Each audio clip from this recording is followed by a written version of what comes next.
we've got a lot of undercards kind of work our way through. We're probably looking at a good 5+ hours. I think I read that the ring walk was going to be around about 10 o'clock UK time, which is around about 5 Eastern time, and so we've got quite a way to go till we get to that point. But yeah, it doesn't matter. We've got a great looking undercards, so many great fights. In fact, there's a fight that's about to start, which I'm kind of keeping an eye on. This, though, I think should be a pretty straightforward fight. This is Daniel Lapin taking on Octavio Pudovita. And Lapin is signed to the company that is run by Usyk. So we should get like a real good showing here by Lapin, who is Ukrainian, is undefeated, and is a -2,000 favorite. So we've got this fight that's starting in a second. And as we said, we'll keep an eye on that. As we said, Lapin undefeated, and he won his last 3 fights by finish. So we've got this fight. But as well as that, we've got Sanchez taking on Kabiel. We've got Kovalev taking on Safar. We've got Mark Chamberlain in action tonight. We've got Opetaia, who's going to really put on a show, I think, taking on Mairis Briedis. That's our co-main event, and it should be so good. It's actually a rematch, and the last time those two faced each other, there was broken noses, broken jaws. Everything got broken. Opetaia came out with a victor on points. That was back in July of 2022. This time around, he's a lot more experienced. He's had a couple of fights since they last faced. Briedis hasn't actually faced anyone since that fight. And also, Briedis is now 39 years old. So there's a lot of people thinking that Briedis is only on the decline, is only getting slower, and a lot of people are thinking that Opetaia is actually improving and has improved. Everyone that I've seen that does predictions for these kinds of things saying that they expect Opetaia to go on and comfortably get the victory in that one. And then, of course, we've got our main event. Our main event, Tyson Fury taking on Oleksandr Usyk. So, with that being said, let's get into the chat, and we're going to ask the question, who wins and how? Who wins and how? Who do you think is leaving tonight as the undisputed heavyweight champion of the world? Do you think it's going to be Fury by finish? Do you think it's going to be Fury by decision? Do you think it's going to be Usyk by finish? Or do you think it's going to be Usyk by decision? So we've got that poll up now. It's going to be very interesting. I actually haven't had chance to do any kind of a poll. Normally I do one on the channel, but honestly the professional wrestling world is cooking at the moment. It's crazy, and it's took up all of my time, so I didn't get a chance to do that. So this is going to be a good feedback as to what people are thinking in regards to who's going to win. I can tell you that odds-wise, Tyson Fury -110, Oleksandr Usyk -110, right? I think it depends where you go. Certain bookies have got Fury here in the UK as slight favourite. Certain places you go have got Fury as like a -110 favourite, and then they've got Usyk at like +130. But as of about 48 hours ago, it was a pick'em, and people didn't know which way to go.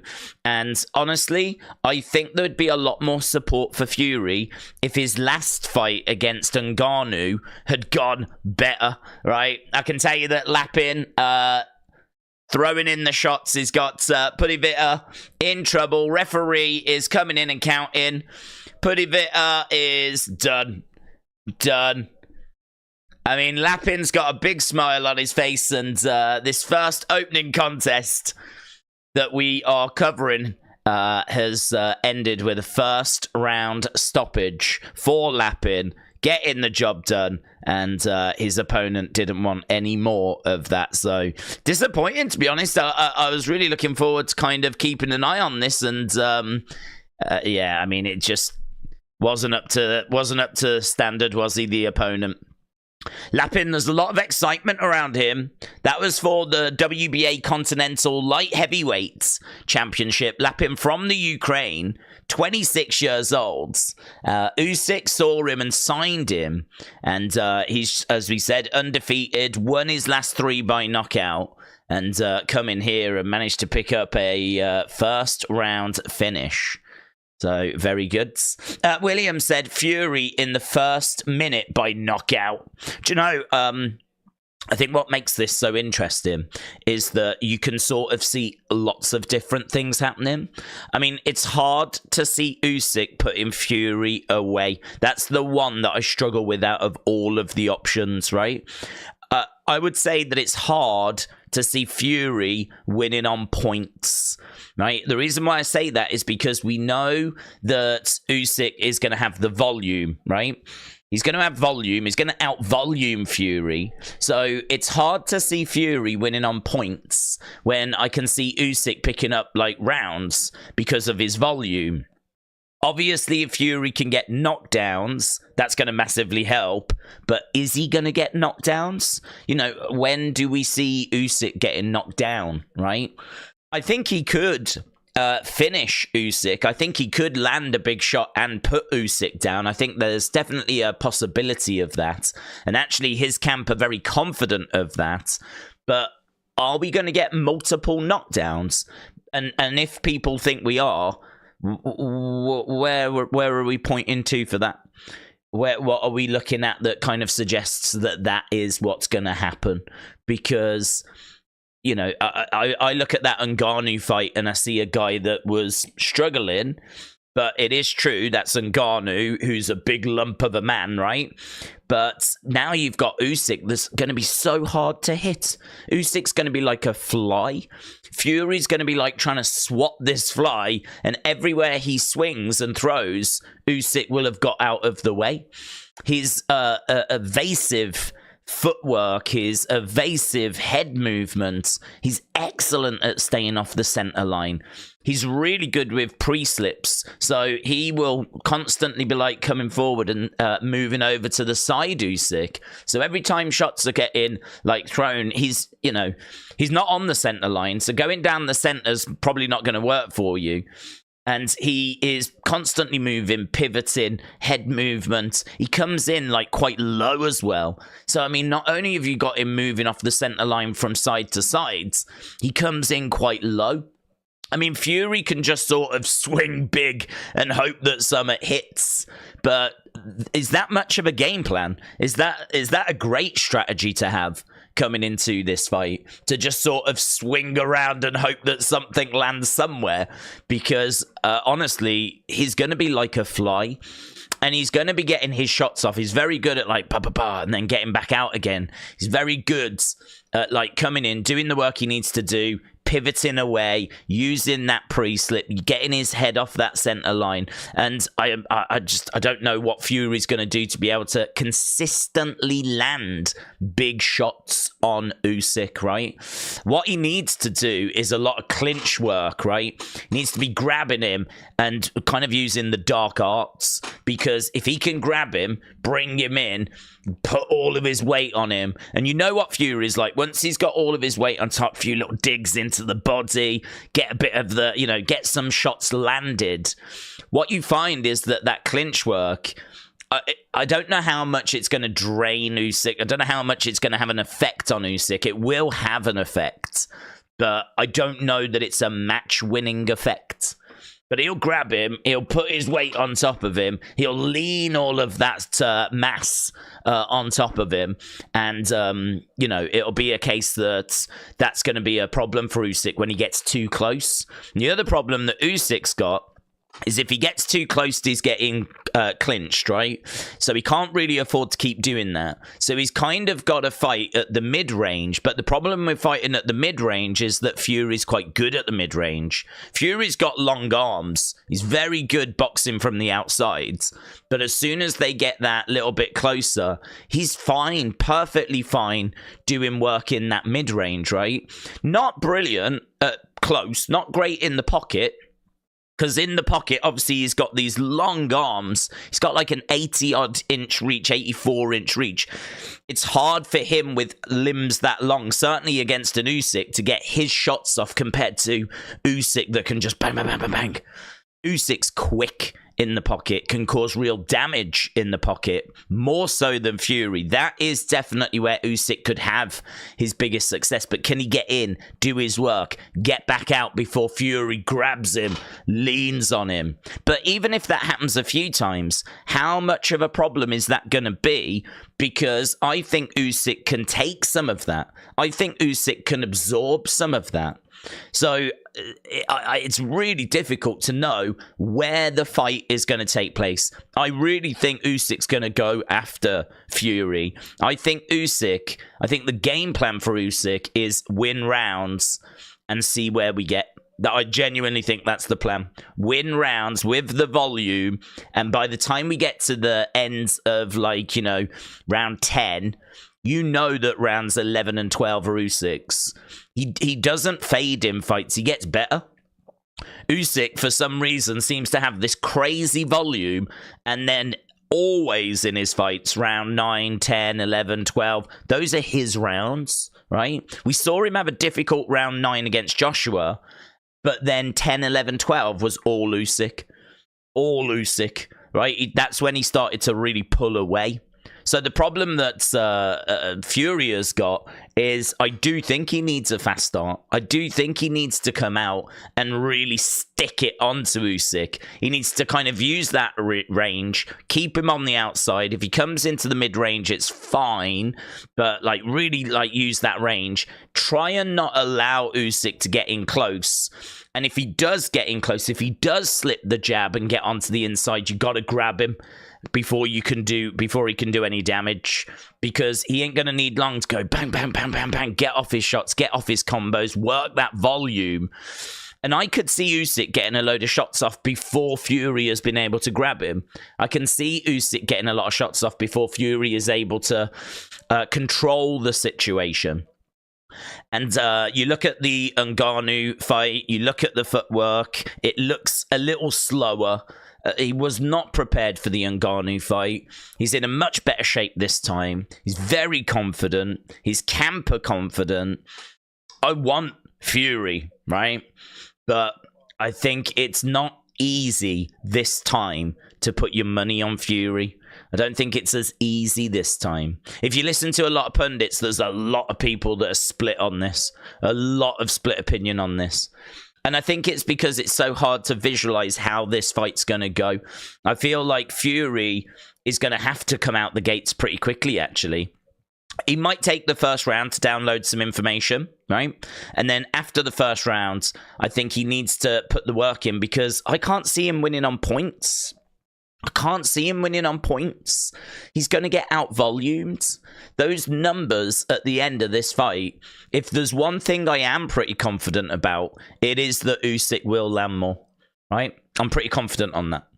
I'm not confident on who wins. I'm not confident on how it's going to happen, right?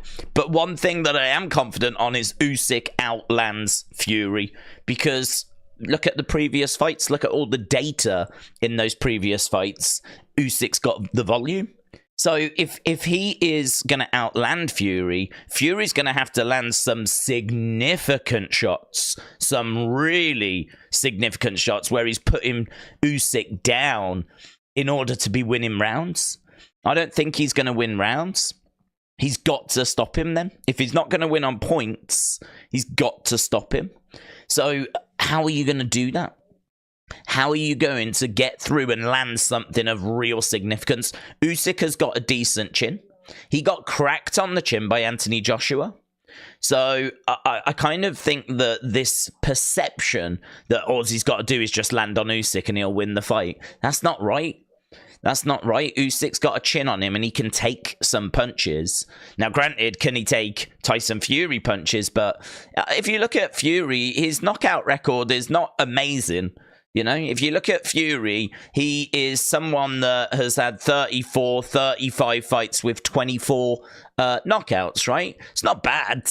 It's not bad. I'm not throwing shade on that, but if you look at like the Ngannou fight, and if you look at like the wars that he had with Deontay Wilder, you know, you kind of, and like go back to when he fought a smaller man in Cunningham and he struggled. You kind of look at it and go, I just don't know that Fury is going to be able to put Usyk away at this stage in his career. There is real concerns that Fury is slowing. There's real concerns that a decline has set in. But some of that is obviously recency bias from a very bad showing against Ngannou.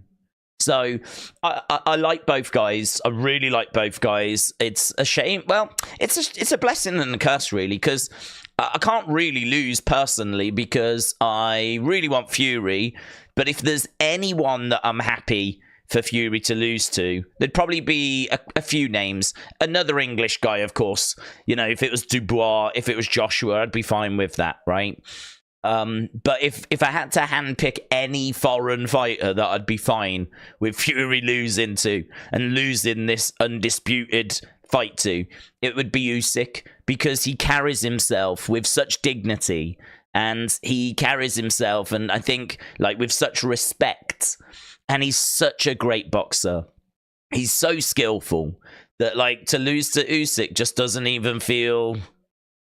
It's kind of expected, you know, it's kind of expected. We're talking about maybe the pound-for-pound best boxer in the world in Usyk. I mean, he really is in the conversation for being the best. Now, obviously, there's other names. You got Crawford, of course, Inoue. You know, there's plenty of other names you can chuck in there, but if you used to do a video and have a little chat about who you think the best boxer in the world is, at some point in that video, you're talking about Usyk. At some point. And he could be the answer. So to lose to Usyk, there's no shade in that. There's no problem in that. It's obviously going to be very disappointing because for us here in the UK, we really want that undisputed champion. And we've had a lot of good heavyweights in recent years. You know, you look at Joshua, of course. You look at Tyson Fury. Obviously, the last undisputed champion was Lennox Lewis. And so we've been blessed with having some great heavyweights. David Haye, of course, can't ignore David Haye and how he contributed.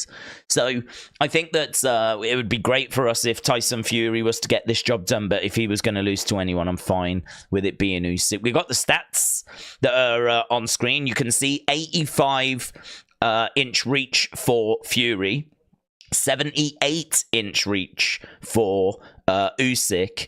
And you can see, like, the size difference, 6'9" to 6'3". It's funny, actually. Usyk's taller than a lot of people think. Taller than I thought. I don't know why, but in my mind, Usyk was, like, 6 foot, 5'11" even. But he's actually 6'3". I mean, he's got a good size to him, Usyk. He's not a small man. It's just that he's in there with a bona fide giant. He's in there with Tyson Fury, who is 6'9". And has got long reach, man, long limbs, which, as we said, is a blessing and a curse. It's good for him at long range, works okay at mid-range. It's not brilliant in the pocket.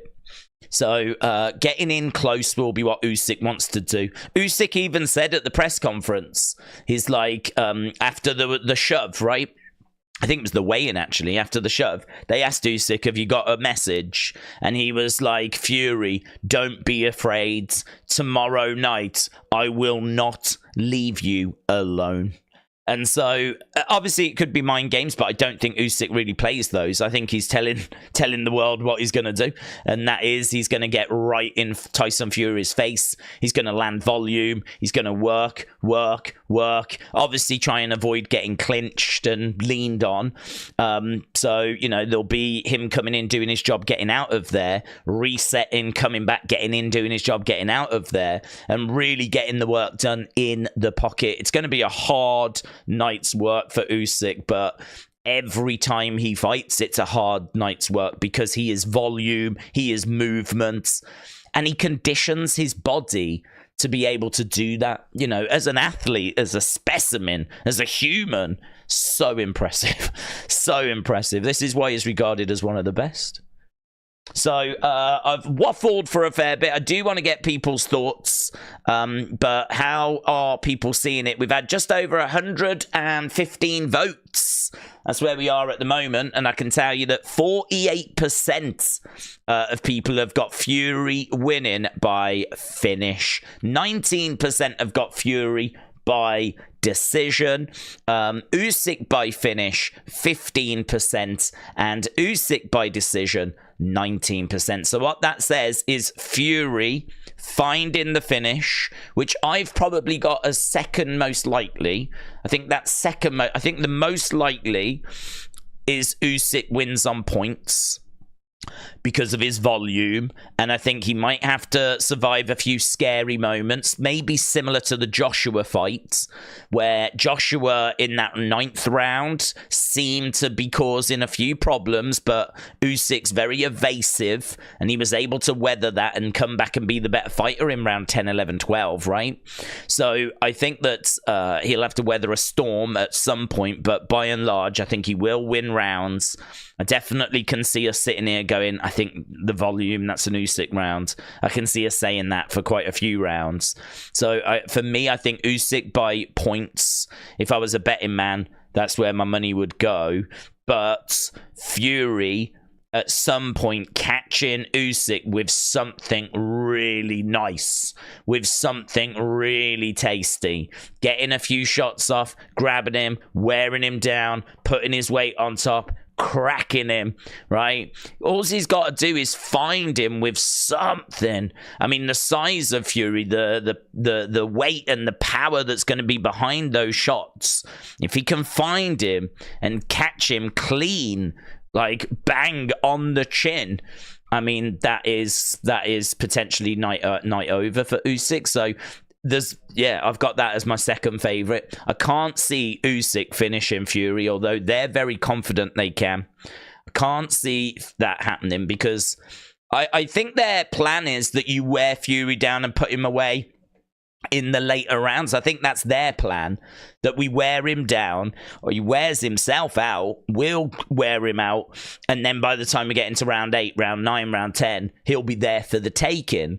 So I think that's why they're so confident, but I feel confident that Tyson's shown that his chin is good enough to not have to worry about the kind of shots that Usyk is throwing, right?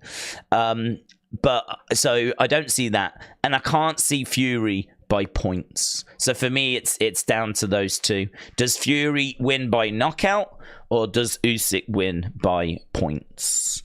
But by the moment, you lot are very loud in your thoughts. 47% of you have said Fury by finish. So, yeah, that is something we will come back to.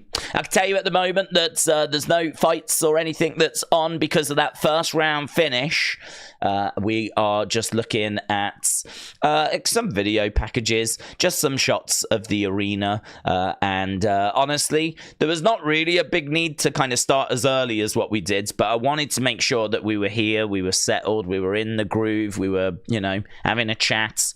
But obviously, I wanted to make sure that we got our thoughts out there and we can jump into the chat. Like William, who said the best way to train to fight Usyk is to walk up an old whip car radio antennas and throw hands with it. You will get hit 5-1 on punches thrown. So you've got to make sure that when you throw, you make them count. I really like that. I really like that. I think that it's very interesting to see how Fury has approached this, because he historically has always dismissed Usyk as being a middleweight, and like, you know, basically, because I think at one point in his career, in his maybe his amateur career, he did fight at middleweight. But, you know, obviously that was a long time ago, and he has moved up since then in the weight classes. Now, you know, he's stepping in there and he's holding his own against Joshua twice, Daniel Dubois, Chisora, although that wasn't the most comfortable of fights, the Chisora fight, but it, you know, that was kind of one of his early heavyweight fights. He is a heavyweight. And he does obviously deserve to be on this stage. It's been really fun actually watching him at Cruiserweight, coming up and going through the heavyweight division and seeing if anyone can work out the problem that is Usyk. And no one has. No one has been able to work it out. So I think you're right. I think you kind of have to concede that you are going to not be able to match the volume, but just what you throw has to matter, has to count. And can Fury do that? Can he do that? Will he do that? He's very confident. He's very confident. I think a lot of what makes Fury so great is that he really genuinely believes there's not a man alive, there's not a man born today that can beat him. I think that is a genuine belief that he carries. So apparently when he's like backstage, you've not seen anyone calmer, cooler. It's not a show. It's not something that he just says. I think it's something that he genuinely believes. And so, you know, I've just got to go out there and do what I do best, and that's go out and get the win. I wonder if there is going to be a mental effect, though, of that Ngannou fight, because he stepped out there confident, not really having trained too much by the looks of it, right? Stepped out there, and obviously it was a really hard night's work. A lot of people had Ngannou winning that fight. A lot of people thought that Ngannou actually won that fight with Fury. And so Fury, I wonder if, like, he now knows that he can be beaten and, you know, he's not as perfect as he thinks. And he does have to put the work in training camp. And, you know, you can't just turn up. A lot of people have said that I've seen that that fight might have been the best thing that could have happened to him, because maybe his confidence, his self-confidence was a little bit too much, and actually it was preventing him from maximizing and fulfilling like what he can actually do. And whatever it is he's got, whatever that he needs to maximize, whatever he needs to fulfill, he needs to bring it all for this fight. There is nothing that he can afford to leave back in that changing room. There's nothing he can afford to leave back in Morecambe. He's got to bring everything tonight. If he wins this, I don't see this being an easy night's work. I don't see him coming out bang, done, thanks a lot. I can't see that. Usyk's too evasive. He's too evasive. He's too good. I cannot see a first round stoppage where Fury comes out, catches him, Usyk goes down. I can't see that. And even if that happens, I think that Usyk would get up and would make the required adjustments. I think that he would find a way of moving forwards. So yeah, so interesting, so good. I'm so excited for this fight. A. Jobson said, this one is a tough one for me, but I am going with Fury. I know he did not have a great showing against Francis, but did well as he did, and in as bad a shape as he was, it's somewhat amazing. Michael said he's going to have to be Rocky Balboa up. Usyk is, I'll tell you what. It's going to be a hell of a challenge. It really is. I mean, people think that some people think this is going to be quite easy. Like, I've seen some hardcore Usyk fans, Fury fans, that think that Usyk is, you know, they're drinking the Kool-Aid, right? They're believing what Fury has been telling them for years. He's no match for me. He's a middleweight. It's very interesting how Fury has now changed his tune. Of course, it's fight week and he's trying to build up a fight, but I don't think that's the reason why the tune has been changed. I think it's I think there's an acknowledgement. I think there's always been an acknowledgement and a respect there. I just think that you know, if you're not fighting the man, you don't have to say nice things about them. You can just be like, nah, he's a middleweight. There's no point for us to do that fight because I'd kill him. But now the fight's here, right? And he's watched tape, and people are telling him how good that Usyk is, and I'm sure he's seen it himself. All of a sudden, it becomes, you know, obviously a lot more respectful then. So he has sort of changed his tune compared to what he's said in the past. But how much of that is him trying to build the fight, or how much of that is him actually now acknowledging maybe what he's always felt, you know? Right now, we've just got footage of that Fury and Ngannou fight, and we're just seeing that fight that's obviously caused Tyson Fury all kinds of problems. Fury got himself into, obviously, a bad situation. He was not in great shape, but he kind of got himself into a bad situation where he just couldn't seem to get going, couldn't seem to get into his rhythm, and that's a big concern. Because if Fury can't get going and can't get into his rhythm in this fight because Usyk won't allow him, he could just be constantly on the back foot, constantly trying to evade, constantly on defense. You know, the best way to take away a man's offense is to constantly keep him in defense. And Usyk could really be pouring it onto Fury, keeping Fury like defensive, and so obviously taking away some of his weapons. Of course, Fury can always counter, and Usyk's going to have to be aware of that. But yeah, Usyk on points, I can't shake it. It's not what I want, but I can't shake Usyk on points. But you've got to be a brave man to rule out Tyson Fury. He just keeps grinding out these wins, doesn't he? Andy said, my theory is if Becky defends her women's title at SummerSlam, she will face Rhea. She could do. I'm sure Rhea is looking to come back soon. I don't think her injury was going to keep her out for 12 months or anything. I think she was out for, about 2 to 3 months, I heard. So SummerSlam could be a go. A. Jobson said, I certainly don't count Usyk out at all. I respect him for what he has done. I hope it's going to be a good fight regardless. I agree. Bunkers said, I've got Usyk to win. Usyk on points, says Daz. Miss Clown said, Fury always acts that way with opponents. He's complimentary, then mean he's good at that.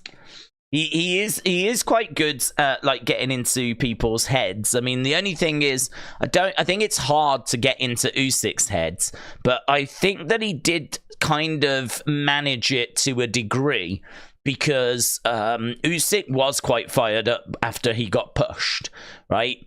And he was kind of shouting into the microphone, but that was literally seconds after he'd just been pushed at the weigh-in. So you can understand him being all worked up. I'm sure a moment after that, he was right back down and settled again, composed. He's very centered, Usyk. And, Fury on the press conference, after the press conference, wouldn't even look at Usyk. Wouldn't even look him in the eye. He obviously stood side on. Usyk was staring at him, and he was looking out at the crowds. And then, of course, the very next day, he's right in his face. Right in his face. He's got his forehead down. He's glaring at him, pushes him, and that does feel like a strategy. That does feel like they are trying to find a way of kind of getting into his head. I'm sure they'll say that it wasn't. I'm sure they'll say it was just Tyson that just did it, because he's unpredictable. But it wouldn't surprise me if they said, right, at the end of the first one, don't even look at him. Look out at the crowds. Let him look at you. And then the very next night, flip the other way. Go the exact other way. And he did. I mean, it was two extremes. The one day he ignored him. The other day, the thing almost broke out into a fight. Tyson was ready to go. And Usyk got pushed back, and he was, worked up momentarily. So he is good at kind of running his mouth, of course, trying to get into people's heads and making the build unsettling. I mean, he is unpredictable. You don't know quite what you're going to get. How that translates to being of any benefit when the bell rings, I'm not so certain. I'm not so sure. I don't think it makes any difference. Certainly not with Usyk. Don't think it makes any difference whatsoever. Really, what's happened before this very moment is irrelevant now. Usyk's put in the work. He said he's been building and working his whole life for this moment. He unified the cruiserweight division. He's looking to unify the heavyweight division. And It's good, man. It's so exciting. He really is someone that kind of deserves it, to be honest. I wouldn't have any problems with Usyk winning this fight. I would just be pleased for him. I'd be pleased that, you know, it's gone to someone that I think has done everything right, been very respectful, has got the skills, hasn't took any shortcuts. In fact, you could make the argument he couldn't have done any more. The vast majority of his fights have always been in the countries of his opponents. This is a guy that has traveled the world, going to other countries. You know, he's not been fighting in the Ukraine. He's been going to the UK. I mean, the UK is like a home from home for him. Saudi Arabia is like a home from home for him. And so, you know, as we said, he's not took any shortcuts. He's done it the hard way. He's got the skills. He seems like a really nice person, really respectful. You don't hear him trash talking. I've got no issue with him winning. I really like him. I'm sure there's a lot of people that like him, but sitting here in the UK, of course, I've got to go with wanting Tyson Fury. Kian said, Days, I hope you are well. Looking forward to the boxing. In my opinion, SmackDown was okay, and I can't wait for Paul to find out that Solo is lying. I agree. Should be fun to see how that story progresses. Mr. Meme said, who would win out of KSI Jake Paul? Take to account their performances against Tommy Fury. I've always thought Jake Paul would win. I think that Jake I think it would have been very interesting when it was KSI Logan and Jake Paul against Deji. I think had they the very next match. So they did Manchester. And then after Manchester, I think, was it a draw between KSI and Logan? I think it was. And then they ended up fighting again a second time. And we ended up then getting KSI Logan. KSI got the victory. I believe he got that victory in America, right? Can't remember. We did both of those fights. But I remember that KSI won in the end. And I think he won in America. Had that fight been KSI Jake Paul, I think that would have been very interesting, because I think it would be quite close. And I think that KSI may have picked up the win at that point, right? Because Jake hadn't really filled out. I don't think he'd been doing much boxing by that point. KSI, I think, was probably a little bit further down the road. I would say from that moment, though, from that time, Jake went bananas with his training. He went crazy with just surrounding himself with some of the best boxing minds, best boxers, best fighters, and just, I think he's just been in a training camp since that time. I mean, his body transformation is incredible. If you look at what Jake was like in those fights with Deji and compare it to where he is now, you know, and I know that he got a lot of criticism, and I criticized him as well, and I still stand by it, but because he was facing a load of people that weren't boxers. And so he was facing all these people. But you've got to say that knockout win against Ben Askren was impressive at the time. I know Askren was not a boxer, but he was a former MMA fighter, right? Granted, he was known for his wrestling, but he was someone that had been in fights. So Jake was getting used to building towards this big fight and, you know, normally taking on a YouTuber or a basketball star, right? But now he was going to step in there with someone that had been a fighter. So he was working his way towards that. He was kind of trying to get his head around that. And so I think that for me, the fight there wasn't so much when the bell rung for Jake. It was more, could he keep his head together? Could he keep his composure? It was more, would he be in the right state of mind? Could he like not get distracted? Could he focus and get the job done against someone that has had proper fights? He did. He could. He got the knockout win. And so then they moved on to Woodley. Woodley obviously was someone that had better striking. He was someone that had trained Ben Askren, right? But Woodley felt like he could get the job done. First fight was quite close, and it ended up being a draw. Second fight is where you get probably the most viral of his knockouts. That second knockout where Woodley just face plants. I mean, that was a huge moment for Jake. That was a huge moment for Jake. And then I think after that he does Anderson Silva. That for me was the first time I was like, okay, he's really on the right path here. I think knocking out MMA fighters and all that kind of stuff, credit to him, right? Because that is a tough thing to do, of course. Even if they don't really have much striking, that's still an achievement. But Anderson Silva had got some boxing about him. He was probably as good as it got when it came to MMA fighters that could box. And Jake managed to get the victory. It was a points victory, but he managed to get the victory against Anderson Silva. So, you know, credit to him. And then, of course, he goes up against Tommy Fury. And up against Tommy Fury, it's close. I mean, people forget that fight is close. It's like, honestly, we didn't know which way the judges were going to go. And it was really, really close. I think that Jake is clearly the better boxer. Clearly the better boxer. He's got the better fundamentals. He's got the better movement. He doesn't present as many openings. He seems to have some good power. I think he carries a lot more weapons, right? What KSI seems to do is he seems to be a bit of a one-trick pony.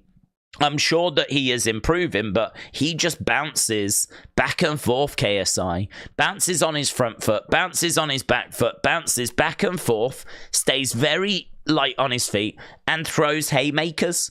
Throws these... It's like a video game. That's how he boxes, like a video game.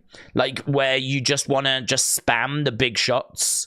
There's no jab work. There's no nice jab, right? Jake's got a jab, but there's no, like, nice jab from KSI. He's not got, like, good footwork. You know, sometimes he can get a bit tangled up. There's moments in the fight that he had against FaZe Temper where he leaves himself so open, KSI. He leaves himself so open that, you know, you could have a tank kind of drive through his defense. There's moments where he's just kind of square on and his arms are open like this. He's just a complete hittable target. Complete hittable target. He is, I mean, it's easy to sit and criticize, right? It's easy to sit and go, well, that doesn't look good. That doesn't look good. It's easy to do that. But, I think for me, there's no doubt whatsoever the better boxer is Jake, and if the two were to fight, Jake would be the favourite for me. The only thing I would say for KSI is he's got that puncher's chance of, does he, you know, he bounces back and forth and then he throws these big overhands, these big haymaker shots. Does one of them connect? If he lands with one of those, if he does get through with one of those, it's a bit like Deontay Wilder, isn't it? Deontay Wilder was never the best of boxers, but he had the big right hands. If he could land that big right hand, he put people away. At KSI, if he was to land one of those, he would cause Jake big problems. But actually, if Jake was to have a good game plan, work the jab, not allow KSI... He's very awkward, though, KSI. It's very awkward because what he does is not what boxers do. You know, it's hard to prepare for because you can't quite get close to him. You're kind of keeping him away, but he likes to keep himself away anyway. And he just launches these big shots, you know? I mean, you've really got to make sure that you are avoiding those. And this is what Tommy was struggling with trying to work out. Tommy was really struggling with it at first. He got clipped a few times with those shots, and it was a real problem for him. So for me, I think that, I'll say I think, but I know that Jake's the better boxer. And I think that if they were to fight, I think as long as Jake had a good enough game plan and could execute it, probably just stick in the jab. Just jabbing away and winning rounds by volume and just keeping KSI. And if KSI gets a bit more erratic, then just, you know, kind of be extra cautious, but just keep it simple, jab away, hit and move, and, you know, just make sure that KSI is just left frustrated, basically. I didn't see any weapons out of KSI other than this bouncing back and that big overhand. He doesn't appear to have anything else. But, of course, if he is preparing for a fight with Jake, then I would imagine that he will be working on other things, but... How easy is it going to be to work on something and implement it? in time, you know. But then I don't know when the fight's going to be. I mean, I'm sure we'll get it, but the longer they leave it, the more it's allowing KSI to work on stuff in camps, you know. But right now, I would say that it would be Jake that would win.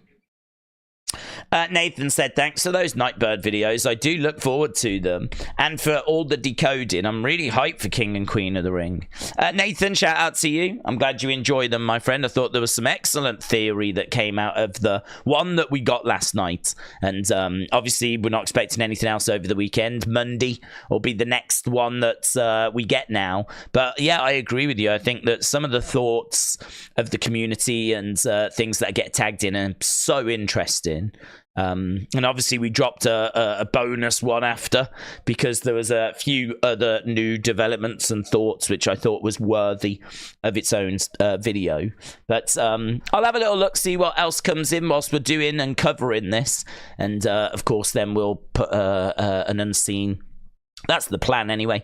Do this, have something to eat after, and then compile an unseen video for later on tonight. But our focus at the moment, of course, is on the fight. You're not missing anything. There's no actual fights going on. There's a round table at the moment where they're just discussing as to what can Fury do, what can Usyk do, how's the fight going to play out. I've seen so much footage of people talking about this fight. I've watched so many like prediction videos and thoughts that people have, and you can start to see like the same themes and the same thoughts kind of weaved throughout them all. And I think people are pretty much united that they don't know how this fight's going to go. And pretty much united that it's going to be a difficult day at the office for both guys.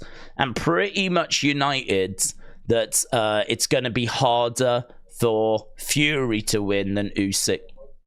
There's people that have still said that Fury will win, but I haven't heard anyone actually say that Fury wins and he does it comfortably. It always seems to be that he's going to have to try and catch Usyk. It's always going to, like, you know, seem to be that he's going to have to try and swat a fly. That's what Fury's got to do. He's got to try and swat a fly, and a fly that can punch you pretty hard back. And obviously, you've only got so many rounds to be able to achieve it. And the longer the fight goes, you know, it could be that Fury, we're in round 10. Fury is pretty wore out. Usyk's got a bit more about him. Fury is down on the scorecards. And if he's going to win, he's going to have to find a finish. He's going to have to swat a fly. And he's only got a few rounds left to do it. We could absolutely be in that situation. Fury down on the scorecards, only a few rounds left to go, starting to tire. Usyk always looks good in rounds 10, 11, 12. He's just a cardio machine. I mean, the guy gets stronger, he doesn't get weaker. He gets better, he grows into fights. That's how hard this might be. That's how difficult this might be. It's when you talk about it being difficult, being hard and all that kind of, it's hard to maybe visualize. But I think if you say it's round 10, Fury's down 7 rounds to 3, right? He's down on the scorecards. If he's going to win on points, he's going to have to win all the remaining rounds, which is not likely. So the most likely thing is he's going to have to connect and he's going to have to finish him. And he's only got, say, 3 rounds to do it. And Fury is tiring, whereas Usyk is getting stronger, right? That could be the size of the task that is facing Tyson Fury here. That's how hard I think this could be. But you can't ever rule Fury out. He's got the ability to still be there. He'll still be there come the end of round 12. He's gone 12 rounds. We know that he can go 12 rounds. We know that he can fight and keep going. But it's just Usyk's so good. Usyk's so good in those later rounds. There's really not another heavyweight I would. If someone had to fight for my life. Right, you'd be hard pressed to not pick Usyk to be that guy to fight for your life. He's one of the best boxers in the world, and he's beaten some of the best heavyweights. Really, there's only Fury that he needs to beat to kind of prove everything he needed to prove. I mean, I don't think he retires after this because they've signed a rematch, so they'll do a rematch. I'm sure of that. So I don't think he retires after this, but I think that it is definitely going to be not long, shall we say, till he hangs it up, because this is what he's been working towards. So I could see him. I could see him winning. I could see there being the rematch. And then, honestly, I don't know what his plans are. I've heard rumblings that there's talk he might go back to Cruiserweight for, like, one final time. But I don't know if he would want to do that. I don't know quite where those reports came from. It would seem a bit strange for him to have to try and drop down to the Cruiserweight weight now, after being at heavyweights. How comfortable he is. I mean, I think he's fine at heavyweights. I think his body has adapted to being at heavyweight, but I feel like he was probably a bit more comfortable being down at Cruiserweight, you know? But he is fine being up at this weight. He's obviously adapted very, very well. They're just showing the push from the weigh-in. And it got a little bit spicy, didn't it? Chris said, I think you're underestimating Fury's boxing ability. He wouldn't be down 7-3. I think he'll dominate and stop Usyk. Well, I'm going to hold the mirror up and say I think you're underestimating Usyk's ability. I think it's very difficult to see Fury dominating. I'm certainly not going to say you're wrong, of course, but it's hard for me to go with that when Usyk is so good with volume and so good at winning rounds, you know? The way that Usyk wins rounds is he gets in, gets his shots off, he's amazing head movement, slips out the way, great footwork, really evasive. Fury is going to struggle to land. I rewatched Usyk and Joshua from that 9th round. I watched the worst part for Usyk, right? So when he faced Joshua, there wasn't really much that Joshua managed to do against Usyk, but there was one moment where he caught him and then started to kind of pour it on Joshua.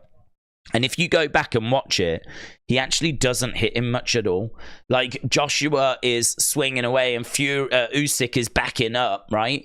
But he is constantly leaning out the way, getting his head out the way, level changing, pivoting, using his footwork, right? He's like, at the time, the crowd were really excited because it was all forward momentum by Joshua and he was swinging away. But it's incredible to watch. It's incredible to watch because Joshua is swinging these shots coming from all directions and nothing can land.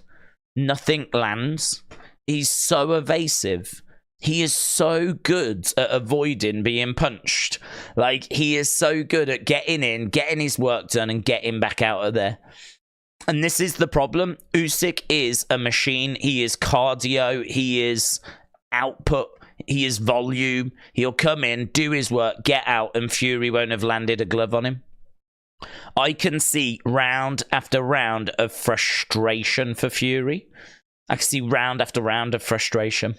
Because if you listen to Fury, he said, what's he going to do? Look at this, look at my reach. I'll just keep him at bay. But what's Fury going to do when Usyk slips that? Gets on the inside, and before you know it, your arm might be out here, but Usyk's here. You know, what are you gonna do then? Because he'll come in and bang, bang, bang, bang, bang. He'll go to work. He won't get Fury down. I don't expect that. But he'll come in, get his shots off, get back out again, look good to the judges, and then it's round after round after round after round of Usyk just winning rounds. And then that's how we get ourselves into a situation where we're in round 10, it's 7-3 to Usyk, and Fury is all of a sudden running out of time. He's probably not going to win on points, and he's got to find a finish. I think that's absolutely on the table. I think it's absolutely on the table. I think, look at the Joshua fights, how many rounds? Joshua and Usyk went 12 rounds 2 times. That's 24 rounds. How many rounds did Joshua win against Usyk? It ain't many. How many rounds did Joshua actually win against Usyk? It's honestly, it's not many. And I think that Joshua is someone that really prides himself on being a good boxer as well. think I just don't see Fury winning rounds, and I don't even think it's about that. I think it's about him landing that killer blow. I think it's more about him landing that shot that rocks Usyk and gives Usyk something to think about and puts him down and hopefully at some point puts him away. I would love for Fury to win. My heart wants Fury. My heart also doesn't mind if it's Usyk, right? But my heart wants Fury because of him representing the UK, right? So my heart wants Fury, but I can't shake the fact that Usyk is the guy that I just think is the better boxer and will win the rounds. Teddy Atlas, I watched his prediction video, and Teddy Atlas said that he thinks it's Usyk by points. He thinks that Usyk's just gonna outvolume and gonna outwork Tyson Fury, and I do as well. I mean, there's not much I'm confident on, right? This is why I'm not gonna sit here and say no, you're wrong, I'm right on this, blah blah blah. I'm not saying that. I really am not, because I think this is such a hard fight to know who ends up winning. I don't have a confident pick. I mean, my pick would be Usyk. My head says Usyk, my heart wants Fury, and I would go Usyk on points, but it's not a massively confident pick, right? It's not a massively confident pick, but that's kind of where I am with it. And I really think that what Teddy Atlas said was true, that this is going to be a volume battle. It's going to be an uphill battle for Fury, but he has that ability to land that punch. He has that ability to find that shot that can cause Usyk all kinds of trouble. But we just haven't seen it before. We just haven't seen. I mean, the only thing I can really point at in the heavyweight division that Usyk was in trouble from was that shot from Daniel Dubois, and it felt like a low blow. But it was deemed a low blow, but we don't quite know if it was a low blow. But that was the only thing that you can really point at. Other than that, I mean, 24 rounds against Anthony Joshua, apart from that round 9 where he got caught and then Joshua tried to put him away but couldn't do it. Other than that, there just hasn't been anything. He's so good. So good. Miss Dal Jr. said, this is a UFC question. Who is your top 5 favorite UFC fighters? It includes in women. I don't know about top 5. I can say that my favorites, I've got Anderson Silva probably as my favorite. I obviously love Bisping, what with being from the UK, right? And I think I've got to put Conor in there, because I think from a technical point of view, from looking and like getting excited for his fights because of what a master he was, Anderson Silva's that guy for me.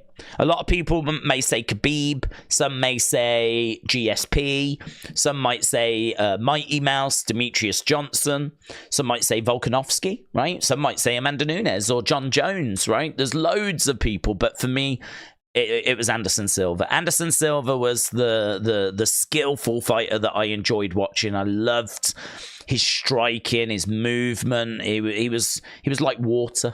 He was like water. So Anderson Silva. Then I think just for the hype, for the excitement, you've got to go Conor. I think you've got to, for what he did, how he revolutionized the sport, how he took it to levels that it had never been to before and has never been to since. Conor is, the biggest attraction they have ever had. And it's hard to see where the next Conor's going to come from, to be honest, because one has not shown that it's themselves. So I'm sure someone will come along eventually, but we haven't had one yet. So I think for the spectacle, you'd have to go with Conor. And the UK point of view, I'd have to go with Bisping. Bisping was always the fighter that I enjoyed rooting for and watching and seeing him actually win that middleweight championship. And his fight against Anderson Silva, I mean, that was a dream fight for me to see those two face each other. And it absolutely lived up to it. Anderson Silva against Bisping, if you've never seen it, you need to see it. It's so good. It is such a great fight. So yeah, that lived up to all my expectations. So I'd go with those. And I love Thug Rose. People know I love Thug Rose as well. I love Thug Rose. I love her story. I love her backstory. She's so different. She's so unusual. I'd definitely put her in there as well. And maybe Demetrius Johnson. I mean, we don't really talk about Demetrius Johnson, but, you know, so quick. His movement, his volume, just so impressive. His speed, so impressive. He was such a joy to watch. If ever you speak to certain people about who's the greatest fighter of all time, you do get Demetrius Johnson, Mighty Mouse, coming up a lot. A lot. He'll get mentioned a lot. Maybe not so much in recent years as maybe, you know, newer fans have come in, because he's been out of it for a little while now, you know. But or out the UFC. He was over in one, but he's been out the UFC for a little while. But yeah, I'd want to chuck his name in the pot as well. I feel bad for not saying GSP, because I think he is rightfully regarded as maybe the greatest. I've got Anderson Silva, but if anyone says George St. Pierre to me, yeah, I can't argue it. I can't argue. I have to just sort of go, yep, that's fine. That is a very acceptable answer.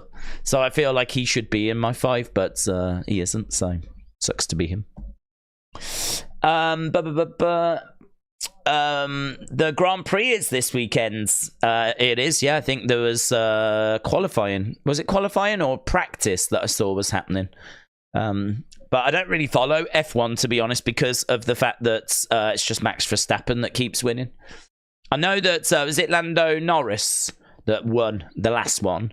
But it's going to be Max Verstappen that wins the championship. So I don't know, if something interesting starts happening and maybe Max Verstappen loses, like, you know, say 3, 4, and there's an actual challenger to him, maybe it'll get my attention then. Right. The main event is not till 11, I believe. Ask someone in there because I don't know, says Joe. I heard that it was 10 after I did a little Google search. So we are, like, still a good number of hours away, unfortunately. So I heard it was 10, but we've obviously got a lot of undercard fights to get to. And actually, you know, they are taking their sweet time here because they've been chatting away, I feel, for like a good 40-odd minutes or so. It's been quite a while since we had our last fight. Right now, we've just got them standing around this podium, just kind of sharing their thoughts.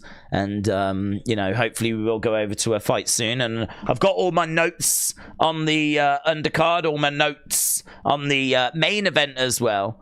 And we should be moving over to a fight soon. But they're just going ringside.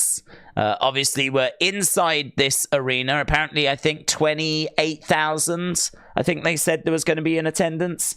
It's not a... They say that it's a stadium, but I think it's more an indoor arena.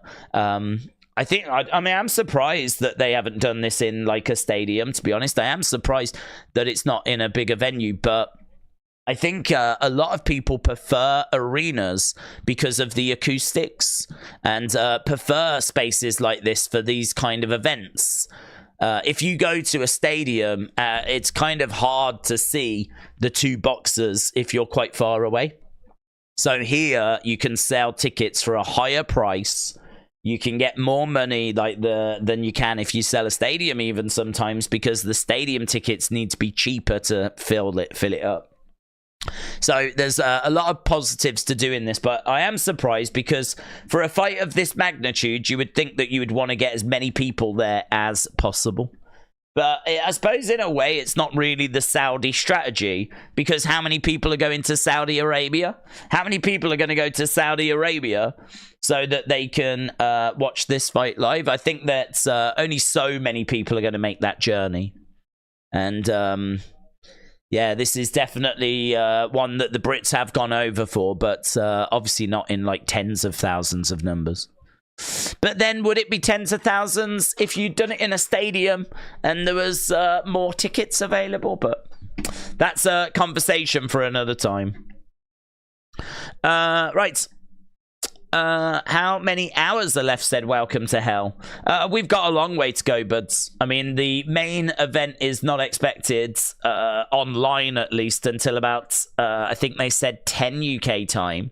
Right now it's 10 past 5, so we're looking at about 4 hours 50 till we get to the start of the main event. So far we've been live here though for over an hour, just over an hour, so we've already done an hour. So we've got still a long way to go, but we will have some undercard fights coming up, and of course the excitement is only going to continue to build as we get closer and closer to that main fight. What's the thoughts on Fury weighing 30 pound heavier than Usyk, said Capil. Capil, shout out to you. I think that it was to be expected. So my understanding is that Fury has actually come in at I think it's 40 pounds heavier actually. So he came in at 262. Which is pretty light for him because Fury weighed 277, I think it was, when he faced Ngannou. Well, obviously he's dropped weight, right? He's lost weight. So Fury's actually coming in lighter than he has been before. And there was a lot of concern about the fact that he has given away one of his best weapons. I think that this is the right thing for Fury. I think that he's always going to be the taller guy. He's always going to have the longer reach, right? Yes, the heavier he is, when he leans on Usyk, the more he can try and drain out of Usyk. But I don't know how successful that's going to be. I don't know that you can base your whole fight on that. I think Fury needs to be able to go 12 rounds. He needs to be able to not have the gas tank draining as quickly, right? And one of the ways that you can help your cardio is by not having to cart around as much weight. So you could argue that he's losing a little bit on his shots because obviously he can put more behind it if he's got a bit more weight. But I don't think that's going to matter, to be honest. I don't think losing this weight is going to be a problem. I just think that it'll help his movement, it'll help his mobility, it'll help his cardio, and he's still going to have more than enough of a size advantage over Usyk, right? So I think they've lost the weight they feel they can lose. Fury's got a nutritionist, right? So they are going to want to have got Fury down to a certain range, right? They will have had an idea of what they want him to be, and they will have worked towards it, right? And so I think they were aiming for this. I think they were looking for about this mark. And so he's come in with obviously a size to him, but actually for him lighter than he was against Ngannou, right? So Fury coming in probably as expected. Usyk was announced, now I don't know if you heard this, but he was announced at weighing 233 pounds. And then after I heard that apparently they had announced the wrong weight for Usyk. He didn't come in at 233. He came in at 223. And apparently there was just a miscommunication. And so people thought that Usyk had come in actually the heaviest of his career. People thought that he had come in about 12 pounds heavier than he had ever been before, right? Turns out that's not true. He is still the heaviest he's ever been, but only by a few pounds, not by 12 pounds. So apparently there was a slight hiccup when they announced how much Usyk weighed. And he's actually coming in at 223. So that would mean that the difference between them is 40 pounds. So I think this has worked out really well for Fury. Really well for Fury. Because Fury has come in lighter, which means he's not got as much to carry. That's going to help him, right, with his cardio, with his movement, with his speeds. So he's come in, like, you know, a good range. And what's helped is the fact that Usyk has still come in relatively light, and there's still a hell of a difference between them, you know? There's still a big size difference between them. There's a big weight difference between them. I mean, in boxing, 40 pounds difference is absolutely huge. That is absolutely huge. These two guys shouldn't really be in the same division, should they? If you think about it.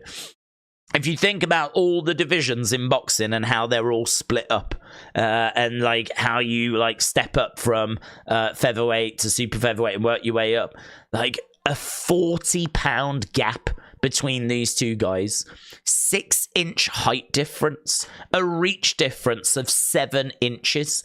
I mean, it's insane. It's insane. It is insane that these two are fighting each other when it really feels like they shouldn't be in the same weight class. And this is what Fury has said. Fury has said, look, we have weight classes for a reason. That's right, we have them for a reason. And we shouldn't be in the same weight class. This is someone that I shouldn't be fighting this guy. He's too small for me. And the problem is you're going to really struggle to find people the size of Tyson Fury if you wanted to have like a super heavyweight division, you know? But, yeah, I think that the weight for me is not a factor. If anything, I wish Fury had lost a bit more. I wish he had lost a little bit more, because if it is 40 pounds, I think you could have chipped away at that a little bit more and still have enough of a size advantage. But the more that Fury loses, the more it's going to help him with his cardio, with his movement, with his hand speeds and all of that, so... Right, we've got a fight coming up. This is Michael Seitz, is it? Fighting out of Germany. So we'll keep an eye on this. So, Michael Seitz. Right, let's go down. Austin Theory said there was never plans for them to be taken out of the ladder match, says Tom. Daz said, what's Fury weighing in the UK? I don't know. They announce it in pounds, to be honest. So I think you have to divide that by 14, is it? I think to find it in stone and pounds, you divide it by 14. What is it? 262. 262.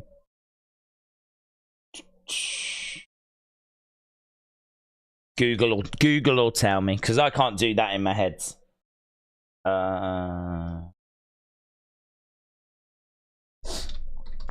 Let's go calculator. 262 divided by 14. 18.7.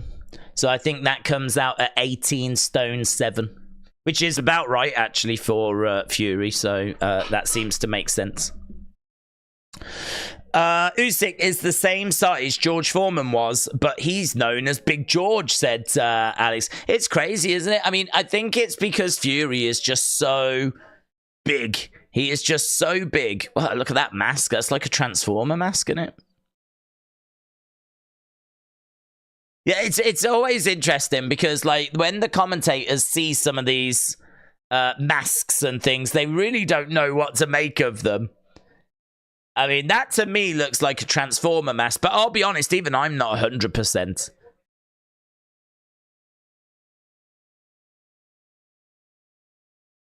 So David Nyika is making his way down to the ring. We've got a fight that should be starting soon. And it looks like he is channeling his inner Optimus Prime, but don't quote me on that. Right, 18 and a half, says Alex. Doesn't mean that he'll be 262 in the ring. He might be 272 in the ring, said Foxing Band. That is true, of course. You can always, once you've weighed in, you can rehydrate and put some of that weight back on if you so desire. I really wouldn't if I was him. I think that it's going to be in his benefit to make sure that his cardio doesn't get too drained, because you're kind of putting all your eggs into one basket if you're just going to go big. If you're going to go big, then you're basically setting your stall out that you're going to try and find that early finish, because the longer the fight goes on, the more tired you're going to get. And we know that Usyk's, he's too good in the later rounds. I mean, when it comes to rounds 10, 11, 12, Usyk is going to really pull away. He always does. He always does. He grows into fights. Usyk works his opponents out. And once he's worked them out, that's it. He's got the keys to the kingdom. And it takes him a while to do that. It takes him a while to work the opponent out. But once he's got all the information that he needs and he's figured out a few things that work for him and whatnot, he's away. That's it. And his cardio is so good that honestly, if this thing was 20 rounds, I would still back him to be fine come round 20. So round 10, round 11, round 12, it's nothing to Usyk. It's nothing to Usyk. So I can't see the back end of the fight being anything but a disaster for Fury. So I think that if he comes in big, he's kind of writing off the back end of the fight, which you can understand why he would do that, right? But he is very much setting his stall out saying, right, I'm going to put you away in the first 8. In the first 8 rounds, I'm going to catch you, I'm going to put you away, and I've got this timber because I believe in that, and when I hit you, I'm going to have all this weight behind it, right? If he puts a load of weight on between like when he weighed in and now, and he comes in and he's got a bit more about him, that is, I think, the reason why he'd be doing it. I would be nervous about that because I just don't know that he's going to catch him. I don't know that he's going to find him. And then if he doesn't, and he starts gassing, this is where I think Usyk's camp are confident that they can get the stoppage. Both camps think they can win by stoppage. Both camps are confident they can win this thing by stoppage. And I think Usyk's camp is confident because it's hard to see Usyk knocking out Fury in it. It's really hard. And actually, if we go back to our poll, we can have a look and see what you lot think.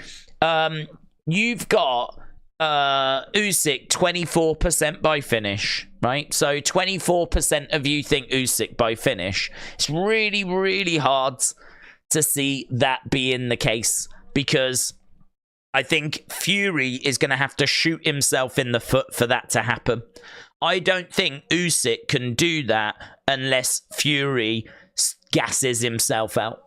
I think Fury has got to try and fail and get frustrated and then start tiring in order to be in a position where Usyk puts him away. I can't see Usyk in the first 5 rounds catching Fury and putting him away. Fury got hit with Deontay Wilder's shots.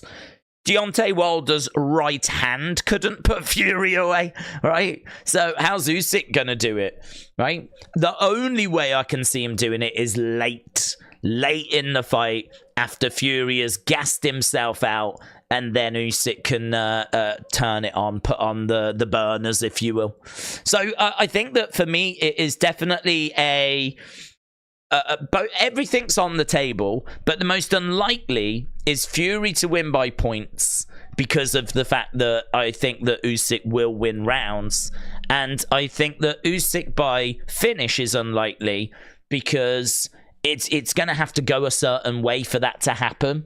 It's going to have to go long. It's going to have to go long, and Usyk's going to have made sure he hasn't been knocked out by that point. And Fury still tends to have enough about him in the back end of fights. It's not like we tend to see Fury, get in big trouble at the end of fights. He did get clipped at the end of the first fight, of course, against Deontay, but that was a long time ago now. And it was also the first fight that Fury had coming back from the long layoff that he had, and he got caught, and he was winning the fight until he got knocked down, and he still got up. I mean, obviously, it's got to be the most famous moment of his career, where he gets knocked down and he gets back up, and the fight continues, and it ends up being a draw. But that, I think, as I said, was a very specific time. It was a long time ago. I don't see that that's going to repeat itself this time. But just looking at the poll, right? Fury by finish, 43%. Fury by decision, 17%. Usyk by finish, 24%. And Usyk by decision, 17%. So at the moment, it's 60-40. People think that Fury's going to win. And at the moment, 43% of that 60% think that it's Fury by finish, which I think is very much on the table. I think it's very much on the table. Hard to know exactly how he's going to do it because Usyk is like a fly and he is just going to have to try and catch him with something. I don't know that he's going to be able to perfectly set some up. I don't know that Fury is going to set a trap that Usyk's going to walk into and bang is going to catch him, right? And also, you know, Fury's got long arms. He's got a long reach. So, you know, when you've got Usyk buzzing around on the inside, it's not going to be easy for him to catch him. It's not going to be easy for him to get a hold of him. And I think there's going to be round after round after round of frustration. I really do. I think there's going to be a lot of rounds where at the end of it we go, well, that's an Usyk round. That's an Usyk round. Because it's just going to be a lot of volume. What we're as Fury fans hoping to see is that he can catch him. If he can catch him with something a bit awkward even, and just rock him. I mean, as soon as he's got him rocked, Fury can then come onto that and capitalize, and all of a sudden we're talking a different fight. We're talking a very different fight at that point. But it's just, can he catch him? Again, 24 rounds against Joshua. You show me the rounds that Joshua won. You show me the moments that Usyk was in trouble. There was a round 9, but again, even if you go back to that round 9, Joshua doesn't touch him. He catches him, but when he comes in for the follow-up, Usyk's just so evasive. His head movement, his footwork, everything about him is so good. So good. If Fury beats Usyk, then he really has achieve something here. If he wins this fight, he really has achieved something. This is one of those fights, you know. I mean, I think the win over Chisora didn't do anything for his legacy, right? I think the win over Dillian Whyte didn't do much for his legacy. I think it was a good win to have on the records. I'm not down on that victory, but it was so easy and it was so comfortable and he was so miles ahead of him. And we haven't seen much from Dillian Whyte, you know, following that. Dillian Whyte just feels like a mandatory that was kind of not really bothered about. And it just got to the point where he had to get his shot. It was time. He'd been waiting so long that we just did it. Right, fine, come on.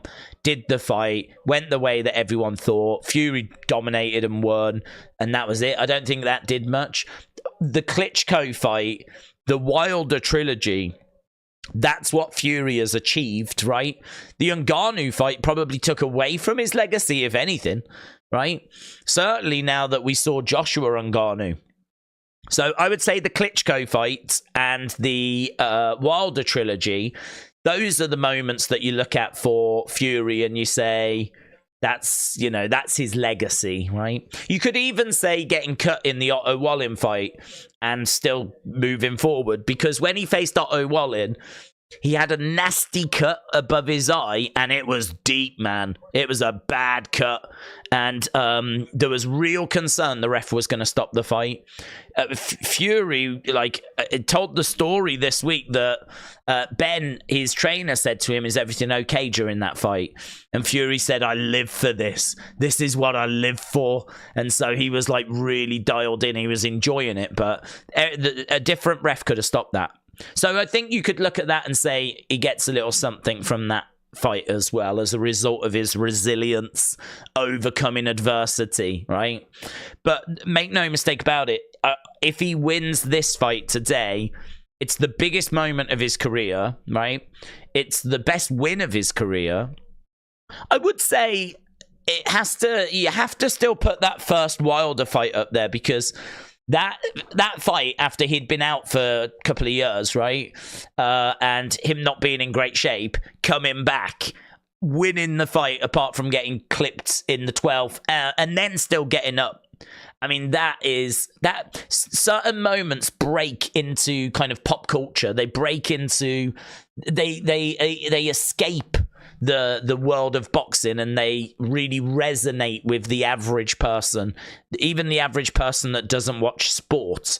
Sport has an ability sometimes to reach people that can't even stand sport, don't like sport, but it's hard to not admire him being down in the 12th round, referee counting, and then him getting up and then actually looking like the better fighter. I mean, it is like something from Hollywood.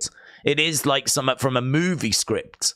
So you can't help but get romanticized about that moment and fall in love with that moment. So I think that first Wilder fight, and that moment in particular, I don't know if anything will really budge that from being his pinnacle, if you will, right? Maybe not the pinnacle of his achievements, but within public opinion, the pinnacle of, you know, him as a man, if you will, right? In regards, though, to this being his best win, I think if he gets this, this is the best boxer he's ever faced. He's never faced a boxer better than Usyk. So I think if he can get the victory here, I don't even care if it's easy. Doesn't make any difference to me if this is easy. He could step in there with Usyk, land one shot and win the fight. I will still sit here and tell you this is his best win. Even if it's the easiest win that any boxer's ever had. Ding, ding, out he comes, bang, wins the fight. I will still sit here and say that's the best win he's ever had. In fact, I'll say it even louder, because to not only beat Usyk, but to beat him in one punch, that would be the best win of his life. It'd be the best win of any boxer ever. But I think that Usyk is the best boxer he's ever faced. This is going to be the hardest challenge. It's going to be like swatting a fly. I think if you are a die-hard Fury fan, I think you need to know what he's in for here. I think you need to know what he's up against. This is not going to be an easy night's work. For either guy, in all fairness. For either guy. Because Usyk's going to have to work his nuts off. He's going to have to really put a shift in here to get something out of this. Because he's going to have to be sticking and moving, avoiding Fury's big shots. Because, as I said, if he gets clipped and like rocked, even momentarily, Fury will be on him. He'll be on him. But it's just, I've seen so many Usyk fights. The guy is still undefeated. He's 37 now. He's 21-0, right? He's undefeated. He unified the Cruiserweight division. He's come up to heavyweight. He's beaten Chisora. He's beaten Daniel Dubois. He's beaten Anthony Joshua twice. The Chisora fight, you can see there was moments that he had a few problems, but that was one of his first fights at heavyweight, right? It's a bit like saying that Fury drew against Wilder, right? Well, yeah, but that was his first fight after coming back for a few years. Obviously, he would win the next couple of fights. They weren't easy. They were close. But he would go on to win those fights, right? And so I think Usyk having a bit of a trouble against Chisora. If he was to face him now, he'd kill him, right? Usyk would have no problems with Chisora. But at the time, he'd just kind of come up. And then, but you look at the Anthony Joshua fights and you look at the Daniel Dubois fight. When was he really in trouble? Apart from that shot, right? Obviously, everyone's really fixated on the body of Usyk, and that feels like an area that can definitely be targeted, work in the body. Fury's never been known as a body puncher, though. Fury isn't someone that I expect to really work the body and get a lot of success, because he's not known as a body puncher. He can work the body, but he's not known as like someone that's a specialist in that area. He'll hit you there, and it'll hurt. But he's not someone that's really known for it. So I think he'll try the body. I don't think Usyk's body's as weak as what everyone says. I think that it's shown that it's definitely an area of interest. Let's put it that way. But I don't think it's a magic solution to putting Usyk away. I don't think it's like, let's land a body shot and he'll crumble down, you know, like a broken cookie. I don't think it's anything like that. I think a lot of the weaknesses of Usyk get blown out of proportion because people really struggle to find any weaknesses. So if something seems to present itself, everyone jumps on it. How do you beat Usyk that is so evasive, got such good volume, such good movement? How do you beat someone like that? And everyone seems to focus on the only areas where there's even been just the slightest bit of chink in the armor, right? And that's the body. The body has shown that when he's been hit there before, he's shown that it hurt, right? And so everyone goes, it's the body, it's the body, it's the body. But we've seen him be hit in the body and take it. Again, it's not like you hit the body and he just falls over. So the body is definitely of interest. I think that's the best way of wording it. But it's not this magic button that's going to turn off Usyk's lights. So, but I definitely, if I was like working with Fury, that's something that's going to come up during the training camp, isn't it? You're going to have that conversation. It would be negligible to not have that conversation that you should work the body of Usyk. So I think he'll have a little look at that. Maybe that's the plan. I think the plan when Usyk comes on the inside is to grab him and lean on him and put his weight on him, right? And I think you will see him trying to get a few body shots in there. Little digs into the body when they're in the clinch. Bang, bang, bang. See if he can just soften it up a little bit. There'll be a lot of that Usyk needs to be aware of. A lot of dirty tactics from Tyson Fury, but people have got a couple of different thoughts on that. Some people don't like it because they think it's like unprofessional. They think that it's cheap. They think that it's, you know, cheating. But I don't know, the dark arts of boxing, there is room for that in boxing. You know, you've got to have some street smarts about you as well. I kind of like the fact that it's part of boxing, to be honest with you, because I think that it needs to still have that kind of rough edge about it. You know, this is the working man sport. People want to watch this, want to see two guys like slug it out. And I suppose in a way it's a little bit like being out in the street and after a few pints down the pub, you know? And I kind of feel like that grinding your head into your opponent's heads and like, you know, throwing in a few body shots and getting your forearm kind of in their face and just making it a bit rough, leaning all of your weight on top of your opponents. You know, there's nothing about this that's like really beautiful, sweet science. There's nothing about this that's like combos and hook shots and throwing, getting in the pocket, getting nice little uppercut in, working your combos. It's the dark arts. It's the dark side of boxing, which some people have a problem with, but I think that it just keeps that little rough edge that I think keeps things interesting. Doesn't become too sterile. You know, it still keeps a bit of personality as a result. So I like it. I don't mind it. I think that as long as, you know, the referee's going to step in and make sure things don't cross the line. And of course, you're going to try and do stuff that the ref doesn't see. But I think that, you know, it's there for both guys to do. But obviously, you're not going to get that from Usyk. That's not his style.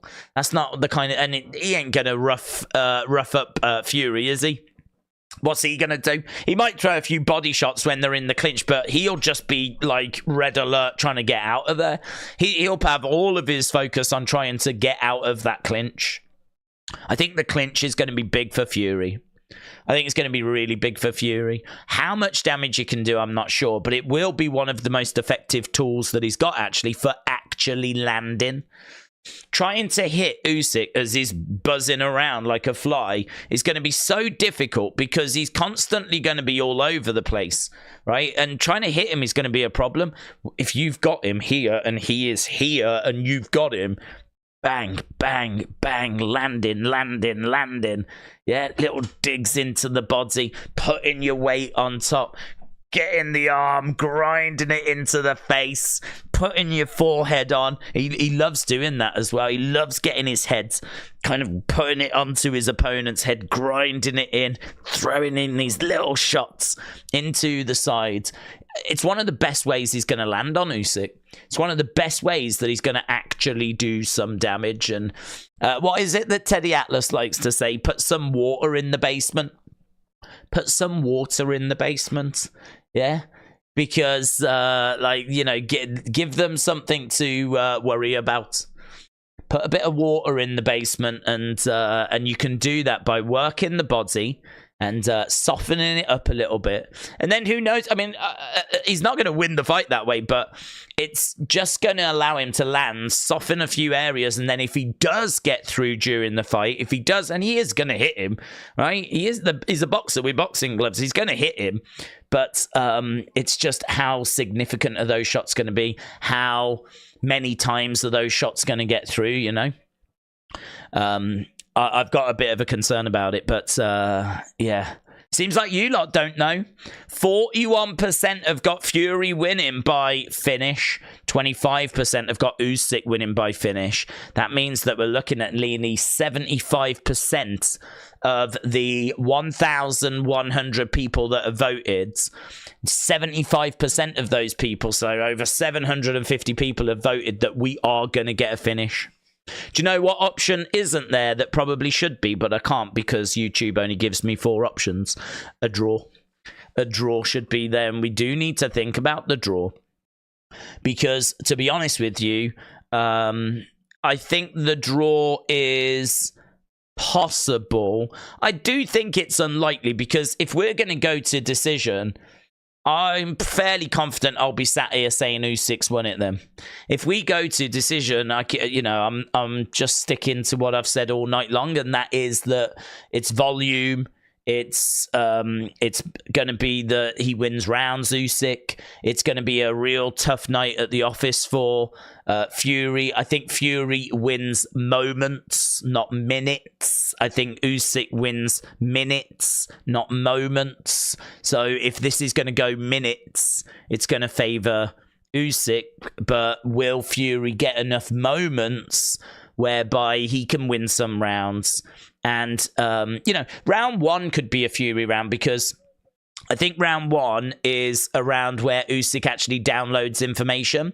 I think round 1 is where Usyk is going to get not settled into the fight, but I think he'll use that round to build the other rounds on. Round 1 is the round where there's going to be a lot of feinting from both guys. Fury loves feinting.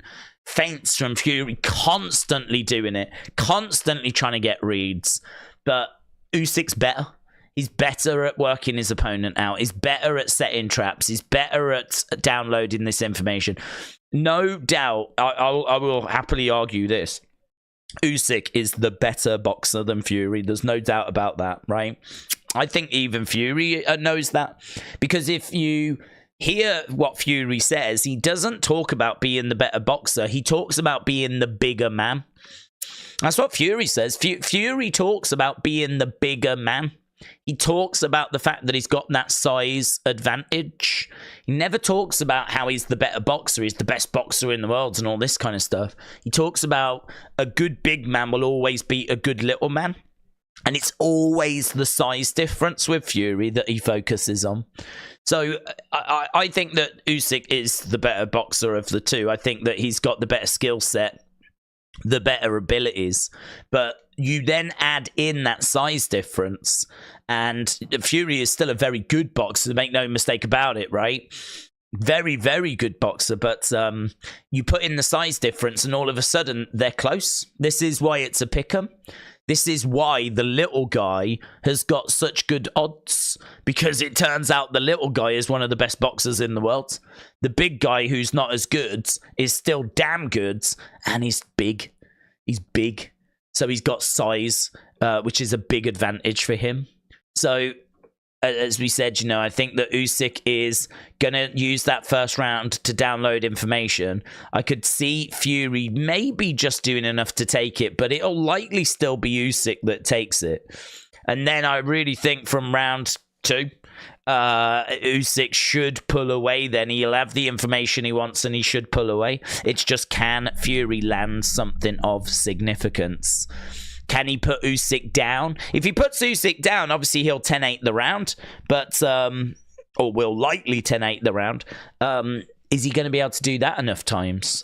I don't know how likely a draw is. It's definitely a possibility, but Fury's going to have to really achieve some stuff to even get a draw. He's going to have to really achieve some stuff. I keep saying it. My heart wants Fury. I know it might not sound like it, but one thing that I always am on this channel is I'm honest. I'm honest with what I see and what I think and what I feel, right? And so I am English, right? I'm sat here in the UK. I'm watching in England. And right now, you know, I really want Fury to do it. I've always wanted the heavyweight divisions have one champion because I think it's really good for boxing. I think it's exactly what boxing needs. It needs one champion. And so in the heavyweight division in particular, because I think a lot of people, because of Ali and Mike Tyson, I think the heavyweight division is the division for many people. Lots of casual fans, people that will just tune in for the odd fight. It's the heavyweight division that resonates most with them. Obviously, you know, your Mayweathers, your Canelos, you know, undeniable the numbers that they pull, right? So certainly not saying that other lower weight classes can't get viewers. I mean, that would be a stupid thing to say, and that's not what I'm saying. But I think your average Joe, your grandma, your granddad, right? The people that just don't interact with boxing, the heavyweight division, it means a lot because of what's been before. And what has been before have been some of the greatest sporting stars we've ever seen. George Foreman, Muhammad Ali, Mike Tyson. You know, these are monster names. These are some of the biggest names in the history of mankind, let alone just sport. I mean, Muhammad Ali has got to be one of the most recognizable people that's ever lived. Mike Tyson as well has to be one of the most recognizable people that's ever lived. So I think that the heavyweight division is such an important division that if getting one champion and this being the guy, this is the guy, this is undisputed, this is undeniable, this is the guy, that's going to be such a boost for boxing. That is going to be such a boost for boxing. The only downer is once we found the guy, is the guy going to flip him retire? Because how much longer is Usyk going to go for? If Usyk wins and wins the rematch, does he hang it up? There's nothing else for him to achieve. He doesn't need the money. He's got loads of money. He's achieved his life's goal.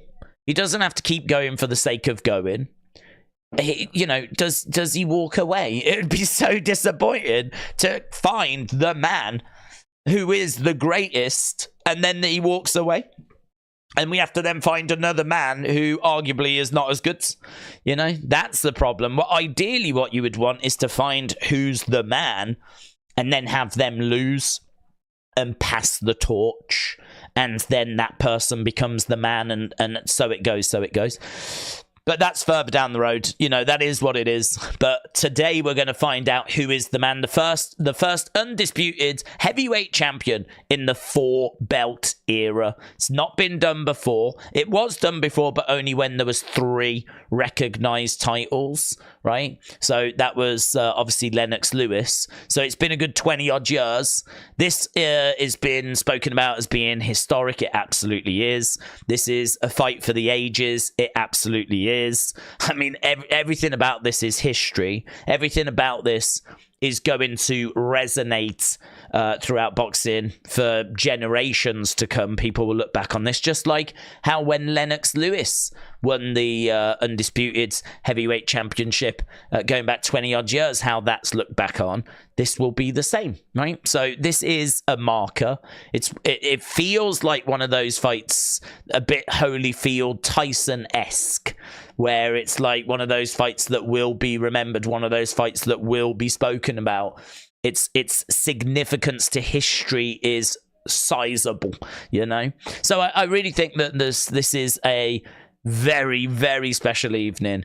This is a fight that we could just talk hours. I mean, we have already. We've been live for an hour and 40 minutes. We haven't really spoke about anything else. But this is what it's all about. You could just have one fight on this card and no one would care, to be honest. That's how big this thing is. We got shots of the arena and we're seeing it slowly filling up. Fury's finishing his story. That's what needs to be the right decision, says Joe. Yeah, so the point I was making, right, as I went on my ramble, was that I'm here in the UK, and so to say there's only one man in the world, and he's British, he's from the UK, and he's the world boxing heavyweight champion. I mean, we've been very blessed to be able to say that we've had that, with having Fury be the WBC, and of course Joshua had all the other belts. So we, as a country, we had the division unified, but no, it wasn't on the same man. It was on two British guys, but it wasn't on the same man. Well, we've got an opportunity here for a British guy to be that person, you know. And I think my American friends, my Canadian friends, anyone that's joining us from any country around the world can understand that, you know. Certainly for our little country, I mean, we're not the biggest of places. We punch above our weight, shall we say. And it would be really, really cool for us to have that. But I have to be honest with what I see, and what I see is that Usyk is the better boxer.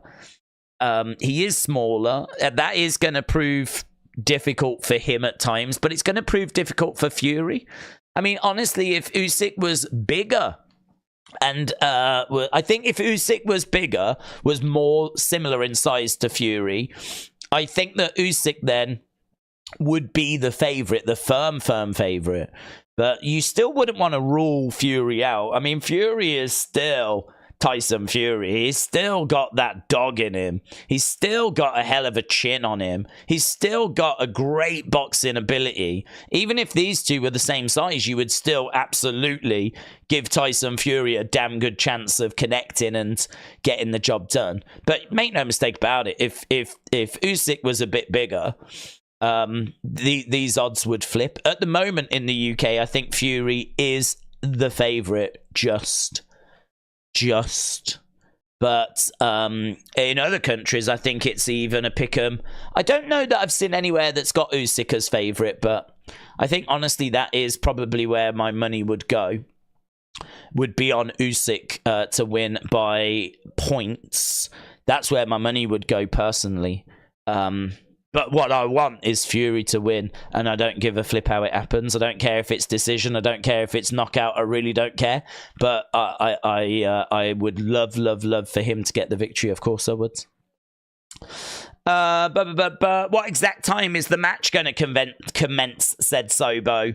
The match should commence in about 4 hours, which I know is a long way away, right? I know that's going to cause a lot of heartache, but there's a lot of fights that we've got to get through first. It's actually not that far away. I mean, if you think about it, the main boxing cards, 3 to 4 hours. That's about normal. We started just a little bit before the actual card began, to be honest. And we are actually going over to a fight that's coming up. It's one that we'll just keep an eye on again, because I don't think really people are here for anything other than the main event. We will have a look at fights and keep an eye on them as they're happening. This one, I think, is Safar against Kovalev. Should be our next fight. And this is going to be interesting. Safar has said that he expects to win. He is coming in as a slight favourite. He thinks he'll do it in 7 rounds, but he is taking on a former light heavyweight champion. He's taking on 41-year-old Kovalev, who is seen as a legend, a veteran. Hasn't fought since 2022, but he is powerful. He should still have that power. We know that power is one of the last things to go. He's 41 though, so we know that his speed, his movement is not going to be brilliant, but he can crack. And he has beaten some massive names throughout his career. So Kovalev is a veteran, he's a legend. I think he's someone that has failed drugs tests though, so there is like this little cloud that hangs over him, which is why, you know, maybe you don't hear the fanfare around him that you would expect to. But he's still someone that deserves to be respected. 35 wins, 29 knockouts. He comes in as the old lion, stepping in against a young lion, a rising prospect, 16-0, Robin Safar, who is, as we said, you know, favourite to get the victory here, but only just 16-0, and he's stopped his last 10 opponents. So, should be a real fun one, this one. Should be a real fun one. Safar, minus 150. Kovalev, plus 125. This is the main cards that we're watching right now. We're seeing inside the arena, and there's lots of empty seats. Lots of empty seats still. People are really only interested in rocking up for, I think, the big fights. Opetaia, no one's going to want to miss the co-main. Opetaia is really one of the best fighters in the world. Someone that is making noise of coming to the heavyweight division. He's undefeated, 24-0, 19 knockouts. Should be a brilliant co-main event. We'll be all over that. But the rest of the fights we'll just keep an eye on, like Cordina against Cacace. This is Kovalev against Safar. Mark Chamberlain will be in action. He should quite comfortably win that fight, though, in all fairness. We got Frank Sanchez taking on Cacace. That's in the heavyweight division. That should be fun. So quite a few interesting fights still to come, actually. But yeah, we'll keep an eye on them. It's going to be about 11 p.m. said NG Soggy.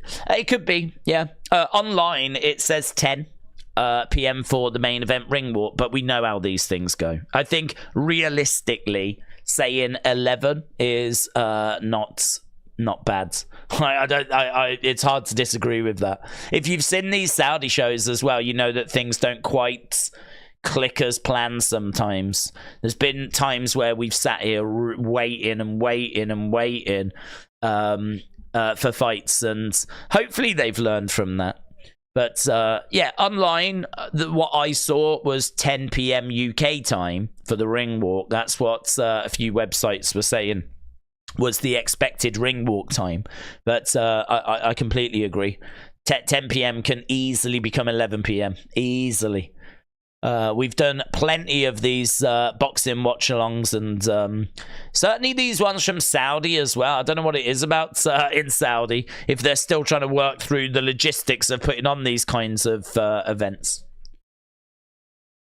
But it does seem to drag a little bit when it's time for the main event. Right. Does anyone watch UFC or only boxing, said NG Soggy. Yeah, we watch UFC. We do a lot of UFC, actually. This year has been very difficult to do the fight nights, though, because there's always seemingly something else that's on. There's been a lot of obviously wrestling that's been on, and obviously we've got boxing. There's some big boxing that's coming up, and I think the boxing has kind of got in the way sometimes. But so yeah, we don't get chance to watch the fight nights as much anymore. But go back just last year. We did like a good number of years where we were doing every UFC event watch-alongs, and we were doing fight nights, we were doing all of the Apex shows, we was doing the monthly card shows, which we continue to still do. It's just hard to do them all these days because of just the amount of sport and the amount of big events that are on over weekends. So boxing has really, I think it is Saudi, you know. Saudi Arabia deserve a lot of praise for the money that they've put into boxing, because boxing, you go back a few years ago, it was in big trouble. It was in big trouble because they just could not get the fights that needed to be made. They just could not get it over the line. And now you've got Turkey Alishek, who has obviously got access to all this money, all this funding for Riyadh season. And you've got to say credit where it's due. You know, he is putting where his money where his mouth is, and is really making some of the fights that people want to see. I mean, I heard that they want to do like some crazy, like Tank Garcia, Tank Davis taking on Inouye. I heard was a fight that they were looking at. Canelo Alvarez against Terence Crawford. That's a fight that they're looking at. Obviously, Beterbiev taking on Bivol. We obviously had Crawford Spence. We're obviously getting Fury Usyk. Obviously, Turkey Alishek wants to get Fury Joshua, if we can get to that. That's a fight that the world wants to see, and that's a fight which we're definitely working towards. But really, if there's a fight to be made in boxing, Saudi Arabia are looking to make it. And the other thing they're doing as well now is they've started to allow events happen away from Saudi. So they're sponsoring events that are happening away from Saudi Arabia. And that's a very interesting change. There's word of a big London card, a big London event that's coming, right? That apparently is being funded by Saudi Arabia. They are putting money up for this big event in London, right? I think, you know, you can say sports washing in the sense of they are obviously trying to change the world's perception of them. And they've put a lot of money into sport. They're giving the world the sporting events the world wants to see. And now it's kind of gone to that next stage where rather than doing it in their country, they're allowing some of these events to go to the UK. Australia was another place I heard that they were looking at putting something on. I'm sure they'll do something with America and Vegas. I'm sure that that'll be on the agenda as well. And again, you know, I don't know how people feel about it because obviously human rights and all of that kind of stuff. But all of that to one side, putting human rights to one side, you've got to say that I think the reason as to why it's so difficult to do UFC these days is because of how amazing Saudi has been for the world of boxing and really ensuring that they put on the fights and the events that people want to see. Even innovative events like the 5v5. You know, the 5v5 is coming up, which is 5 boxers from Matchroom against 5 boxers from Queensbury. It's Eddie Hearn basically against Frank Warren. Arguably the 2 biggest promoters in the world today when it comes to putting on boxing events, right? Eddie Hearn and Frank Warren. And it's really the graphics of them two staring at each other. It looks like they're about to have a fight. But I saw the graphics pop up the other day for the 5v5 and it was Frank Warren and Eddie Hearn face to face. And it's obviously 5 of their fighters going up against each other to try and figure out who gets the bragging rights. And it's something like that, which is quite innovative. That's different. I like that. I like these 2 big promotions that have hated each other for so long and stayed out of each other's way, and they don't have anything nice to say about each other. And I think even Eddie Hearn said that before, like, you know, last year, he had never actually even sat down and spoke to Frank Warren. They'd never been in the same room. They'd never had a conversation. And you're talking about 2 of the biggest boxing promoters in the world had never actually... And they're both English? British? I mean, you'd think it impossible that they wouldn't cross paths and have conversations. But there was a very real dislike, which Turkey Alishek has kind of really worked on to soften. I'm sure there's still clearly a rivalry. That's never going away. But I think the relationship is in the best place it's been between them. And maybe it's just going to help get some stuff get done, you know? Maybe it's just going to help things kind of move in the direction that they need to go. But in fact, you can see them both. They are not quite sat together. There's someone sat in between them. But I have seen them sitting next to each other at previous events, whatever. And they've been round Turkey Alishek's place for dinner.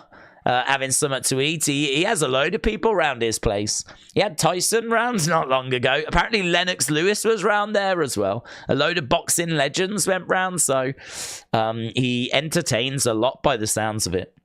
He does a lovely garden party, I hear. But there's lots happening.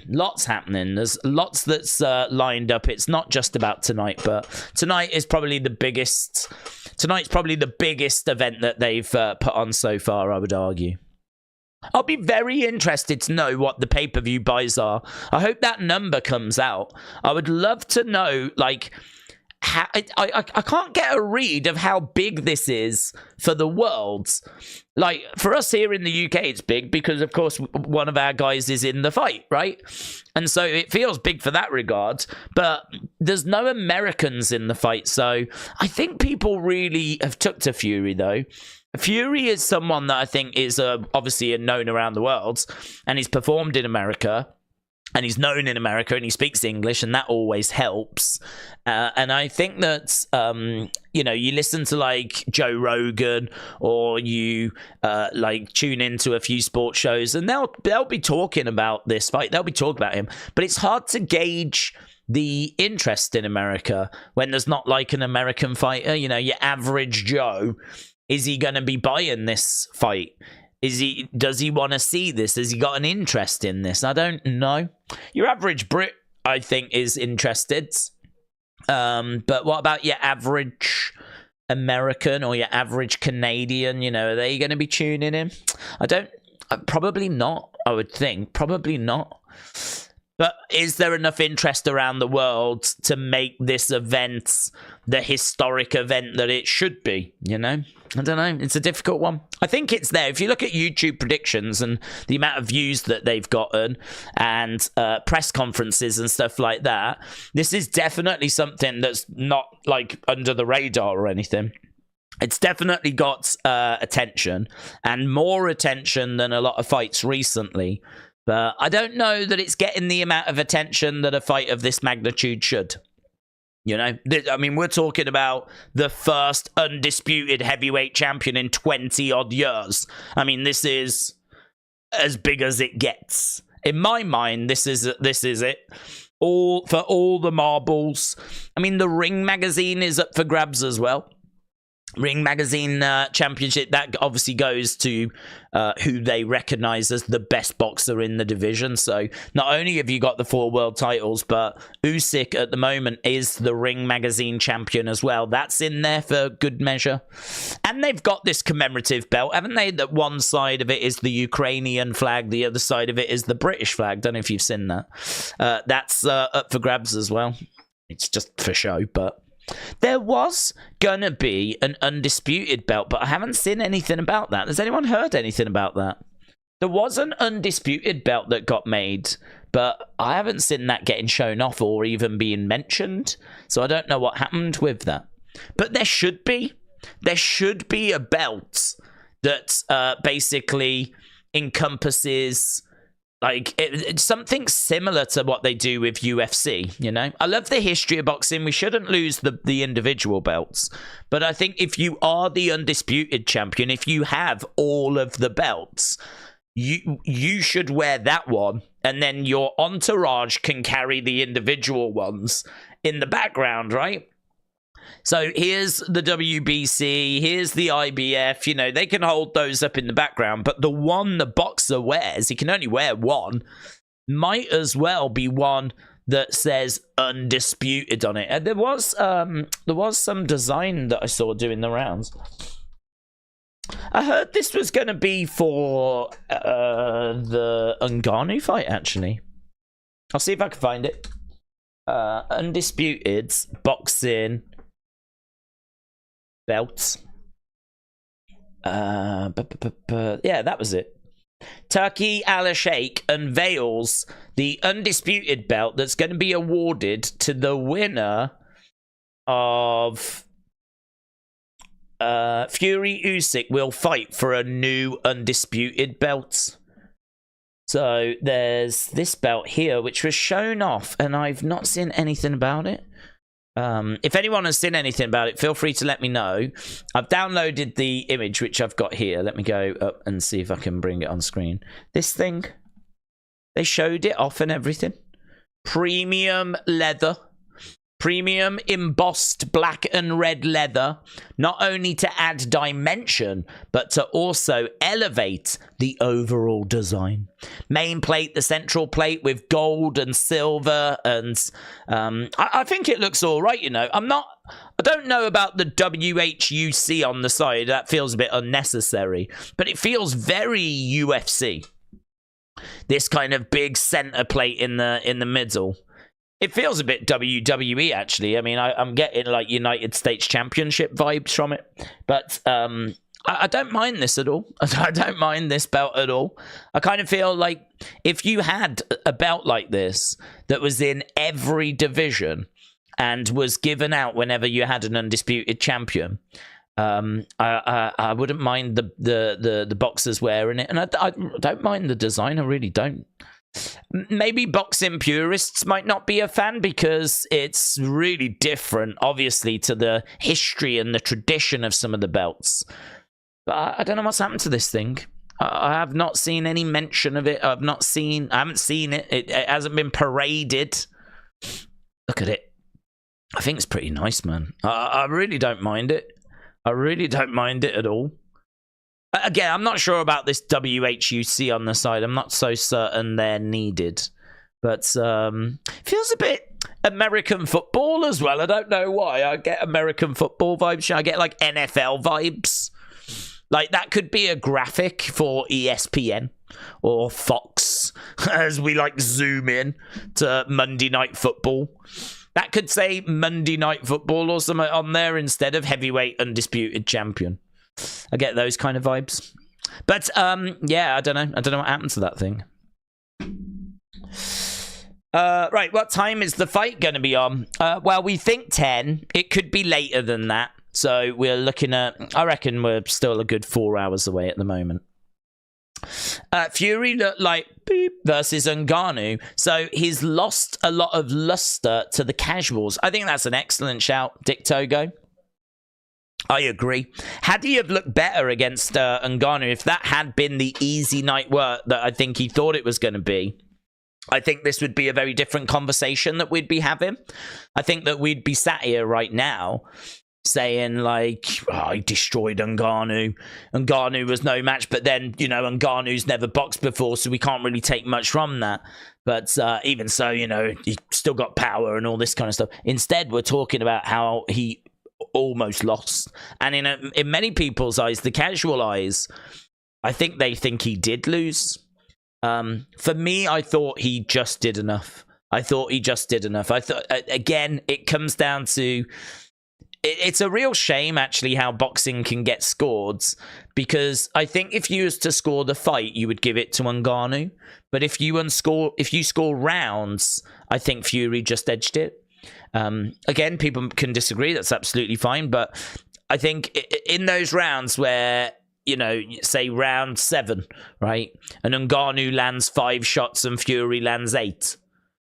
You go with Fury. So he gets a 10-9 for that round, right? And I think there was a lot of that happened in the fight that was really close, but Fury just got those few extra shots in. And so he takes the round. And I think that there was a lot of that. And I think that, yes, Ngannou did manage to knock Fury down, and so he 10-8'd those rounds. And this is what made it so close, was that Ngannou won some rounds big, really big, definitely the more eye-catching. But Fury just kept chipping away with rounds that he was just edging, just loads of rounds that he edged. And for me, he took it by a round or so. I mean, there was really not much in it at all. To the point where, had they have gone with Ngannou, I mean, there'd be no complaints. I wouldn't be sitting here saying this is fixed, it's a robbery. But at the end of that, I was like, oh, I don't know, this is so close. I think it's Fury that edges it, or a draw. I think those are my exact words. Fury edges it, or it's a draw. and they ended up going with Fury. So there was no complaints from me. I don't think that it was a robbery or anything like this, but there's plenty of people that do. There's plenty of people out there that do believe that it was a robbery and do believe that it should have been Ngannou, and that's absolutely fine. It was so close that there's no argument to be had, to be honest. So, yeah, I agree with you. I think that to the average person that tuned in, Fury lost a lot of luster there. I think that's a good way of putting it. Lost a bit of his aura. And there's some people out there that feel like it should be Ngannou that's in this situation, although maybe they changed their mind when they saw what Joshua did. You know, maybe Joshua did Fury a bit of a favor, because if they hadn't have done that fight, would people be louder in saying this should be Ngannou, right? But I think the fact that he lost, and he lost so decisively to Anthony Joshua, I think that's definitely kind of put pay to him being in this. But there's still people out there that think it should be Ngannou other than Fury because he lost, you know. But I don't think that necessarily has hurt the buy rate for this. I think that it's a hard one to promote, actually, because of the fact there's no American fighter.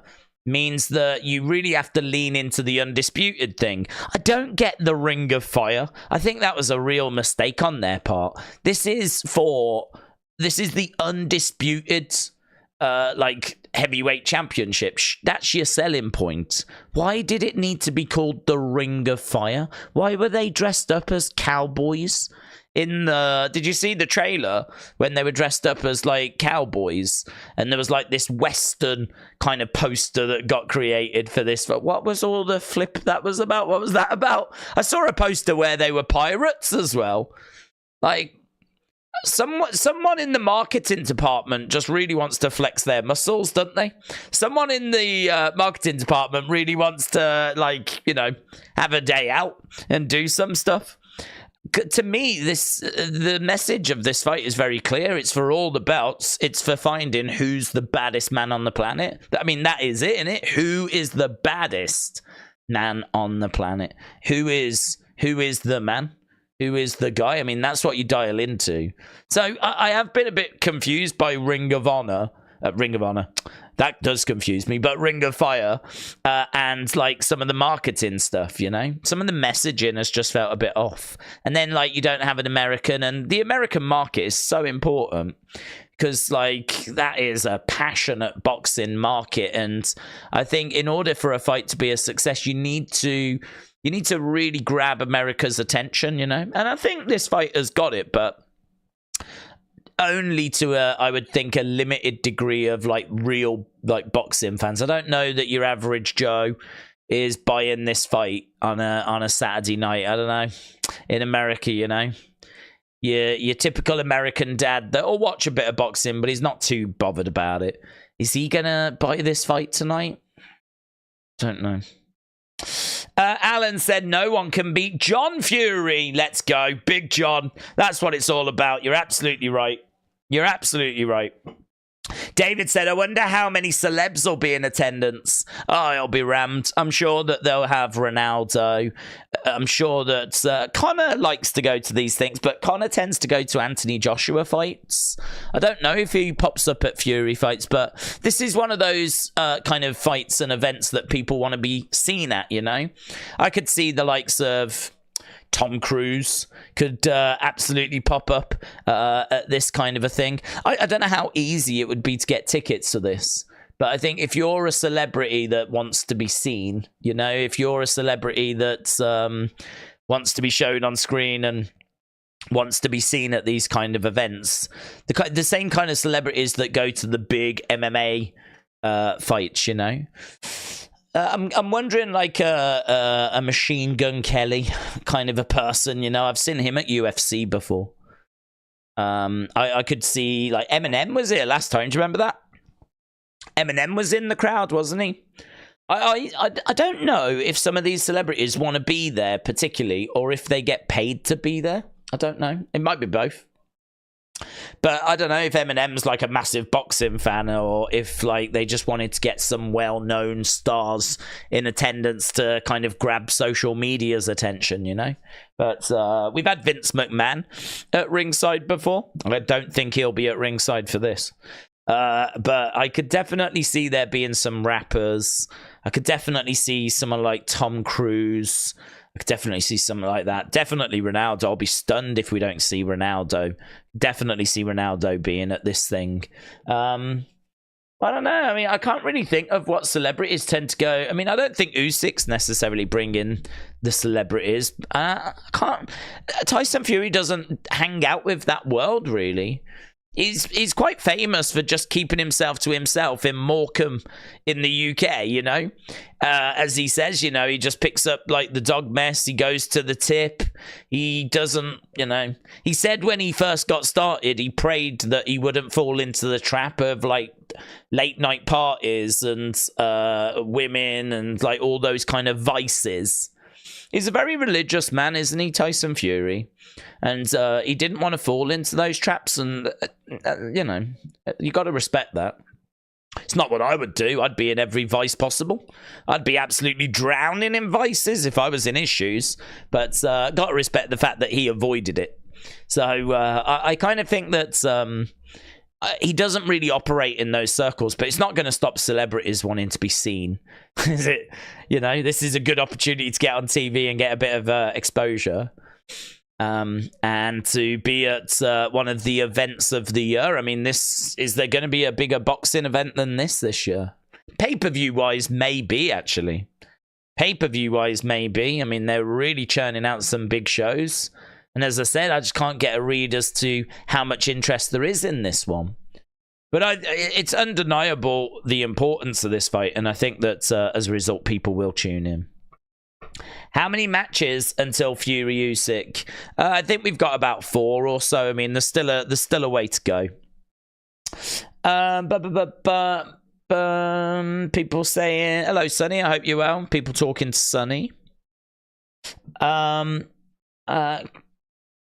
walked out with Terence Crawford, said Steve. Yeah.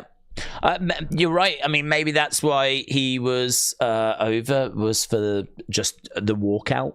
But it's still unusual to see him at boxing events. I don't expect to see him at this one. I think there will be some rappers at this one. I don't think there's any performances. I think they've learnt from that. That was bad, man. That was bad. But that was also like the opening ceremony of Riyadh season as well. And this isn't even Riyadh season. Riyadh season has come to a close. So technically, we're out of Riyadh season, but they're kind of bolting this one in. This is kind of like been added on. So I don't know. I don't know that we're going to be getting Doja Cat or anyone like that, but I'm sure there will be plenty of celebrities in the crowds. Right, fights have been changed until midnight. Ring walk at 11:45, says Amy. James, shout out to you. I hope you're well. Easy99 said, do you stream Euro 2024?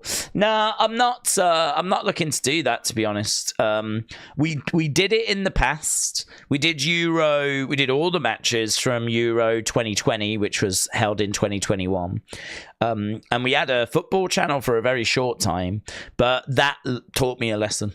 It taught me a lesson, and the lesson is, if you want to get anywhere with that world, you have to be in that world all the time.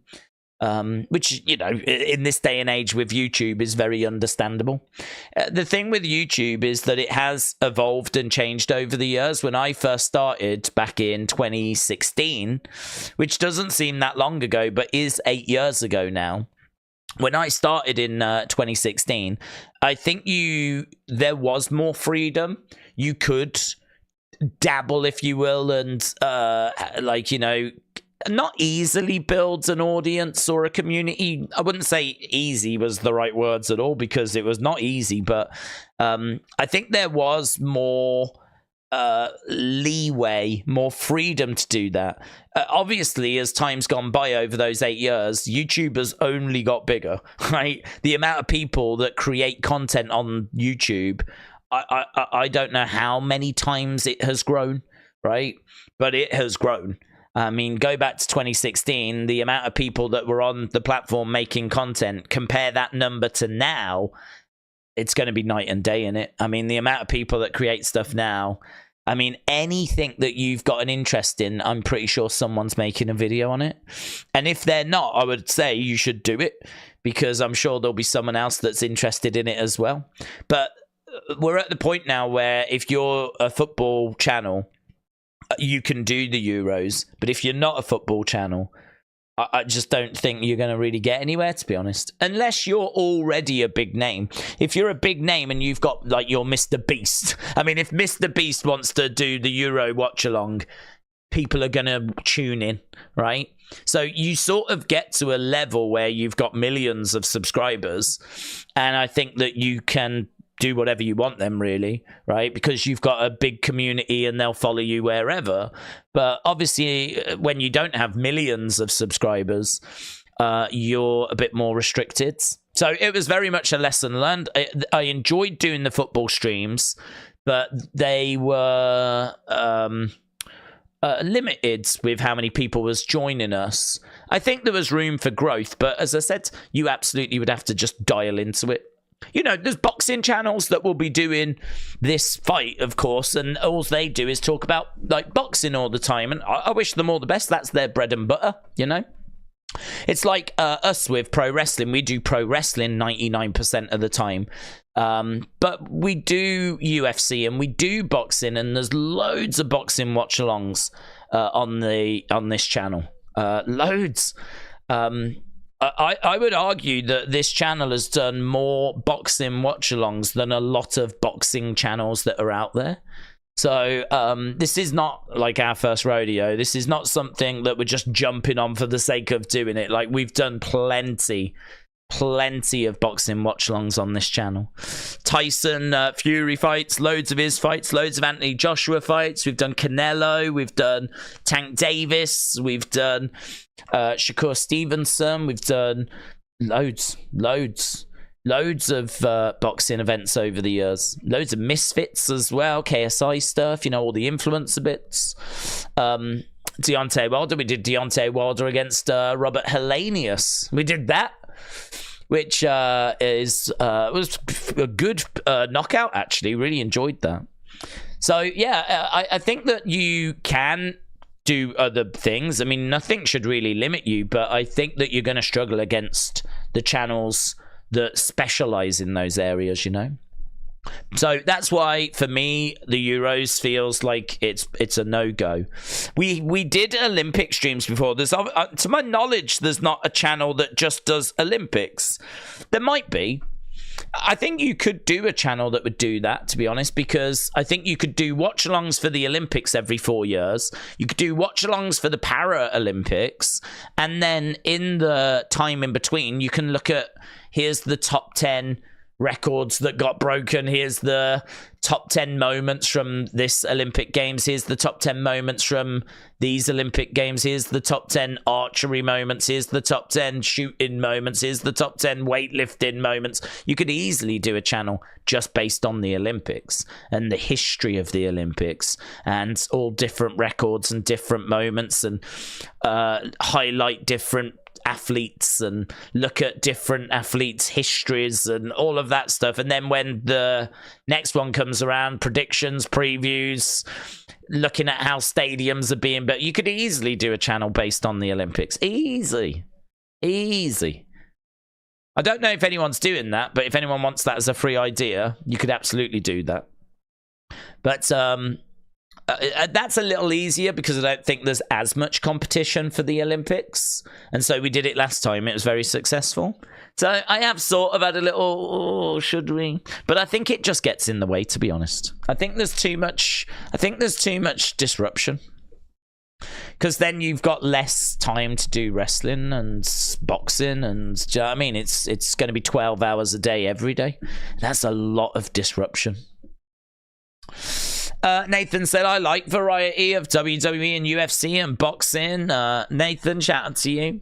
I think it works for us. It's good for us because of the fact that we it's good for us for the fact that we are free on Saturdays. And actually, this is why I hope, and I know people won't agree, but this is why I hope that WWE Premium Live events do go back to a Sunday. Because if they go back to a Sunday, then that moves them out of Saturday. Because at the moment, once a month, we have to do WWE on a Saturday. And also, you've got things like NXT, which occasionally pops up on a Saturday. Whereas if they move to a Sunday, all of the Premium Live events, well then, you know, that means every Saturday we're free for UFC and boxing. So this is why we can do UFC and boxing. It fits on the channel well. But this is why, like, football and whole seasons of things and it don't fit as well, you know. I am doing awesome, said Dro. What time does it start? Everyone wants to know what time it starts. That's the big question, isn't it, of the moment? What time does it start? I mean, what I can tell you is that we've been live for 2.5 hours. We're backstage at the moment with Evander Holyfield. He's being interviewed, asking his thoughts about who he thinks is going to be victorious. And he says, well, it's about finding out who is the best. Who is it that you're backing, though? I'm not backing either one. Both are great fighters.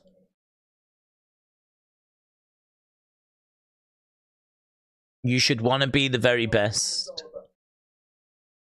Oh, there we go. No answer from Evander Holyfield. You should want to be the very best. And I'm not really backing either man, so... yeah, a politician answer from Evander Holyfield. He wouldn't say which way he was leaning. Venue is filling up. Very much filling up. And we're in round 9 out of 10 of this Kovalev Safar fight. So this is interesting how Safar said that he was definitely going to get a knockout. He was looking for it to be in the first 7 rounds. And here we are in round 9. The Manx said, Jacuzzi... cold beer, beautiful weather, fight is on a projector in the garden. Let's go. Oh my God. That's, oh my God. That sounds like heaven, man. That sounds like heaven. A jacuzzi, cold beer, beautiful weather, and you've got the fight on it on a projector.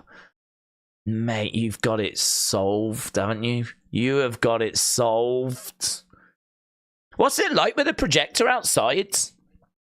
Or is it an indoor jacuzzi? But then if you said it's good weather, that suggests you're outside. But projectors are good, and the technology has really come on, and the picture is like so sharp now compared to going back 20 odd years, of course. And actually, the costs of projectors have really, like, you know, they're good. I've looked at a few projectors and I've been like, I wouldn't say tempted. I don't think you're going to get a picture quite as sharp as you would with like a normal TV. But like a projector outside, I've never really thought about that. But I would imagine that the light of the sun and all of that would like really get in the way. Unless you've got like some sort of covering over the TV bit. I don't know. Let me know. I'd like to know what's it like. What's projector life like? Joe said they're both underrated fighters. Malvard said no one can know for sure what time it's going to start. Now, just a rough outline, just a rough guess as to the ring walks. I mean, I think that there is a bit of a schedule. I think they've got an idea as to what time they want to, like, you know, have certain fights starting. And as I said, I've been onto a few British sports websites that have both reported that the aimed start time is 10 p.m, right? UK time. That's the time that they are targeting. Now, people are saying that that's changed and that it's now 11 p.m. Oh, I don't know about that, right? I haven't heard that personally, but I could believe it. I could believe it. It could also be a case that they aim for 10 and it's not going to be 10. I mean, we've said before, these things, they aim for a certain time and they always overrun. They're never on time. I could quite easily see it being a case we're sat here at 10:30 and the fight still has not started, right? So for me, I can totally believe that.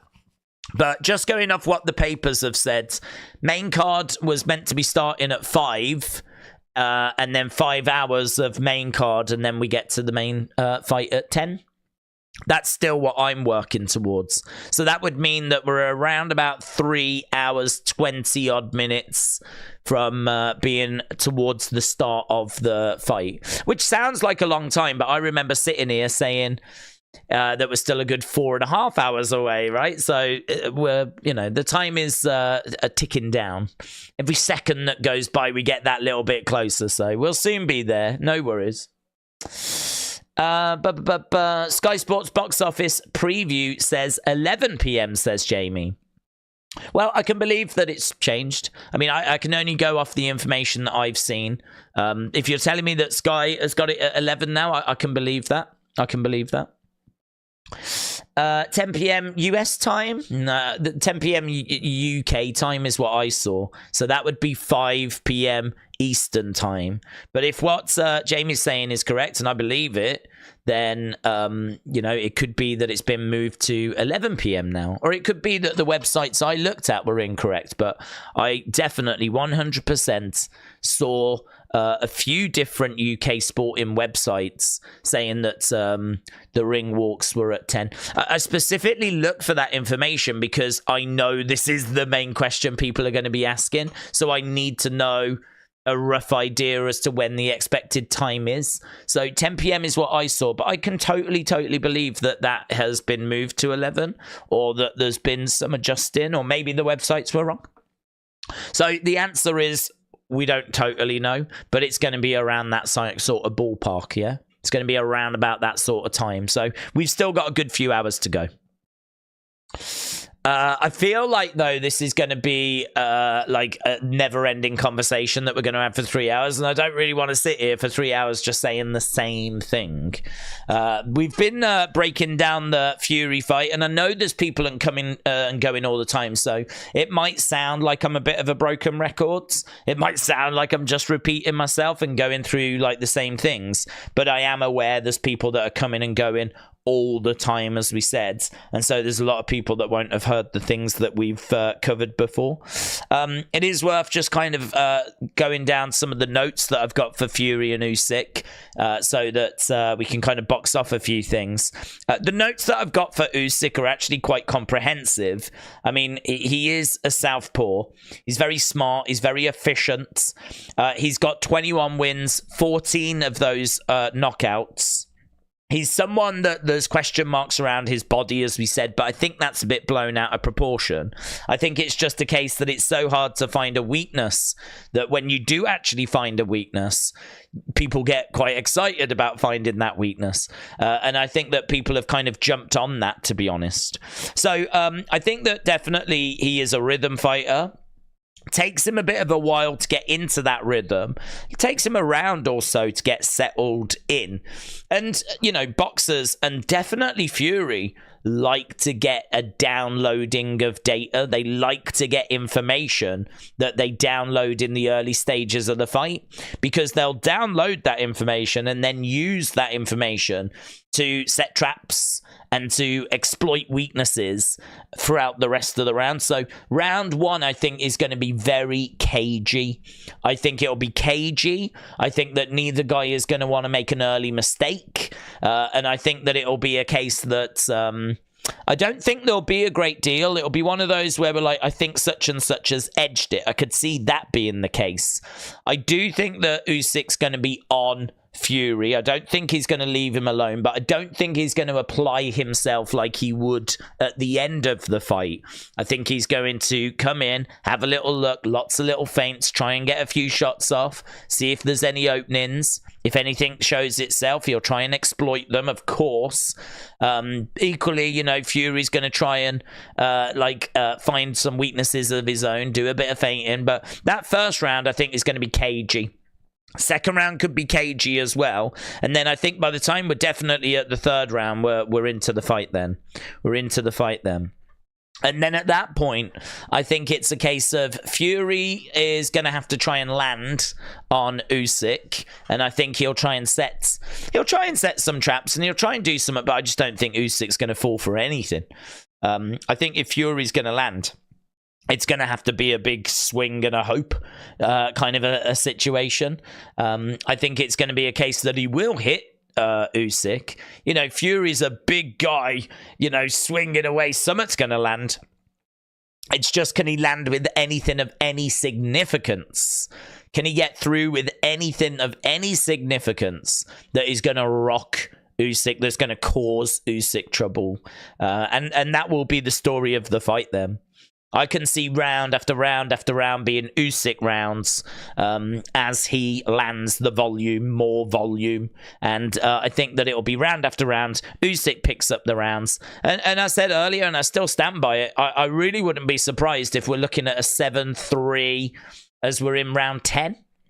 I wouldn't be surprised in favour of Usyk if he is so far ahead that actually, you know, we're getting to the point where Fury's going to need knockdowns in order to win points, win on points, or to win the fight. He might even need a finish, and he's only got 3 rounds to do it, and it's going to be really challenging. I could definitely see Fury getting into that situation. So I think for me, you know, Fury is someone that needs to disrupt the rhythm of Usyk. That's going to have to start very early. That first round is going to be Usyk trying to find that rhythm. So how disruptive, how much risk is Fury going to want to take? And how disruptive and how much risk is Usyk going to want to take? Usyk, in all fairness, has got to take risk. He doesn't have any option. He's got to get on the inside.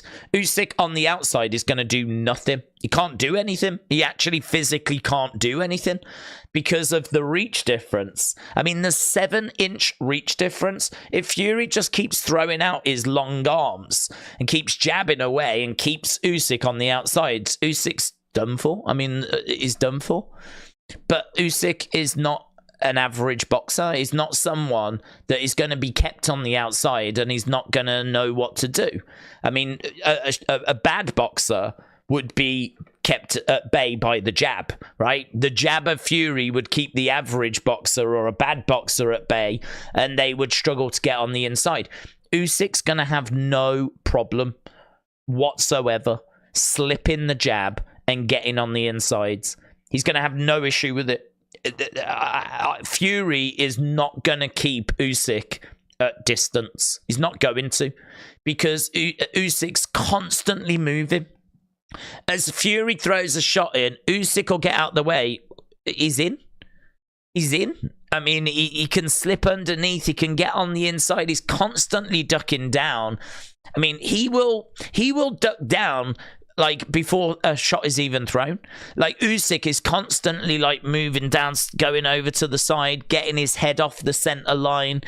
He's constantly moving around like this, and he will do that 12 rounds, all round 12 rounds, right? So the idea that Fury is going to throw out his jab and that is going to keep Usyk at bay, that's not going to work. That's not going to happen. If that's the game plan, it's not working, right? Because Usyk is going to be able to avoid those shots, get onto the insides, and absolutely crack Fury. I'll tell you what I'm a bit concerned with, and that is Usyk getting his foot on the outside, because one of the battles is, can Usyk get his foot on the outside of Fury, right?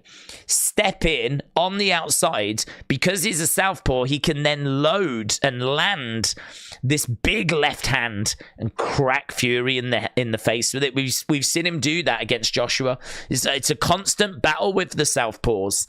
The southpaw will battle to get his foot on the outside so that he can step in and then throw that big left hand and crack Fury with it. If Fury throws a jab out and actually Usyk steps to the sides and throws like a big powerful left, I mean, that's going to be That's gonna have an effect, man. That will build up on Fury. This is going to be so hard for Fury. This is going to be so hard. I'm not saying that he can't win, right? I think he definitely has got an opportunity to win. I think it's a great fight, and I think he can definitely win. It's just the more I talk about it and the more I think about it, the more convinced I get that Usyk's got this, and that it's going to be not easy, but I think that he's got this. I think that Usyk's got this, and that is honestly not the way I want this fight to go. I want it to be a case that Fury wins, but there's a lot of people that, I just keep changing my mind. I really don't know. The closer we get to the fight, the more I'm convinced that Usyk wins, and he wins on points, I think. I don't think he'll put the big man down, but on points is what I'm thinking. I hope not. If I'm wrong, I'll be over the moon. You'll never see a happy or wrong person, because if I'm wrong and Fury wins, well, the UK has got an undisputed champion, and I'll be absolutely thrilled, and I'll be really pleased for him. Equally, though, if Usyk gets it, I'll be really pleased for him, because I think he's a great person. Comes across as a lovely guy.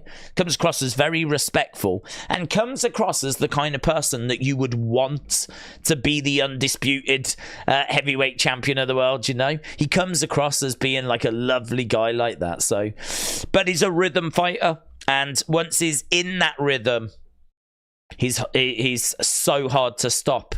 You know, one of your best tactics is to stop him before he even gets into that rhythm, to be honest. But that's hard to do as well. He's tough. He's got better footwork than Fury. He's got huge output. He level changes all the time, as we said. He's really good in the pocket and close. He's not bad at the mid-range, right? He's got long enough arms, 78-inch. I mean, he's 6'3". Let's not make any mistake about it. He's 6'3". So at the mid-range, he is someone that can do damage. It's just on the outside is too far out. So keeping him on the outside would obviously be perfect, but realistically, you're not going to do that. You're not going to be able to keep him on the outside. But if you could keep him on the outside, that would be perfect. He's someone that uses his lead hand as a distraction. He uses it as a jab. That lead hand is constantly working for Usyk. He's constantly got it out there, circling it round, jabbing out at it, feinting like with it, constantly like doing stuff with that lead hand. He's got a very, very active lead hand. Focuses on volume over power. If there is an area of weakness, it's probably that his shots don't carry too much pop. So he'll get through with his shots. Those shots won't really do much to Fury. I think they will add up. It will build up. But it's not something where he's a one-punch knockout artist. That is not Usyk. So that, I would say, is probably a problem for Usyk, is that he doesn't possess that sort of one-punch knockout power. It means that it's going to be a long night work, but he has long nights all the time. Every fight he has is a long night at the office. We're just seeing Lennox Lewis arriving. He keeps his head off the center line. He can work going forward. He can work going backwards. He's very elusive. He's got good foot speed. He's got good hand speeds. There is a question of, will he go after Fury's eye? Because Fury obviously got busted open. And so there is a question of, will he target the eye? Will he try and cut that back open again? Will he try and target that wound? And honestly, I mean, it's not a bad strategy. We know that Fury obviously suffered an eye injury as he was training for this. And so will it be a case that Usyk, like, specifically goes after that? It looks like it's healed and healed up fine, but it might open up quite easily. Don't know how repaired it is. It might be that it's a wound that will open quite comfortably. He doesn't tend to tire Usyk. He actually gets stronger as you get later into the fight. He's brilliant. I mean, he really is one of... If it sounds like we're just swooning over him, it's because he is arguably, pound for pound, the best boxer in the world. I mean, we are talking about one of the absolute best. So that's Usyk. In regards to Fury, he's got the reach advantage. He switches stances. You know, he can fight from orthodox. He can fight from southpaw. I mean, what you hear about Fury is that he's a 6'9" gypsy that's got a dog in him who can throw powerful shots from either orthodox or southpaw. I mean, when put that way, you can see why. Like, you know, he is such a handful for people. 6'9", and he works from southpaw or orthodox. He's got pop in his punches. He's got a hell of a chin on him. We know his chin is great. He's got good boxing fundamentals. He's a good boxer. I wouldn't say that he's necessarily a great boxer, but I would say that he's a good boxer. And I think he's got a good defense as well. He's very good at leaning back and getting out of the way, and his head movement, and you know, he's very good. He can be quite elusive as well when needed. I think that his elusiveness is better though when the opponent is pouring it on. The thing with Usyk is that Usyk will come in, get a few shots off, get out again, right? He's not really someone that's going to like pour it on and look for the finish. He's someone that wants to get in, get his combo off and get out again.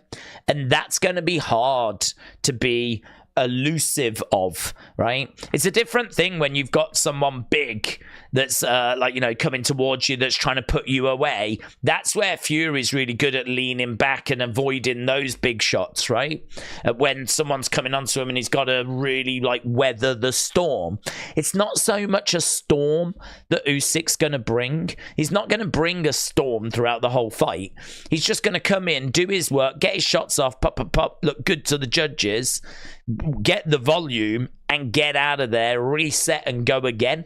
It's just going to be that all night long, just again and again and again and again and again and again for 12 rounds, where he just gets in, gets on the inside, gets his shots off, gets his combos off, gets out of there, resets again and again. So it's not a storm, it's just relentless, and that's going to be a lot harder to be evasive of. It's a lot easier to be evasive when someone puts everything they've got into one big attack, you know? He's going for it now, that kind of a thing. And they're pouring it on, and you've got to try and keep out the way, or, you know, head movement, leaning back. You're in the corner, you're trying to grab a hold of them, like all that. That's weathering the storm. You're not going to get that from Usyk. He hasn't got the size to be able to drive Fury back. I don't see him driving Fury back. I don't see Fury cowering in the corner as Usyk's pouring it on, you know? I don't see that happening. I think it's going to be more death by volume. It's going to be more death by 1,000 cuts. It's going to be more Fury just, you know, getting frustrated as this really annoying fly just buzzes around, keeps evading his shots, and he's gone again. And where is he now? And then he's over here, and as you try and punch him, he's over here, and he's gone back over, and then he's in, and he's gone again. And you're like, 12 rounds of that, and you just can't, you know. And as the fight's going on, you're getting a bit more tired. He seems to be growing into the fight, and you just, it's like flipping water up a hill. So yeah, this is how I see the fight. I mean, if I'm a betting man, I'm putting my money on Usyk by points. But is there a moment in the fight where Fury is swinging away and catches Usyk? You know, is there a moment where he's trying to get him and he's like just trying to swat a fly? You know, roundhouses, uppercuts, straights down the middle, cross shots, something somewhere just catches, just clips, and Usyk's done. You know, could that happen? Yes, 100%. But I don't know that you can really put your house on that. You know, that it starts to feel a little bit like Deontay Wilder territory. It's a little bit like saying, well, Deontay Wilder will never lose, because at some point in the fight, he will land that right hand. That's the argument for Fury. And we know that Deontay Wilder can lose and has lost, and lost to Fury and lost recently to Parker. And it turns out that even if you have got like fight ending power, actually connecting with it is a challenge. That is not an easy task. And I think that's the task that awaits Tyson Fury. So can he land with significance? I hope so. He's the bigger guy. Certainly if he does land clean, it's going to be alarm bells for Usyk. I'd imagine that there'll be mass panic going on inside his body if something does land from Tyson Fury. Just to give something back to the Fury fans, I think that is a very real possibility. I think that there is a chance that he does, because the thing with Wilder is that his boxing skill is fairly limited, actually. He is not that great of a boxer. It's just that in fights where he got himself into trouble, he got out of trouble by connecting with the right hand, and at some point, you know, in most of his fights, he did connect with it.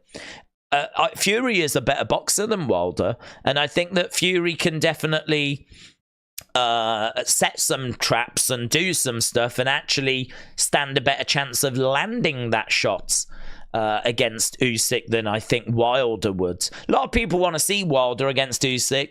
I don't mind that match. I mean, I would definitely watch it. Everyone's gonna... We know what it's going to be. It's going to be, can he land that right hand? That's what it's going to be with Wilder. I don't know if the appetite for that fight has gone down since Wilder-Parker. Because if Wilder can't beat Parker, he ain't going to be getting past Usyk, is he? Usyk is clearly levels above. So for me, I think that the fight would be fine, but I think that it would be a pretty straightforward win for Usyk, personally.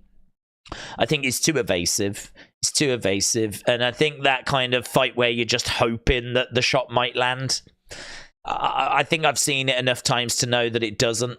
It doesn't always land, and certainly not against someone as elusive as Usyk. So I've got my concerns in hoping that something's going to land from Fury, you know. But I really want him to do it. I really do. It sounds like I don't, but I really do want him to do it. I have to be honest with what I see, and I think that, you know, Teddy Atlas came out and he sided with Usyk, saying the things that we've just said. You know, I've seen a lot of big names in boxing making that argument. But then, you know, there's a lot of good names in boxing that have said, well, Tyson Fury might just be that one step too far. It might be a case that his size is so different, so significant, that this is actually just a bit too much even for Usyk to chew. You know, at some point, this size difference has to become a factor. But I don't know, we've seen some big men, really big men, that have struggled in the past. I remember David Haye, was it Valuev? David Haye against Valuev. Valuev was just a monster. And David Haye was able to get the victory. That would be an interesting fight, actually, for Fury fans to go back and watch. That was a hell of a size difference. Hell of a size difference. I remember watching that fight. It looked like David and Goliath, but David Haye was able to pick up the victory in that. Andy said, are we doing Raw on Monday? Of course. We always do Raw on Monday. Are there any fights that are going on at the moment? We've got a fight that's about to start. So we are keeping... that was 2009, that Valuev fight, you know. 2009. For those that don't remember Valuev, he was 7 foot tall, not 6'9". He was 7 foot tall. He had the same reach as Fury. He had 53 fights and he won 50. He only lost twice. In fact, his final fight was against that David Haye fight in 2009, and that's when he called it quits. So he didn't fight again after that. But he had wins over the likes of Evander Holyfields. That's a good win on his records. John Ruiz, he won the vacant WBA. So he was the WBA heavyweight champion. and he lost it to David Haye in 2009, and David Haye was world champion then. It was a majority decision. I mean, it was really close. It went 12 rounds. It was only his second loss. But yeah, I mean, the size difference. I mean, David Haye was a cruiserweight that came up to heavyweight. David Haye was not a big heavyweight at all. And he was taking on this 7-foot absolute monster. He was known as the Beast from the East. He was known as the Russian Giant. And I don't know how much he weighed in that fight, actually. I don't know how much he weighed. I don't know if we can... it was billed as David versus Goliath. Oh my God. Do you know how much he weighed? I've got the numbers here. Valuev in that fight weighed 316 pounds. 316 pounds. That is 50 pounds heavier than Tyson Fury is going to be today. 50 pounds heavier than Tyson Fury today. He was taller than Fury, 50 pounds heavier than Fury. He had the same reach as Fury. And he was taking on David Haye, who at that time was smaller than Usyk. So Valuev against Haye is a bigger guy taking on a smaller guy than what we've got here. And David Haye was able to win a decision. The smaller guy won. David Haye against Valuev. Took place, as we said, in Germany, 7th of November 2009. Valuev was 36 at the time, 7 foot tall, 316 pounds. Had a world heavyweight champ, was 50-1 with 34 knockouts. And David Haye, who was from the UK, he was 22-1, 6'3", so he was the same height as Usyk, but he was 217. He was lighter than Usyk by about 5 pounds or so, so not much, very similar to Usyk, but he was just that little bit lighter. And but yeah, it was billed as David versus Goliath. I remember watching that fight. I ordered that fight. And watched that fight, and David Haye became world champion. So this notion that Usyk can't do it because of this size difference is rubbish. It's rubbish, right? I don't think this is a bridge too far for Usyk. I mean, what I would say is that Fury is a much better boxer, better fighter than Valuev was. But God, that would have been sick, man. Imagine if we could do Valuev against Tyson Fury. Fury having to look up at this giant monster. That would have been sick, man. That would have been so much fun. But yeah, the idea that we've not had a fight like this before, we have. The idea that Usyk can't win because he's too small. No, the smaller guy won back in 2009, and that was the heavyweight division, and it was for a heavyweight championship. So yeah, I haven't gone back and looked at this fight since 2009, to be honest. That was I'm sure there's some really great videos. I mean, to be honest with you, going back and seeing the history of the heavyweight division and these kind of fights, these kind of moments, that'd be really fun. I need to have a look and see, like, if there's a video that kind of goes through the journey of some of the belts, because I'm sure there's definitely fights like this that I've missed out on throughout the, you know, recent year. Well, not recent, but like certainly going back to like the mid to early 2000s, I would say. I feel like the 90s was really good because you had Holyfield and Tyson and Lewis and all of that. And then as you go into like the mid 2000s, it seems to go into a bit of a lull. The heavyweight division seems to kind of, I think the lineal champion was Lennox Lewis. And then there wasn't a lineal champion because when he retired, the heavyweight scene was a bit scrappy. And it wasn't until the Klitschko's came along that Vladimir was given the lineal title. The lineal is basically goes back through, you know, you're the man, basically. It's what the Ring magazine is really. It's you're the man. You're the man that beat the man. So, and you can see it going through the lineal championship. It's not an actual belt. It's more just a title. You're the man that beat the man that beat the man that beat the man that beat the man, you know? The problem is, it was Lennox Lewis, and he didn't get beaten towards the end of his time, and so that never got passed on. So the boxing world just sort of agreed that the new man was Vladimir Klitschko. The boxing world just sort of went with that.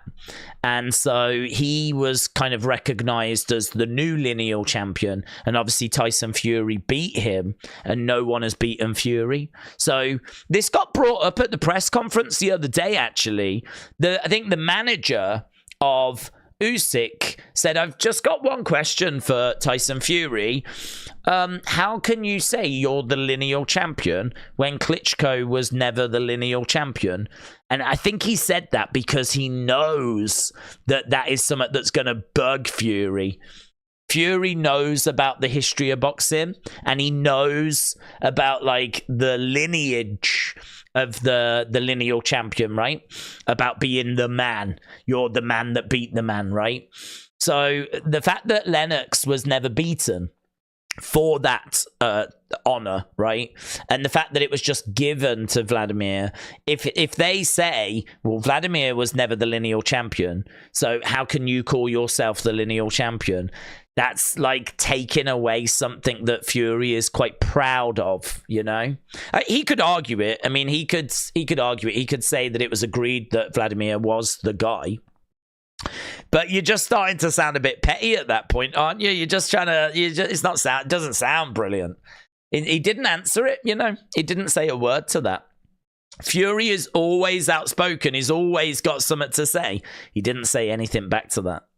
He just stayed very quiet. And I did wonder as to what effect that had. He probably just shrugged it off knowing him, but I think that definitely did kind of get to him a little. Right, we've got Chamberlain against Wahab right now. This is a mismatch, to be honest. Chamberlain is too good, and it's so good. Oh my God, Wahab's just gone down in the first round. He's absolutely folded over, and it's an easy win for Chamberlain. Round one, he was minus 1,400 favourite. Job done. Round one, he's absolutely destroyed Wahab. Wahab, there's not much tape on him. He was 23-1, 16 knockouts to his name, but he hadn't really beaten of anyone of note. There wasn't much tape on him, for example. Mark Chamberlain is apparently Turk Ali Sheikh's favourite boxer. He is the person that he enjoys watching the most. Wow, and he's just got in there and a first round stoppage. First round finish for Mark Chamberlain, who is gonna be a problem in the lightweight division. This guy is someone that people need to be paying attention to. He is 15. He's now 16-0. He's 16-0 with 12 knockouts. He's 25 years old. And it's interesting because when you look at that lightweight division, you know, you're looking at some of those big names. The lightweight division is so stacked with your Tank Davises and your Garcias and whatnot. I know there's been a bit of movement there as they've kind of just moved around different divisions a little bit. Shakur is around there, of course. But yeah, Chamberlain is someone that people need to be keeping an eye on. He very much could find himself knocking on a world title door at some point in the very near future. Don't know that this win's going to do much for him, but it continues him on the right path. 16-0 now, 12 knockouts, undefeated, southpaw, tall, rangy, big, strong, good pressure, very consistent. A problem in the division. Andy said, my theory at SummerSlam is Logan should defend his United States title. He should face LA Knight. I think he will, but I think you're right.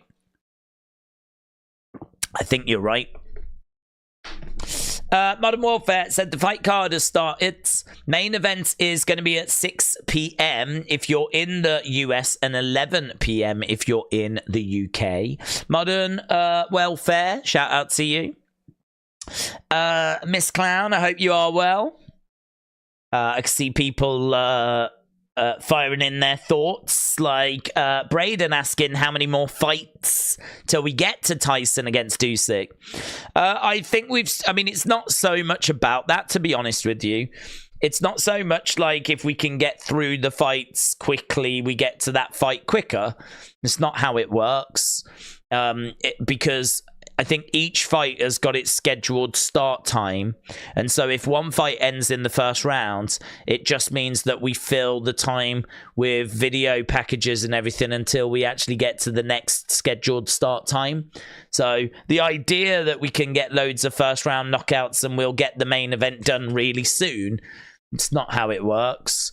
There's a scheduled ring walk time, and we will be like hitting that. And so the streets are saying 10 to 11 is UK time. So the streets are saying that we've still got a good 3 hours plus to go till we get to that main event. But we've still got some good fights coming up. There's still some good stuff. We got Frank Sanchez against Cacace. We've got Cordina against Cacace. We've got Opetaia taking on Briedis. So we've still got some fights still to go.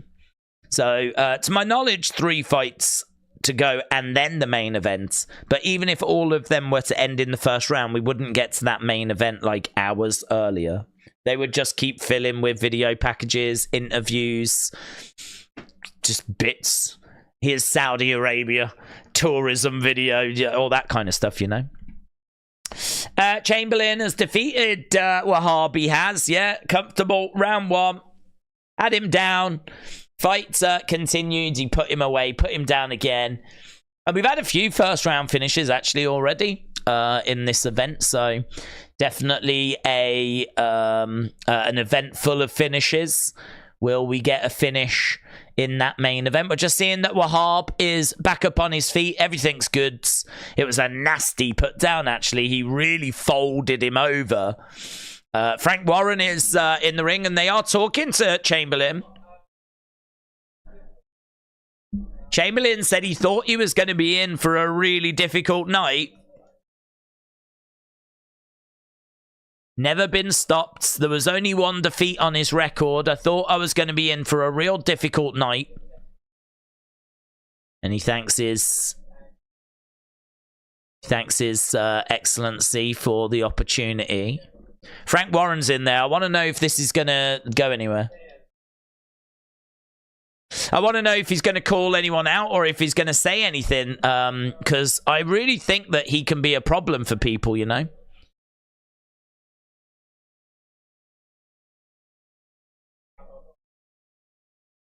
Chamberlain said he was staying alert in case Wahab got back up, because he knew then that it'd be quite dangerous, as he was going to throw everything at him.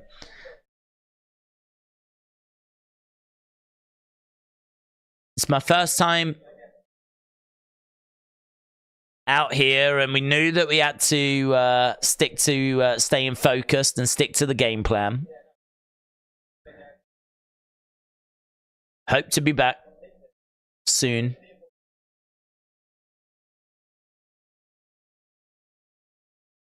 Yeah, what next? Chamberlain said he just wants to keep winning, so he doesn't seem to be calling anyone out. He said, I just want to keep doing what I'm doing. He seems like a really nice guy. I've not really heard him speak, but he seems quite softly spoken. He seems a very positive person. I thought that we were going to get a bit of trash talking. He was going to call someone out. This is my division now, you know, that kind of stuff.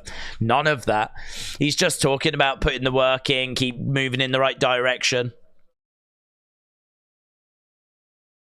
Frank Warren said that what he just saw was 15 out of 10. He was very impressed by that performance.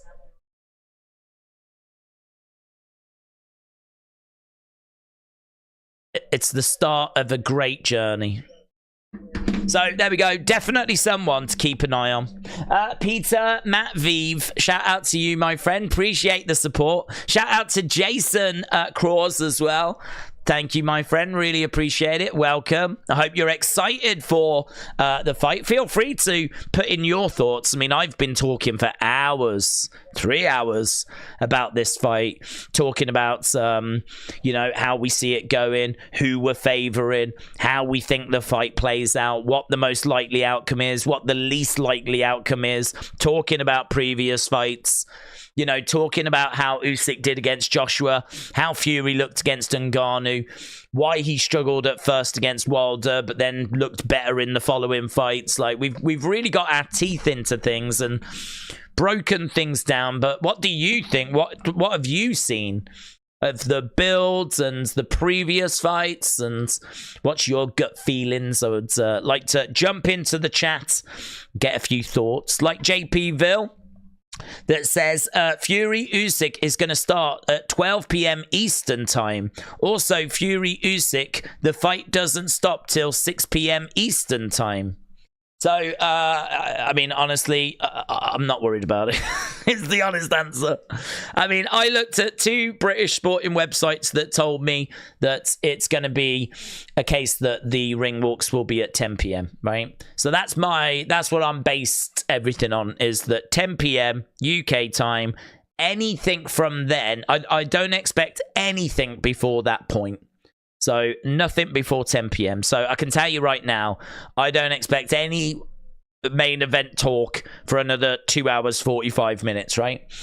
And even then, it's going to depend where we are with the co-main events.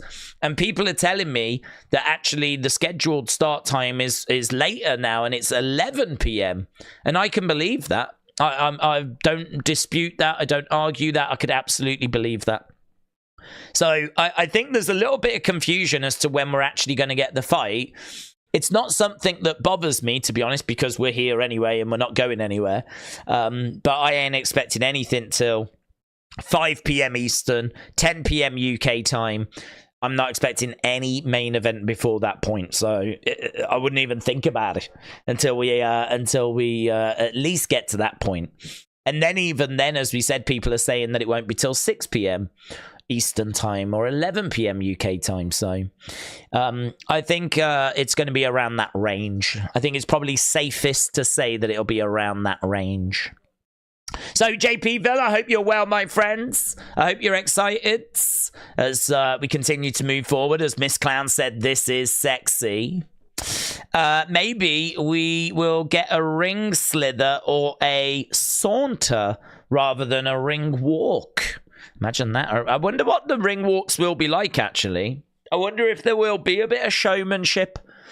I mean, Tyson normally likes to sit on a throne. We get a lot of sitting on thrones, him being carried out on a throne and sitting on thrones and all that kind of stuff. So I don't know. I don't know if we'll have a bit of a theme. He's always so relaxed backstage. I've heard so many people that have been able to go into his dressing room, you know, other boxers and people that know him that have done interviews that have come out and said that they've never seen someone so relaxed.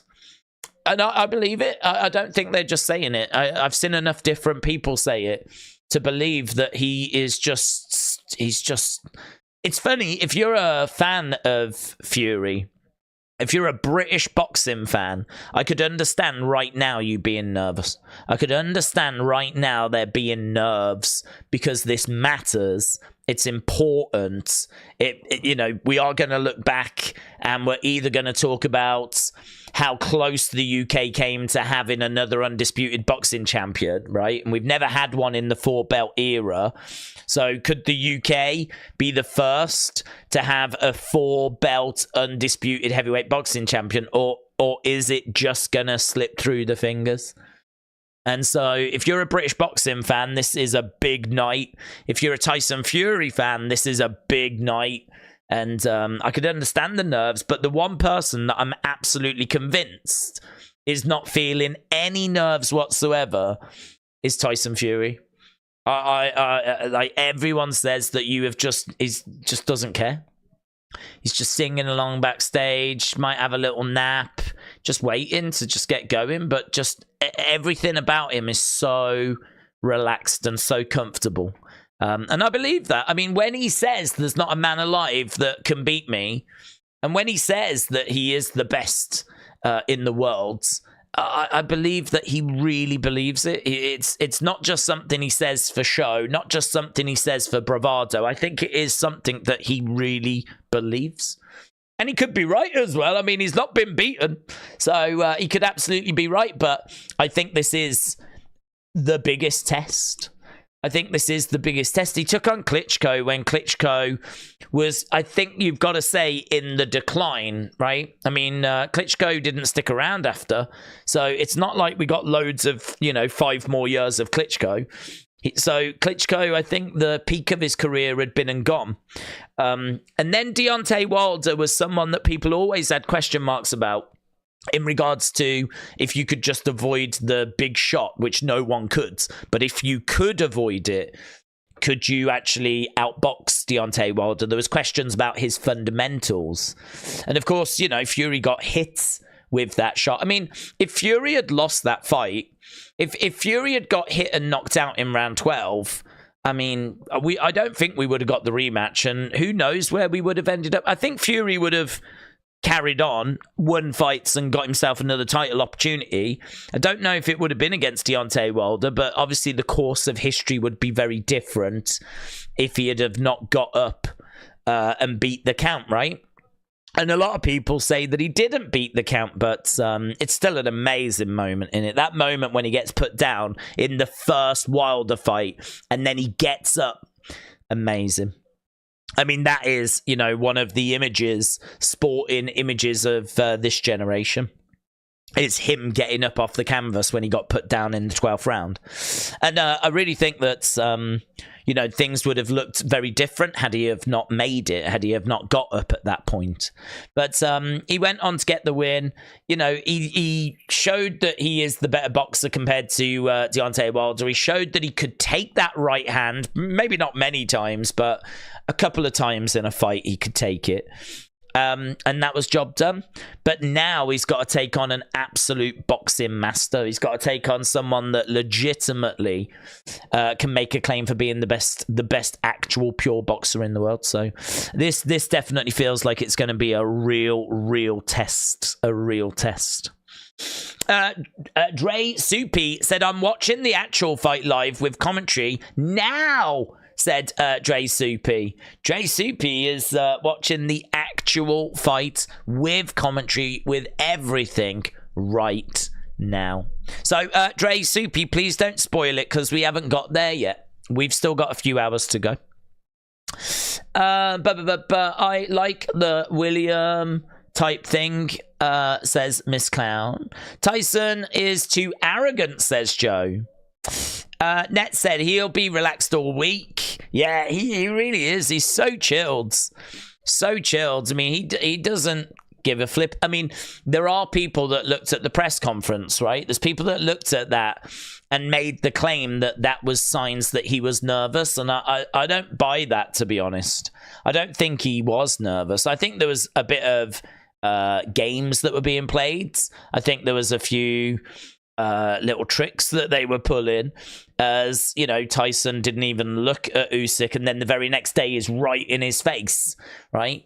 That doesn't say to me that Tyson is worried or is nervous. I think it's great for putting on a thumbnail and putting in a title, but I think if we're going to actually be like adults about it and be honest about it, I don't think that he is nervous. These are the kind of tricks and stunts that he pulls.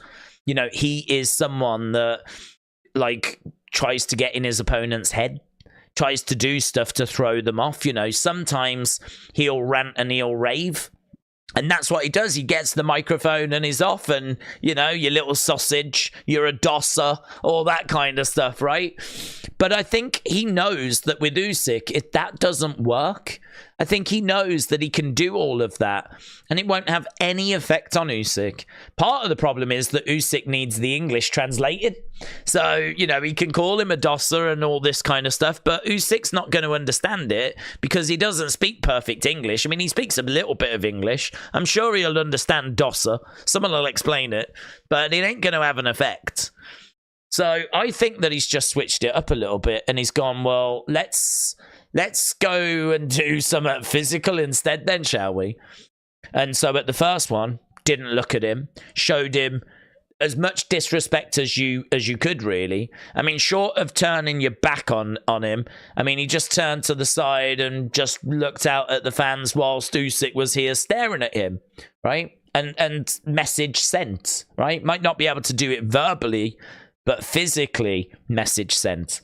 And then, of course, the unpredictability of Tyson means that the next day, he's not done the same again. Next day, right in his face, head to head, forehead on foreheads, leaning in, right?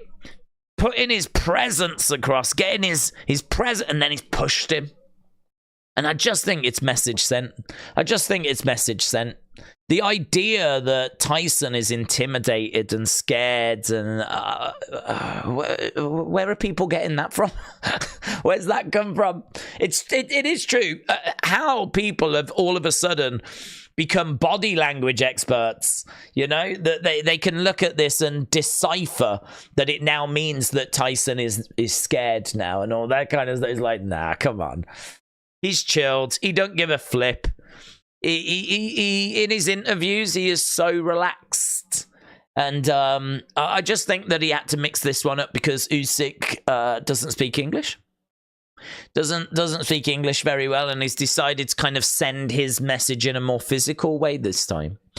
But I think he genuinely believes he's going to win. I think he genuinely believes that he's going to get a stoppage. I think he genuinely believes he will be undisputed champion. I think in his heart, he probably knows that Usyk is goods. You can't not watch Usyk and admire his skills. You can't. I just think that Fury looks at it and goes, yeah, he's good, but he's small. And I'll deal with it. It's fine. I'll deal with it. Did you see that footage of one of Fury's kids in the ring? And his kid was obviously running around the ring. He's only small. He's only a baby, like. And he's running around, and Fury was like, come on, Usyk. Come on, Usyk. And he was dodging out the way as the kid was like windmilling away. The kid was like swinging away at Fury, and he was like, come on, Usyk, you little dosser. And he was stepping out of the way and everything. It was cheeky, man. It was cheeky. But I thought it was very good. Very fun. So, yeah, he is confident, supremely confident. I don't buy into the argument that he was scared and all that kind of stuff. I just think he had to change the way that he sent his message. I think that he'll be backstage. He'll be as cool as a cucumber. I don't think that he will be worried about this. I think that he thinks different. I think what you hear from boxers is that if you are in the camp and if you have gone through the process, you don't feel that same nervous energy as someone that's watching, because you're the one that's in control. You're the one that's done the preparation. You're the one that knows that every stone has been unturned, every I has been dotted, every T has been crossed. Like, you've done the work. You believe in the work. You believe in the game plan. You believe in your abilities. And so for you, it's just a case of staying relaxed, going out there and doing the job, right, that you've prepared to do. And so for you, it's a bit more like just focusing on what you need to do, picturing how the fight's going to go, right? If you're like us and you're an observer, you're a viewer, you haven't gone through that process. And so you're nervous. If you're really rooting for someone, if you're really rooting for Fury, you're going to be nervous because you've not gone through that process. You don't know the game plan. You might have seen that bad performance against Ngannou. And so for you, it's not in your control. And so for you, it's more nervous. You hear that with footballers and whatever, you know, people saying that it's easier to take the penalty than it is to watch someone take a penalty. Because if you're taking the penalty, you've got a degree of control, and you obviously know that your skills and put the practice in, believe in yourself, all that kind of stuff. It's a lot harder to not have any influence on it and to actually just watch, you know. But it's building. You can feel that it's building. You can feel that it's getting more exciting as we continue to get closer and closer to that main event. Who is picking up the victory? How are they picking up the victory? If we have a look at the poll, we can see that we have nearly 3,000 votes, right? So things are building. Keep getting your votes in. Keep sharing your comments and your thoughts as we continue to build towards our main event, which is still a good, you know, at least 2.5 hours away, but well, at least 2.5 hours away, but we've got plenty of fights to get our teeth into before we get to that. But Fury by finish is still far and away the favored option. Fury by finish, 41%. 41% of you have got Fury by finish. 25% have got Usyk by finish. 19% have got Usyk by decision. 15% have got Fury by decision. So the favored option is Fury by stoppage, right? And that is definitely on the table, right? Definitely. I think if Fury wins, that is how he wins, right? I can't see him winning on points, and actually neither can you, because of the near 3,000 people that have voted, it's the lowest voted option is Fury by points. Fury by points, the least selected option. Fury by stoppage, the most selected option. In regards to the two options in the middle, they're a bit closer. So Usyk by finish, 25%. Usyk by decision, 19%. Right? So what we're looking at here is we're looking at a split of 56-44 in favor of a Fury win. So 56% have gone with Fury, 44% have gone with Usyk, but the overwhelming majority have gone with Fury winning by stoppage. And as we said, that can absolutely happen. I think that it's going to be a case that he's going to have to catch Usyk a few times. I don't see him catching him once and putting him down.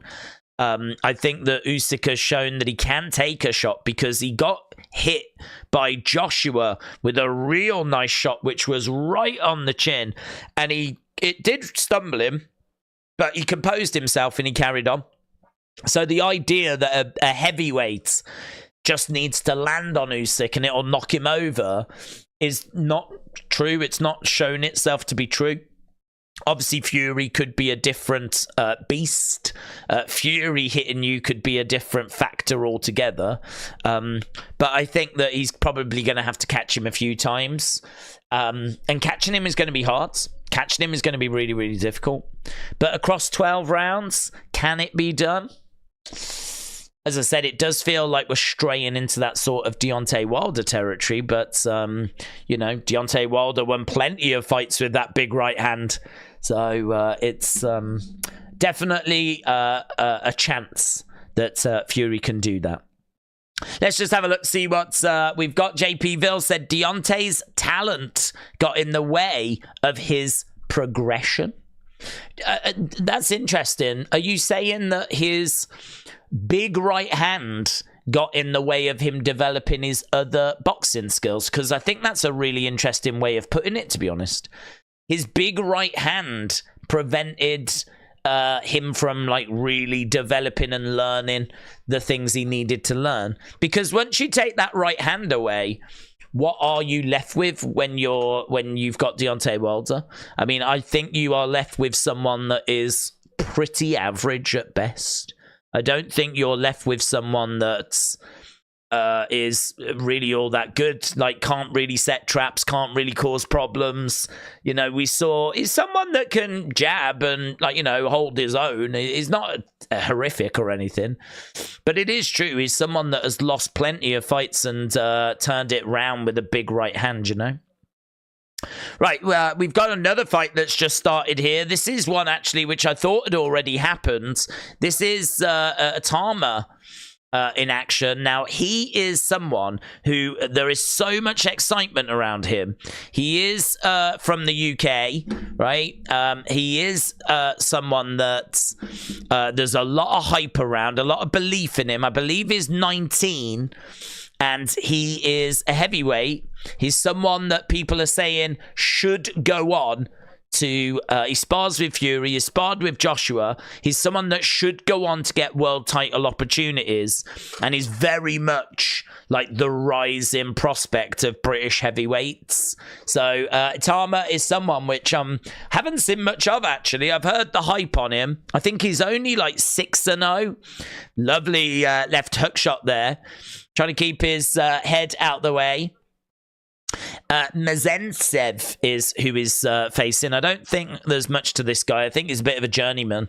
But this is just an out-in for Itama, and he's back in Mazentsev back into the corner. This is round number 1, and I would expect a finish here from Itama at some point in this fight. He's just having a little look, throws out that jab. He's working the right-hand jab, and there's a lovely left to the body by Itama. Nice head movement. He gets out the way of the shot that comes back and continues to duck it. Oh, my God, that was a monstrous left hand. Monstrous left hand. That left hand was from the gods, but he could not get it to connect. But a lovely body shot there. He's got a lovely pop on his punch, Itama.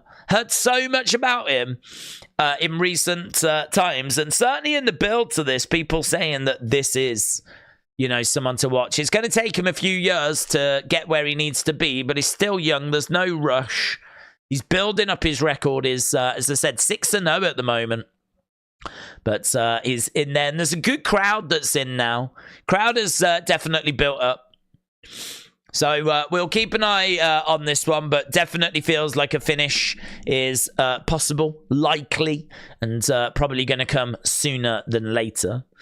So first round for Itama at the moment. King Chris, shout out to you. Hope you are well. Says, howdy everyone. Oh, big shots coming in by Itama, and there's he goes down. Is the ref going to count? No, he says slip. End of the round. But Itama really pouring it on at the end of round 1. And yeah, as we said, a finish looks likely here. So King Chris said, hello everyone, Days, when is the main event? Main event should be coming up in around about 2.5 hours ish. About 2.5 hours, maybe 3 hours, something along those lines. So yeah, we've still got a way to go. We've still got a way to go. This is, I would say this card is really starting to get to the meat now. Once we've got past this fight, this is a rising prospect. Once we get past this fight, we should have some really tasty matches coming up, some big names coming up, some big records. We've got undefeated heavyweights going up against each other. That should be a lot of fun. We've got Cordina against Cacace. This is a fight that people are really excited about. Could be a real banger, that. And it's for some world titles as well. And we've got Opetaia taking on Mairis Briedis. That's a rematch, and it is our co-main event. So some big fights still to come, even after this. But we are getting to the meat of things. Sam, shout out to you, said, this is Sam from Herefordshire, watching Days. Thanks for doing these. Like the commentary on the boxing and the UFC. Great, considering that your first passion is wrestling. It is true, we are predominantly a wrestling channel, but I love combat sports. I mean, there we go, it's done. Round 2, Itama picks up the victory. And he moves on. So, as we said, maybe not the most exciting of wins. I mean, he did get the stoppage in the second round, but It's a case that this is a young man on the rise, a great prospect, someone that there's a lot of excitement around in Saudi Arabia, picking up the win. And I'm sure we're going to be seeing a lot of Atama going forward. Definitely someone that's on my radar. So yes, we are predominantly a pro wrestling channel, but I just love combat sports. I just love two people pitting their skills against each other, and certainly in a fighting kind of environment, right? I mean, obviously you can do that with table tennis or chess. You know, there's lots of different ways you can pit yourself against someone else to see who's better. But there's, I don't know, something quite primal about boxing and fighting, and pro wrestling very much fits in that world for me, just because it's scripted, just because it's something that's the outcome of which is predetermined. It's kind of like a TV show format, if you will, a never-ending, twice a week, 3 times a week if you watch NXT. TV show that is very much based on conflict and conflict resolution, and two people battling to try and see who's better. It very much fits in this world, even though it's not a sport, right? Even though it's not obviously legit and above board in the sense of, it's predetermined. For me, it still fits in with that kind of MMA world, that boxing world. I think this is why TKO, who owned UFC, obviously bought WWE as well, because they feel that there is obviously a strong similarity across the two. And you do get Tyson Fury has been in WWE. Ronda Rousey has been in WWE. Daniel Cormier is a massive fan of WWE. Brock Lesnar went the other way and became UFC World Heavyweight Champion. So there definitely is crossover. There definitely is similarity. So yeah, boxing, wrestling, I've watched a bit of Submission Underground. There's loads of really cool combat sports and combat stuff which I enjoy watching. It's just time, innit? It's just time, trying to find the time to watch it all. Koa Nostra said, how can we even think that Fury will stop Usyk? Have we ever watched boxing, says Koa. So it is true that Fury by finish at 41%. I think it's on the table. I think it's a possibility. It's not my favoured possibility, as I said. For me, I think it's a possibility because I think it's more unlikely that Fury would win by points. I don't think he will win by points because that's going to mean him needing to win rounds. And I think that Usyk is someone that wins minutes, not moments. And I think that round after round is going to go by, and I can see it being that Usyk just wins those rounds.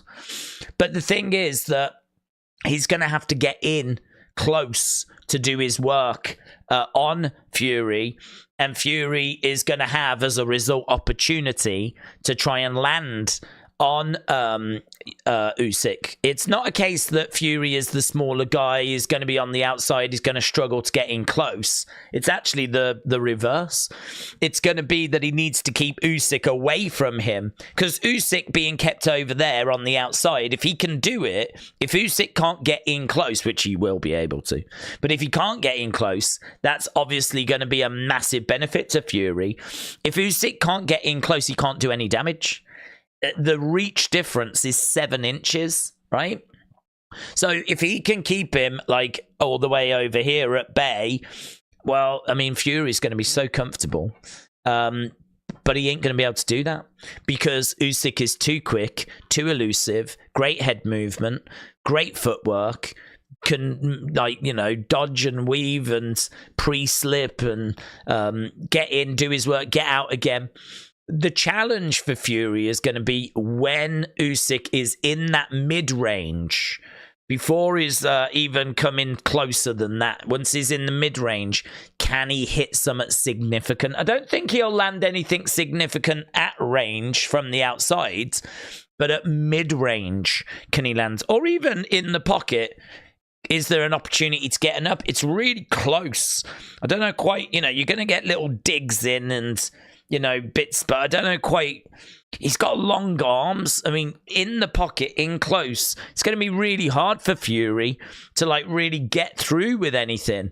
That's why if Usyk is here, like, bam, bam, bam, doing some work, Fury's surely just going to clinch. He's surely just going to grab a hold of him.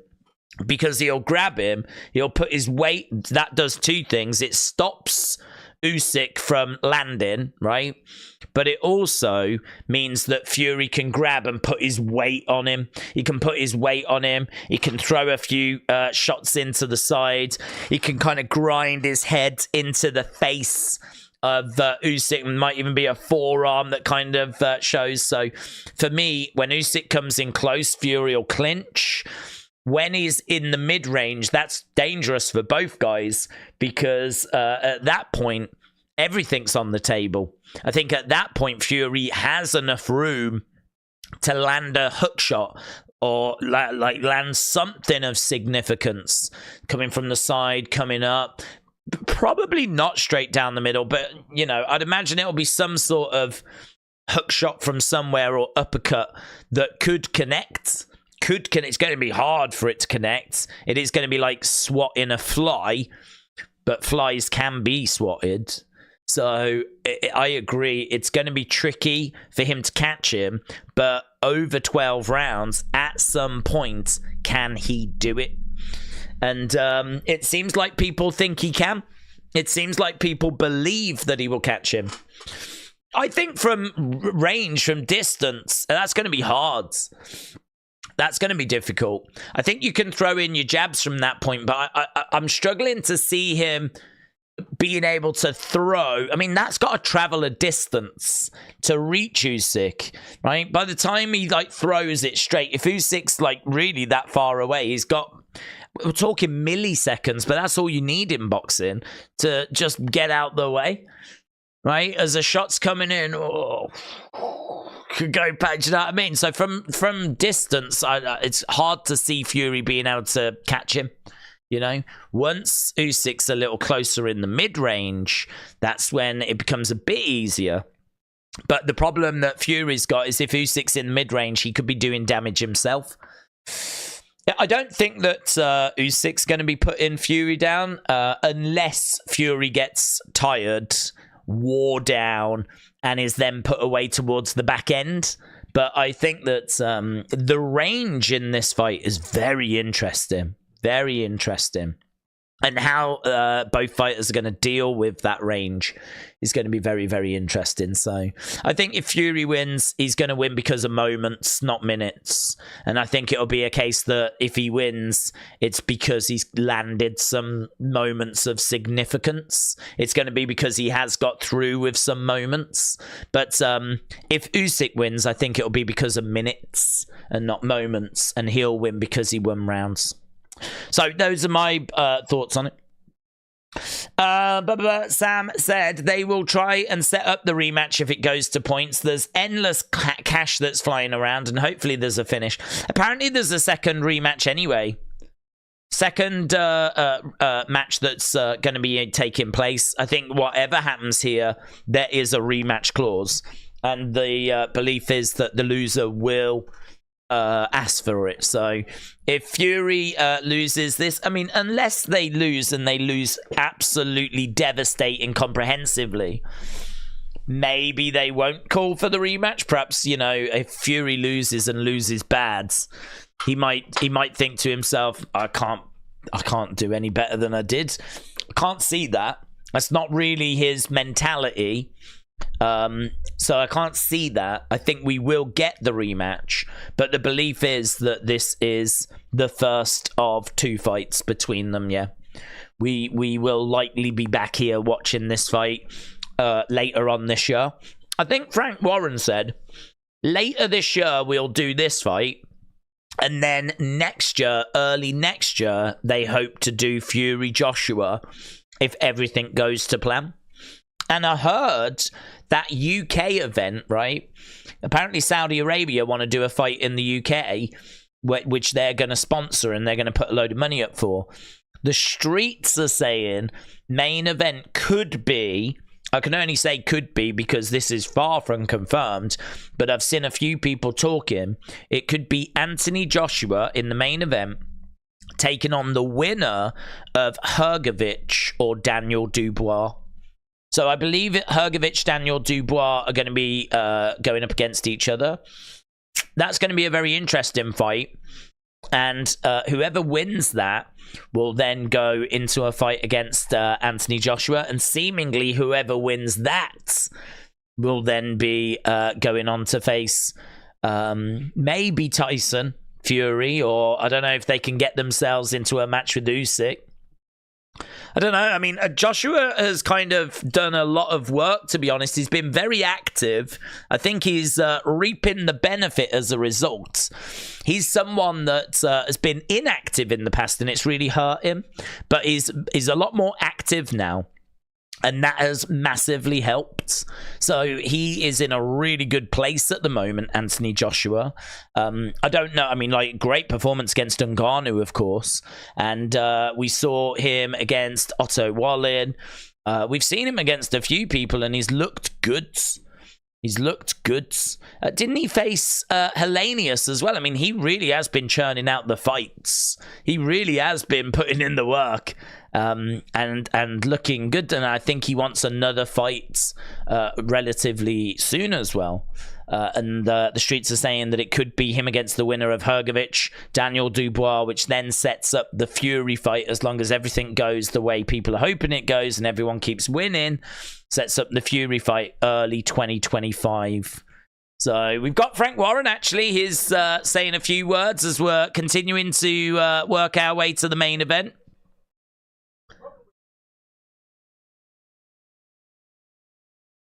They're just talking about Tama, I think.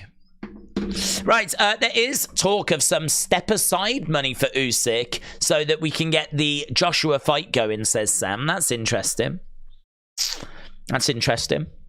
If they would pay... I mean, I heard an interview. I can't remember who it was with. But... it was definitely with Frank Warren, and I think it was on Ariel Hawani's show. And the question came up, would there be a rematch?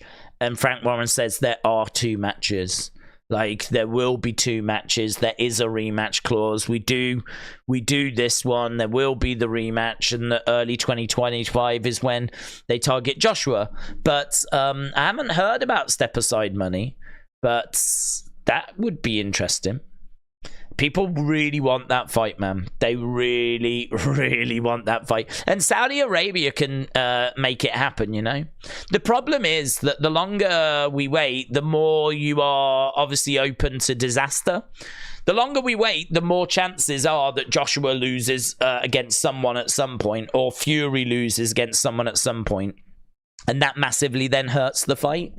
I mean, right now, if Fury was to win this fight...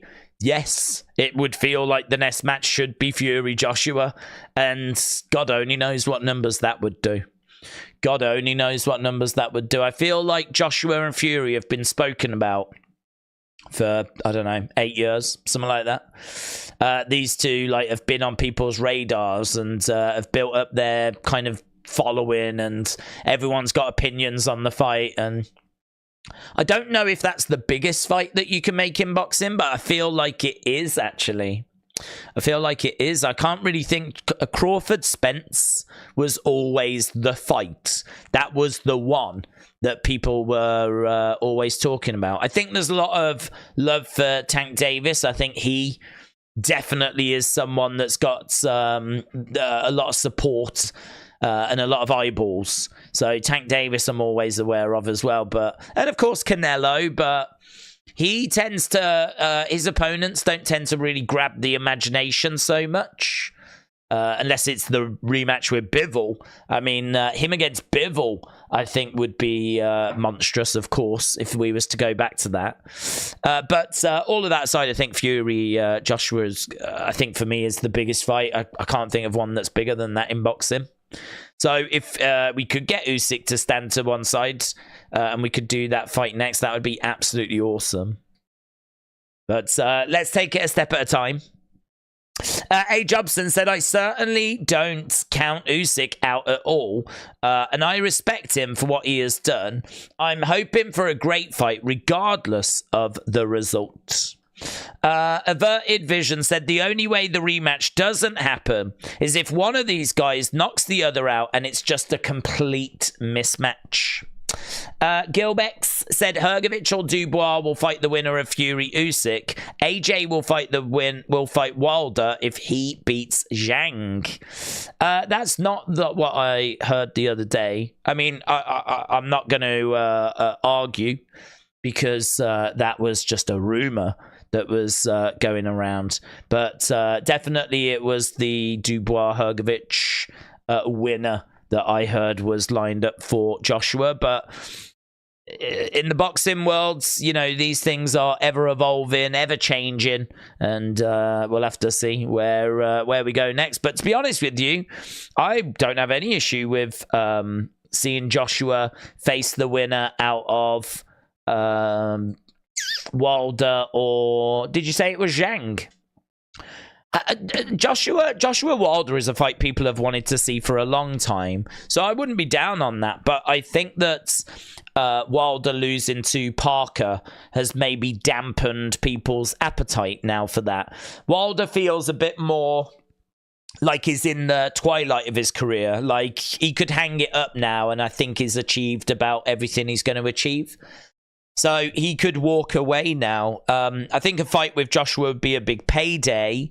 I think it's definitely a fight that would get attention, but I think that loss to Parker really, really hurt Wilder. I think it really hurt Wilder and hurt his brand. The Zhang fight is really interesting. I mean, Zhang obviously did a number on Joe Joyce twice. And yeah, Joe Joyce, there was so much momentum around Joe Joyce, so much excitement around Joe Joyce. And obviously he came up against Zhang and got derailed. I think that, didn't Zhang lose recently though? Didn't he have a tough night at the office recently? Who did Zhang go up against? Zhang boxer. Something tells me that he lost last time out. He did Parker. So Parker, that was in March. So Parker stepped in there with Zhang and managed to get a decision victory. I mean, close. It was a majority decision. But yeah, he managed to get the win over Zhang. I wouldn't be down on seeing Wilder against Joshua. I think that's an exciting fight. People will tune into that. I'm not down on seeing Joshua against Zhang either, to be honest. I think there's some really good options in the heavyweight division. I think there's a lot of good fights that you can make, and you got to say Parker as well. I wouldn't mind Joshua Parker. I think Parker is on one hell of a run at the moment. If we have a look at Parker, he faced Joshua before, but you've got to go back to 2018, right? You got to go back to 31st of March 2018. You're going back 6 years ago now. Since then, he has lost twice, right? He lost to Joshua, he lost to Dillian White, and then, you know, the rebuild really started. And I think, you know, he's picked up some really great wins. He lost to Joe Joyce, which was unlucky, really, because he really put in like a really good show in there, but ended up getting knocked out in like the later round. That was a real tough fight, man. But he got a couple of wins over Chisora. He beat Junior Farr. Recently, he's beaten Wilder. He's beaten Zhang.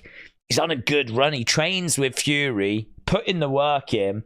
I wouldn't be down on seeing Parker Joshua again. So, yeah, Joshua Wilder. I don't think it's the fight it was, but I would be down for it. Joshua Zhang. Again, you could argue maybe not the fight it was because of the Parker loss, but I'd be down for it. I think it's a very interesting problem for Joshua to have to try and work out.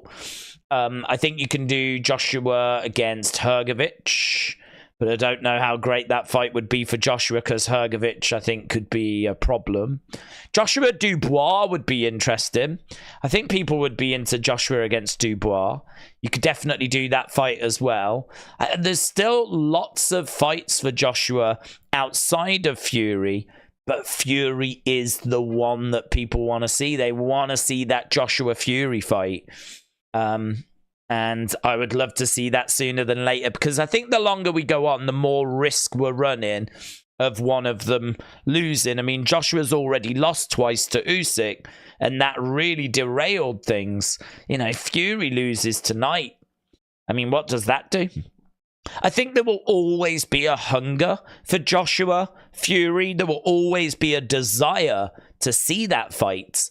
But even if there's losses, but obviously it will affect maybe the buy rate from the rest of the world. The UK will always buy that fight, right? But the rest of the world, their interest may wane as we continue to, if we continue to see them struggling or we see some losses. Right, looks like we are going to our next fight now. Looks like we've got some announcements, and we should be underway with another fight very, very soon. Gilbex said Hrgovic is a big risk for AJ. No name fighter, but very dangerous and experienced. Yeah, is he still undefeated? I believe.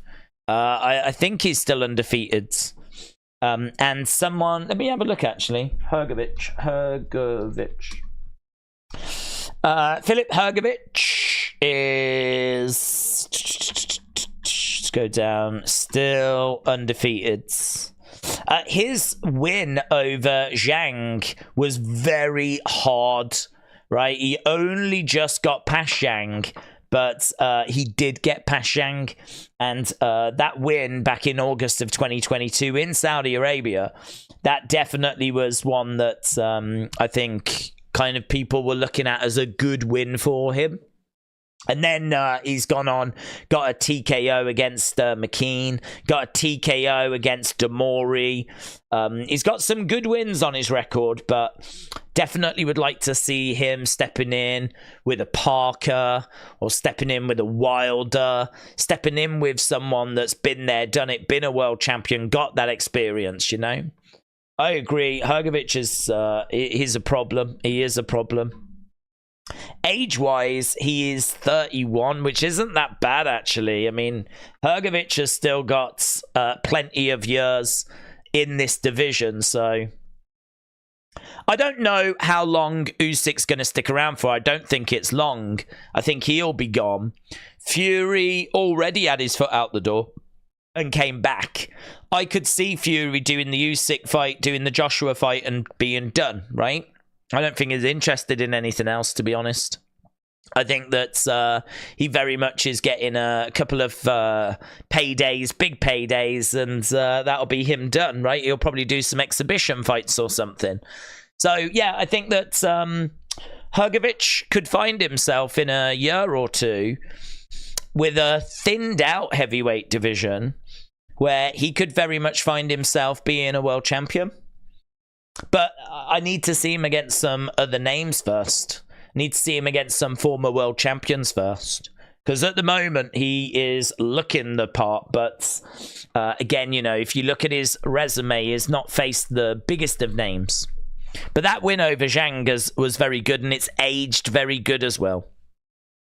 Right, we got Frank Sanchez making his way down, so it looks like this is going to be our next match.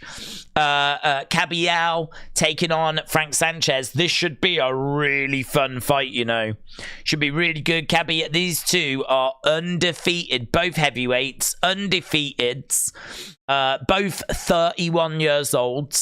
So for heavyweights, that is a good age. You know, you can see that we've got Fury here, who's 34, 35, Usyk 36, 37. So both of these guys right at the top of the division, both can make a claim to being in the top 10. So these are two really good, you know, we've just listed a load of names load of names in the heavyweight division. We've spoke about Joshua, we spoke about Wilder, we spoke about Joyce, spoke about Dubois, spoke about Zhang, spoke about Parker. You know, we've listed all these names off, but right there in the top 10, maybe a little bit more towards like 8, 9, 9, 10, maybe a 7, you know, that kind of a range. You've got Frank Sanchez and you've got Ajit Kabayel, these two guys that are going to face each other. Someone's O is going to go. Frank Sanchez, 24-0, 17 knockouts, taking on Ajit Kabayel, 24-0, 16 knockouts. Definitely feel like we could get a finish here. But to be honest with you, Frank Sanchez is not the most exciting of fighters. He is someone that can be a bit plodding and a bit slow, low output, just looking for the right moment. He can be a bit relaxed and it can be a little bit boring at times. But either way, definitely someone that you should still be paying attention to. As we said, 31 years old, great records, undefeated, working his way up in the heavyweight division. This is going to be tough for both of these guys. But whoever wins this, whoever comes through this, is going to really get themselves in the conversation. Whoever wins this, we're talking about them in that kind of Hrgovic, Zhang, Parker, Wilder, those kind of... I feel like Joshua is kind of... He's separated himself above the pack.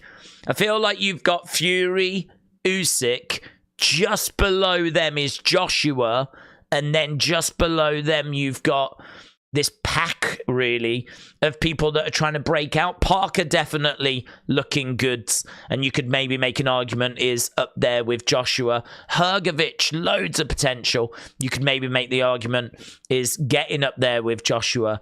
So there's definitely people that are looking to break through.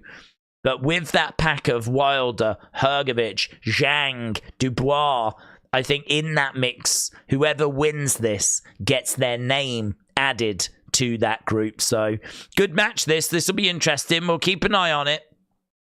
Might be one that goes long, actually. Might be one that it doesn't get wrapped up quickly. I think this one has got a few rounds in it. So we'll keep an eye on it. But obviously, we are continuing to work our way towards that main event. Right now, it is 5 minutes past 8. We've been live for 4 hours. 5 minutes past 8 in the UK. As I said before, the websites I went on said the main event would be at 10. That means that we could be just 1 hour, 55 minutes away. Of course, we do have to get through these fights. The longer these go, the more delayed that main event could be. Obviously, if they end quickly, then maybe we will get to the main event at the 10 o'clock time. But people saying that it's been pushed back to 11 and that they're seeing on Sky Sports it's, say, 11 be the expected time. That would be 6 Eastern, 6 p.m. Eastern.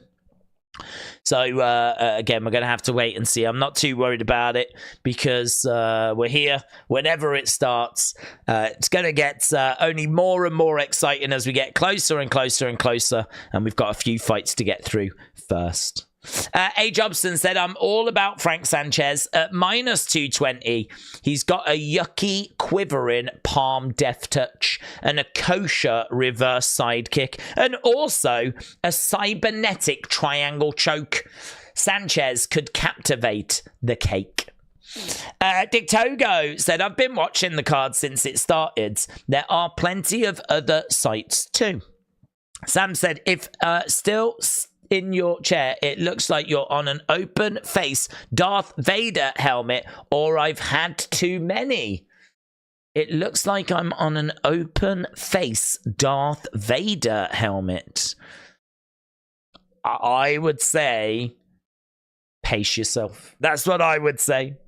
Was fun seeing Stallone share gloves from Rocky that are so unsafe they are now illegal, says Miss Clown. Arabic said, 1 more hour, I hope so. I'm getting sleepy. Well, 1 hour and 53, but that is best case scenario, right? It's worth saying that. That's best case scenario. I think we have to probably realistically not look at best case scenario. Historically, these events tend to overrun, and I don't know what it is about the main event, but they're not very good at getting the ring walks done on time, even if all the other fights have finished and there's been like loads of time waiting, you know. We've seen plenty of events where the main event is meant to ring walk at a certain time, half an hour later we're still waiting. So, but either way, we're underway with this one, and it is Sanchez against Caballel. And as you said, this is a really interesting fight because this is two heavyweights, two really good heavyweights, two heavyweights that can claim to be in the top 10. Two heavyweights that have got a bit of a name about themselves. And as we said, the winner really taking that big step forward. The loser is going to have some work to do. Main event here last time was late by an hour, said Sam. Just be prepared with drinks and snacks. I reckon it'll be a midnight start. Oh my God. If it's a midnight start, that means UK time. That means that we are still going to be here waiting in 3 hours, 50 minutes. So, yeah, if hopefully not. Hopefully whatever that delay was, whatever it was that meant that we started as late as what we did last time, I really hope that they've learned from that. Because I don't mind waiting. I don't mind like chatting away with people as we wait for the main event to start. No issue with it, you know. Nothing else to do, so no problems with it at all. But yeah, I don't know. I just sort of feel like there's not a need for it, you know. I understand they might be doing it for America. Because in America, the later that it can be, the better, really. You know, a lot of people are out in the daytime. It's Saturday. People go and see friends and family and whatever. So the later that you can make it, the more chance you've maybe got of getting those last-minute sales. But, I don't know. I kind of feel like just do what's right for the show, really. But then I'm not the one that's got money tied up in it. Is that Joshua? I think Joshua is there, you know. Is it Joshua? I can't quite tell. Someone is sat, and he looks like Joshua, is sat next to Eddie Hearn and Al Turkey Shake. I think it is Joshua. I'm 99.9% sure it's Joshua. I suppose I shouldn't be surprised to see Joshua there, but it's just, I don't know, man. Whoever wins, are we, you know, is there gonna be a moment? Yeah, it is Joshua, isn't it? Oh man, Joshua's there. He's sat ringside. That is interesting. I mean, look, there's a rematch and everything, so I don't think they can like do call outs and all this stuff. But can you imagine if we get Joshua and Fury? If Fury wins, and then he turns his attention to Joshua. There's Usyk arriving. He's got his Eeyore toy with him, which I'm guessing is probably he's got to remind him of his kids or something. I don't know. Or maybe he just loves Eeyore. I don't know. But either way, there he is backstage. He is looking cool, calm, collected. He is, he's got that watch on as well, you know. Have you seen that watch? Oh, God, it's amazing. They've done a watch to commemorate this thing. There he is. Anthony Joshua.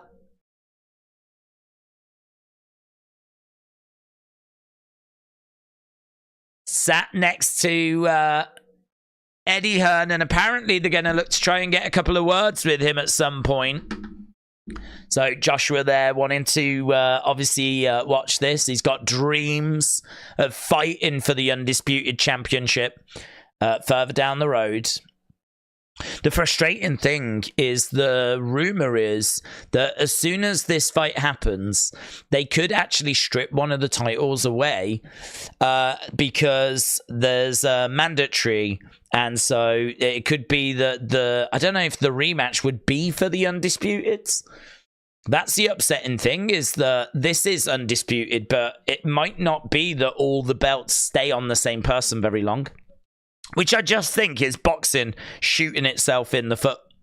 It's really frustrating that boxing, you know, doesn't find a way of like trying to get more undisputed champions and keeping undisputed champions. It's better for everyone. It's where boxing became so convoluted. It's where it had so many different sporting bodies and organizations with their own belts. So many different weight classes. Too many weight classes. It's too many weight classes. It's too many belts. Too many champions.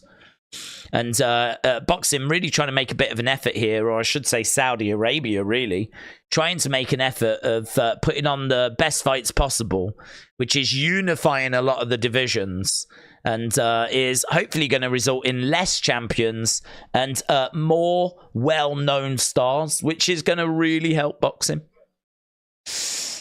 Really interesting little contest this between Sanchez and Caballel. We're in round 2 at the moment. Fury's odds went down from -110 to -130, said Daniel. Well, it'll just be money, won't it, that's coming in on it? I mean, odds will change as money comes in. If more people are betting on Fury, then his odds will go down. So I think what you're seeing there is maybe a bit of a last-minute spurt by British fans, maybe. Fury fans, I mean, I don't know, your average Joe in the UK, without being disrespectful, I don't know how much they know about Usyk. I don't know how much they will know. They will know that Usyk faced Joshua, and they'll know that he beat Joshua, but I don't know, because of his size, if they'll just look at it and say, nah, look, Fury's got this. Fury's got this. I don't know how much they really know about the skills and, you know, really watch. The people that watch boxing or have even got a passing interest, they'll know. But I'm talking about the moms, the dads, the grandmas, the granddads. You know, I don't know how much they're going to be into it, like know about it. So I think like money coming in on Fury, you could totally understand that. And there's people that really believe he's going to get it done, you know. And he could. I just feel very confident for Usyk. I wish I didn't. I'd love for the UK guy to do it, but I do feel quite confident for Usyk. And that confidence has grown throughout this stream as well. I feel more confident for Usyk now than I did 4 hours ago. Someone's getting knocked out, said Dick Togo. Miss Clown said Fury is 35 now. Miss Clown, shout out to you. Sanchez is getting hits. Wouldn't it be crazy if they went the distance and had to fight again? Their belief is that they will fight again, yeah? So there's 2 fights. There's a rematch that's in the contract. So we are expecting there to be a rematch here. This won't just be one and done. It's just, could it be a case that it's so conclusive that we can make a case, make an argument for Joshua to face the winner? I mean, it would be really good if Joshua could face the winner of this fight and the undisputed belts be up for grabs. That, I think, is what's best for boxing. I think that's what's best for boxing. And then really the loser of this potentially gets the winner of that fight, the Joshua winner of this fight. If Fury wins, you do Fury Joshua, and then Usyk can have a shot at Joshua. He's beaten him twice. Can he beat him a third time? I think that would be really interesting. The problem is you've got a lot of good names, a lot of good people that deserve a shot and an opportunity as well. That's the downer when you've got an undisputed champion, is that there's only so many fights that person's going to have a year, and so you've got so many people that want a shot at him that it's difficult. to do rematches and whatever, you know, because you've got to allow other people opportunities as well. But this is definitely the right way forwards. Fury is younger than Usyk, said Dro. That is true. I think by a couple of years. Daniel said, here in the USA, we've been waiting for Fury Joshua. Well, I think the world has. I mean, it's very difficult for me to talk about the USA because obviously I'm not in America. I'm not American. And I would like to think that America is interested because I think America is, you know, one of the greatest boxing countries, you know, maybe ever. Maybe the greatest boxing country, right? With the talent, you know, you think of the legends that have come out of America, I would feel like it's pretty much undeniable that America is the greatest boxing country. So I feel like America is killing it. Obviously, you've got amazing champions at loads of different weight classes, but heavyweight is definitely an area where you are light. That's definitely an area where you don't really have much presence, right? And I think that there's been a lot of fights that have involved non-Americans. And it is a factor, you know, patriotism and, you know, your country being represented. That is a big driving force when it comes to interest in fights. So I would love for America to be engaged and excited for Fury Joshua. Because I think that their personalities are so big. Both of their personalities, you know, even Joshua, he's got a personality, you know, he's someone that tries to stay pretty down to earth, pretty humble. But we all saw his meltdown after he lost to Usyk. We all saw that he had a moment. And, you know, I think he's someone that wears his heart on his sleeve. And then, of course, you've got the completely different personality that is Tyson Fury, who's so loud, you know. Looks like Cristiano Ronaldo has took a seat next to Anthony Joshua.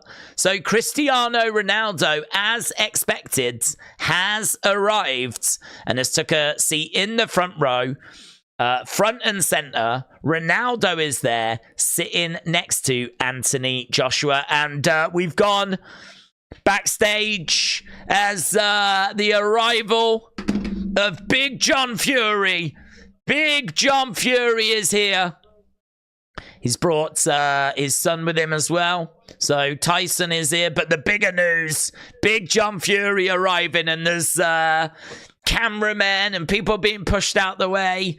Tyson towering over everyone back there, wearing a hat, glasses, singing along to some sort of song that he's got going on. So looking very, very relaxed. But it is true, Tyson Fury has arrived. We know that Usyk arrived earlier. So both of them are backstage now.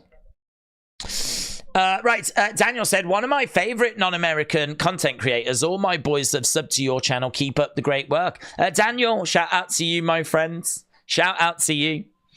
Yeah, as I said, I think, like, you know, it doesn't... Patriotism's a big thing, but I think when you've got, like, you know, the world loved Muhammad Ali, didn't they? The world loved Mike Tyson. Like, personalities and characters can transcend nationality, but nationality is, I think, one of the first things people look at, right? When you've got some fighters, you like to have a look to see is your country being represented, right? And of course, if it is, then, you know, you've got this bond with them and you find yourself rooting for them. That's what makes me wonder how this is going to do, because you've got a British guy taking on a Ukrainian guy to try and figure out who's going to be the undisputed boxing champion, heavyweight champion of the world, you know? Obviously, the Ukraine, there's only going to be so many people that are going to tune in. And so, but his skills are so good that I think, you know, people just gravitate towards him. They really do enjoy watching Usyk, and, you know, it transcends the nationality. But it does make me wonder how this will do in America. I could understand the buy rate for this not being, you know, record breaking or anything like that. which is a bit of a shame because, you know, as we said, it's the heavyweight boxing championship of the world. This is the fight that really should be the benchmark, you know, and going forward as well. Just like if Wilder was to fight for it, that the world should want to tune into that. I'd love for us to get back to that. I feel like we've slipped away from that. Maybe it's because UFC has come along. You know, perhaps it's because there's so much other content to watch and other sports to watch and cable and internet and YouTube. And we know that TV stations' ratings are on the decline. We know that lots of things, you know, people go into the cinemas and all that, you know, it's not what it was like back in the 90s, back in the 80s. And I think boxing has suffered from that as well. I think boxing has suffered from a decline in viewership, maybe a decline in interest because of how convoluted it's all become. But if we can get back to having one heavyweight world champion and we can make it like, you know, the world stops to watch it. I'm not even interested if there's a British guy involved or not. I couldn't care less. Could be 2 Americans, could be 2 Australians, right? But I think that for me, this should be a destination event. This should be the kind of thing that people stop what they're doing and they tune into. This is the world heavyweight undisputed boxing championship, and we're trying to figure out who's the baddest man on the planet, you know. This very much, as I said, is what it's all about when it comes to boxing. This is the heaviest division. These are the biggest guys in the sport battling over the biggest prize, really. There yet. To be honest, I don't think we're there. I think that this has got a lot of interest. People will want to know the result, but are they going to go out their way to tune into it, to see the fight, or are they just going to check out the result after? I would love for us to get back to that. And it's a shame, really, that the world doesn't really... I mean, you get it with the Super Bowl, and you get it with things like the World Cup and the Olympics and those kinds of events. But, you know, the world doesn't really tune into the same thing at the same time so much anymore. And this, I think, is an event that can happen a few times a year, every year, that the world tunes into. World Cup's every 4 years, you know. Olympics is every 4 years. Something like the Super Bowl does well in America. It doesn't do as well outside of America. It's not as big outside of America. So I can't say necessarily the world tunes into that. America tunes into that. And it definitely gets an interest from the rest of the world. And it is, I would say, growing as well. But again, I think this is an opportunity where the world can tune into this to find out who is the baddest man on the planet. You know, if it's booked right and it's built right and it's promoted right, I just think that it's going to maybe take a little bit of time to get back to that. But that's how it used to feel. That's how it used to be back in the day, you know? And I'd love to see us get back to that. And this feels very much like, obviously, the biggest step in that direction. Right, JPville says, I'm sad to see that we won't see Ruiz make a large comeback at this point. I'd love to see a Mexican have a run in the larger weights. We just don't grow that big usually, says JPville. Well, I think you should still be really proud of what Andy managed to achieve. I think that, you know, he did it. He legitimately did it. He picked up that victory. I think that he is a great fighter. In fact, his last loss is still that loss to Joshua. He has fought twice since then. Picked up a good win, actually, against Ortiz. He has got a fight coming up, actually, hasn't he? I forget what it is. Andy Ruiz. So Andy Ruiz is going to be in action. He's on a card soon. I just can't remember who he's facing. Is it Miller? Is it Miller? 3 weeks ago, Andy Ruiz to face Big Baby Miller in a long overdue comeback. So his last victory was against Ortiz in September of 2022. Now he's going to come back to take on Big Baby Miller. It's not a bad fight. I don't think Miller is in that kind of top 10 personally. But it's not a bad fight. It's one that he could definitely get a win on and still keep himself kind of in the mix. But I just think it's getting a bit crowded, and it's just getting a bit crowded. There's a lot of good talent in that heavyweight division. It's going to be very hard to see him getting back to that level. But he did it. It got done. It got done. He was world champion, and hopefully it's inspired some kids out there to kind of follow in his footsteps. So, JPville, shout out to you. Never say never. It got done. There's many countries that have never had a boxing heavyweight world champion, and Mexico can proudly say they are not one of those. Steven Gerrard was just shown. For those that don't know who Steven Gerrard is an English football player who now manages a team in Saudi Arabia. Of course, we've got Ronaldo. He plays for a team in Saudi Arabia. He's in the front row. He's sat next to Anthony Joshua. So we're getting closer. We're still underway with this. We're in round 6. Looks like Cabiel is dominating, to be honest, in regards to the volume. So we're in round 6. This one, we thought this had some rounds in it, and so it's proven at the moment. Bitlob, shout out to you. I hope you are well, buds. I hope you're doing well. Big shout out. Right, I can tell you that we are now over 3,500 votes. Over 3,500 votes is what we've got.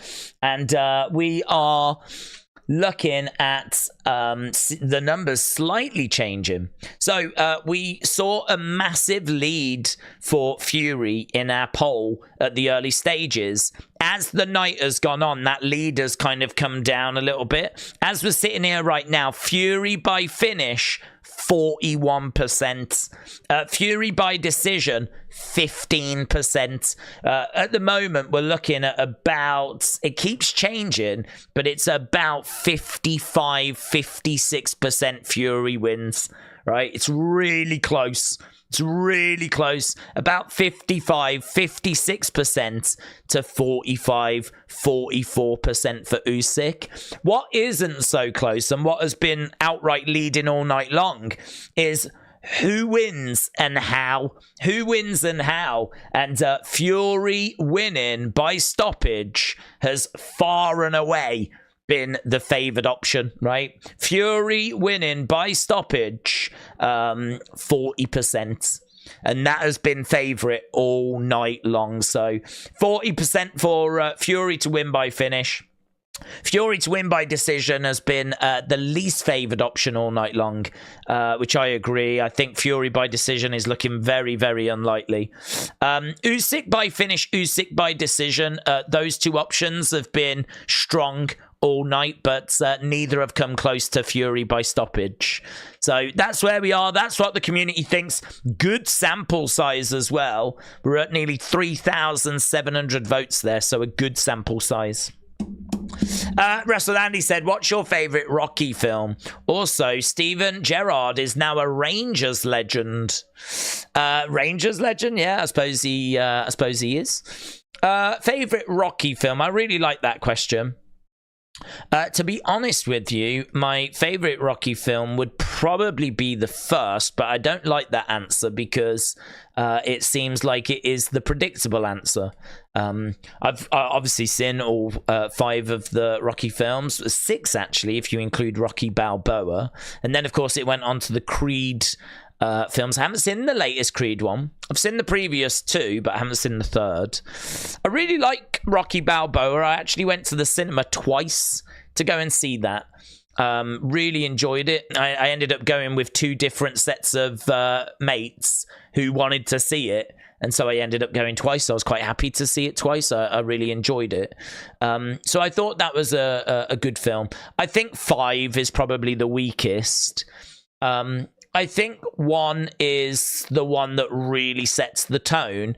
2, I think, builds on it quite nicely, but you know what you're getting really by that point. I think the introduction to Rocky and his worlds and the underdog story, it's all there in 1, isn't it? I feel like 1 is the strongest, but then, you know, the others kind of build on it. I really like the different opponents. I mean, if memory serves me right, it's Apollo Creed in the second. I think, is it Clubber Lang in the third? And then you've got Ivan Drago in the fourth. And you've got, I forget his name. It's Summit Gunn, isn't it, in the fifth? The fifth one, as I said, for me was the weakest. But I think the opponents are really good. Really, really good. I think the opponents of Rocky, they did a great job with. So, yeah, I don't know. Drago, the Drago one's got loads of quotable moments. And there's loads of stuff in that I love. Clubber Lang was a brilliant one as well. But I got to go with the first. But, yeah, let me know. What do people prefer when it comes to Rocky? I think it's a brilliant series. Do you think there are too many titles? Yeah, definitely. Definitely. Yeah, I think there are too many titles. I think that it's one of those where when you didn't so much have the internet, it wasn't so much of a problem because I think there was value in having them come to your country and you can go and see, you know, the WBC champions around. You can actually go and buy a ticket. I feel like pay-per-view is always important. Oh, he's gone down. Sanchez down. He's down on his crouch. The referee is counting. We're up to 6, 7. He comes back to his feet. Looks like Sanchez looking to continue, but Cabiel looking really good here. So, yeah, back in the day, I don't think it was as much of a problem. There wasn't so much to distract. There wasn't the internet. You could get away with it because of the fact that I don't think there was as many organizations then, for example. So I don't think even then there was as many belts. But boxing was so popular and we didn't have the internet. And so, like, I think you could get away with it. Now, boxing is really struggling for attention. It's battling MMA. You know, MMA came across started in 93, just got stronger and stronger and stronger. And so, like, boxing has really fallen away as MMA has grown. And I think in order to compete, you can't have it so diluted. You can't have all of these champions. You know, people want to know who's the best middleweight in the world. People want to know who's the best lightweight in the world. You know, people want to know the answers to this. And the problem with boxing is that people were so scared to lose their undefeated streak. It was such a thing to lose your O. People didn't want to lose the O. The people would avoid each other.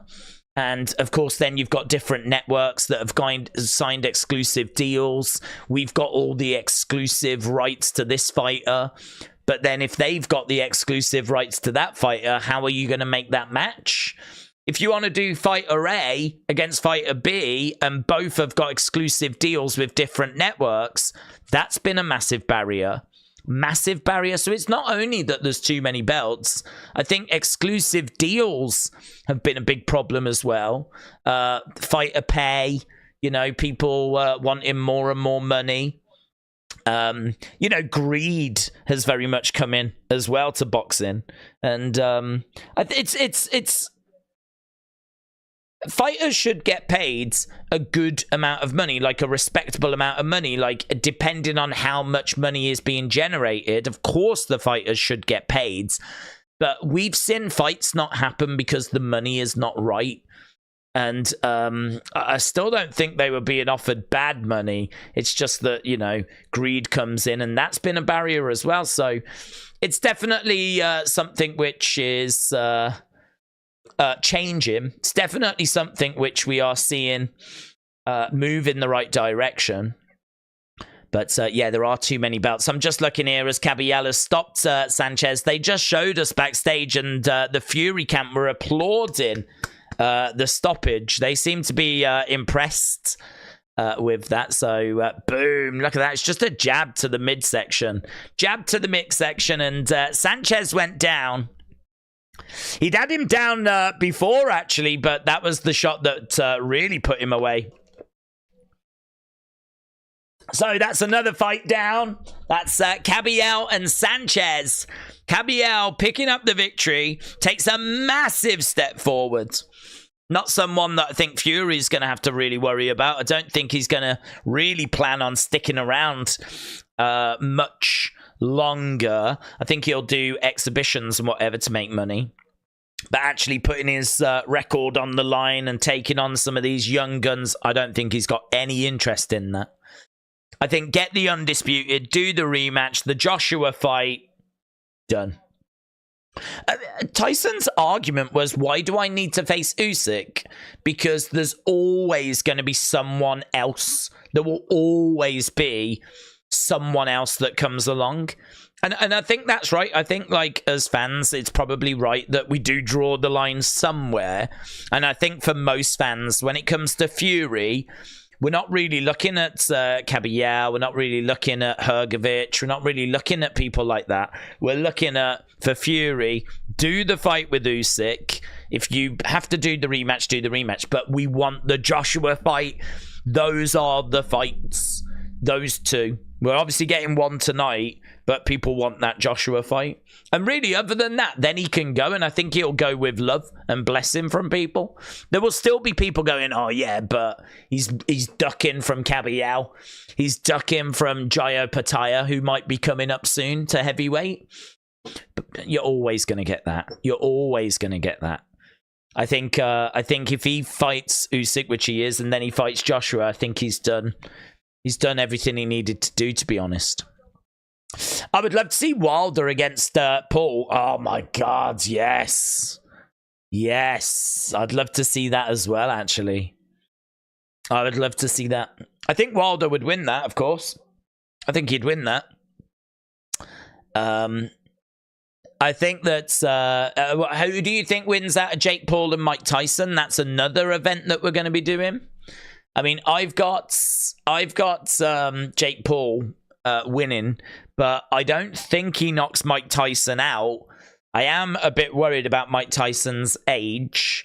I mean, they say, you know, his speed's not going to be there, is it? He's not going to be as quick as people that Jake Paul has been sparring with, right? Power, I'm not sure. It'd be very interesting if that could be measured. His power's not going to be the same as it was when he was in his prime. You know, Mike Tyson at this stage is Mike Tyson in name. He's not Mike Tyson of the 90s or the 80s, right? It's not that man. He's an old man. He's nearly 60. The question is he still got enough about him to deal with some young guy? I mean, Jake has been putting the work in for a good few years now.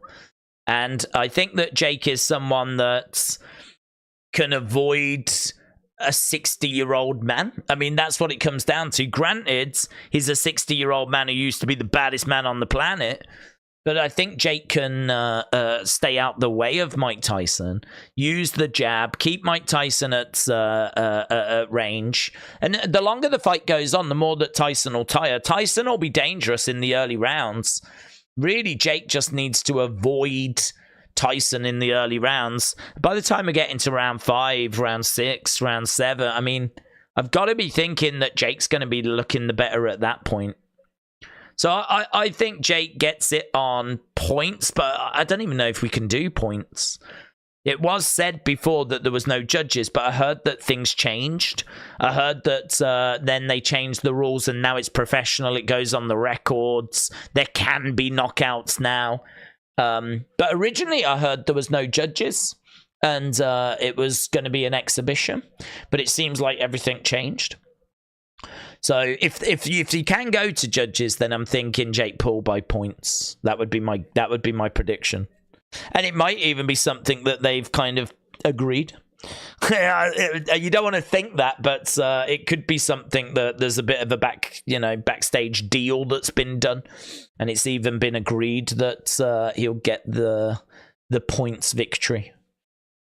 I mean, to be honest with you, Mike Tyson, I think, would just be happy with a big paycheck. I don't think he'd be so worried about having a loss on his record to Jake Paul.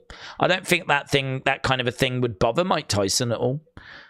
I think Mike Tyson wants to know that he was the man and wants to know that he was the best. I think he knows he isn't now. I mean, he wouldn't be beating Tyson Fury now, would he?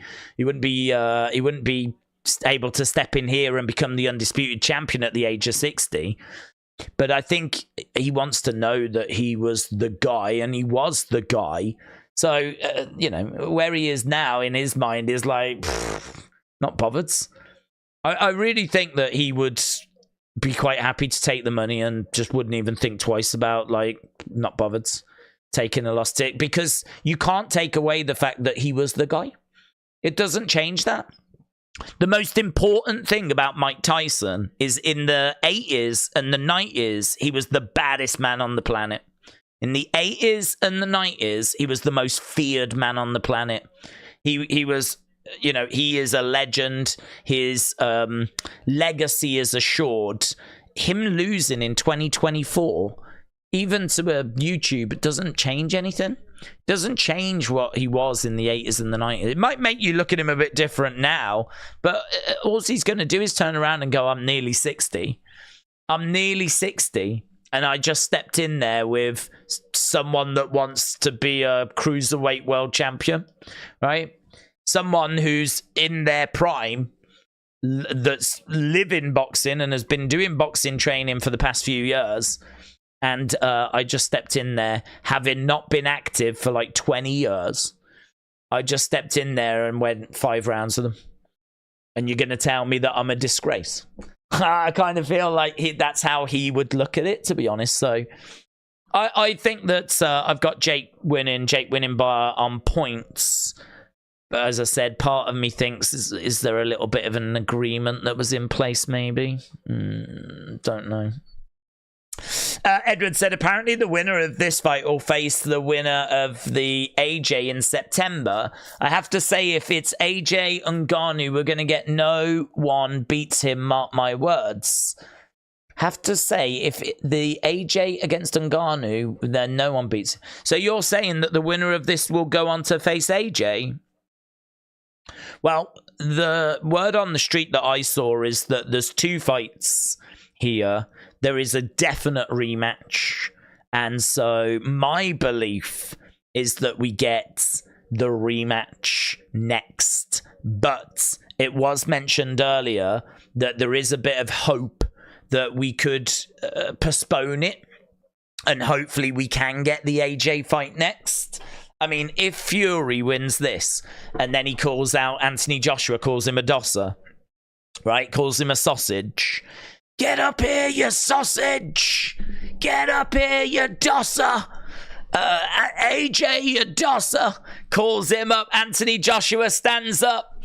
Stands on the edge of the ring.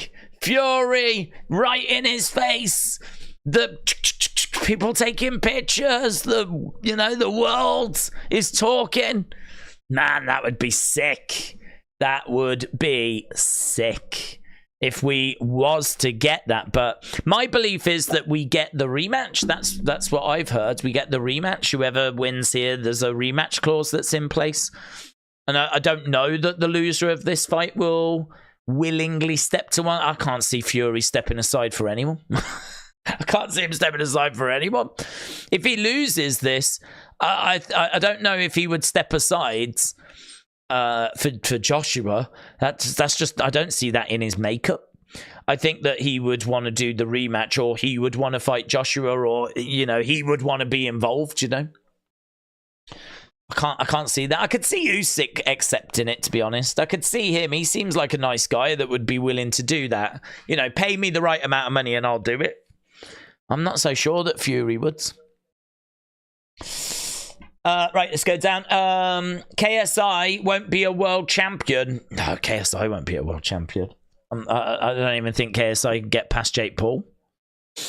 Lots of hearts will break if Tyson loses, says Capil. Yeah, that's true. If Fury wins, Usyk will have to fight legally for the rematch. If Usyk wins, he'll retire, says Mark. Well, there is the rematch. I don't know that Usyk will retire. I mean, I think it might be in the contract that he can't. I mean, it might be in the contract that you are, if you're taking this fight, you are taking the rematch. I mean, look, the loser of this wants the opportunity to get that win back, don't they?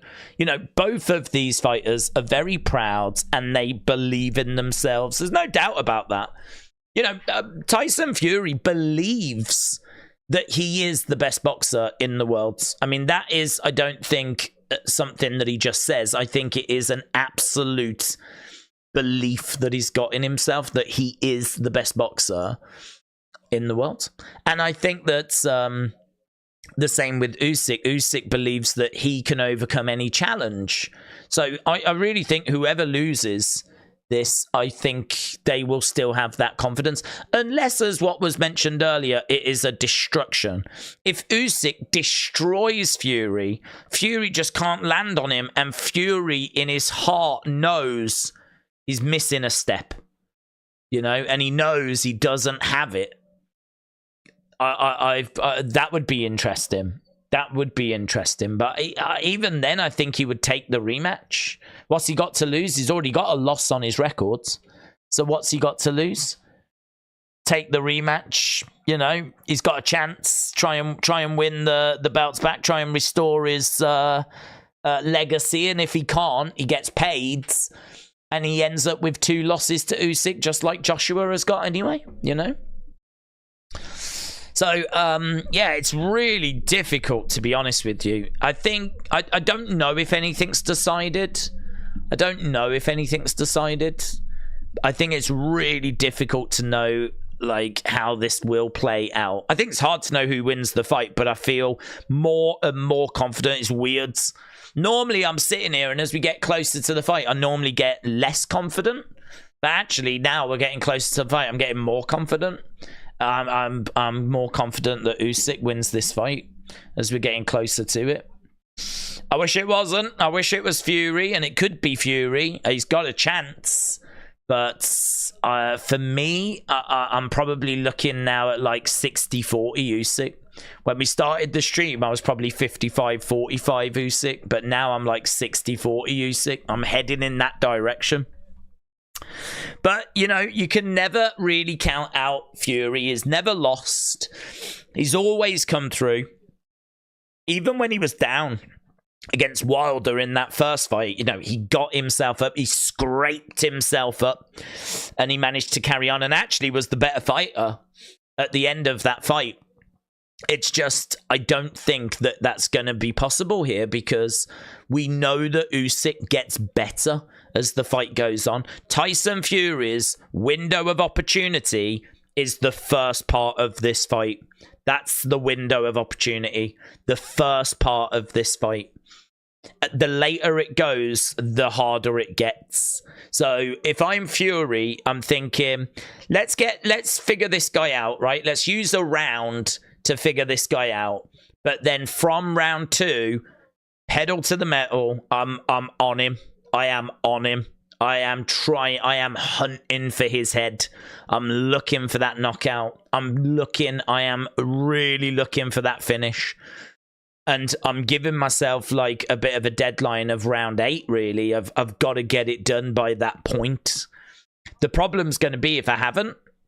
If I've been looking and I've been using energy trying to find that knockout, and now all of a sudden it's round 10, and I don't have as much in the gas tank as I thought I was going to have, you know, because I've been looking for the finish and I didn't find it. That's where things can get problematic, you know. And actually finding that finish is going to be problematic because, as we said, the best way you can describe Usyk is like a fly. Buzzing around, dodging, weaving, evasive. You know, you'll throw a punch where you think his head is, and he's over here. It's just, his movement is so quick. He's so trying to, you know, Teddy Atlas said, don't even bother going for the heads because you're not going to get it. Go for the body. The head will move around, but the body will stay there. So work the body. go to the body. We know he's a bit susceptible to the body, but it's easy saying that. It's easy saying that. They said that to Anthony Joshua, and Anthony Joshua couldn't find the way of getting through Usyk, find a way of solving the problem. And it is a problem. He is a problem. But he's a problem for a lot of people. Can Fury solve that problem? It seems like you lot are saying yes. The numbers aren't moving. 40% of you have gone with Fury winning by finish. 15% of you have got Fury by decision. 26% of you have got Usyk by finish. 19% of you have got Usyk by decision. We've still got 2 fights to go until we get to that fight. We've got just over an hour until we actually get to the earliest time I was expecting the main event, and I think we are looking that this thing is going to go a bit longer. They're going to keep us waiting that little bit longer till we get to this main event. But we do have, I believe, 2 fights left to go. Obviously, our co-main event is going to be a banger. Really looking forward to that. We're going to be saying Opetaia taking on Mairis, Briedis. That is big. Right, that is for the Ring Magazine and the IBF World Cruiserweight Championship. Ring Magazine Championship tends to go to the fighter that is regarded as the best fighter in that division. And Opetaia, I think, is that guy. He is that guy. He is the best cruiserweight on the planet. And he is going to be in action. He's looking to move up to heavyweight as well. He's doing a similar thing to what Usyk did, and that is to dominate the cruiserweight division and then move up to heavyweight. It's exactly what Usyk did. It's exactly what Holyfield did. And Opetaia is doing the same at the moment. So that's our co-main event. And it's good. It's a big fight. It could main event a show easily on its own. And we've got it in the co-main event. And also, we've got Joe Cordina taking on Anthony Cacace. And that's quite an interesting fight. That's our next fight.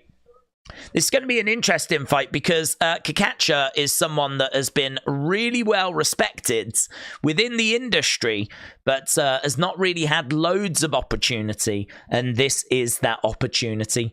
Has it come too late for him, though, because he's 35, he's been a bit inactive, lots of his opponents have pulled out in the past, and it's kind of meant that he just hasn't really been kicking on, but anyone that sparred with him has got nothing but praise for him.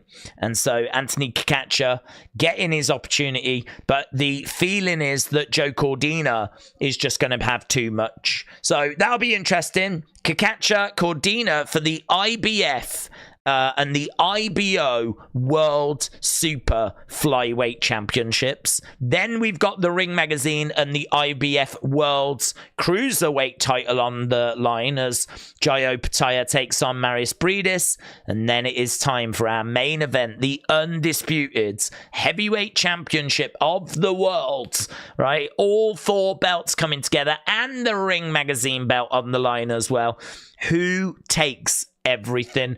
Who is the man? Who is the guy? Who is the baddest man on the planet? Is it Tyson Fury or is it Oleksandr Usyk? What I would say about Usyk is the moment that he arrived in heavyweight, I think if you knew anything about boxing, you knew that he was going to go through the ranks. He was going to be a problem. You were waiting to see, could someone stop this runaway train? That's what Usyk seems like. He's just a runaway train. No one seems to be able to deal with him. He is just someone that is just go, go, go. And I think that it was a case that we saw him against a few different people. No one seemed to have any answers. And, you know, here we are. You know, he ran through Joshua. He managed to get quite comfortably through Dubois in the end. And here we are. The runaway chain has now found his way at the fight, the undisputed championship fight. Just like he said he would. He unified the cruiserweight division. Now is he about to unify the heavyweight division? Yeah, it's crazy. Carlin 1985 Gareth, shout out to you, my friends. Says have an amazing stream tonight, Days. Carlin 1985 Gareth, so appreciate the support, but I hope you're doing well. It's as I said, it's really appreciated. As it's great to be back doing boxing. If the wrestling hadn't been as intense and as newsworthy as what it's been in recent times, we would have looked to have done a bit of a preview and a bit of a chat, and we would have spoke about this event. It's a shame that we didn't get a chance to do that, to be honest, because I think it would have been good to have got some thoughts out there before we actually got to this live stream. I think this live stream probably snuck up on people. It snuck up on me, to be honest. This was a fight that we were always looking to do, but it's just so much going on in wrestling. We weren't able to really get things set up and get kind of the conversation going earlier. But it doesn't matter. We're here now. We're live. We've been live for coming up to 5 hours, actually. 4 hours 50. 4 hours 50. We've been live chatting away about this fight. Very much we're getting to the point where it feels like the time for talking is done. It's time to get to this fight, but we've still got a couple of fights to go, but we are getting to the business end now. It should be, it definitely won't be for the next hour and a half, but at some point in like the next 2 hours ish, we should be getting to that main fight. So it's coming. So Carlin 1985 Gareth, shout out to you, my friends. Really appreciate the support, man. Really appreciate the support. Paul Short said, Days, just want to say thank you. You've been amazing over the years. Love your work ethic and your commitment to what you do. And the love is really invigorating. Paul, thank you, my friends. It is true. I mean, I think that it is a case of, I think you hit the nail on the head.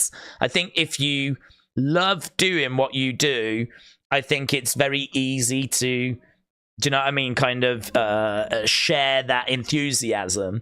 I mean, I've always been fortunate in having jobs that I've always enjoyed doing. I mean, I used to work in an entertainment store selling CDs, DVDs, video games, t-shirts, pop culture t-shirts, you know, and I loved that job. Because I loved the products. I love TV, I love films, I love, video games. I love all of that kind of pop culture stuff. And, I absolutely loved that. I did that for 15 years and I loved it. And I traveled all over the UK working in like different stores, met loads of different people. So many great stories. I met Amy Winehouse, right, from working in that store. I've told this story before many times. But she was doing a signing when her first album came out, Frank, and I was working there. And they said to me, can you stand on the till right next to where she's going to be, so that, people that want to buy the album, you can, sell it to them. And I was like, yeah, no worries, I'll do that, no problem. So I was on the till. She was, really close, and I was on the till selling the album so that the people could then go and get it signed. And at the end of it, I was standing there and everyone had gone, and her manager said to her, I'm just going to call the car, right? And she was like, yeah, fine, no problem. She went on her phone, right? And I swear to you, there was no one in the room apart from me and her for about 5 minutes, where she was just sat on her phone and I was just standing behind the till. And I was such a shy young man. I did not say a single word to her. I could have got a picture.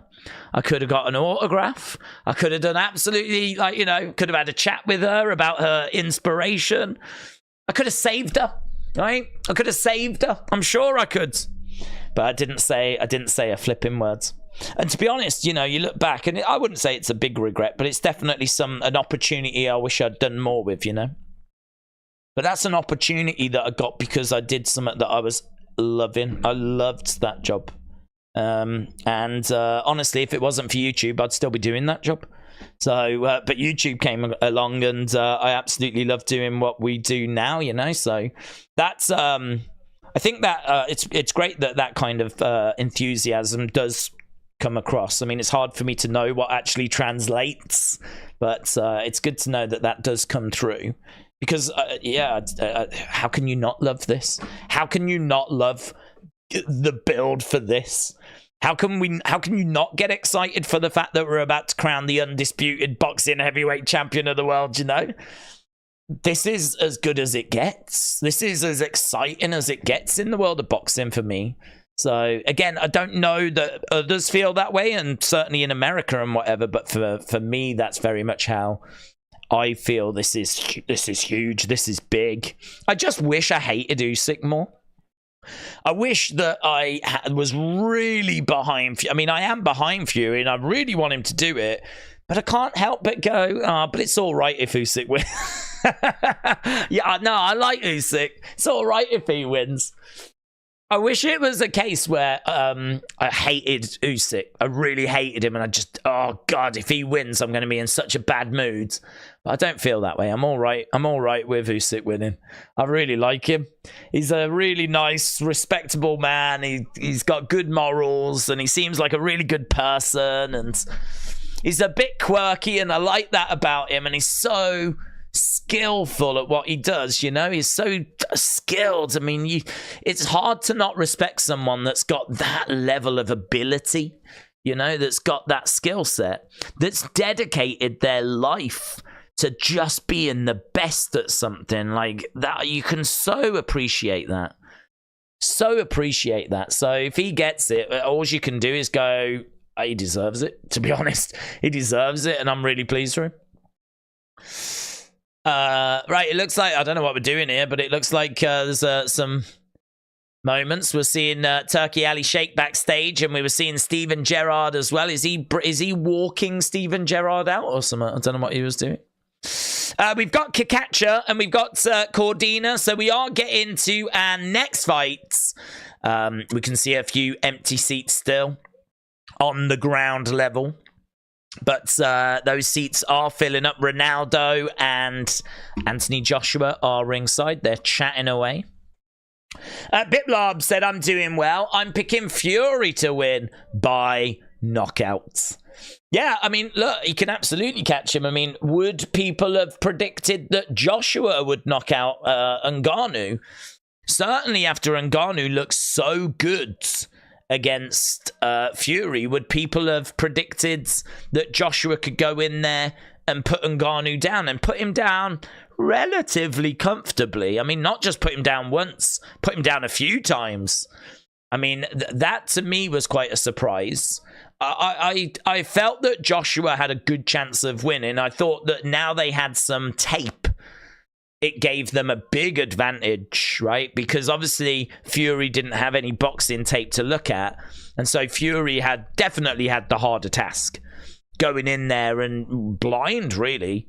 But yeah, that was definitely one that I think was a tricky one for Fury. And I think that Joshua really benefited from being able to study that tape, see some opportunities, see how Fury approached it, see what worked, see what didn't, learn from it, and apply a different game plan, right? Apply the game plan that he applied, pick up the victory in what looked to be relative ease, right? But that thing went way easier for Joshua than I was expecting. So, yeah, you know, there's a lot of tape on Usyk. There's a lot of footage you can watch. There's a lot of moments that you can, weaknesses that you can look to exploit. I mean, what I would say is weaknesses, he doesn't have loads. What I would say is that he doesn't carry much power, but there's not really a way of exploiting that, right? You can't really use that to your advantage so much. He's got great volume. I mean, if you can try and take that away from him, that would be an advantage. But good luck with that. I don't know how you're going to do that, because even if you just jab, jab, jab, jab, like really working hard to keep him at distance, he's going to slip it. He's going to get, like, you know, he's going to step through and he's going to work. Like, I don't think there's a way of keeping him on the outsides. I can't see it. mentally, I can't see how you keep him at bay. He's going to be coming forward. He's going to be coming onto you. And I don't know how you keep him back. The only thing I can think is as he steps in, as he's coming forwards, can you identify a pattern of movements that allows you to get a shot in that's going to land? Could it be that they've worked out that every time he comes in, there's a slight opening that might be there for the left hook, or there's a slight opening that presents itself for the uppercut? Have they found any openings? Have they found any patterns in his movement? His movement is always very erratic. It's always like you never quite know what you're going to get, because I think he really reacts to the fighter that's in the ring, to be honest. I think he downloads a lot of information. I think he's very adaptable, and I think he's able to adjust in fights, in moments. He's not someone that goes in with a game plan and just sticks to that game plan. He's someone that's always thinking and moving and bouncing, and he's so hard to pin down. He's got to be the most evasive heavyweight we've seen in a long, long time. Actually putting shots on him, hitting him, is just so hard. It's so hard. But it can be done. He is a man that is going to be in front of Tyson Fury, who has a body, right, that's not going to move as much as what his head will. So, you can hit the body, and you can just keep working that. And apparently he is susceptible to the body. We've seen, obviously, discomfort is the way that I would word it. He seems uncomfortable when he gets hit in the body. And I think that that is definitely an area they're going to look to exploit. That is one of the areas that I think they could get some success. And obviously, once you put the work into the body, is it going to slow him down? Is the effects going to make it harder for him to move? If it's really starting to hurt down the ribs and down the side of the body, it's going to make it harder for some of those quick movements. Once you actually start to, methodically take him apart, actually limit some of that movement, well then, you're in. Once his movement becomes compromised, you're in. So how do you get to that? How do you swap the fly? How do you catch him as he's buzzing around? It's so hard. It's going to be so hard. I really don't know what people's expectations are, but it's going to be so hard. He has faced so many great fighters, and no one has worked him out. No one can work out how to beat him. Everyone thinks they've got the plan, but no one seems to have the plan. Some of the best minds in boxing think they know how you can do it, but no one has been able to do it. So, and Joshua tried twice. Joshua went to some of the best minds, boxing minds, as change trainer, got loads of different opinions. He took on Usyk twice, knowing what he was in for. And I just don't know how many rounds he even won, let alone fight. He didn't win any fights, obviously, but I don't even know how many rounds he won. So this is the task. This is the challenge. It's flipping Everest. It's going to be so difficult for Fury. So difficult. And I swear to you, I promise you, I will not change my tune.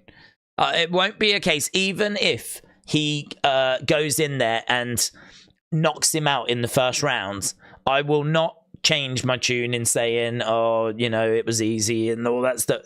If he knocks him out in the first round, then what's happened, in my opinion, is that he's caught him. He's managed to catch him. He's managed to swat the fly early.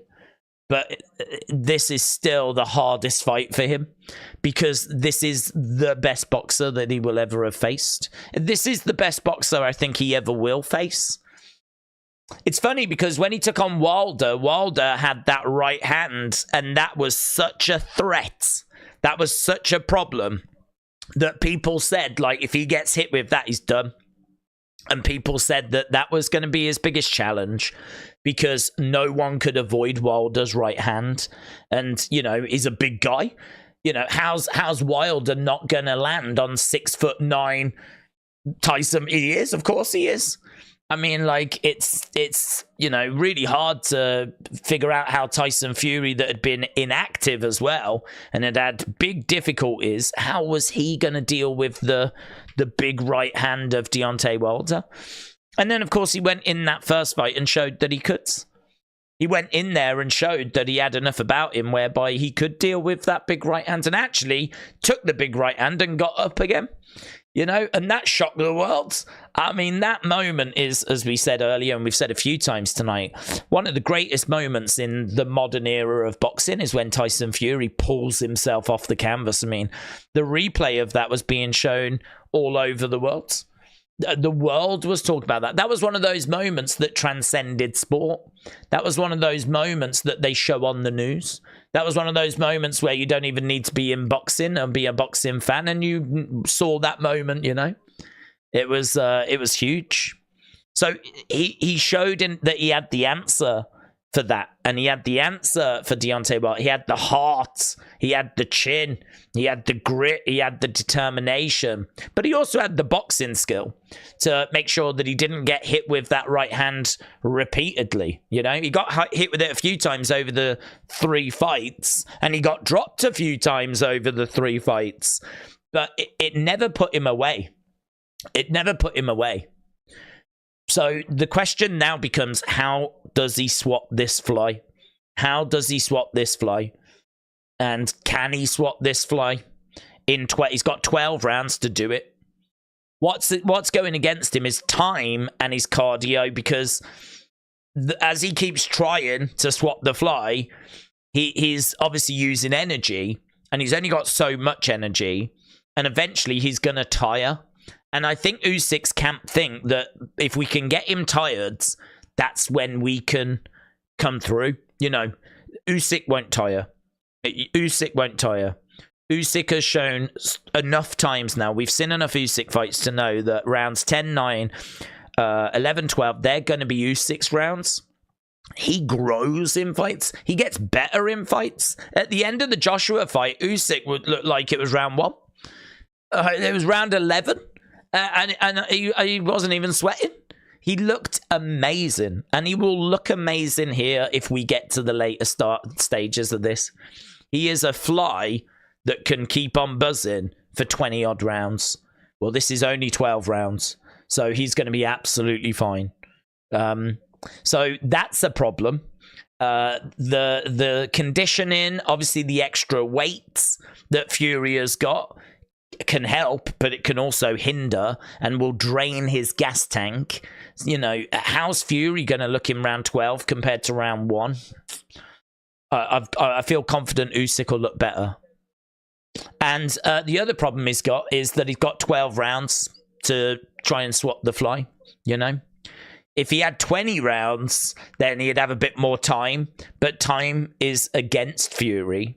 Because he's not going to be winning rounds. I really don't think he's going to be winning rounds. I can't see him landing or out-voluming Usyk. I can't see him landing more shots than Usyk. And if neither guy is getting knocked down, then it's going to mean that round after round is Usyk's round. Boxing is very, very simple. Hit your opponent more than they hit you. That's it. That's it. I mean, and obviously, if you can get the knockout, right? But boxing is very simple. Hit your opponent more than they hit you. And that is exactly what Usyk will do.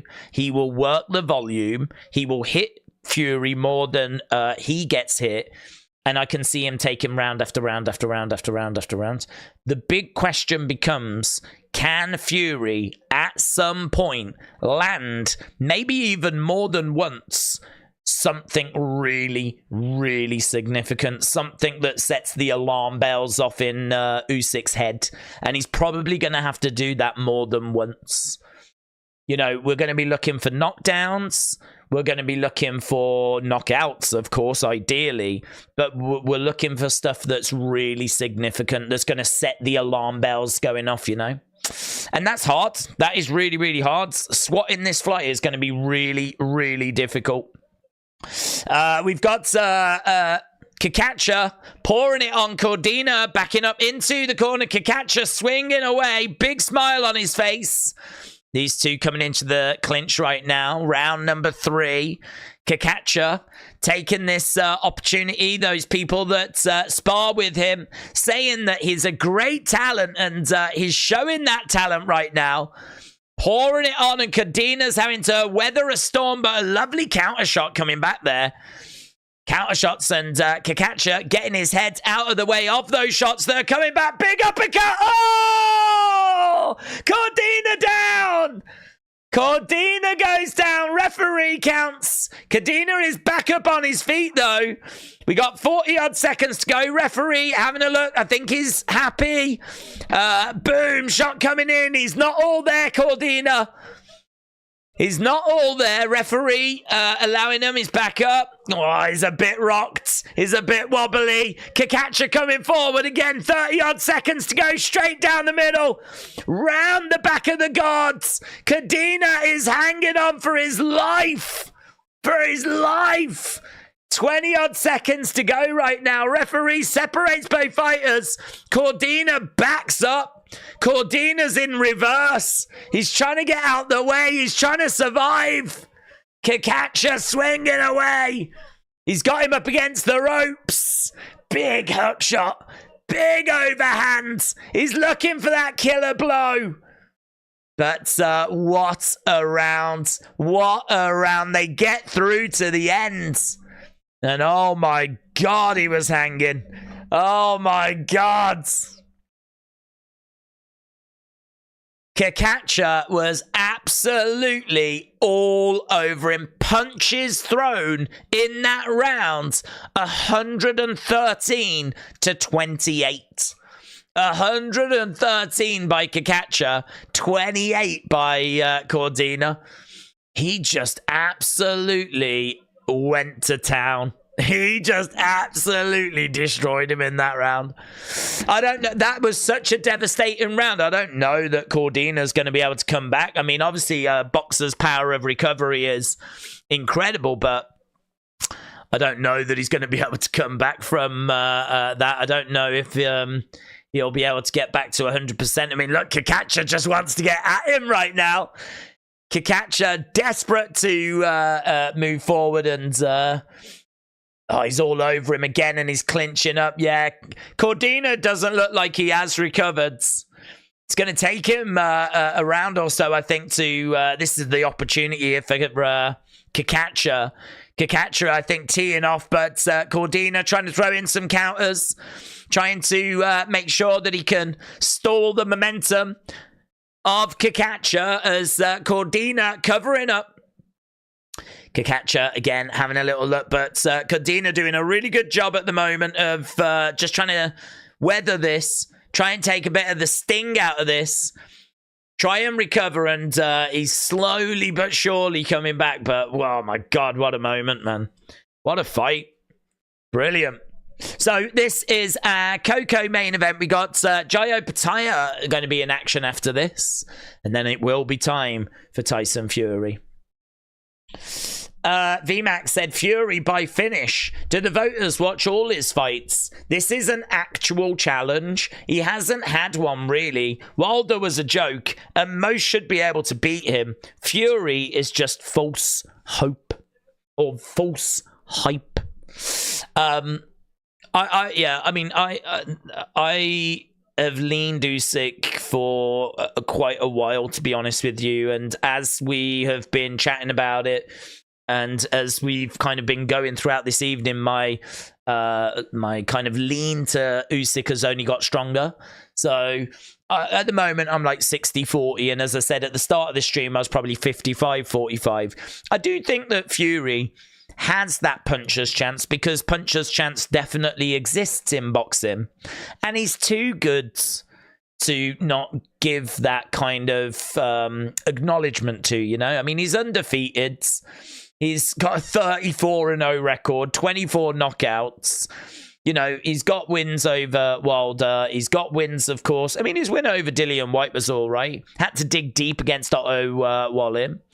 Obviously managed to get past Ngannou, but we know the challenge that was. His trilogy with Wilder, of course. I mean, he's definitely someone that deserves respect. He's 6'9". He can fight as southpaw. He can fight as an orthodox fighter. He's got good head movement. He's quite evasive. Defense is quite good. But I definitely think he's beatable. I definitely think he's beatable, and we saw it quite close in the Ngannou fight. You know, if this was a generation of heavyweights like what Muhammad Ali had, I think Fury would be in trouble. I think Fury would be in trouble. I think that if there was a few more sprinkled in there that were generational talents. You know, we were so lucky when Muhammad Ali was around that we had so many greats for him to fight. And he benefited massively from that. You know, you're only as good as your opponents. But that's why if Fury can swap the fly tonight and can get the victory, this will be his biggest win. This will be a massive moment for his legacy. And a lot of our pundits over here in the UK have said that, you know, Fury likes to claim that he's the best of all time. No one really buys that. He buys it, but no one else really buys it. But if he gets a win over Usyk, and then he goes on to beat Joshua at Wembley or, you know, wherever that fight will take place, those fights will massively add to his legacy, along with the Klitschko win, along with the Wilder fights, along with good wins over Dillian White, Otto Wallin. You know, those wins, I don't know if the volume one has aged all that well, but it was seen as a good victory at the time. You know, solid, not spectacular, not something that, you know, is, you know, earth-shattering, but a solid win on the record, you know. But, like, I think that a win here and a win against Joshua, that's, you know, I don't think it makes him all-time, even those, to be honest. But I think that it definitely establishes him as the guy of this generation. I don't think there'd be much argument about that. The guy of this generation of heavyweights, it'd be undeniable if he beats Usyk and Joshua that it is Fury. How that stacks up to all time is a whole separate conversation, but these fights are very, very important. But I think I would fancy Fury against Joshua. I mean, obviously Joshua seems to be in a great place right now. Seems to be going through a bit of a rebirth, and seems to be really getting some momentum again, and seems to be in a really good place. So it'd be a great fight. I'd love to see it. This Usyk fight, though, this is a big problem in it. This is a big, big problem. But let's see, you know, I certainly don't claim to have the answer. I'm certainly not going to sit here and say that anyone that's rooting or saying that Fury's winning are, like, wrong and you don't know what you're on about. I don't know how this goes, right?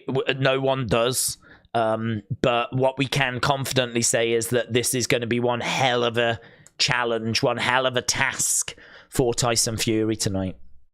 I think if anyone's watching and they don't watch boxing on the regular basis, and maybe they're just tuning in thinking that this is going to be pretty straightforward, it's Tyson Fury, you know, they've bought the hype, and you know, who is this Usyk guy, you know, doesn't matter. That's not what's happening. That's not what's happening. That's not this fight. What this fight is the two best heavyweights in the world going up against each other.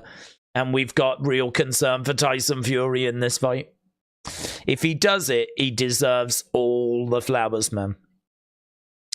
If he does it, this is why I mean, like, I think if you're a Fury fan, right? I know if you're a Fury fan, you might be a bit frustrated because I've not been giving him much love, even though I do want him to win. But if you're a Fury fan, I think you should be pleased with what's being said. Because if you're a Fury fan, you believe your guy's going to win, yeah? You don't have any doubt about that, right? You're feeling good. You might even have some money on him, right? So if we're sat here saying this is going to be a challenge, this is going to add to his legacy, this is going to be a real tough night at the office, yeah? I think rather than anyone getting frustrated by those comments, you should be pleased at those comments, because if your guy is going to do what you think he's going to do, I'm telling you now, the world is going to respect this victory. Yeah, whoever wins this is the guy. Whoever wins this is the guy. Whoever wins this is going to be recognized as the undisputed guy and is going to be the guy. And it's going to be a fantastic win for either. This will be Usyk's biggest win ever if he gets this win against Fury. Equally, I think this is going to be Fury's biggest win ever. I would say this is bigger than him beating Klitschko. I would say that this is bigger than him and Wilder. I wouldn't say it's bigger in regards to pay-per-view buys. I don't know how that stacks up. But I think it's bigger for what it actually means. You know, I think that this is the best boxer he has ever faced, Tyson Fury. This is the best boxer he's ever faced. So if he can beat the best boxer he's ever faced, that matters. And it's for the undisputed heavyweight championship. All the belts are on the line. That matters, right? It's funny because I don't know what the buzz is like, and I don't know what the interest is like. It's probably through the roof, and I would hope that it is. I would hope that the world has stopped and everyone is looking to Jeddah. Everyone is looking over to Saudi Arabia, right, to see this fight. And even if it's just to see the result of this fight, right, I would hope that that's what's happening. But I think it's quite exciting about what this can be the start of, rather than thinking about this as it being just one fight. Like, what can this be the beginning of? Where does this take boxing? If we do have one undisputed heavyweight champion, what fights does that unlock in the future? The sad thing is I don't think this person will stay undisputed for long, because word on the street is that one of the belts will be stripped away relatively quickly, because we're going to be doing, we're going to be doing like a mandatory thing. And I can't remember what organization it is, but one of the belts apparently could be taken away from the winner, you know, within a matter of weeks, which would be really disappointing. I mean, from a boxing point of view, it's just boxing shooting itself in the foot, to be honest. But, it is what it is. It's very exciting. Maybe it means we can do another undisputed fight further down the road. Because there was rumours of Joshua Hrgovic, wasn't there? I don't know if you'd heard those rumours, but Joshua against Hrgovic for whatever belt is going to be vacated. And to be honest with you, I've not heard any update on that. But if you are just joining us, Anthony Joshua is there. Anthony Joshua is in the front row. He's sat next to Cristiano Ronaldo, who's there as well. And we are wondering if there'll be a little moment where Joshua gets called out or something. But we know that there is... we know that there is a rematch in place after this fight. Right, VMAX said, anyone talking about all-time great, I gather, is likely British. We all do it now and again, but otherwise, he's not at that level. Yeah, I would agree with you, to be honest. I don't know that anyone outside of Britain is necessarily saying that. I don't know that too many people in Britain are saying it either, to be honest. It's Fury that's saying it. Tyson's the one that's making those claims, right? I don't have an issue with him saying that, because I think you do. If you don't believe in yourself, who will, right? And I think that he has got supreme self-confidence. And I think that he is definitely someone that believes he is the greatest of all time. I think that we need some more good names on that resume before we even engage in that kind of a conversation. But, yeah, I think for me, this is obviously one of those names that can go on that resume. But I totally understand that there's probably not anyone outside of Britain that's making those claims. Who do you think will win, Jake or Mike Tyson, said off Tom. We spoke about this fight earlier. I really am looking at Jake. I think that Jake will beat Mike Tyson on points. The reason why I say that is because I think Mike Tyson has got power. I think he definitely could land with that power. But outside of power, I don't think Mike has anything. He doesn't have good footwork. I think his reactions are going to be slow. I don't know what his cardio is going to be like. He's not going to have speed. he's got power. That's what he's got, right? He's going to be like a punching bag that's slowly moving around, which you need to be very careful of his power. The only thing I would say is, how does his power at the age of 60, how does that measure up to the power of the people that Jake spars with? Because Jake spars with some of the best fighters in the world. So how does a 60-year-old Mike Tyson's power compare to some of the cruiserweight fighters that are in the top 10 right now, right? I don't know the answer to that. It'd be great to get them both on a boxing machine or something, right? Something that can measure power, because I would love to know the difference in power. But my belief is that if you're in your 20s and you're a cruiserweight right now, I've got to think you're probably packing as much power, if not more, than 60-year-old Mike Tyson, who was blessed with incredible power, right? But I do think that, we're a long way away from his prime. We're a long way away from his prime. I think Mike Tyson, the name Mike Tyson, is doing a lot of heavy lifting in this fight. A lot of heavy lifting. He's nearly 60. And, people have rightfully said, I still wouldn't want to face a 60-year-old Mike Tyson. I agree. I wouldn't, right? So I agree with you on that. But I think that he's going to be quite limited in his movement. Jake can jab and stay out the way of any shots that come back. The shots that come back are not going to be that quick. Not compared, we're talking milliseconds, but compared to what Jake is sparring with.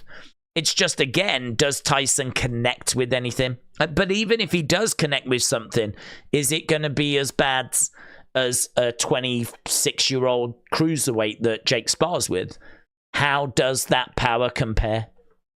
So with all of that in the pot, I think Jake winning rounds, getting in some jabs, hitting and moving, jab, jab, jab, get out the way, jab, jab, jab, constantly moving, frustrating Mike Tyson, not getting backed against the ropes, not getting backed in the corner, getting his shots off, getting out of there.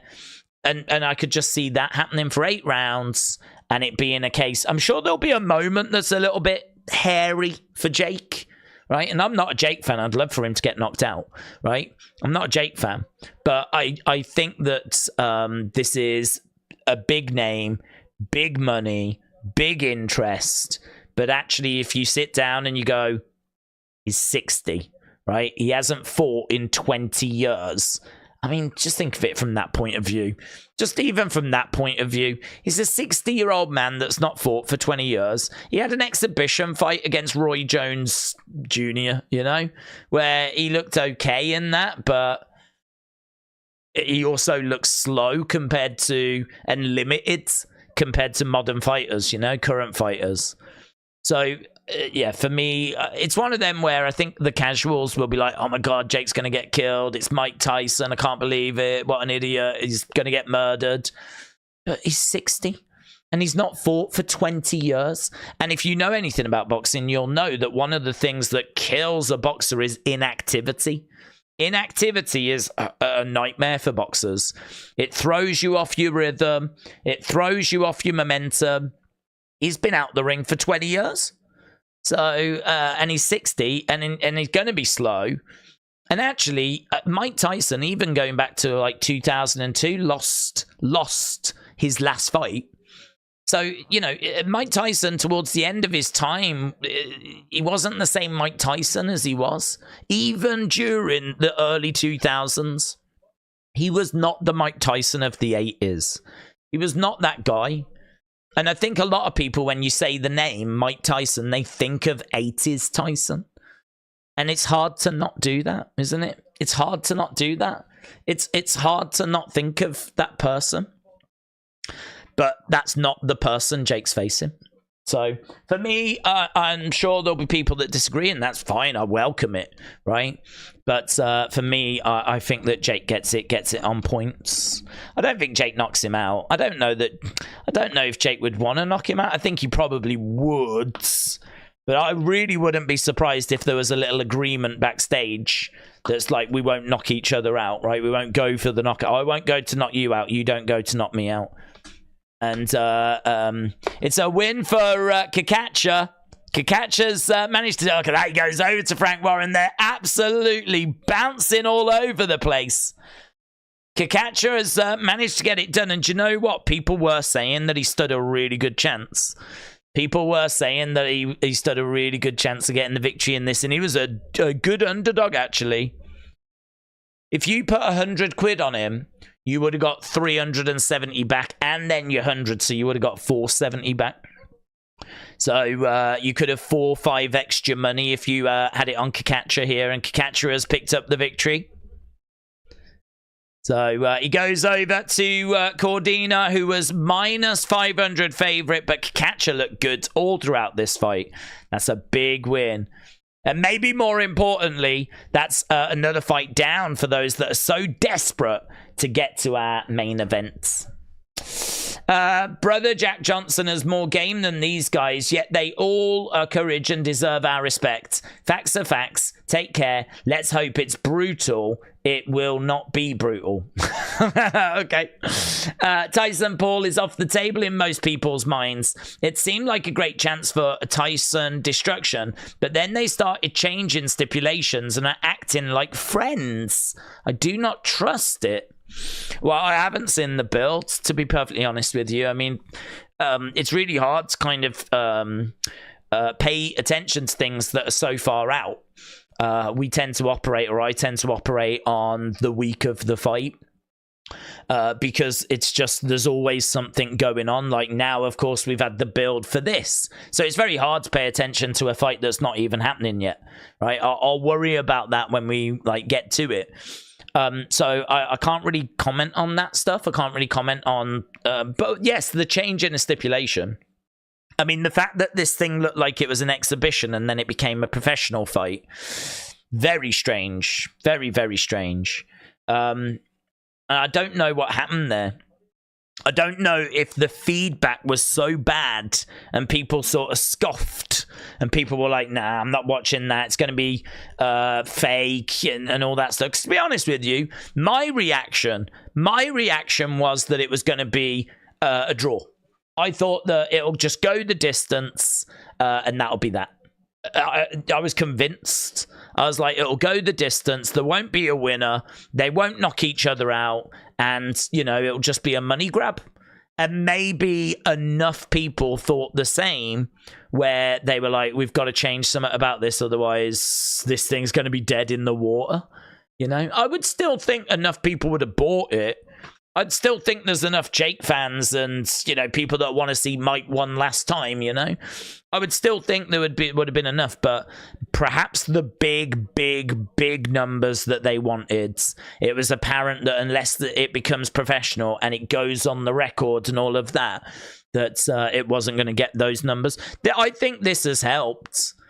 It's definitely made it more interesting that it now goes on the records and there can be knockdowns and knockouts and all of that stuff. So I think that side of it has helped. But I think if they're like being all friends and everything, that's obviously not going to be a good look. People like a little bit of animosity, of course. Ali was 6'2", Fury is 6'8", AJ is 6'5", and Wilder is 6'9". So Ali of 66 may beat each, but it would be by decision in each case, says Milton. Henry said the biggest problem that Tyson has in this matchup is that Usyk is a straight killer. You can see it in his eyes. Fury has to go in guns blazing, willing to take shots and unload. Do you know, I completely agree. I don't think he'll worry about taking shots. What Usyk is not known for is fight-ending power.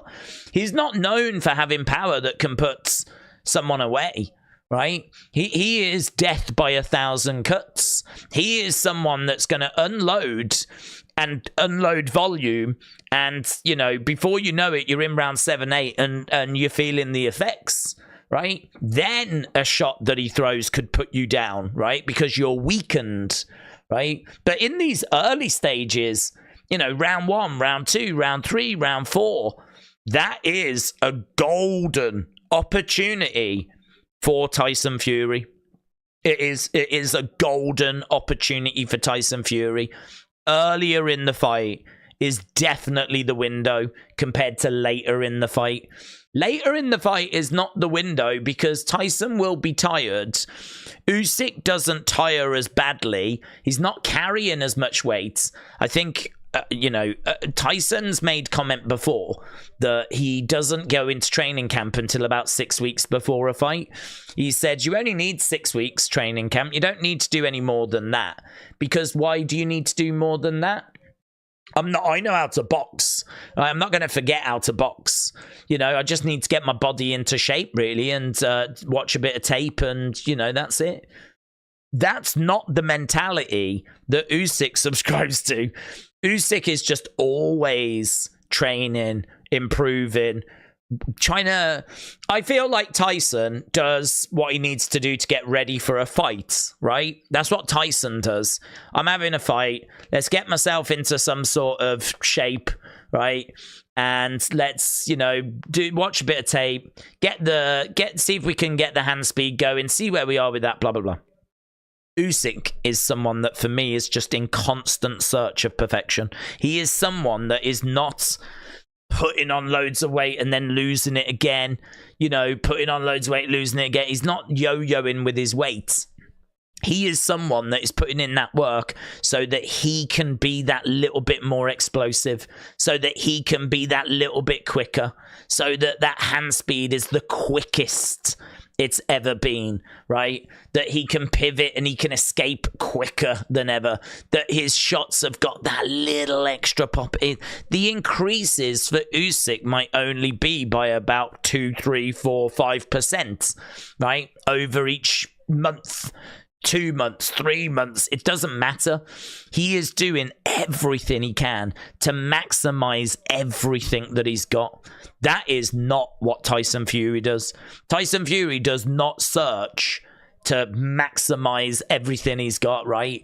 God only knows what Tyson Fury could be if he just lived in the gym and really kind of had that same mindset as Usyk. With his frame, 6'9", and can switch stance, and, has got a long reach and has got a good pop in his punches. But, if he was in a constant search of perfection, right, God only knows what Fury could become, right? What he could become, or what he could have become. But that's not what he subscribes to. That's not who he is as a person. He is someone that believes in his ability, believes that, it's God's will, believes that you do have to train, but that he, a 6-week camp is enough. That mentality of this is enough. I don't think that exists with Usyk. I don't think there is enough with Usyk. Usyk's just constantly trying to improve. And I think this is, so you say that and you go, well, how will that show itself in the fight? Well, I think it shows itself in rounds 10, 11, 12. That's where it shows itself. Because in rounds 10, 11, 12, where Fury is, blowing a little bit, right? Because he's carrying that extra weight and 6 weeks training camp is enough. Granted, apparently he's done 2 training camps for this because obviously the fight was meant to be in February. Because of the cut, it got then postponed. So he had to do another training camp, right? But with Usyk, it's just never-ending constant search for perfection. And so for him, I think in rounds 10, 11, 12, he's not looking to have enough in the tank for that moment. He's looking to be better in those moments than he's ever been. He's benchmarking himself against himself. That's what Usyk's doing. So Usyk is someone you can't help but admire. You can't help but just root for. You can't help but just respect. Because he's gone about it the right way. He's done everything that you would want to see someone do. And he's gone about it in the correct manner. In fact, more than the correct manner, because as I said earlier, if you actually look at a lot of Usyk's fights, he goes to his opponent's countries to face them. He goes to his opponent's countries so that he can fight them. It's amazing. The amount of miles that this guy travels, the amount of places that he's been so that he can, maximize the opportunities. I mean, just look in here. So if we say since 2016, right? Since 2016, so that's the past 8 years. At this point, he was 9-0, right? So he had his fights in the Ukraine up to that point, right? Then he started to go out of the Ukraine. So he was 9-0, 2016. Next fight was in Poland, right? It was in Gdansk in Poland in 2016. And obviously he's undefeated, so he wins all of these, right? So he goes to Poland, then he goes to California, USA, then he goes to Maryland, USA, then he goes to Germany, then he goes to Latvia, then he goes to Moscow, Russia, then he goes to Manchester, England, then he goes to Chicago, then he goes to London, then he goes back to London, then he goes to Jeddah, then he goes to Wrocław in Poland, which is where he faced Daniel Dubois. Now he's back in Saudi Arabia. He hasn't fought in the Ukraine since 2016. He hasn't fought at home since 2016. He has gone to his opponent's countries, right? I mean, how can you not love this guy? Constant search for perfection. Boxing skill that puts him in the top 3. Maybe he is number 1.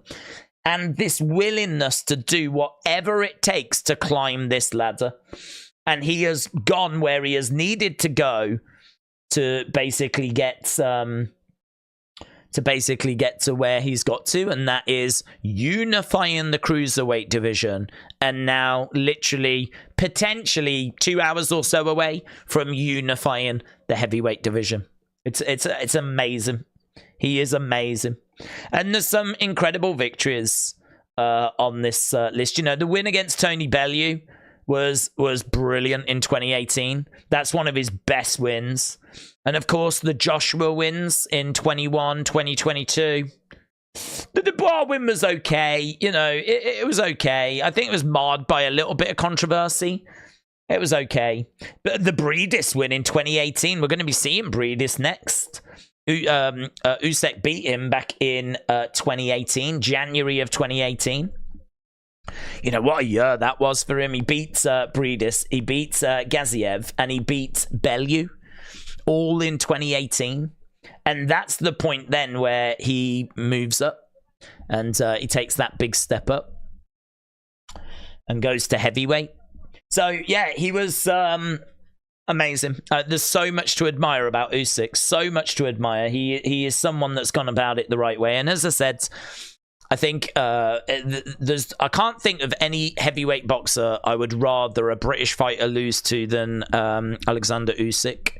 And I think that if it's not going to be a British fighter that's going to be the undisputed heavyweight boxing champion of the world, I think it's great that it's going to be Usyk. I think it's great that it's going to be this guy, and I can't fault him. So we're in for a thriller. We're in for a barn burner. It's the Ring of Fire. And who is going to leave as champ? Right. Let's go down and get some latest comments. Gary said, is everyone forgetting how technically brilliant Fury is? No one his size has ever moved like him, right or left, back foot, front foot. He can box in every situation. Fury wins, says Gary. William said, Usyk reminds me of Joe Calzaghe, but just in a heavy... I like that comparison. That's good. That's good. But who have you got out of Katie Taylor and Serrano? Do you know, I'm a little worried for Katie Taylor. The only thing is, her rematch with Chantal Cameron, I was so impressed with. I was so impressed that she was able to get that win. I mean, the first fight with Cameron was so close, and she just ended up losing, right? But she knew she could win. She dug deep and she got that win in the second fight, right? So it's 1-1 there.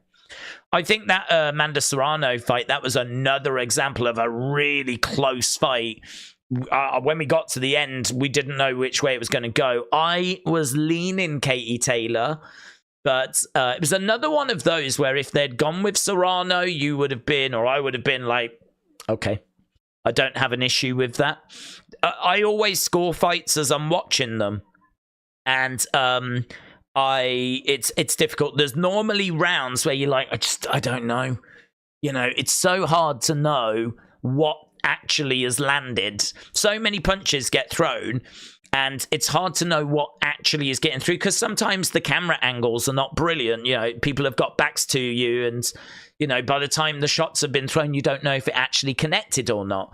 And when a round is so close and you're trying to decide who landed more shots, right? There's not really anything of significance in there. So you're looking to see who landed the more volume. Sometimes you're just having to go with the gut feeling as to what actually connected, what you think connected, and who you think actually got more shots through, right? And it's not easy. It's not easy scoring boxing because, you know, of the fact they circle around the ring. Sometimes you just can't see. And I think this is why they have obviously multiple judges sat in multiple, like, you know, places so that they can see different perspectives, right? So I think that this is definitely a fight that is going to be tricky. It's going to be a difficult fight for Katie Taylor. I think there is a real good chance that Serrano gets it this time. But I don't know if that win over Cameron has really filled Katie up with confidence. You know, she's bubbling, she could take the world on. You know, it's hard to know. I think it'd be interesting to know her mindset, you know. Going into that first fight, did she have much doubt? Because coming into this one, I don't think she'll have that much doubt after that Chantel Cameron win. I think she'll be in a really good mindset. And that does make me think maybe Katie just edges it again. But I think this means so much to Serrano. And I think Serrano is such a good fighter. And it was so close last time.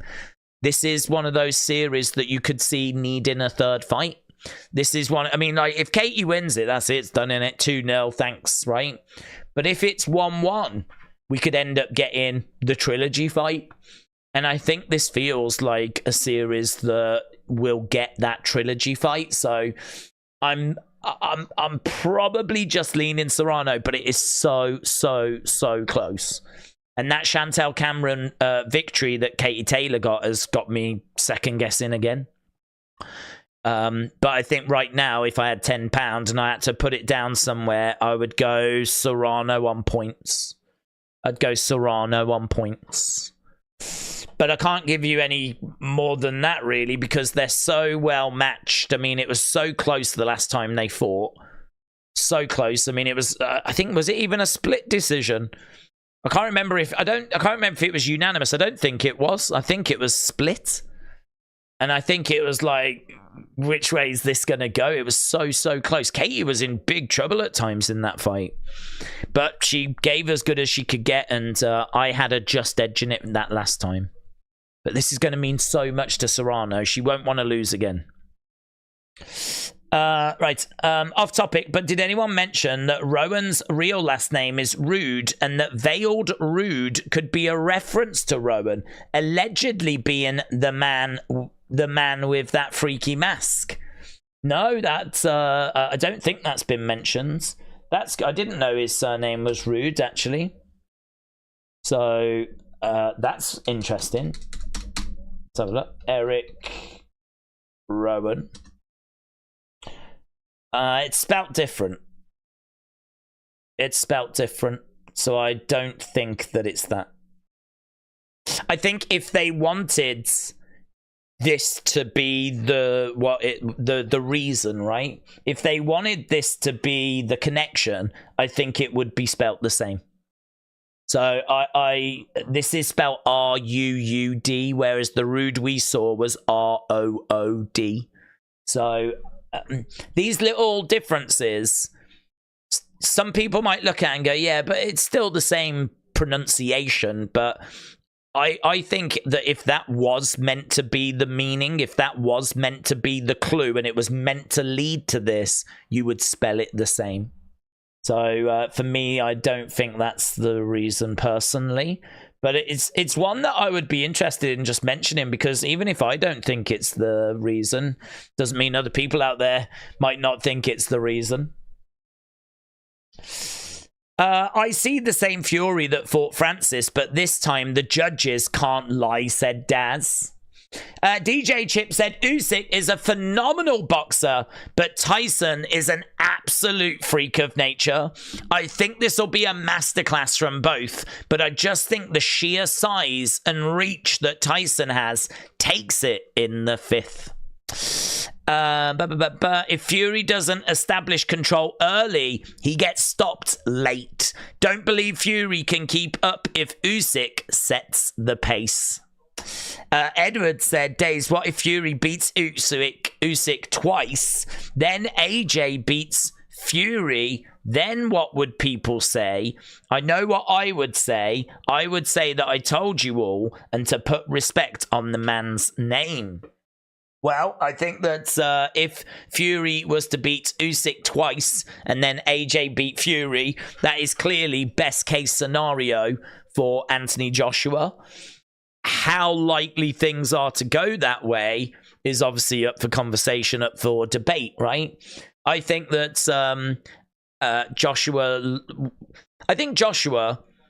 is not the best heavyweight, and I think you can say that with 100% confidence because he lost twice to Usyk, so he's not as good as Usyk, right? And if they were to face again, Usyk would be a firm favourite, and I think Usyk would beat Joshua again, to be honest. I don't think Joshua is a better fighter, better heavyweight than Usyk, right?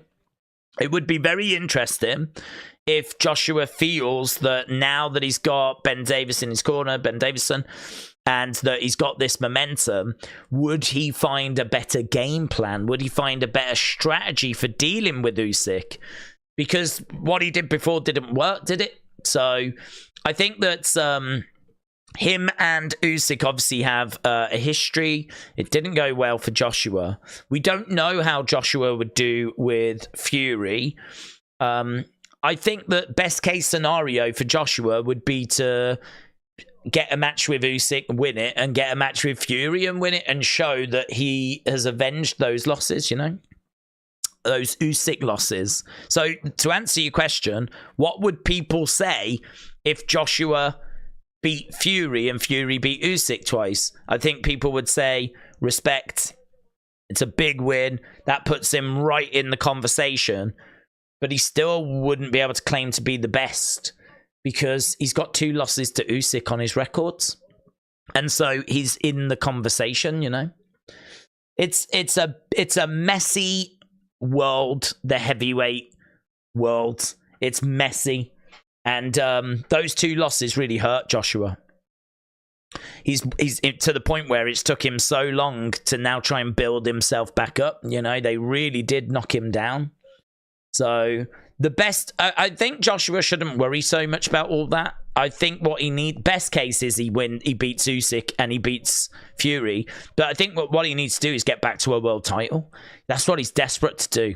He just wants any world title. He wants his hands on any world title. It's just, could he beat Fury? We don't know. And he hasn't been able to beat Usyk. But that's the size of the mountain that's ahead of him, you know? Days, Drew has tweeted, I thought we agreed not to feed Tama after 8 p.m. in response to that segment. Oh, that's good. That's good. WrestleDandy said, do you think the main event will go the distance? Well, if it does, then I think Usyk's won. If it doesn't, then I think Fury's won. So do I think it'll go the distance? Right now, the way I think is that I've got £10 and I have to bet. And so if I've got £10 and you're asking me that question, yes, I think it goes the distance. I think it goes the distance, and I think Usyk wins. I've been very clear throughout the night in what I think is the outcome, what my expected outcome is, and that is Usyk on points. But there is a very real possibility of Fury winning by finish. It's on the table, right? That is absolutely on the table. That's my second favourite, right? Is Fury winning by a stoppage. But I think Usyk on points is firmly my number one, right? That is pretty much set in stone now. There was times where this week I've been like, oh, I'm not sure. But having watched more tape, having listened to people like Teddy Atlas, right? who also went for Usyk on points. And having listened to a few different perspectives from different boxers, you know, those compilation videos where they ask boxers and former champs and whatever who they think. You got that same sort of message coming through a lot, that this is going to be a challenge for Fury. And to be honest, you know, had that Ngannou fight gone different, maybe we would be having a different conversation if the Ngannou fight had gone different. But it didn't. And so, as a result, you know, I think that has definitely added to people's hesitation, if you will. This is our co-main event. This is Jai Opetaia taking on Mairis Briedis. This should be a fun fight. They have faced each other before. Last time they faced each other, there was broken noses, broken jaws. There was broken bones absolutely everywhere. So this could be really interesting, right? This could be really, really significant fight, this. Jai Opetaia is someone that's 28, undefeated, 24 wins, 19 knockouts. He is someone that very much is looking to go to heavyweight and very much looking to make a mark. So he is someone that needs to be on your radar if he's not on your radar already. He is regarded as the best cruiserweight in the world at this time, right? And that's the division just below heavyweight. So just below heavyweight, you've got cruiserweight. There is a new division, actually, but not all of the organizations acknowledge it, which is called, I think, something like Bridgerweight. Don't know if you've heard about that. Bridgerweight, which I think is in between cruiserweight and heavyweight, right? But not all of the different organizations acknowledge its existence, right? It's new. And so, you know, it is what it is. The one that is universally accepted is cruiserweight below heavyweight. And so these two are stepping in, and this is for the IBF World Cruiserweight Championship and Ring Magazine Championship as well, which is given to the best in the division. So I can tell you that Jai Opetaia weighed in at 198 pounds. It's still a good 25 pounds or so below Usyk, right? So, you know, there's still a sizable difference here. But, yeah, he's weighed in at 198.1 pounds. Briedis has weighed in at 199 pounds. 199 pounds for Briedis, 198.1 pounds for Jai Opetaia. These two faced each other before. It was an absolute barn burner. Brilliant fight. Went the distance. Jai won that fight on points. It was in July of 2022. And this is the rematch. People are expecting this to be filthy. They're expecting this to be a bit of a brawl, but they are expecting Jai Opetaia to actually get the stoppage this time. And the reason for that is because Briedis is 39, Jai Opetaia is 28. And people are thinking that he is only improving. He's in his prime. He's kicking on, right? He's improving all the time. Whereas Briedis is not getting better at the age of 39. He's only getting worse. So you've got, you know, he's rising. His momentum is rising. Jai Opetaia's and Briedis's is on the decline. So people are thinking this shouldn't be as difficult as it was back in July of 2022. But obviously, it's still going to be a test. You know, Briedis is not an easy person to get a victory over. Briedis has only lost twice. And those two losses, one was against Usyk, and the other one was against Jai Opetaia, as we said, on points. So you don't get an easy win over Briedis. But people are thinking that this is going to be a bit more one-sided than the first fight. But these two come in into the center. They know what they went through last time. They know how difficult it was last time. And these two trying to figure out who is the man in the Cruiserweight division. Jai Opetaia hoping to get the victory. He is a minus 450 favourite. He's hoping to get this win and then move on and move up to heavyweight. That's what the streets are saying as we are underway with this. And again, we'll keep an eye on proceedings. I want to jump into the chat. Let me know your thoughts. Get voting in the chat. Put your comments in the chat. I want to read as many comments as I can. I know I've been chatting away. News AE said, who's the favourite in this fight? This fight is Jai Opetaia is the favourite, minus 450. And as we said, he won on points 2 years ago. And very much it looks looking good here. He's had 2 fights and he's looked good in them since they last faced. And Briedis hasn't fought anyone since these 2 last fought. So a little bit of inactivity maybe for Briedis. Little bit with him being 39. Don't know. It's going to be very interesting to see how this plays out. And I've got Jai Opetaia picking up the victory. In regards to our main event, I am very much looking at Usyk by points. We've covered it. We've spoke about it. We've gone through it in with a fine-tooth comb. But, you know, you lot disagree. You lot are actually selecting my second favourite option, which is Fury by finish. And I think there's a very real possibility that that is what we get. I think that Fury by finish is very much on the table. Very, very much on the table. So that is definitely an option. I really like what people have been saying about the fact that Fury is going to have to find a way of getting through early, is going to have to find a way of rocking Usyk, because if Usyk settles into his rhythm, he's going to be very hard to disrupt. He's going to be very, very difficult to catch. It's all well and good talking about the reach and the range of Fury, but the problem is you can have that. What are you going to do when Usyk keeps slipping underneath it? Like, you throw that shot and Usyk's down here. You know, you throw that jab and Usyk's gone underneath it, pops up, and now all of a sudden he's here and going to town. You know, he's so good at slipping the jab, pre-slipping, before a shot's even thrown. He's constantly, like, getting his head off the center line, ducking down, going to the sides. So really good with his movement. I mean, honestly, the most evasive heavyweight in this division, like, landing on this guy, just that alone is an achievement. If you can actually land something on him, that's cause for celebration, right?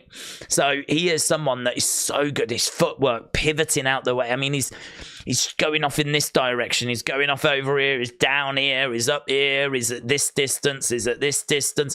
You can never quite tell the movement of him. You never quite know where he's going to be. It is like trying to swat a fly.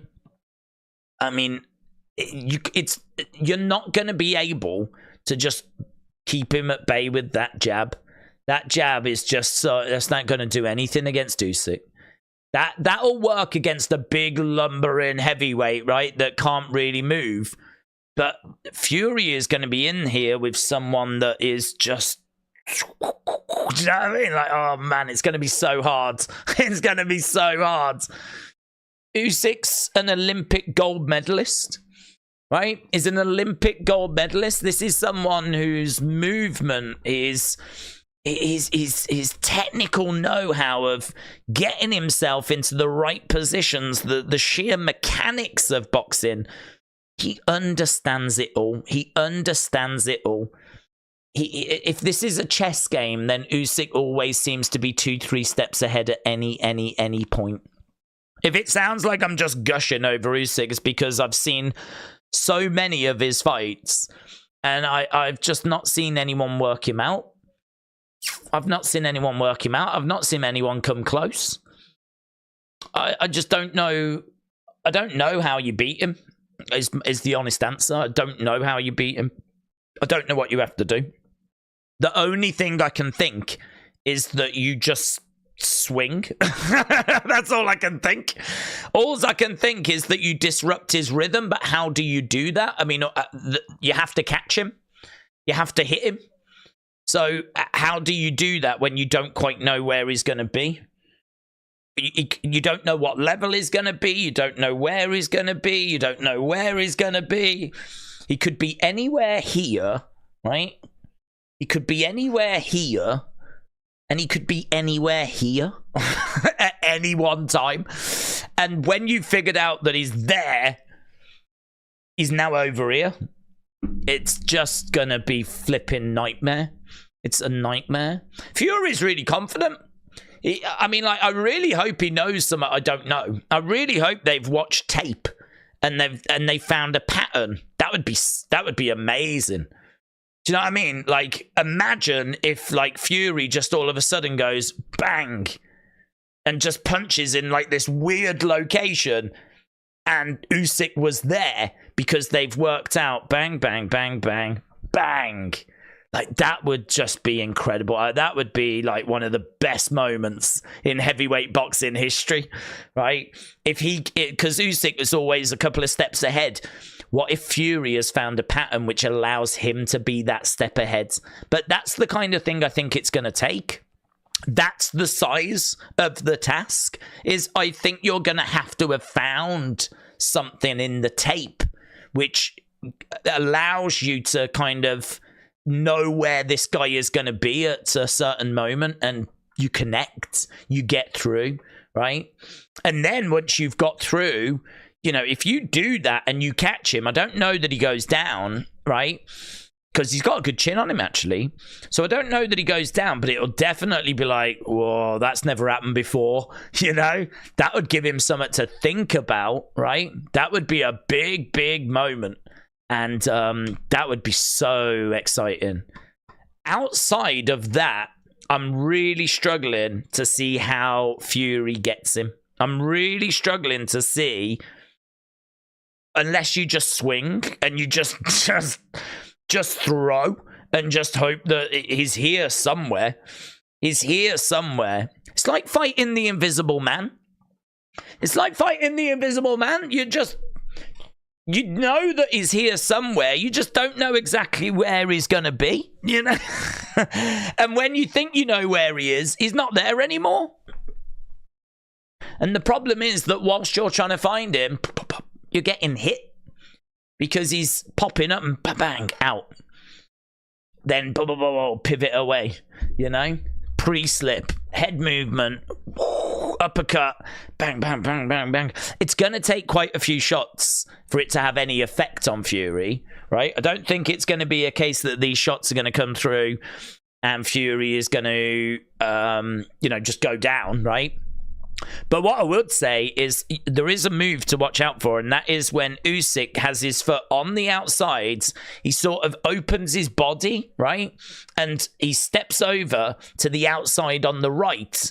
And the reason as to why he does that is because that, as Usyk moves over here, the attention of the boxer, the opponent, is obviously going over here, right? Usyk's here, and now he's gone here. So, of course, naturally, you're going to follow him, right? So he's gone here. But it's not his whole body that's gone. It's just his head and his shoulders that's kind of gone over here. His arm is back over here, and that's when he throws this giant overhand, which then connects.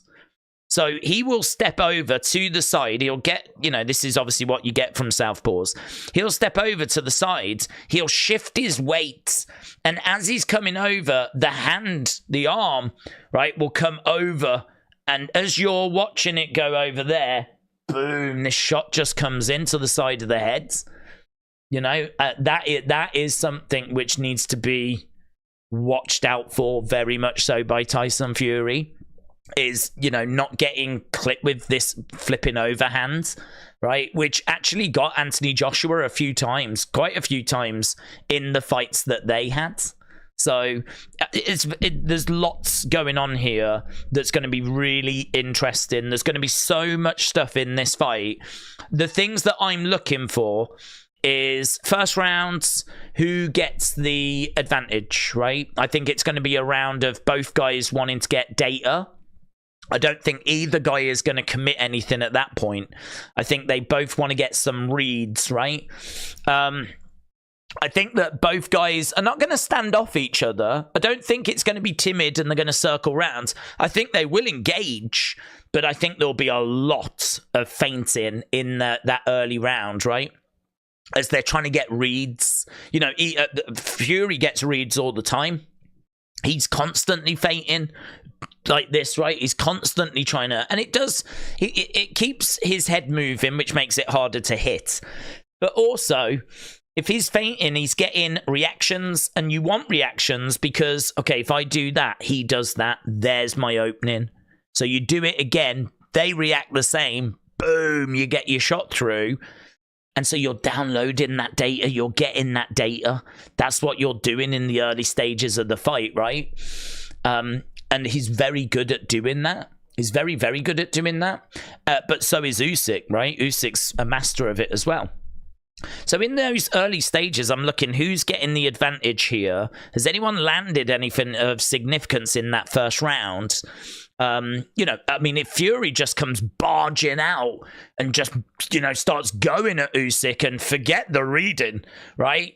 I don't need to try and outbox this guy, right? Which might be the strategy, actually. That might be the game plan. That might be the right way forwards. Don't try and be cute. Don't try and get reads and set traps, right? You're facing one of the best, right? So one of the best boxers. Don't try and do that. That's the Anthony Joshua approach. The Tyson Fury approach might be bull in a china shop, out I come, whoa, just go mental, right? Just, you know, like in a boxing game when you just spam the buttons, like that. Haymakers, windmilling. Uppercuts, just swinging away, throwing whatever you can throw, just backing him up and just land. That's it, just land. I don't care what it is, just land, to the body, to the head, on the shoulder, in the clinch, digs to the body, just get something through, get something to connect. That could be the strategy for the early stages. So how conservative is Tyson going to be? How conservative is Usyk going to be? Are they going to come out of the gates like a bull in a china shop? Like, what is it that we actually get in that early stage, right? Once we get past that stage, both fighters then I think will be looking to go on the front foot. I don't think you'll see people backing up. I think that both fighters want to be on the front foot because Usyk wants to be on the front foot because he can't stay at distance. He can't do any damage. He's got to be in the pocket. He's got to be in the mid-range or in the pocket. If he's on the outsides, he ain't going to do anything. He hasn't got the reach.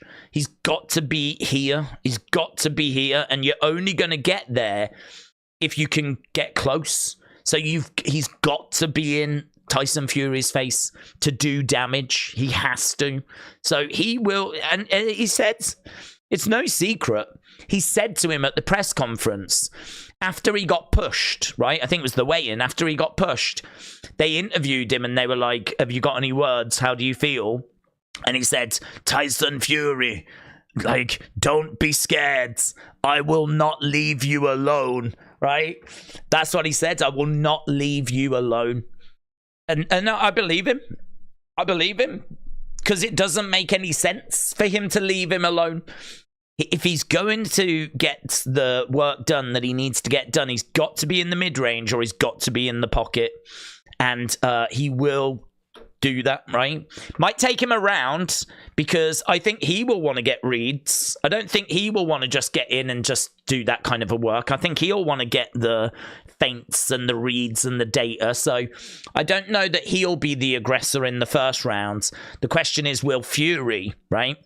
And the reason why Fury needs to get close, right, is that you're not going to jab and keep Usyk at distance, right? That will work against an Ngannou, a Joshua, a Wilder, right, an Andy Ruiz. You can jab and, like, just jab and keep them at distance, right? The thing with Usyk is he will slip that. He will go under that. We've just spoke about him being a fly, and you just don't quite know where he's going to be. He's too dynamic. His movement is too good. Yeah, he is too evasive.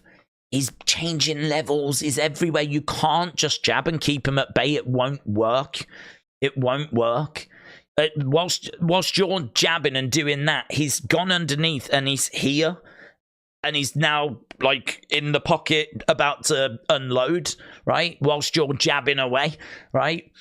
It's going to be very difficult to keep Usyk off of you if you're Tyson Fury.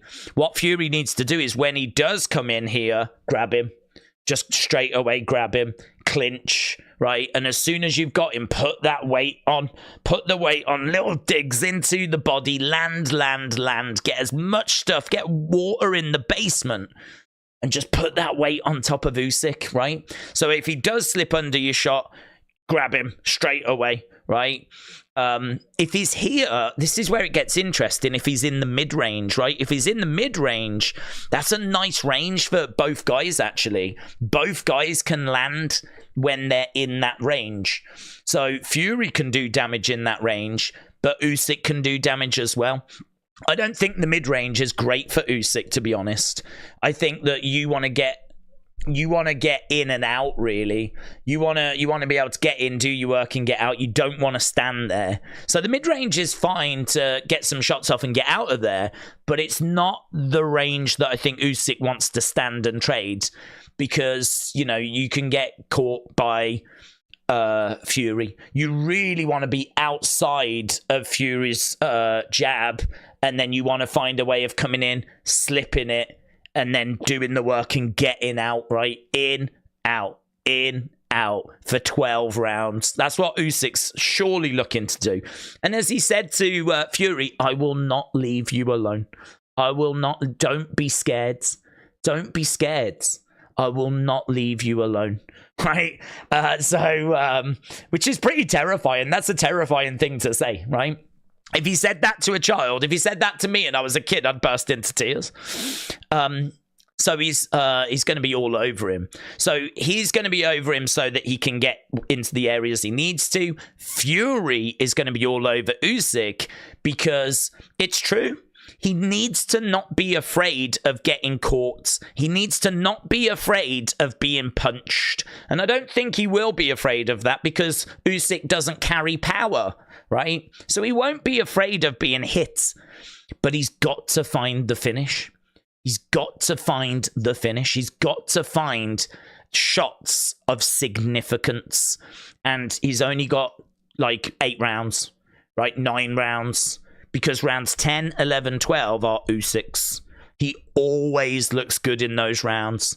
He always looks good. He gets better as the fights go on because of his conditioning. He is so good. His conditioning, his cardio, his engine, it doesn't fail. It doesn't fail. It just keeps getting better. So this means that Fury has got to find a way of not allowing it to go that far. Or if it does go that far, he's got to be so far ahead on the scorecards that those final rounds don't matter, right? Those final rounds just don't matter because I would put a good chunk of money on Usyk looking the better in rounds 10, 11, and 12 than Fury, right? So he's going to have to find a stoppage, Fury. And it is my second favorite option because a Tyson Fury that's coming forwards, that doesn't care about being hit, that just wants to cause damage. That's interesting. That's interesting because we don't really see that Fury. We don't really see that Fury. He couldn't take that approach with Wilder. You can't have reckless abandon with Wilder because you're going to get clipped and you're going to get dropped. You can't have that approach with Ngannou, right? You can't have reckless abandon with Ngannou because you're going to get clipped, you're going to get dropped, right? Ngannou, he's not really a boxer, but he's got a punch. And Wilder has got a punch, right? So you can't really have reckless abandon against them, but I think you can afford to have it against Usyk. If you accept that you're not going to outbox him and that you're not going to win rounds, and the way you win the fight is a stoppage, which is what the most of you have gone with, actually. The vast majority, 40% of you, have said he'll get the stoppage, Fury will get the stoppage. If that is what you're thinking, then you've got to move forwards. You've got to go for it. You've got to commit. You've got to have reckless abandon. You've got to swing for the fences. And you've got to hope that someone absolutely cracks him on the chin, on the temple, that just knocks him off balance. If he sends a message early and just gives Usyk something to think about, this fight gets real interesting. This fight gets real interesting. I think what would really make this fight is if Fury does get through and get some early success. That's what will make this fight really interesting. I mean, it's interesting anyway, but if he can get through early, and if he can send a message to Usyk early, as I said, this thing is really, really interesting then, because how does Usyk adapt? And what would Fury change? Would he need to change anything, or would he just keep doing that? But he can't do that for 12 rounds. He's going to gas out. You can't just like keep getting, because he's going to get hit. If you're just coming forward and swinging for the fences, you're opening yourself up to being hit. But I think Fury's chin can take the best shots of Usyk. I don't think that's too much of a concern, and not in the early stages of the fight, right? Not in the early stages. But Usyk's team think they're going to win by knockout because they're convinced that if the fight goes that way and Fury does come forward and he is swinging for the fences, they're convinced he won't land on Usyk and that he will just tire himself out. And then that means by the time we're getting to round 8, 9, 10, Fury's gassed. He's spent too much energy chasing Usyk. And so at that point, he'll be gassed, and then Usyk can just turn up the burners, slip the shots, do what he does best. A tired Fury against, a comfortable, fresh Usyk, and he can just go to town. And the belief is then at that point, he might be able to find the finish. I think that Usyk by finish is unlikely, right? That's probably the one I favour least. I really don't like Fury by points. I think Fury, reckless abandon, trying to swing for the fences, catching Usyk.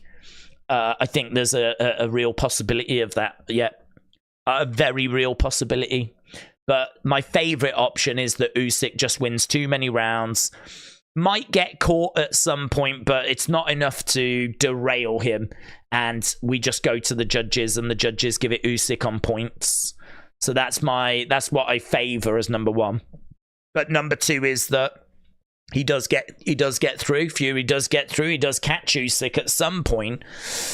The alarm bells go off, and then I think Fury's good at going after the kill. If he's got a wounded fighter in front of him, I think he's quite good at going after the kill. Although he did sort of play around with his food when he was in there with Chisora, but part of that I wonder if it was because they were friends. Chisora was hanging on, and it did feel at times like Fury could have put Chisora away. But obviously we know they've got a great relationship, and I wonder if there was just, as weird as it sounds, a bit of reluctance to actually pull the trigger. He didn't really want to do it, and he was hoping that they would just make it through the fight, really. But in the end, just Chisora couldn't take any more, So I've got a bit of a doubt about that, but I think that that might be why we ended up with what we ended up with. That fight was a bit strange, to be honest. So, yeah, it's how does this one go? Well, we've asked the question, and you guys have responded with an answer. We're just coming up to 6,000 votes, which is amazing, right? We've got over 1,000 people joining us right now. We are at the co-main event. I can tell you that this is another great fight. Loads of shots being exchanged between these two. We are going into round number 7. Briedis getting a really good round in there, and these two putting on another storming contest. So we've got Briedis, we've got Jai Opetaia. They're in round 7. It's a good fight, and we're keeping an eye on it. But in regards to our main event, which of course is after this, Fury by finish, 40%. Fury by decision, 14%. Usyk by finish, 28%.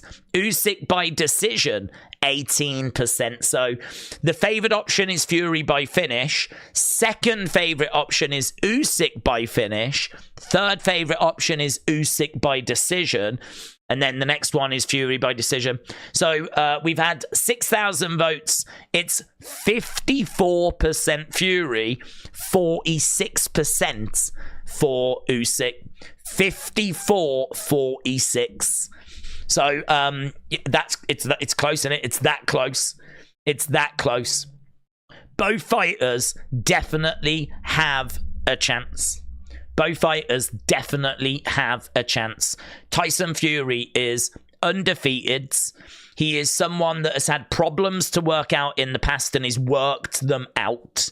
He's someone that does have that size advantage. And I think where that really comes good for him is in the clinch. I think obviously, if the fight is going to be slow, and for some reason Usyk is not going to have like the same explosiveness, he's not going to be as dynamic as what I expect, and for some reason he's going to get a bit trapped on the outsides, that jab will obviously be of benefit to Fury.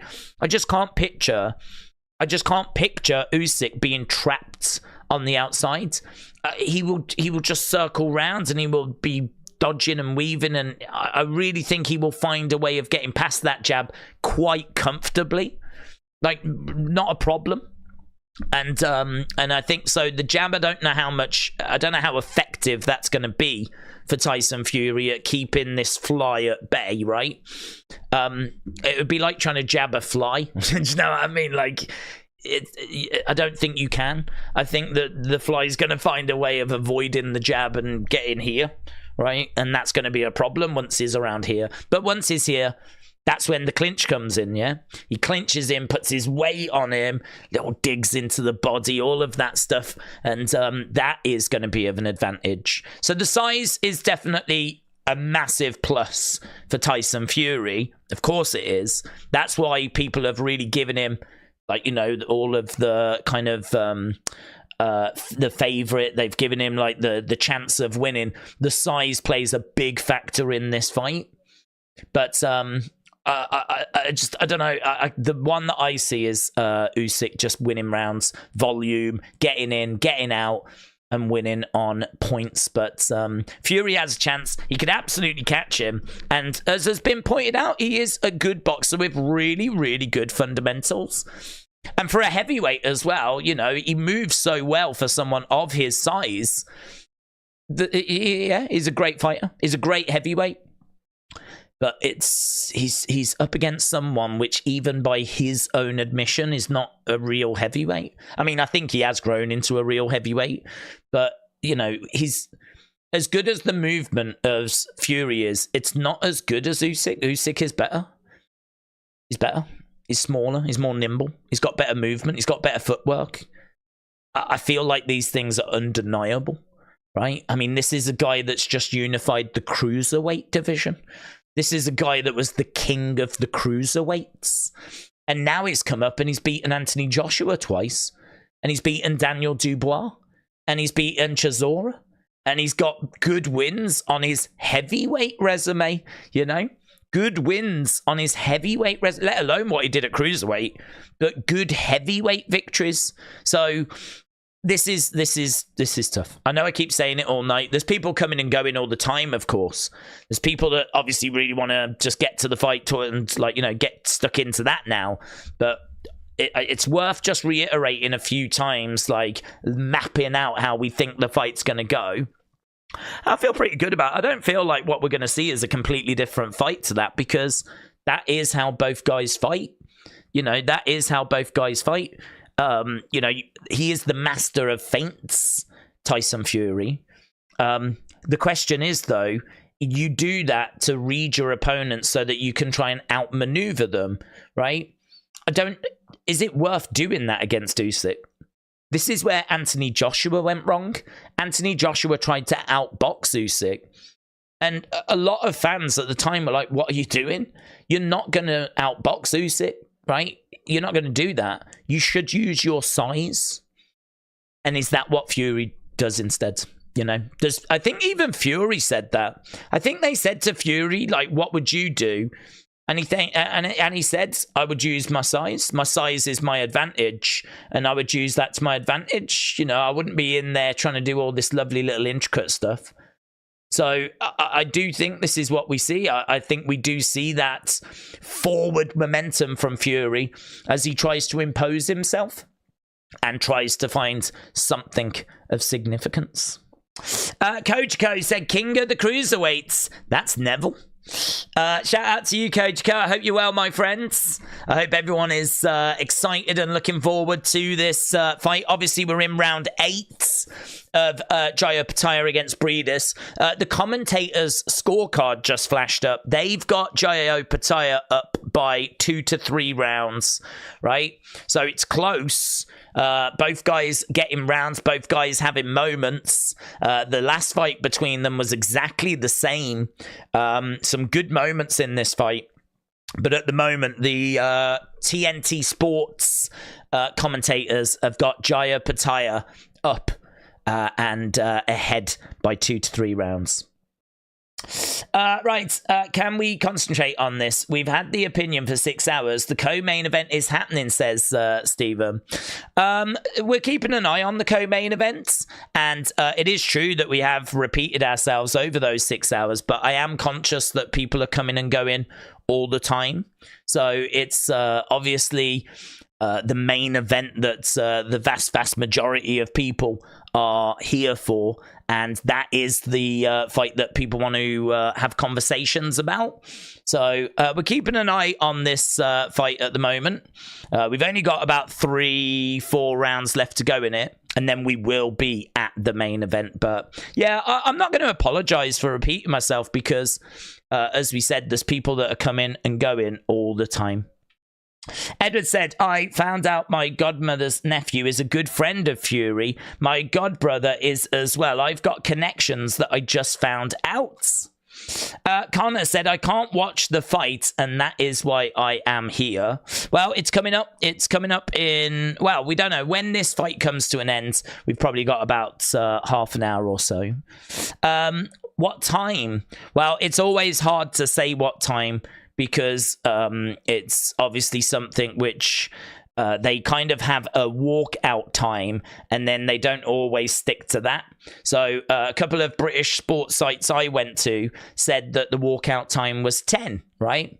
Obviously, it's 20 to 11 now, and we're in round 9 of this co-main event. So that would sort of suggest that we're going to be going past 11 o'clock now, right? So I don't think it's going to be like an hour or anything like that, but I think that we're still looking at about 40-45 minutes or so. But days don't ever change. We love the work that you do. Robbie J, shout out to you, my friends. Shout out to you. Fury is going to go full gypsy, said Sam very well, and lean on him, and he'll try and wear Usyk down and get some shots on the insides. It's 11 o'clock now, I think. It's the people that are upset about the howdy stuff, says Corey. Corey, shout out to you. Mike said, it's an impossible question to answer accurately. I don't know that anyone would be able to deal with Mike Tyson in his prime. Is that the conversation of who's the best heavyweight? Because that is one that keeps rearing its head. A lot of people wondering that if Fury wins here, how would he compare to prime Mike Tyson? And I agree with your answer there. That's an impossible question to answer. I mean, I feel like Mike Tyson would be the favorite. Prime Mike Tyson would be the favorite. But we know that even prime Mike Tyson lost. You know, there was a big shock, obviously, Buster Douglas, that Mike Tyson, you know, in his prime, fell victim to defeat. So you could go back a few years before that, and, you know, I don't know if that version's going to be losing, but it's still, you know, wasn't it like 1990 or something along those lines that he loses? So this notion that he was unbeatable at that time is obviously not quite correct. But there's no shame in losing a fight, you know? It's just that you didn't quite get the game plan right on the night, really. I mean, you know, most fighters will suffer a loss at some point. But, yeah, it does make it very difficult to know how would Tyson, who's undefeated, Tyson Fury, how would he have done against prime Mike Tyson? I've no doubt that prime Mike Tyson would have gone in as favourite. Usyk is slick, said Sarah, and has got fancy moves, but Tyson can grind Usyk down. So, Sarah, shout out to you. Robbie J said, do you think Logan returns at King and Queen? Sorry if we are going off topic. I don't mind. I'm here to jump in and chat away. I think that I think that there's a chance that I think that there's a chance that, well, Logan's belt isn't on the line. Do you mean Cody retains? Because I think Cody retains. I think there's a chance that Cody retains. But Logan's belt, we found out, won't be on the line at King and Queen of the Ring. We found that out yesterday. Dave's my godmother's nephew is at the fight and got a VIP pass. He had a picture with Ronaldo. Very good. I think that this is a great event to get a ticket to, so he's done well to get a ticket, to be honest. He's done really well to get a picture with Ronaldo. I wouldn't think that you could get close. But, yeah, I mean, this is definitely the event to be at. Celebrity-wise, I don't think we've seen... I haven't seen much. I mean, obviously, we've got Anthony Joshua and Ronaldo in the front row. I don't know that I've seen any film stars or rap music stars or anything like this, so... I don't know, to be honest. I'm sure there are people there, celebrities there, but it actually hasn't been one that we've seen loads of celebrities at. There's obviously a lot of what I would imagine very rich Saudi Arabian people in the crowds. You can see an awful lot in the Saudi Arabian, I'd imagine wealthy Saudi Arabian people in the first few rows. We are in round 10 of this. Jaya Opetaia against Briedis. This one, again, sort of feeling like we're going to go the distance, and I think Jaya Opetaia will get it. Commentators' scorecards had him up by a couple of rounds, and he seems relatively comfortable, but Briedis showing he's still a tricky customer. Greg said, are you from England? I am, yeah. We're from the Midlands, but... Tyler said Douglas unlikely win against Tyson because he caught him at heavy. If you do connect with a big shot, then you can scramble your opponent's brains, says Tyler.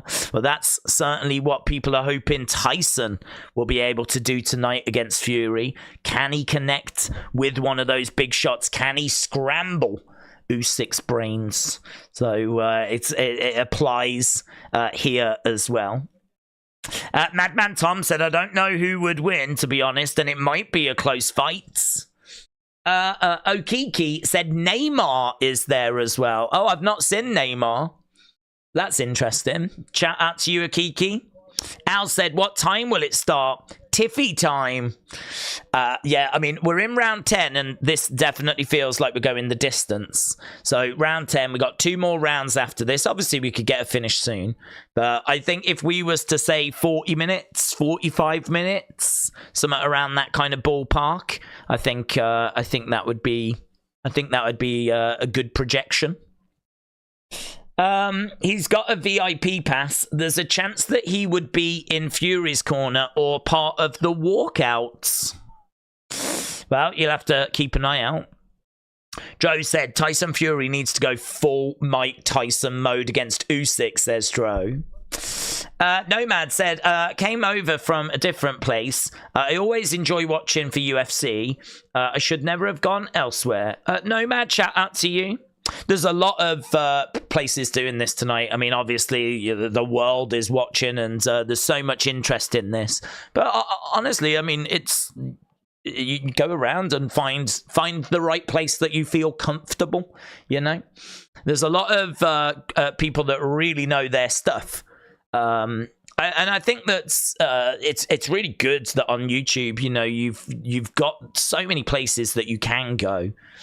And I think that this is why I'm so grateful that people do join us, because I know that the majority of people are here, the vast majority are here for one reason and one reason only, and that is the Tyson fight, Usyk, right? I think the interest in the undercard is going to be limited, but I think there will still be an interest. I mean, I'm interested in it, and I'm keeping an eye on it. And obviously, if there's a finish, I will let you know. But it's all about that main event, isn't it? That really is standing head and shoulders above most things. And so I wanted to make sure that we really tackled it from every angle. And I think we've done that. We've spoke about if the fight goes long. We've spoke about if it is to end short, you know, who's going to be the more likely to win, and it would be Tyson. What's Tyson's path to victory? I think it's to disrupt Usyk. It's to not allow him to get into a rhythm. It's to impose your size on him. And I think you do that by taking the fight to him. You don't do that by standing off, do you? That's the exact opposite. You do it by imposing yourself. You know, if you want to stop Usyk from getting in his rhythm and you want Usyk to feel how big you are, you're not going to do that by just jabbing on the outsides, right? You've got to do that by getting in close. You've got to do it by getting in and doing the work that needs to be done. So this is why I think we're going to see a really great fight, to be honest. I think it's going to be a really great fight because I think both guys need to get in close. Both guys need to do their work on the insides or in the mid-range. Right now, Briedis is all over Opetaia, and I think there might be another busted nose or so here.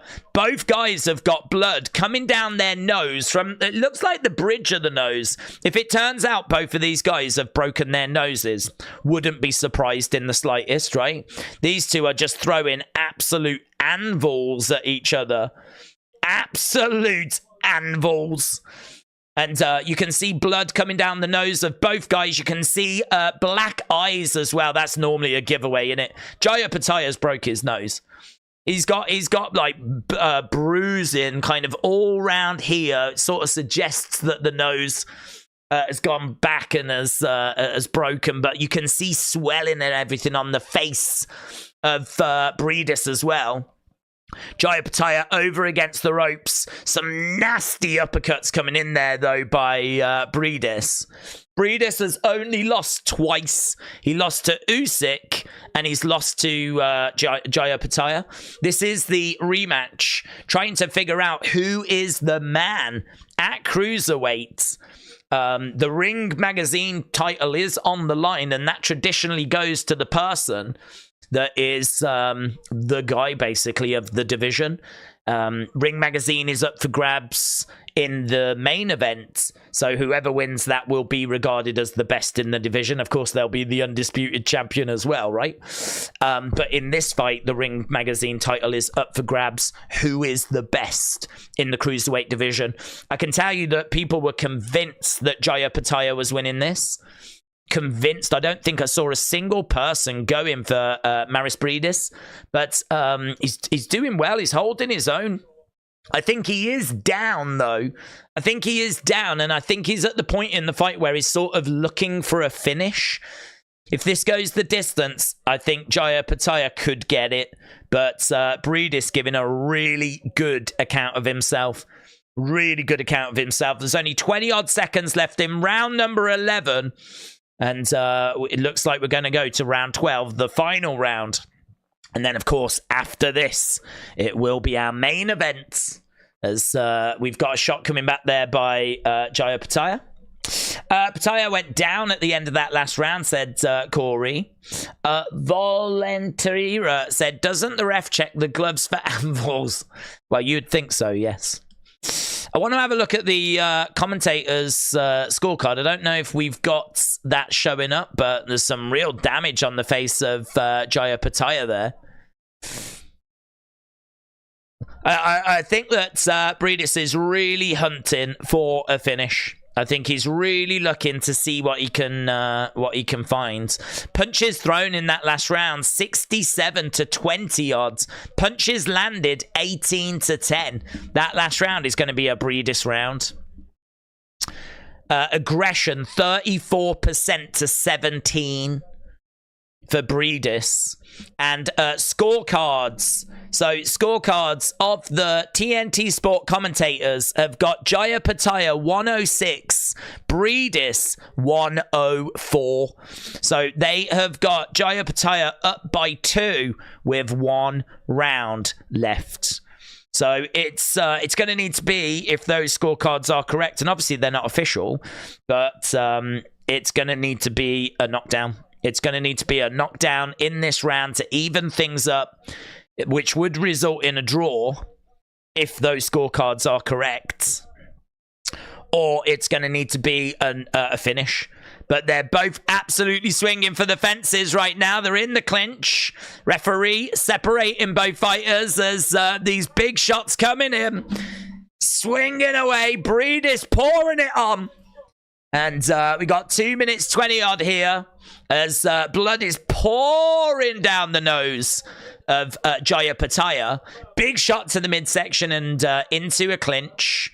Again, we got just over 2 minutes.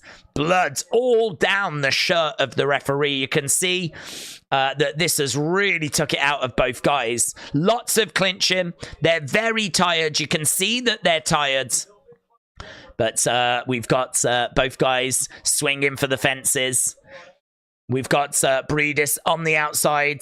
Little smile on his face. He knows he's got work to do. Jaya Opetaia really getting into a rhythm now, though. There's a lovely bounce to what he's doing.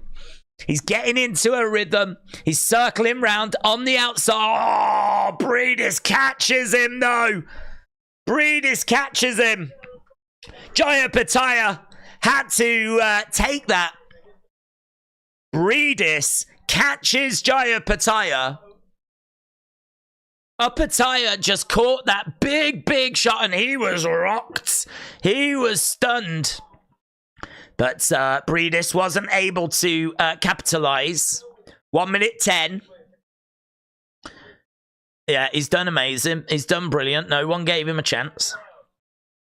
So, big shots coming in there by Briedis. He continues to move forward. Both men coming forward, desperate to get this round. And Briedis needs to get a knockdown. I mean, some of these rounds could have been so close that it might not be quite what the commentary team are thinking. But real fun finish to this one. Lots of people thought this was going to be a barn burner, and so it has proved. 28 seconds left to go. Opetaia is getting clipped again, though, getting caught. Man, if he can just put him down. If he can just put him down. And Opetaia has been there, like, rocking. There's 13 seconds. He's got to find something big. Briedis needs a moment. Opetaia back against the ropes. He's backing up a little bit. Briedis moving forward, swinging for the fences. Big body shot. End of the fight. Briedis puts his arm in the air. He thinks he's done enough. He might have done enough. Jaya Opetaia against Briedis goes the distance, goes to the judges. And they absolutely did themselves proud. So this one going to the judges. We're going to wait and see what the scorecards say. But yes, that was the last of our fights. Main event coming up next. So 115, 114. That's what the commentators have got. 115, 114, but as they just said, that could really go either way. It was so close that you can't really have much confidence. Punches landed, though, 123 to 108 for Jaya Opetaia, but punches thrown 469 to 344. So, from a statistics point of view, Jaya Opetaia landed more punches, but Briedis threw more punches. And obviously, we don't know quite what the judges saw. But the work rate there from Briedis, absolutely stunning.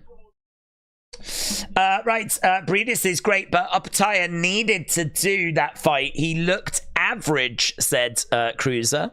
Cruiser, shout out to you.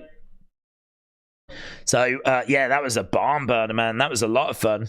Usyk is a draft dodger. Klitschko is there fighting, says Bipolar Punts. He did actually go on the front line, didn't he? And I think with the blessing, he was told to carry on and represent the Ukraine and, you know, win and boost morale and all of that. So I think it was deemed. I don't think that he's dodging. I don't know the ins and outs of it, but I think he was kind of given the blessing, if you will, to carry on representing. I mean, listen, this is gonna mean something to the Ukrainian people if he can do this here. This is gonna mean. I think that war has been going on for obviously a little while now. I don't know that is a factor anymore. When that war first started, you did see a lot of Ukrainians and hear a lot of Ukrainian sports athletes and sports stars, boxers, fighters, like using that as motivation. Like, I'm going to do this for the people of the Ukraine and whatever. And I'm sure there's still a degree of that. But the war has been going on so long now. I don't know that it kind of... I don't know that it's still the same.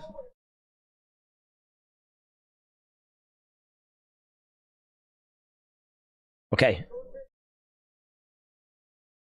117.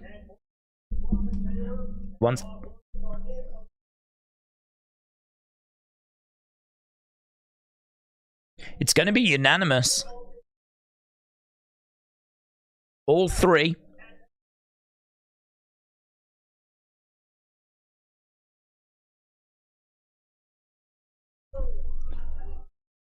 Jai Opetaia gets it. There's boos in the arena, and the gap here is way wider than I think anyone expected. 117 to 111, 116, 112, 116, 112. Jaya Opetaia has managed to pick up the victory, and there wasn't massively... It wasn't massively well received in the arena, to be honest. The commentators did have Jaya Opetaia getting the victory. But 117, 111, Jaya Opetaia winning by 6 rounds. Right. It seems a bit like an AEW pay-per-view or an old WrestleMania with this timing, says Tom. So, yeah, it's coming up to 11, which means it's coming up to 6 Eastern time. Obviously, we're going to wait half an hour or so as word reaches people that this fight is coming up next. So, we are... Let's move that there. We are moments... from this ring walk. It is true. We have been streaming for 6 hours, 50 odd. And as we said, we really have spoke about this fight from so many different perspectives. We've spoke about what could be next. We've spoke about game plans. We've spoke about strengths. We've spoke about weaknesses. We've spoke about previous opponents. We've really covered a lot of ground. And honestly, the time for talking is done. I mean, it really is to the point now where it's time to get these fighters out and find out who is the undisputed heavyweight champion of the world. And that's the question that we've been asking all night long. It's been in the poll, and I think this poll is coming up to a real sizable number. I mean, we are sneaking our way to 7,000 votes. 7,000 people will have voted by the time this fight gets underway. Probably even more than that, actually. And Fury winning by finish, 40%. Fury winning by decision, 14%. Usyk by finish, 28%. And Usyk by decision, 18%. So 54% of you think that Fury wins this fight. 46% of you think that Usyk is going to win the fight. Very, very close on the numbers. The one thing that is far and away the favorite option, though, is Fury by finish. That is the one that you guys are absolutely convinced by. 40%. The next closest one is Usyk by finish, and that's 28%. I think that's quite surprising, but you guys are really adamant that there's going to be a finish in this fight. And then we've got Fury by Usyk by decision and Fury by decision. They're the two least favourite options, but Fury by finish is what most people are going through. So keep going, keep firing in your thoughts. It's very interesting to know what people are thinking as we are getting closer to the fight. B10X said Joshua's next fight is confusing. Winner of Daniel Dubois against Hrgovic instead of Fury versus Usyk. I think the reason for that is because Fury Usyk has apparently got a rematch. So the thinking, I actually don't know if Joshua versus the winner of Hrgovic Dubois, I don't know if that's not going to be for a belt, because the streets are saying that one of the belts could be taken from the winner of this fight, because if they are going to do the rematch, then they're not going to be facing the mandatory challenger. And I can't remember what organization it is. I can't remember which belt it is, but one of the belts, there's been big rumors, could be stripped, could be taken away from the winner of this fight. Not immediately. Not immediately. So the winner of this fight will be undisputed. But a month down the road, if they are not willing to defend against the mandatory challenger, then it will be taken away from them. And then, honestly, it could be that Joshua fights the winner of Dubois or Hrgovic, and the winner of that gets their hands on this vacated world championship. The thing is, though, whoever's got that belt, they're not going to be really seen as world champion, are they? They'll be world champion in name, and I'm sure they can celebrate getting their hands on it, but no one's going to really see them as world champion, because people know that whoever wins this is the man, yeah? Whoever wins this is the man.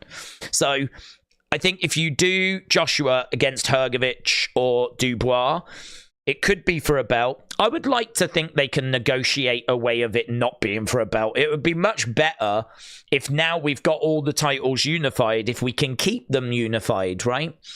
But if we can't, and one of them slips away, well, then we'll just do another unification fight, won't we? Hopefully, the winner of Dubois Hrgovic, let's say it's Hrgovic, then faces Joshua for the belt. Then we do Hrgovic Joshua. Let's hope Joshua wins. Joshua then faces the winner of this. You know, we could end up with Fury Joshua for the undisputed championship. You know, that would be sick. That would be the ideal scenario. That would be what people want. And I think there's a path. At least there's a path. At least there's a path, you know. The problem is sometimes with heavyweight boxing, you can't quite find the way to get to the title, you know? But here, at least it feels like there is a way, you know? But I do agree with you, like, it's a shame that it's not going to be Joshua next for the winner here, but I think that's because this apparently has got a rematch clause in the contract. So the expectation is we'll do this fight, we will do it again later in the year. This fight will unify all the belts, said Wicked Dusts. James said, I like Dubois, but is he really that level? I recall when he was a handful of fights from being ready, says James. Well, I think that Dubois is a good fighter, and I think that he is someone that it's very difficult to know, is he at that level? I think that he is a top 10 heavyweight, of course, right? I don't have any problems with that. I feel comfortable that he's in that kind of, maybe even top 5, right? I think he's in that mix with Hrgovic, and he's in that mix with Zhang.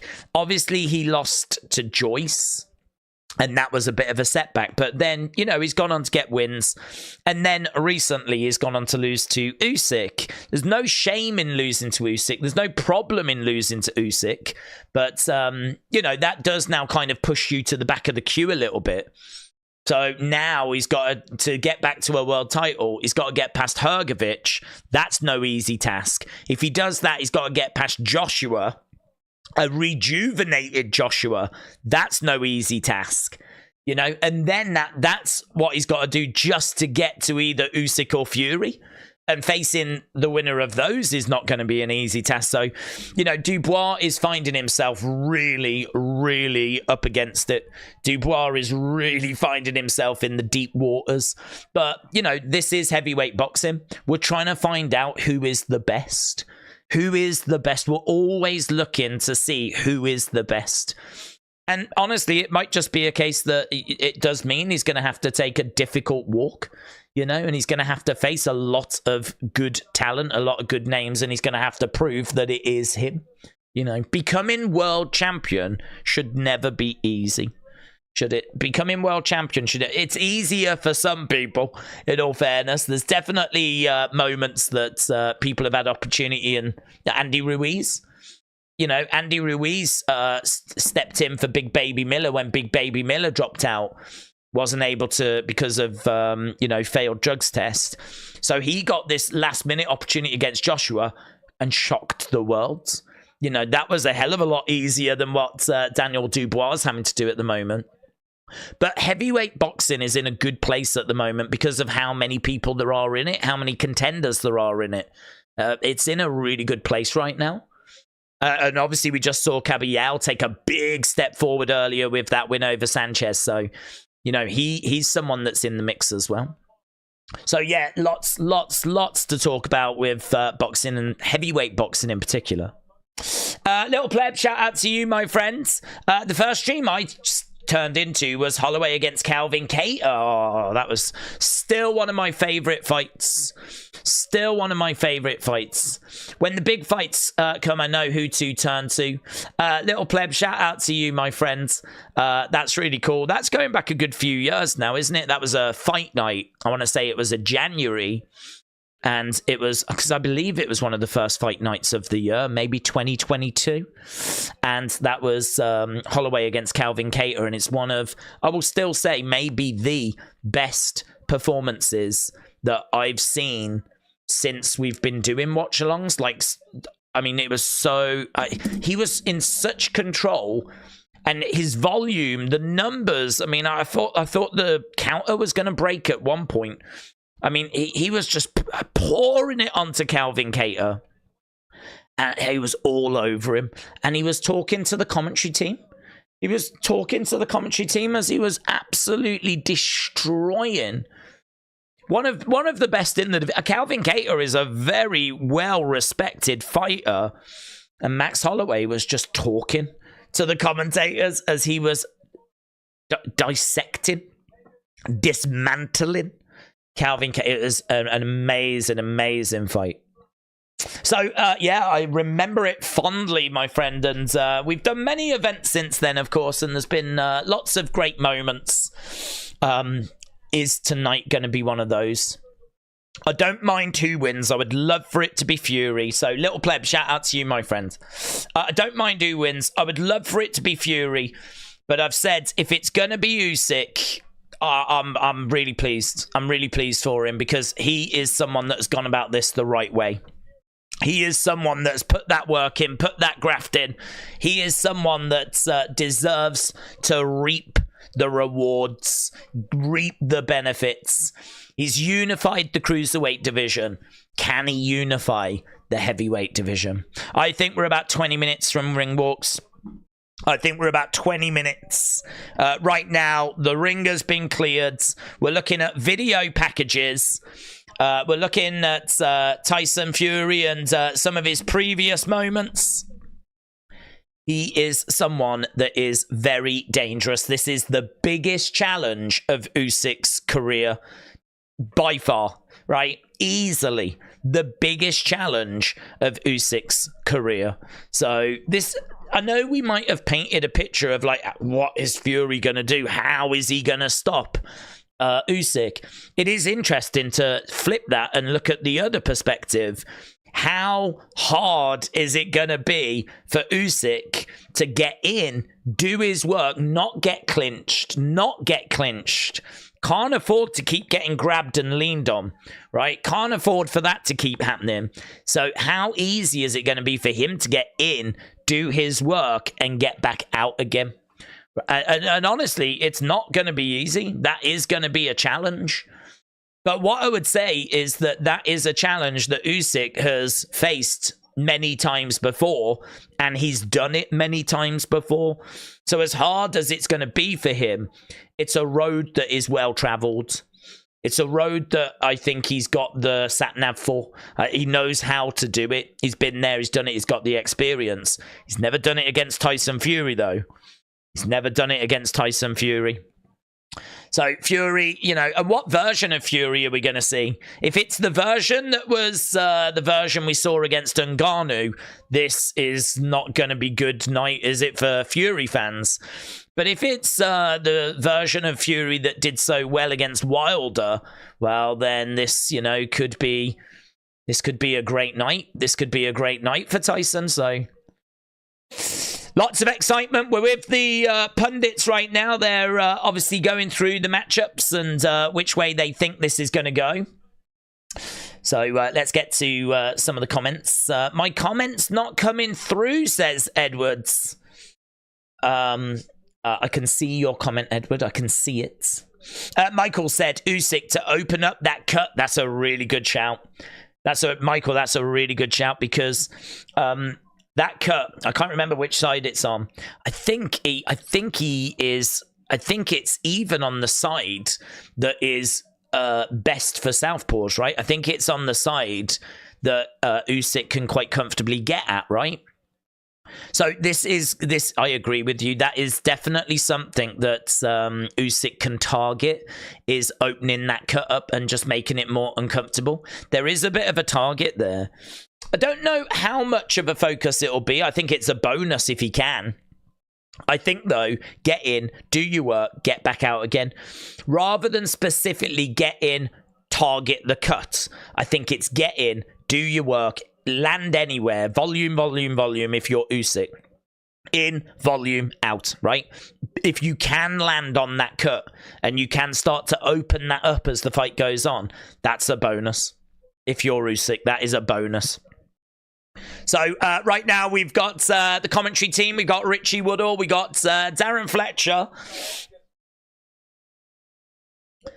Yeah, neither of these guys have lost. Both of these guys have been fighting for, you know, years and years and years and years and years, and neither have tasted defeat. Someone's O is likely to go. There is a theory that this could end with a draw, but someone's O is likely to go here. Whose O is it going to be? Is it going to be Usyk?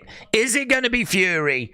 We can't be far away from the ring walks. We can't be far away from the ring walks. Sam, shout out to you. I said midnight. I was hoping that I would be wrong, but thank you for doing these, said Sam. Sam, shout out to you, my friends. Sammy said, greetings from Tunisia. I went to Tunisia when I was younger. Absolutely loved it. So, Tunisia, nothing but love to you, my friend. I hope you are doing well. Noel said Usyk is going to leave himself open to the body shots if he targets the eye of Tyson.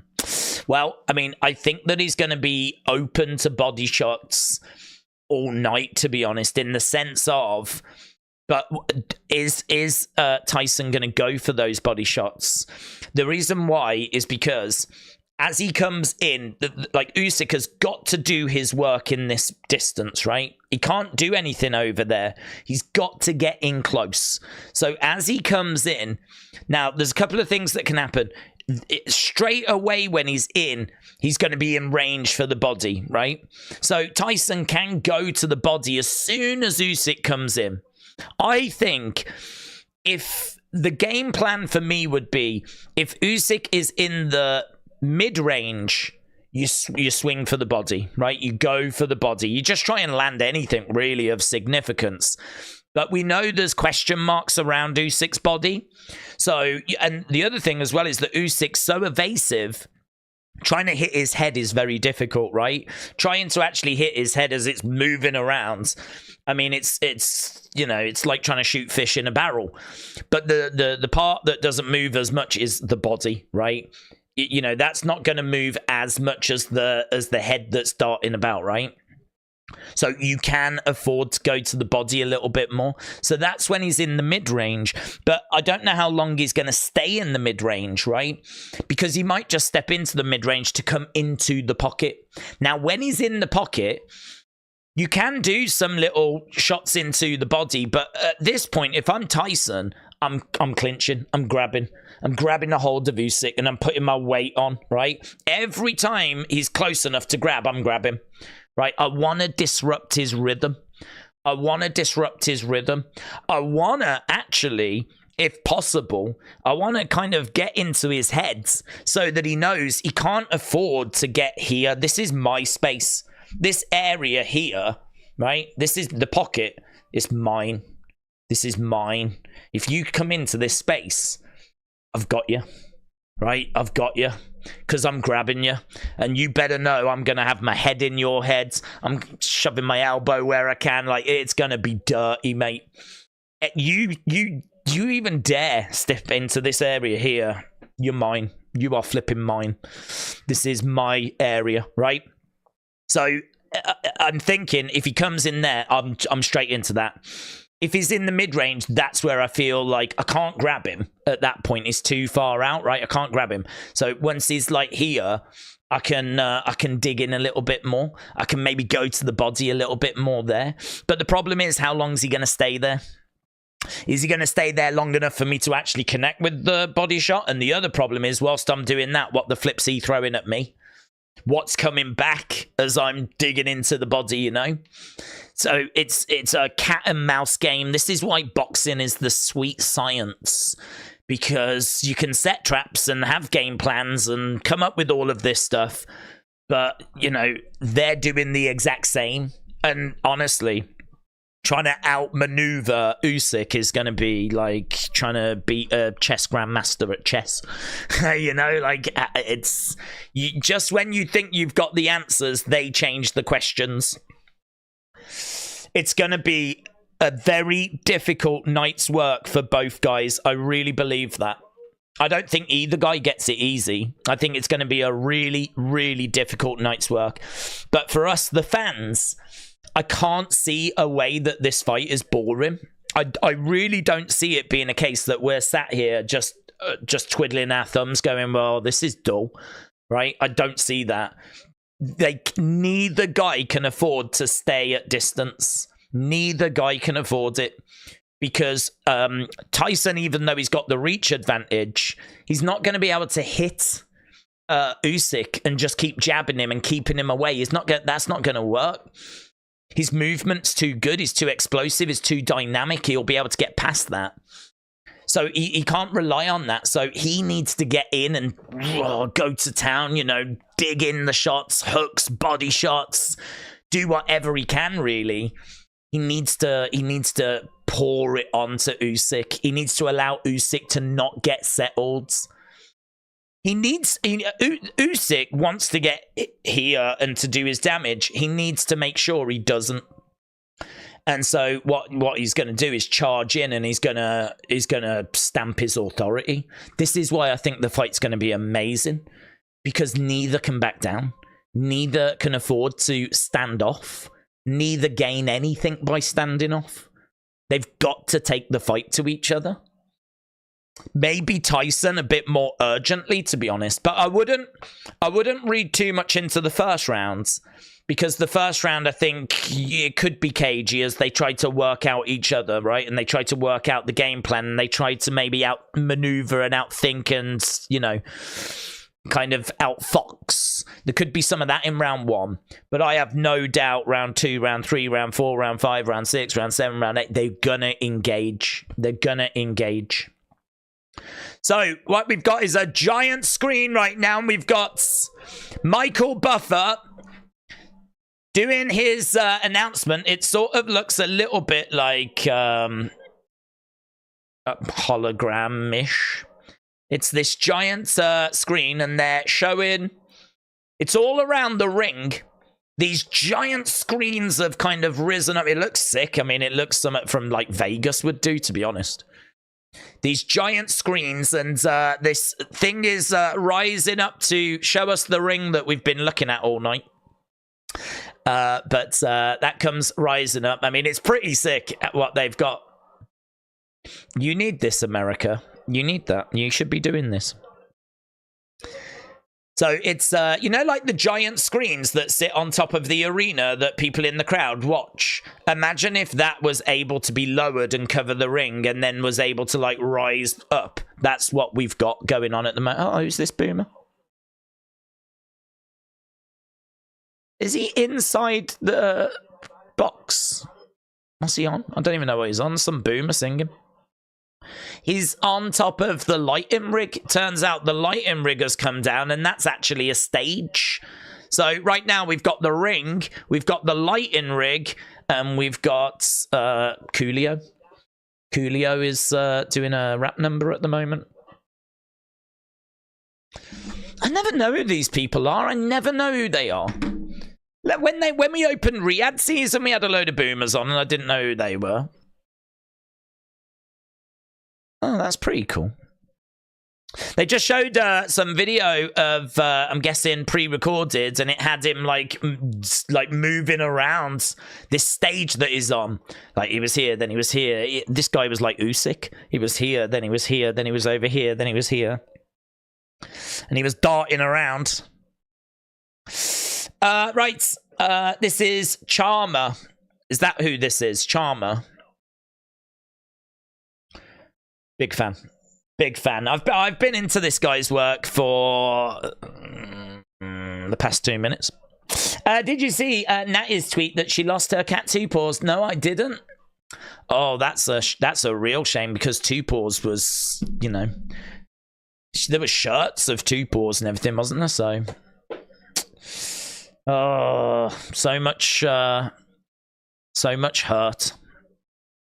It's horrible when you lose a pet like that, and certainly one that she was, like, so close to. Right. Miss Clown said Coolio, he's dead, isn't he? Well, he will be now. I'm fine. I'm fine for Fury to win as long as Tyson floors Jake Paul, said James. For non-boxing people, they know this is a big thing, said Lauren. This national anthem is so beautiful. I am in tears, says Adam. Yep. Is this the Saudi Arabian national anthem? It bangs, man. It bangs. Man, they've got a sick anthem. We should update the anthems. Dull, man. They're all like, ma, ma, ma, ma. Do you know what I mean? This is like, yeah. Let's go. So, right, he's still going, unfortunately.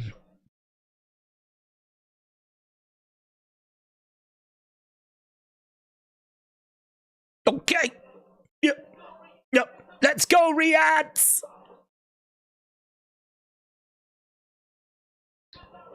We're going to have a good time tonight. Well, I would if you'd stop and we could get to the boxing. No, he's not doing another number. Shut up. Shut up. He's not doing another one. We've already given him one go. No. Oh, we've got something called push now. What the flip's this? Good if you're pregnant. Not so good if you just want to get to the boxing. The English anthem is awful. You are right.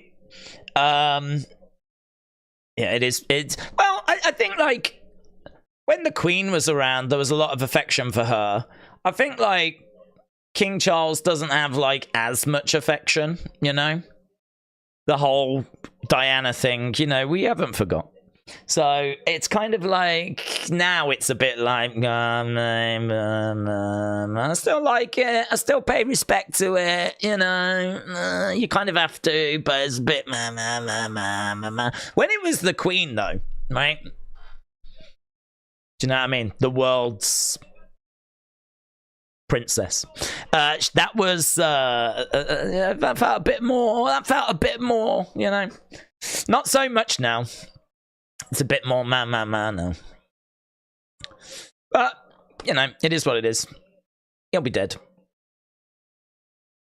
Well, I hope not soon. But, you know, he is getting on. And then it'll be William. And yeah, I don't mind William.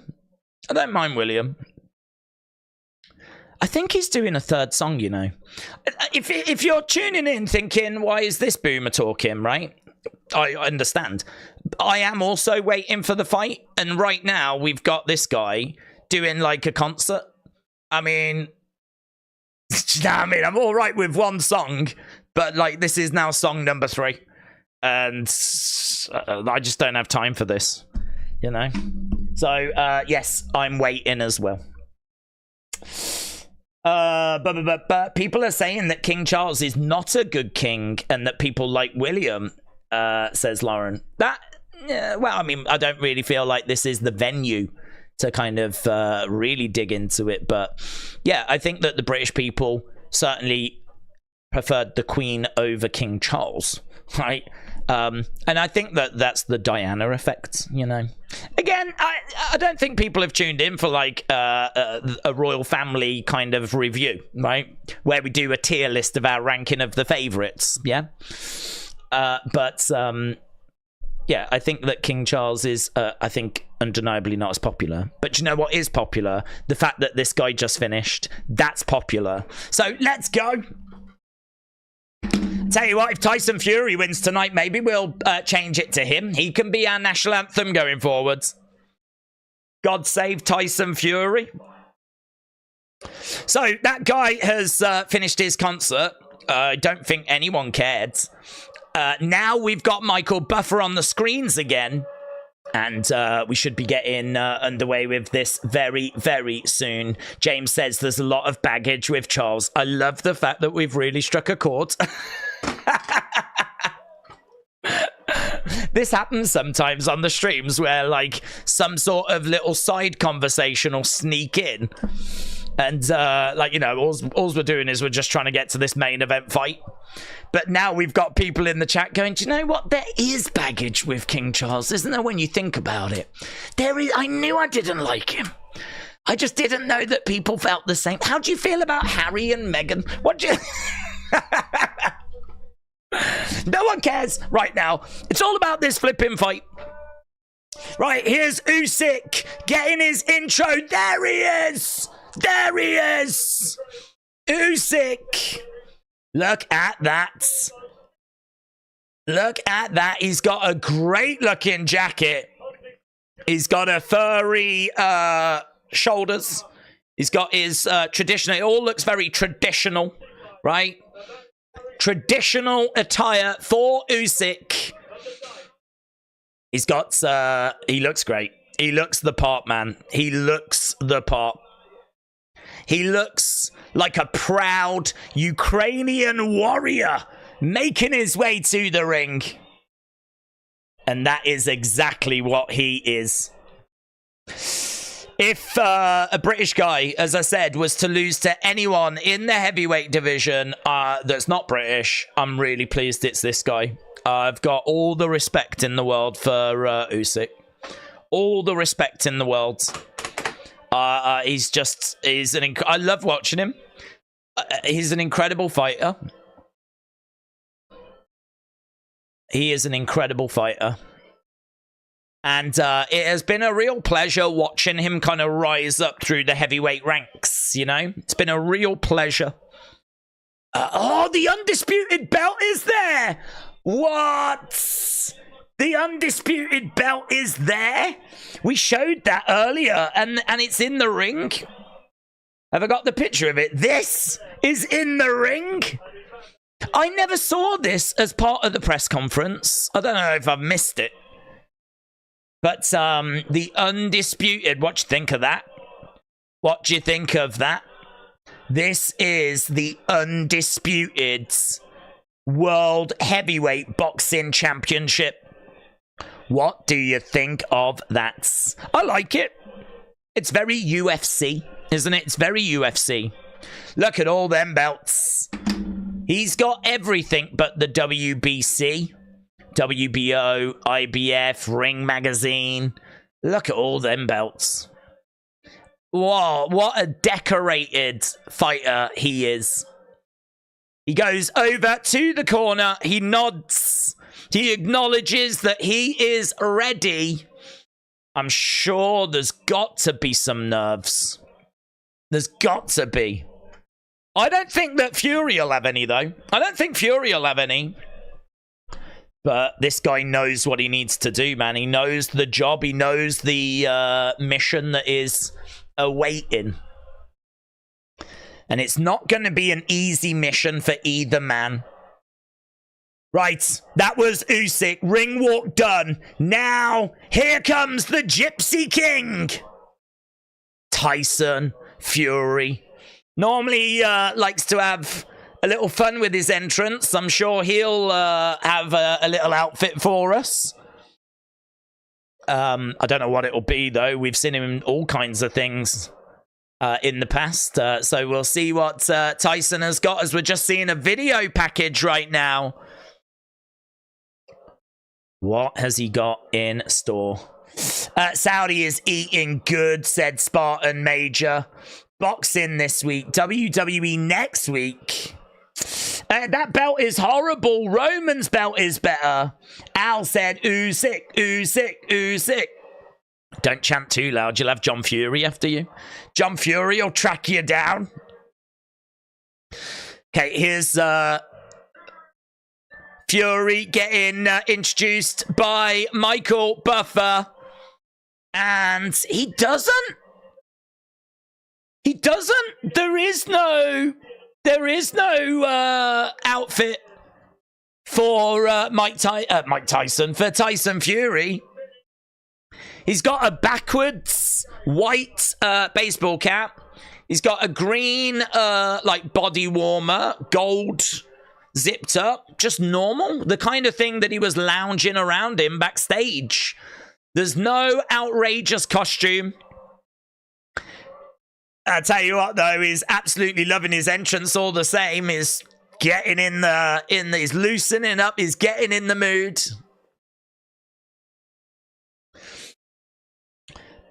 My first, my last, my everything is being played as he is dancing around on the entrance stage.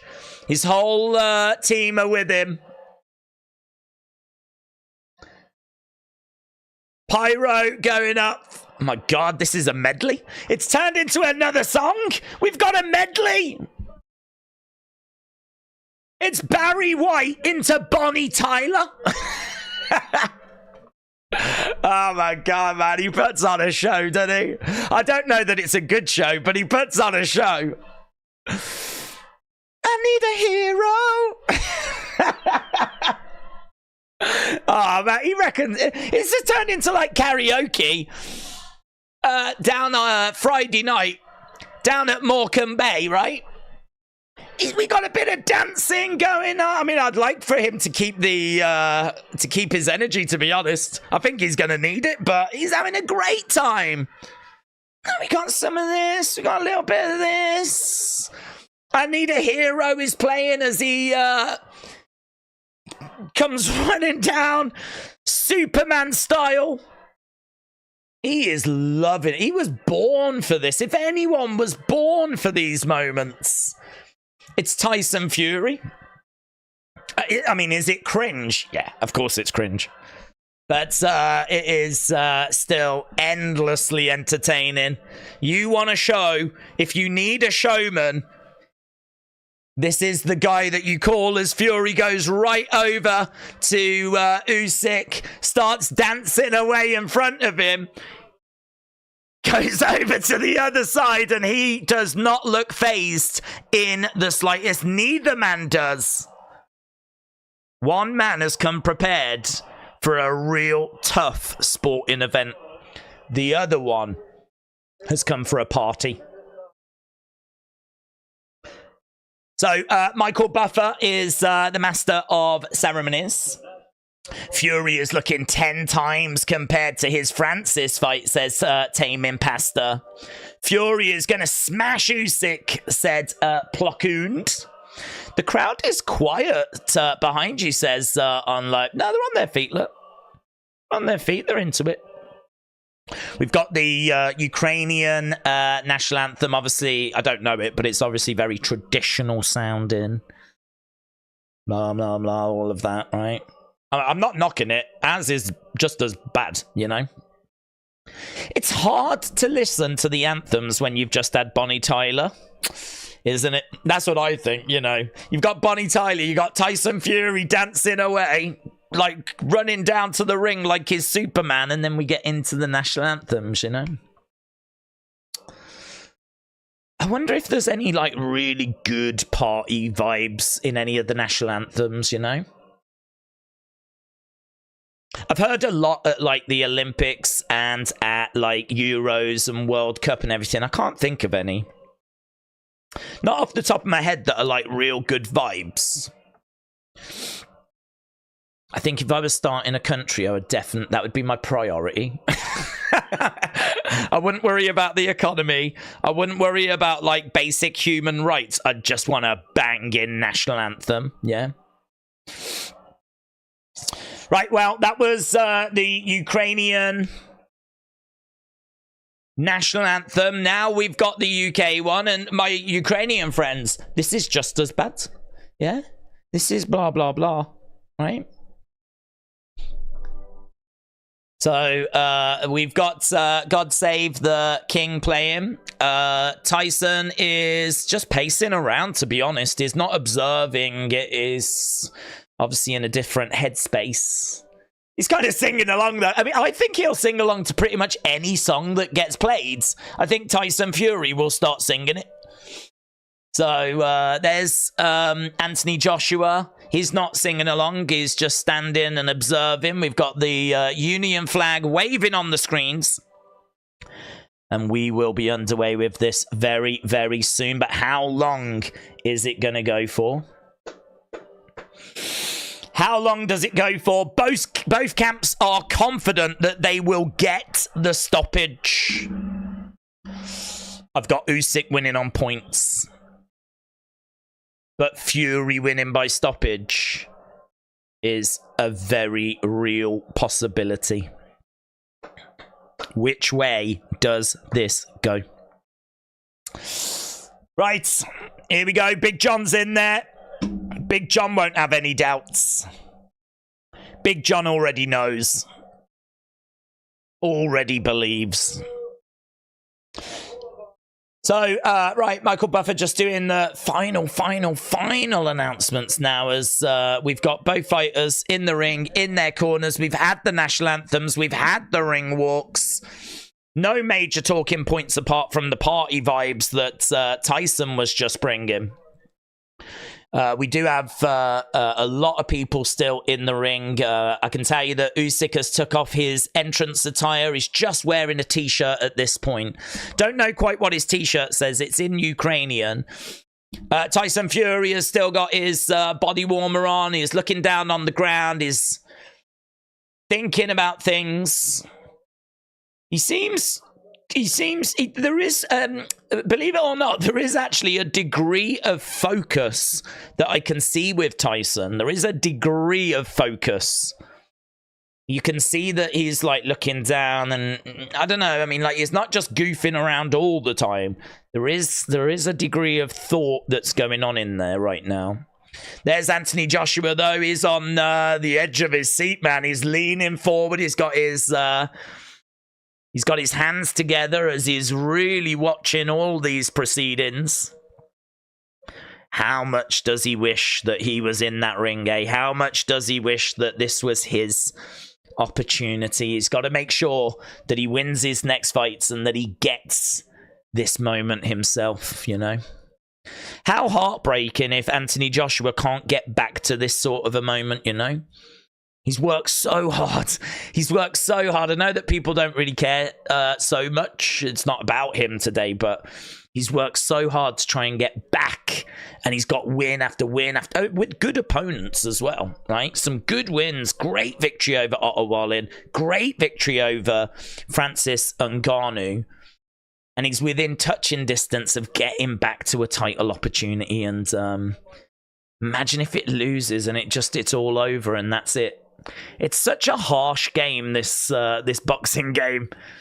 Defeat can set you back so much. But not so much for these two, because obviously we know there's a rematch clause. So whoever loses here will get an opportunity at a rematch. The only thing I don't know is, will all the belts be on the line? Because there was a rumor, there was a thought that one of the belts will actually be vacated, will be stripped, because they're not going to be defending it against the mandatory challenger in time, you know? But I don't know where we got with that. I hope that doesn't happen. Hopefully the rematch will be for all the belts again, but... So, intros, we're still underway with them at the moment.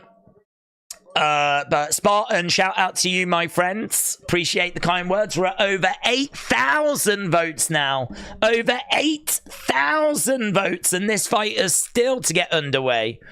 But at the moment, we've got not really much movement. 55% of you think that Usyk, Fury, sorry, is going to win. 45% of you think that Usyk is going to get the victory. It's 55-45. It's very, very close.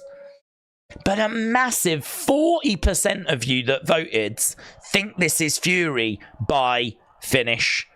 So that is a big number, man. That is a big, big number. Right, so Usyk has got his intro done. Now we're moving on to Fury. They're really dragging this out.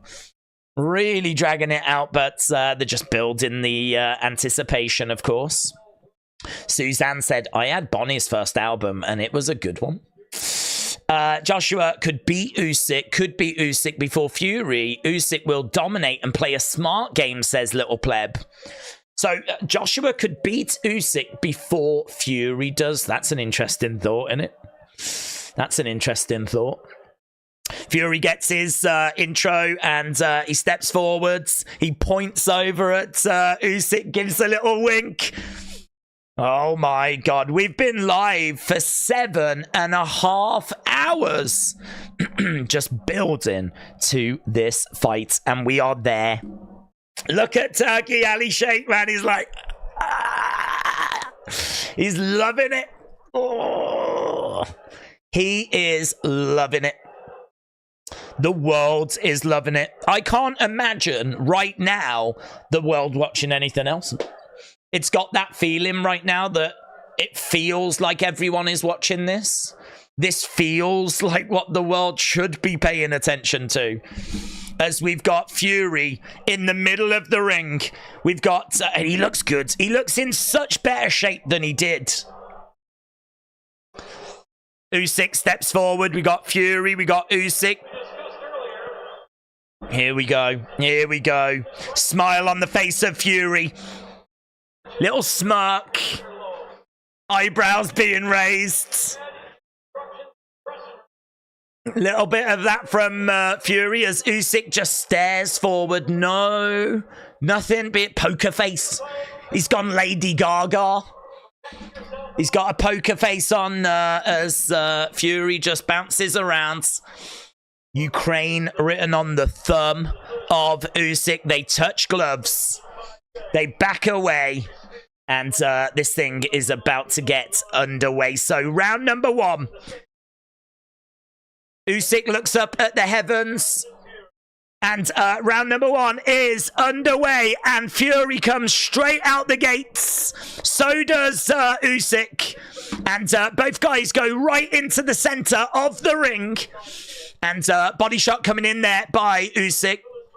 And I tell you, when you actually see them, right, face to face right now, you can see that actually the size difference, it's not as great as what it looked at the press conference. Them actually being in the ring, it doesn't look as seismic. Right now, you can see that Fury just throwing out that jab.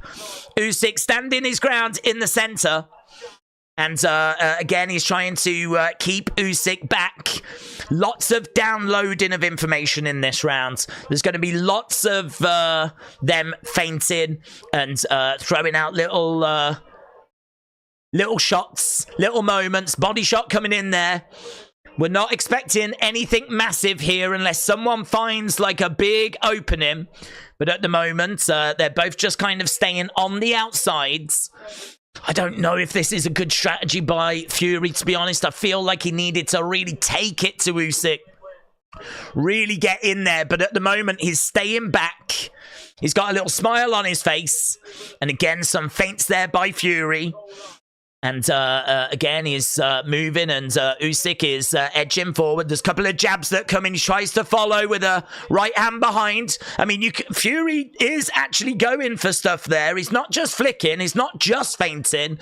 There was a couple of jabs that came in. He tried to go with a big right hand. Right now, Fury getting backed up against the ropes. Jab coming in there by Fury.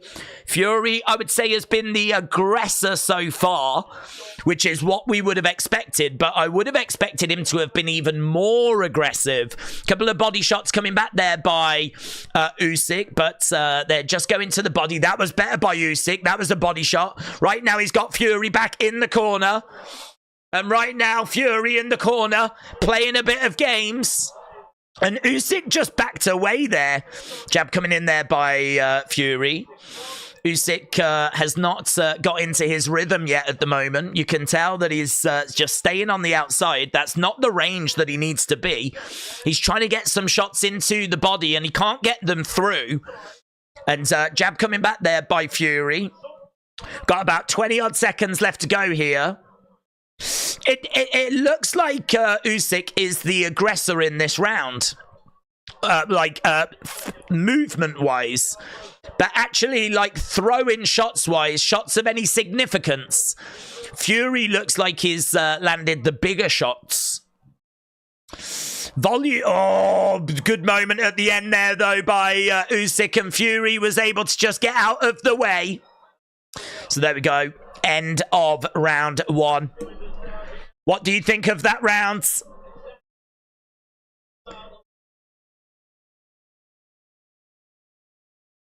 Yeah. Cagey and careful first round, and I agree with the commentators on that. I think that's a difficult first round to score. I think there were some moments in there that looked good from Fury, but Usyk was the one that was driving Fury back. And actually, if we look at punches thrown, it's 31-22. Punches landed, though, goes to Usyk. Usyk outlands Tyson Fury on punches landed. So I think that it's going to be an Usyk round. I think that Fury was looking really good at the start, and then he started getting backed into the corner, backed against the ropes. And I don't think he was looking as good. You know, he was showboating in the corner and everything, and I don't think he was looking as good. So here we go then. We're underway with round number 2. And Usyk's come straight out the gates. He's gone right over to Tyson Fury. Tyson Fury is having to try and put his hand out to try and keep Usyk back. But Usyk is all over Fury. Moving forwards. There's just no room. Body shots coming in there by Usyk. Jab coming back there by Fury. Fury again just jabbing away. There's a couple of jabs trying to double up on the jab, but both those just seemingly falling short. Body shot coming back there by Usyk. Fury back against the ropes. He's just flicking out the jab at the moment. Usyk, again, just hasn't really got his movement going yet. We know that Usyk grows into the fight, and actually, this feels like a great opportunity for Fury. This feels like a time where Fury should be trying to, like, really stamp his authority on the fight, because Usyk hasn't got going. But he's still the one that's come in and taken the fight to Fury. He's still landing more than Fury. And at the moment, we've got him in the center of the ring, coming forward. Fury doing this showboating, getting his hands behind his back. He's in the corner, moving his head. At the moment, doubling up. The jab there by Usyk. Usyk with his guard coming forward. Body shot coming in as Fury backs up. Usyk continuing to move forward. There's a left hand that's just flicked out. Every time he throws his jab, he flicks it. It comes up from the bottom. He tries to make sure that the other person doesn't see it until really late. But Usyk is surprising me that he is so easily pushing Tyson Fury back. Tyson Fury's defense is to take those few steps back. And so he is the one that's being driven back. And he ain't going to out-volume Usyk. So I think Usyk took that first. And at the moment, he seems to be getting the better of the second with 40-odd seconds left to go. But there's a couple of shots that come back there by Fury. Usyk edging forwards. You got Fury back in the corner. Bang, bang. Oh, a couple of shots to the body by Usyk. Couple of shots to the body. 1-2 coming back by Fury. Oh, lovely. Lovely by Fury. Lovely little body shot that did get through. But a couple of shots come back there by Usyk. Throws out those jabs. And again, jab coming back there by Fury. Head movement by... Oh, nice guard there by Usyk. Just falls onto the guards. Body shot coming back there by Usyk. Usyk has got... Oh, that was great by Fury. That was great. That little dig to the body has been very successful to him. Those uppercuts to the body. Little smile on the face of Fury. I don't know that it's enough to give him the round, because I think the volume will be with Usyk. But there was a couple of little moments in there, a couple of little shots in there that looked really nice. They looked really nice, and Fury was really pleased with them. He seemed to be very happy with them. So punches thrown in that last round was... yeah, it's Usyk that's landed more. So Fury threw more, but Usyk landed more. Usyk 52% accuracy and Fury about 15%. So Fury is throwing, missing. And Usyk is throwing and landing with 50-odd% of his. So what do you think? What have you got so far? What are you seeing? Both rounds that we've had so far show that Usyk landed more shots than Tyson Fury in both of the rounds. So, round number 3, we are underway. Still a nice couple of shots by Tyson Fury in that second round. Oh, he tried to get through with the right hand, but I don't think he got it through. Right now, we've got Usyk covering up as Usyk moves forwards. Body shot coming in there by Usyk.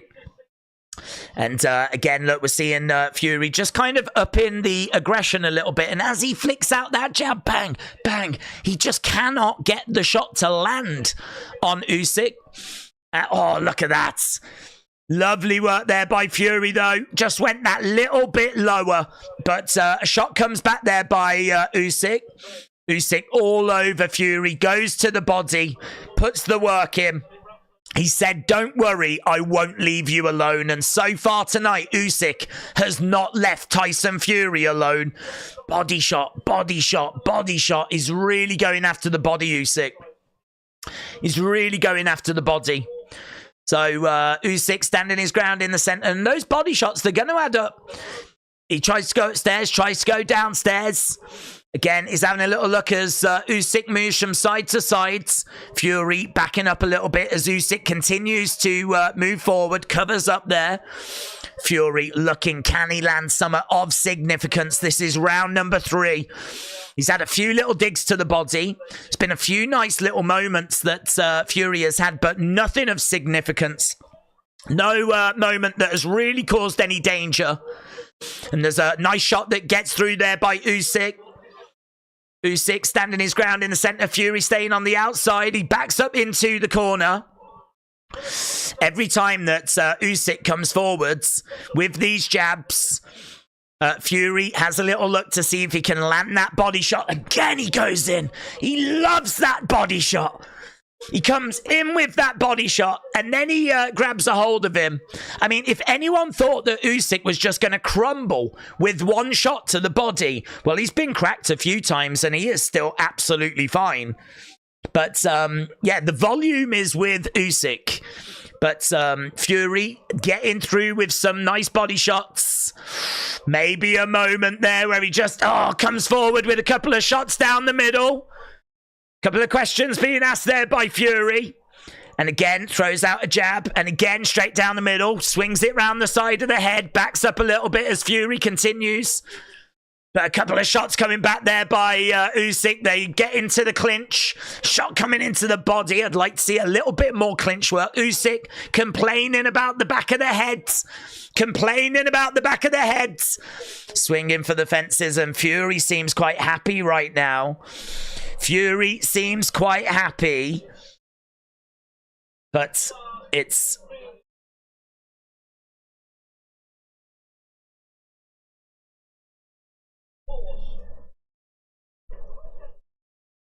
So they're shouting at Fury, telling him to break that shiz up, right? I don't think they're happy with some of the rhythm and some of the movement of Usyk. So, trying to hear what they're saying to Fury in his corner. I don't think there'll be massive concern, but he, for me, is definitely down. Definitely down. But we're still early in the fight, of course. Let me know in the chat, what are you seeing? Tamin Pasta has got it 2-1. 2-1 at the moment. So, right, here we go. Round number 4. Round number 4. We're underway, and Usyk comes charging forwards. Manages to get a shot through. Body shot there by Fury. Body shot by Fury. Fury.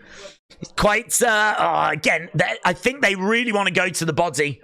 They really want a couple of shots going upstairs. It's blocked there by Usyk. It's falling onto the arms. And, again, look, smile on the face of Fury. And again, he's kind of throwing. And as he's throwing, Usyk is blocking. And it is presenting a little opening to the side. And he has exploited that a couple of times. But now Usyk coming back. Jab to the body there by Usyk. Fury over by the ropes. He's got that low jab. It's low down. That left hand, it's low down. He likes to flick it up. He flicks it up so that his opponent can't see it. He's backed up over against the ropes at the moment. Usyk putting the pressure on. And right now we got Fury in the corner. Kind of trying to jab out with that left. He's switching stance. And again, he's very jittery, isn't he, Fury? You don't quite know what you're going to get. Bang, bang. Oh! Looked like a little wobble by Usyk there. Looked like a little wobble. So, again, Fury just throwing out these shots coming back. He loves to kind of use that lead hand. Shots coming in there by... Oh, come on, don't, Fury. Don't. He throws in a couple of shots and then he does a bit of showboating. Puts his hands behind his back. God, don't do that in there with Usyk. Don't do that with Usyk. I don't want to see Fury losing because he was showboating.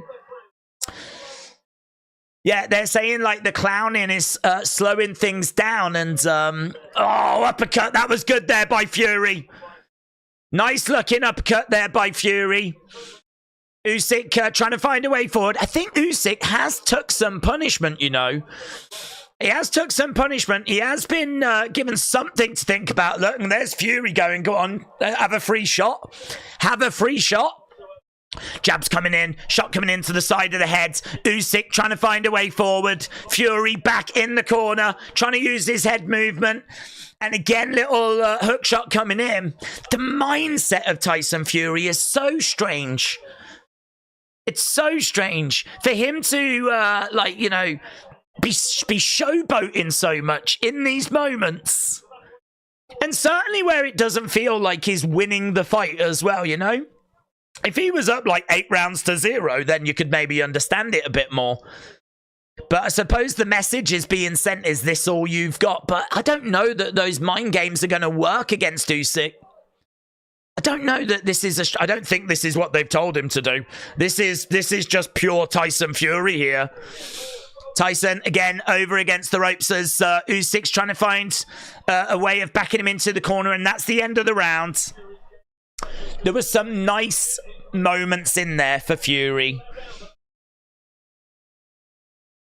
Yeah, they said that there were some nice moments in that round, but they still feel like Usyk was fairly comfortable.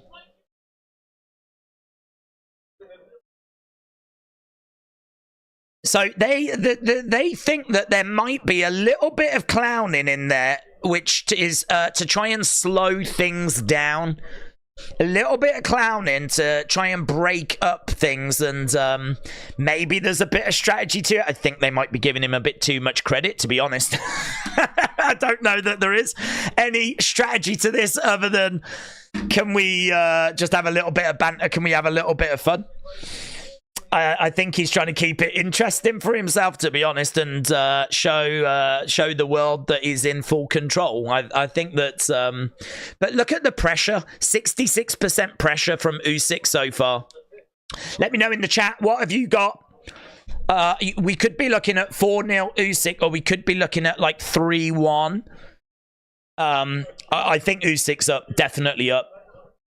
But that last round, there were some moments in there for Tyson.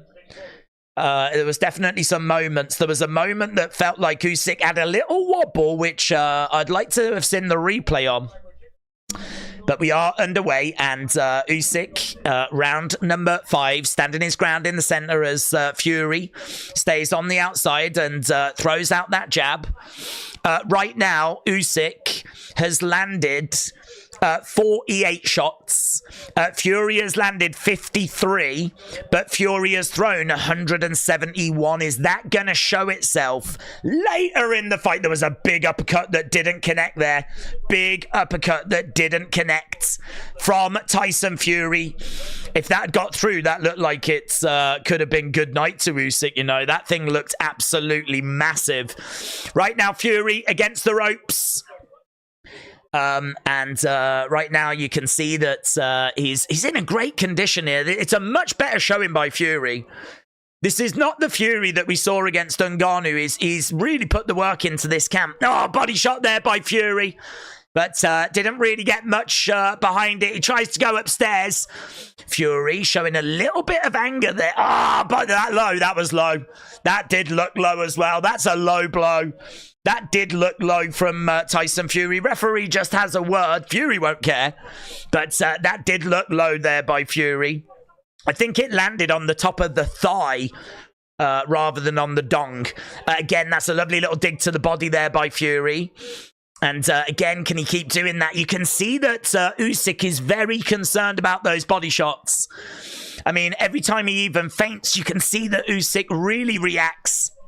Uppercut misses, jab straight down the center. But every time that Fury tries to walk away, Usyk's right there. Usyk is just like Fury's shadow at the moment. He's all over him. This feels like it's been a good round, this, for Fury. Body shot again there. And again, Usyk trying to throw in a shot. Bang! Lovely body shot in again there by Fury. He has really gone after that body. This body has had a hell of a workout of Usyk. It's had a hell of a workout as Usyk continues to try and move forward. There's a jab that comes back there by Fury. Doubles up on the jab. Bang, bang. Straight down the center. Not sure how much of that actually landed. Oh, he's got a lovely read there, you know. A lovely read. He just feinted a shot and Usyk reacted big. Usyk reacted big. any big reactions Tyson can use. Downstairs, upstairs. That could have been a Tyson round, you know. That could have been a Tyson round.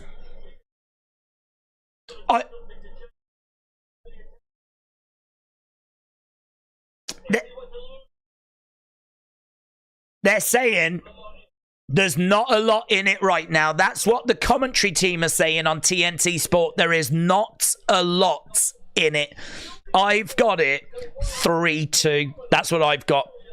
I've got it 3-2. Fury, 59 punches in that last round. Usyk, 32. Fury landed 16. Usyk, 10. The numbers say that Tyson Fury won that last round. So that is obviously massive for Tyson Fury. So that was round 5. We'll go into round 6. This thing is tense. It's close. Some close rounds as well, you know. You can't say anything with any degree of confidence. Some close rounds. I've got it 3-2. That doesn't mean that's what the judges have got. But it is close. Right now, we got Usyk trying to pour it onto Fury. Fury backing up a little bit. Shot coming in there by Fury. Right now, Usyk moving forward. Jab coming in there by Fury. Is backing up a little bit. Is in the corner. Lovely hook shot there by Fury. Love that left hook shot as Usyk is trying to find a way forward. Lovely body shot coming in. The body shots have been vicious, man. What it seems like is a lot like what we said, actually. When it's in the mid-range, you go to the body. And that is exactly what we've seen from Fury. Fury has really gone after that body. When Usyk's in the mid-range, and even when he's in the pocket, he has gone after the body. Clinching up here, look, trying to put his weight on Usyk. There's been plenty of clinching. So we've seen clinching, we've seen body shots. He's backing up a little bit as these jabs come in there by Usyk. Right now, again, I think those body shots have really caused concern for Usyk, you know. I think they've really caused concern. And I think what those body shots have managed to achieve is, oh, another big cinder block of Fury. Crashes into Usyk. And again, another big heavy shot. Oh, and again. Yeah, another good body shot. He is putting water in the basement here. Fury. Oh, Fury moving forward. Another big body shot. Usyk just sucks it up, though. He just sucks it up. But this is a hell of a test for Usyk. This is a hell of a test for Usyk. He's on the outsides. And right now, Fury is in control. Big body shot again. Big body shot again. Couple of shots coming back there by Usyk.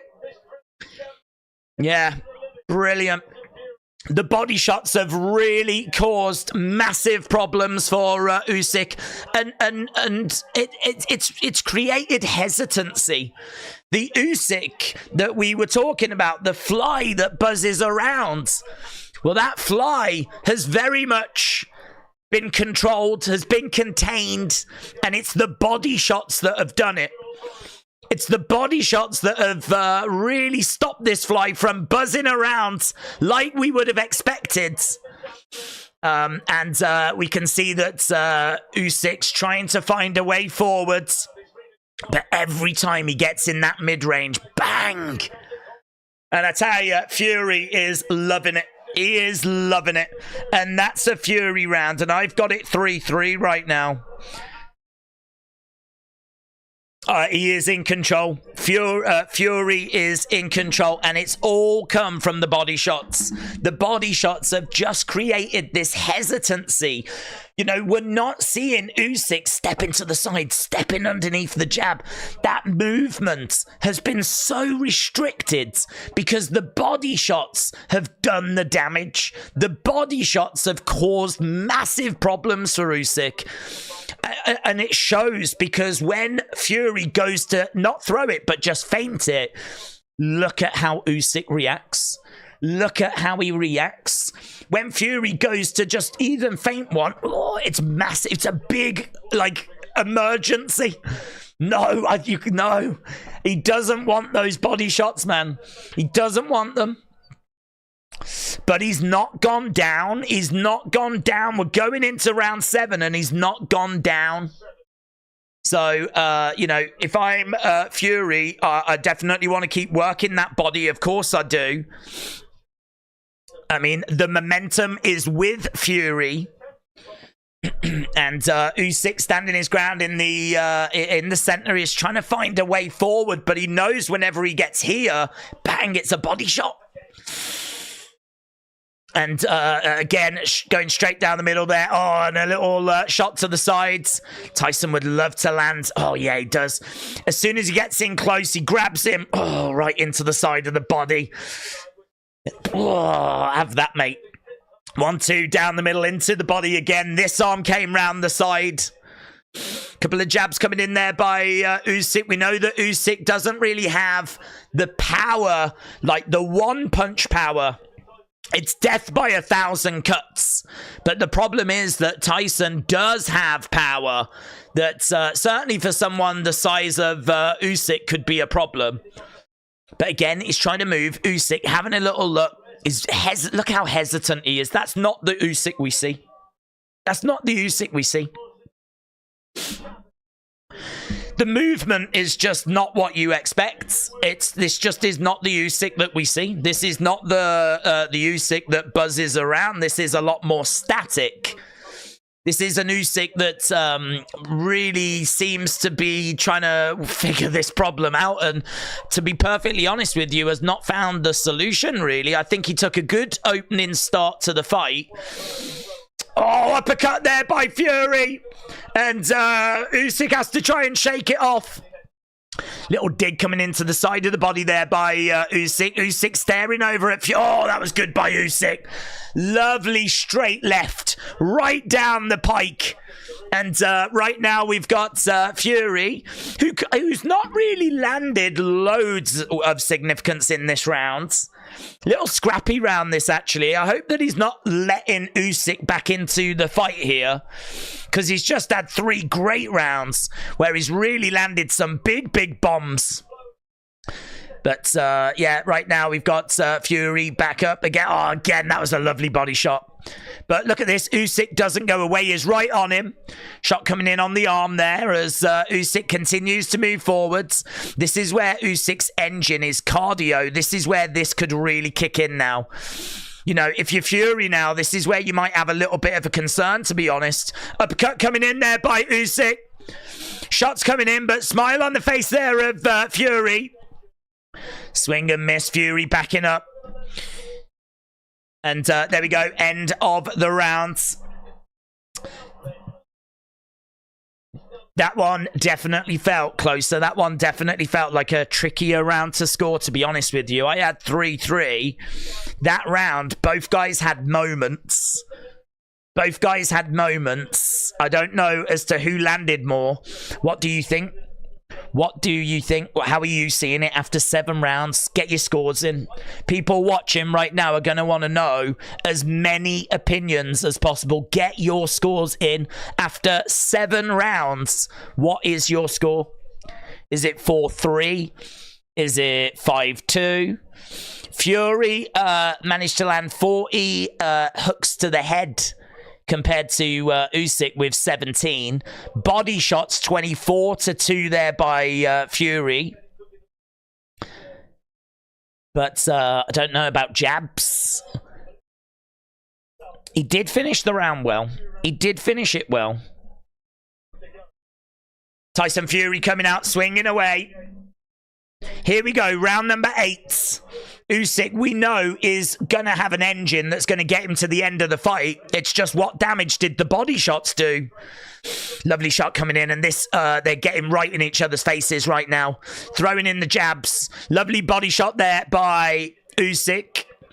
Didn't have much behind it, but it got through. Body shot, another body shot. Usyk all over Fury at the moment. He's got him backed into the corner. Fury again, not worried about it. He throws out a couple of jabs and he tries to keep Usyk at bay, but Usyk is all over him. This is better by Usyk. Usyk seems to be growing into the fight here. Look, body shots coming in. Body shots coming in. This looks better by Usyk. Usyk doing some really good work at the moment. He's trying to get in close, but he's not happy. Low blow. Usyk wasn't happy with that. And he just reminded him. A bit of frustration showing as Usyk again tries to find a way forward, but body shot misses there by Fury. No showboating by Fury anymore. Fury a lot more dialed in. I love it. That looked brilliant by Fury. Oh, shot coming back there by Usyk. Fury acknowledges that was good. That was good. Nice hook shot coming in there by Usyk. Another hook shot, but it's blocked. Oh, it's a real game of chess, this, you know. It's a real game of chess. People didn't know which way this was going to go, and this is why. Because, honestly, the longer this fight goes, the more questions pop up rather than answers.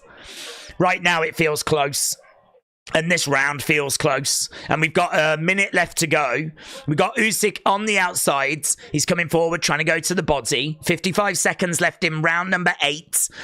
Both guys are in the center. There's not lots of activity. Usyk is definitely slower than what we would have expected. Not as active as we would have expected, but still the more active fighter. Right now in the clinch, and there again we've got weights. There's a bit of blood that seems to have shown itself, and I don't know where that's coming from. Is that coming from Tyson? There's a bit of blood on the shoulder of Usyk, and I think it is Tyson. There's blood. Fury is cut. He is cut. So we've got a little issue here of blood coming down the side of the face of Tyson Fury. I don't think it's by the eye, but I can't quite see because we haven't seen that side. Or is it from the nose? I thought it was here. It might be the nose, but there's blood coming off the face there of Fury. He goes back to his corner. It's the nose. It's the nose. I think Usyk took that round. I think that he's coming into the fight, and the concern, if you're a Fury fan, is 10, 11, and 12. Those are going to be the concerns. I think that Usyk took the start. I think that Fury took the middle. And the problem we've got now is we get into the back end. And he's still there. Not only is he still there, but Tyson has not found a way of knocking him down. He's not found a way of getting him, like, finished. I think, you know, there's a real concern here if this is going to go to the judges. After 8, I've got it 4-4. Man United Hodge, shout out to you. After 8 rounds, I've got 4 rounds each. And honestly, I don't think that's a great place for Fury to be as we head into the back end of this fight. I can tell you that the British commentators, they've got Fury up by 2. They've got Fury up by 2. So the British commentators have got Fury up by 2. But obviously there's probably a bit of bias there, even if they don't want to admit it. Jabs coming in straight down the middle there by Fury. Usyk seems to have a bit more bounce in his step now. I think Fury is faded a little bit compared to where he was in round 3-4. And I think that is actually fueling Usyk right now. I think Usyk is actually getting a bit of extra life from seeing that his opponent is maybe not in the same... this is where the showboating, I think, is now going to play against Fury. Because if you was facing someone and they were showboating and they were gloating, and now all of a sudden you fast forward and they're not, that sends a message, doesn't it? It sends a message of this person isn't as happy as they was earlier. And both these guys are some great uppercuts coming in. Fury throwing uppercuts there in the pocket. It's a much better performance from Fury than what we saw against Ngannou. Much, much better. I think the talk of a decline was premature. I think Fury is really giving a good account of himself. But the problem he's got is that he needs to get something of significance. It's hard to see him going on and winning a decision here. He's swinging away. He's back against the ropes. Usyk continues to move forwards. Body shot there by Fury. Shot comes in upstairs. Fury nods. He accepts that that landed by Usyk. Body shots there by Fury. That was good. That was good. Again, chance of Usyk. Oh, hook shot just misses there by Fury. Just fell short. Tries to come forward. Body shot. Digs into the body. Tries to go upstairs. Usyk trying to respond with a couple of shots. We're in round 9. Usyk not really coming back with anything too significant there. I think Fury had a nice little spell. Oh, I think he got clipped though. Usyk looks like he landed a beautiful hook shot. Right now, down the middle, he's backing up. He's trying to keep him at bay. Oh, digs into the body by Fury. I think Fury knows he's going to have to eat a few shots to land something. Oh, he's rocked. Usyk catches Fury. Fury's in trouble. Oh, my God, he's rocked. He's rocked. Fury over by the ropes. Usyk's pouring it on. He doesn't know where he is. Oh, my God, he's in big trouble. He's in big trouble. It's a knockdown. Wow. Wow. He didn't go down, but the ref has said, wow. Oh, my God, it's going to be a 10-8. It's going to be a 10-8. That is going to be classed as a knockdown, and that is huge for Usyk. Oh, my God. He goes back to his corner, Fury, and he doesn't know where he is, man. He doesn't know where he is. That was huge. That was huge. He was rocked. He was all over at the ropes. Wow. Look at that. Wow, bang. It's that shot. Oh, my God. Oh, my God. That's going to be a 6-4. I mean, I think was it the end of the round that saved him? He doesn't go down. No, it's the round. It's the round that saves him.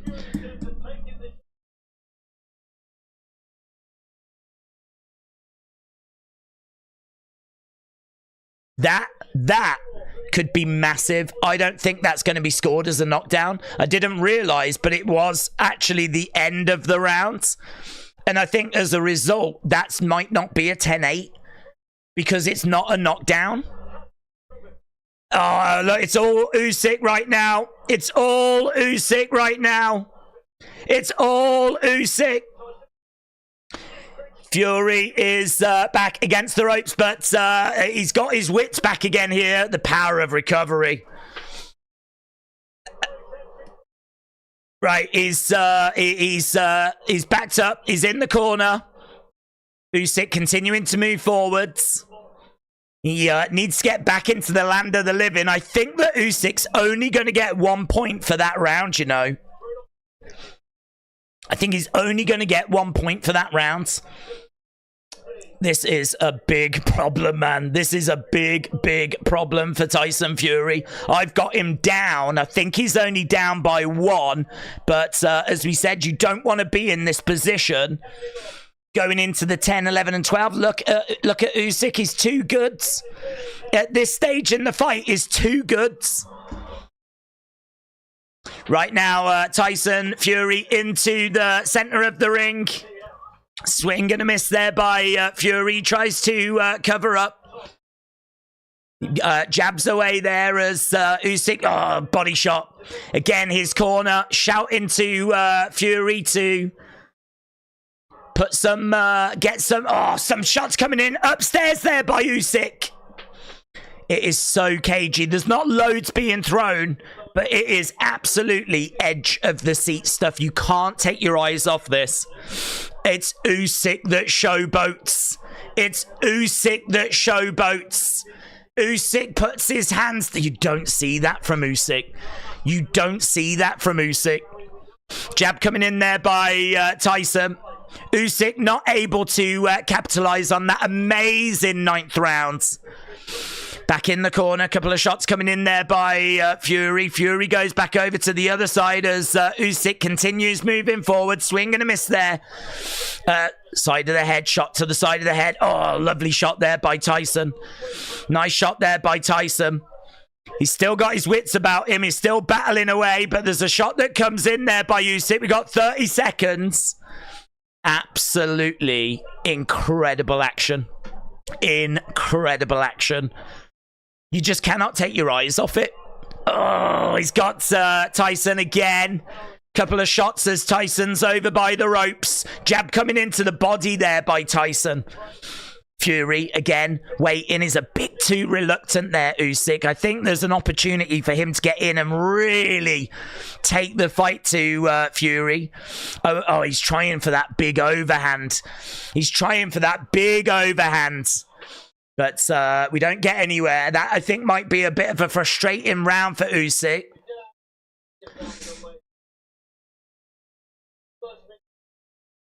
Yeah. I think...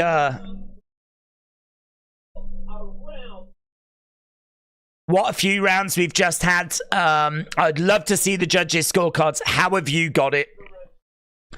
I've got it 6-4 after 10 rounds to Usyk. I've got it 6-4.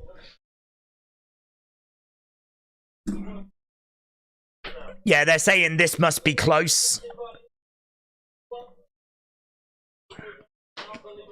So, do you know what? I mean, this is what it's all about. This is what championship boxing, this is what heavyweight boxing is all about. This is the fights that boxing needed. I've got it 6-4. They've got it 95-95. They do have it a 10-8 round as well, but I don't think that they scored the knockdown. I think the round ended. Usyk straight on the attack. Round number 11. I mean, honestly, if it ended now, it'd be fascinating to know what the scorecards are. If it ended now, we got 2 rounds, potentially 2 rounds to go, unless someone can find a finish here. There was a moment where Usyk by stoppage was looking real good in round number 9. Usyk by stoppage was looking real good. Jab's coming in there by Fury. Fury is right back with us. He's moving, he's feinting, he's doing everything that you would expect of him to be doing. He's not going to go away. It's just, is he going to be able to look the better in these final 2 rounds? Usyk coming forward, trying to throw in a few shots to the body, tries to go upstairs. It would be really good if Tyson could rock Usyk and land on Usyk. And really give Usyk a wobble. Jab straight down the middle there by Fury. Again, Usyk continuing to come forward. It's not been pretty by Usyk. And he's had to dig deep as well. We knew this would not be an easy fight for either fighter. But I'm pretty sure that both guys are going to say that this was their toughest encounter. I think both guys have had to go through it to get to where we are right now. Body shot coming in there by Tyson. He takes a big shot upstairs. Again, Usyk just sort of covers up as Fury bounces around. We've had nearly 10,000 votes, 9.9. Fury backing up as Usyk's got his hands down. He's the one that's trying to move forward. It's Fury that's backing up a little bit. Jab coming in there by Fury. Usyk covering up. And Fury having a little look. Usyk again moving forward. Fury backing up a little bit. Jab. Oh, lovely body shot there by Fury. That was good. That was good. It's been a while since we saw a really nice shot by Fury. But there was one there that Usyk definitely felt. But no one has been in trouble quite as much as what Fury was in that 9th round. Shots coming in and he grabs him and puts his weight on. Again, little shot to the side of the head there by Fury. So, nice body shot, but I don't know if that's going to counter all of the volume. Another little dig there by Fury. Fury seems to be back. We know his powers of recovery are very, very good. He does seem to be back here. Backing up a little bit as Usyk bounces around.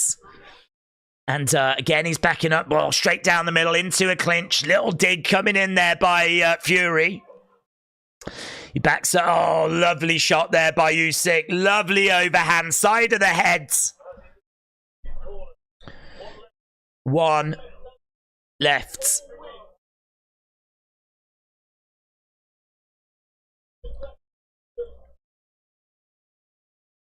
They're saying that the draw could be an option. How have you got it? How have you got it? What have you got? I genuinely don't think... Yeah, they're saying whoever wins this fight, there's going to be big cheers from both camps. I just don't know. I just don't know that Fury is... It's felt to me like Usyk has been pretty dominant in this stage of the fight. I've got it 7-4. Now, if Fury wins this, that would make it 7-5. That is so close that it could go any which way. At the moment, if it was to end, I would expect Usyk to get the win. If it was to end right now, I would expect it to be a case that it would be Usyk will get his hand raised, right? But Fury has to get this round. He's got to get this round. Whatever is in the tank, he's got to unload. He backs up a little bit here as Usyk continues to move forwards. Fury with some good head movement. A lot of shots got thrown there. I don't think much got through. Big body shot coming in there by Usyk. Usyk again swinging away. He's got Fury over by the ropes. Couple of shots coming back there by Fury, but I don't think they got through. Jab again there by Fury. And again, it falls on the guard. He tries to go around the side into a clinch. Body shot there coming into the sides. Usyk again moving forward and Fury backing up. Again, as Usyk continues to move forwards. Usyk bouncing around as he moves forwards. Side to side. Fury backing up. Do you know, it's funny, isn't it? A lot of this fight has been Fury backing up. He's got his hand out. And he's trying to keep Usyk back. But Usyk is the one that's swinging away. I think a lot of people thought this would be Fury jabbing and keeping Usyk back that way. It hasn't been that. He's just sort of stuck it out and used that as a measuring stick, if you will, a guard. But we got 1 minute 20. Jab coming in there by Fury. Close round, this feels. Close round. Fury getting a few nice moments in there. Usyk coming forward. I wonder if he'll be more complimentary of Usyk after. I mean, we heard about how this was a heavy middleweight and all that stuff. What could he do against me? Well, after watching this fight, we've seen quite a bit. There's a big shot there by Fury. Yeah, Usyk takes a backward step. Oh, big swing and a miss by Fury. We're into the final 40-odd seconds. Big swing and a miss. And Usyk in the middle. They touch gloves. Bit of a clash of heads. Fury backing up. Fury is right back in the fight in the sense... Oh, lovely. That's nice there by Fury. Fury might have just done enough to edge this, you know. In the corner. Nice head movement. Tries to get out the way. But again, there's a shot that comes in. Usyk's looking really lively, though. I mean, it's not like Usyk's on the verge of going down. He's took 12 rounds of Tyson Fury shots. And is there... swing and a miss there by the Gypsy King. Into a clinch. And that is the end of the fight. That is the end of the fight. What do you think? What do you think? Fury might have done enough to have just edged that last round. There were some big shots at the end there. My scorecard says Usyk wins on points. That's what I've got. 7-5 Usyk. But the British scorecards has got it 114. They've got it a draw. They've got it a draw. They've got it a draw. 6-6. 6-6. People are saying 6-6. I've got 7-5, but you'll get no arguments out of me if that is 6-6. You'll get no arguments out of me if this is a draw. The only frustrating thing will be that we still won't have an undisputed heavyweight champion, you know? What do you think? What do you think? Do you know what? We need a poll, don't we? There's no point me asking for things. Who won? What was the results? What was the result? Is it Usyk? Usyk won. Fury won. Or is it a draw? Let's see what you lot think. Go. Vote. Vote, vote, vote, vote, vote. What do you think? Let's get as many votes as possible. We're at the end of the stream. I'm not saying it for any other reason other than I want to know. I want to know what as many people think as possible. What did you think? So, Usyk has got a little cut above his eye. I think he's definitely feeling the effects of that. Fury is looking... He's looking pretty comfortable. He was not looking comfortable in the 9th. Jesus. Can't wait for the interviews after. Right, we've had just over 600 votes. Keep voting. I won't change what I've said. I've got Usyk 7-5, but it is so close in the sense of some of these rounds could go either way that a lot of you have got a draw.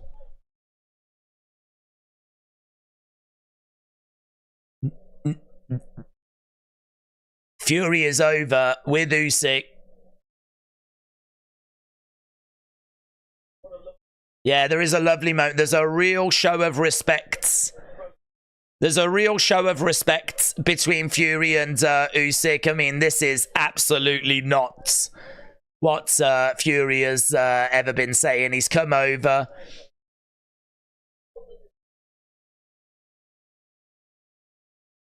I don't know what it is that Fury is saying, but there is a lot of respect. There's a lot of smiles. There's a lot of positivity by the looks of it, but we're about to find out who's going to get the... who's going to get this. There is a lot of people in the ring right now. There is a lot of people. Right, we've got over 1,000 votes. Where are we at the moment?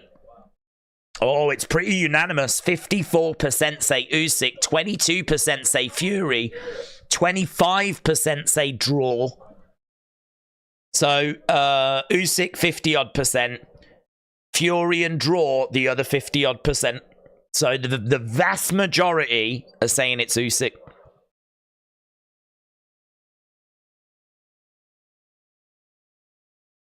Split decision. They've just overheard someone say split decision. Split decision. It's not been announced, but apparently the commentators just heard split decision get mentioned. That would mean it's not a draw. Here we go. This is what it's all about.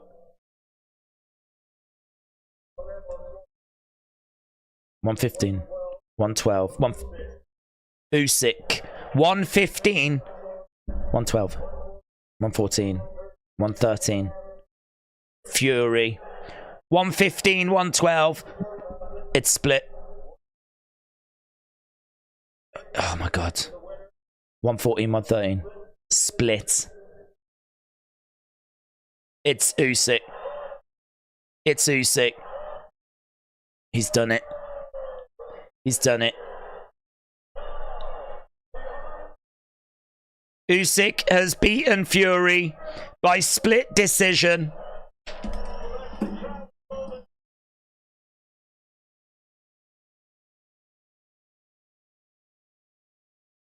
Wow. I can't help but be pleased for him. He so deserves it. He so deserves it.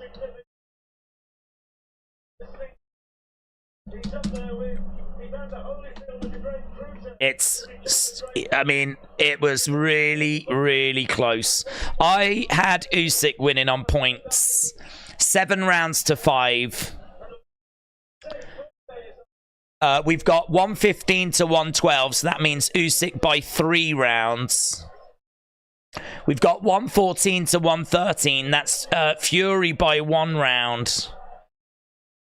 And we've got 114, 113. So that's Usyk by 1 round. Usyk wins by 1 round. Split decision. He won by a round. Wow. Wow. What's your emotions right now? They're talking to the undisputed heavyweight champion of the world.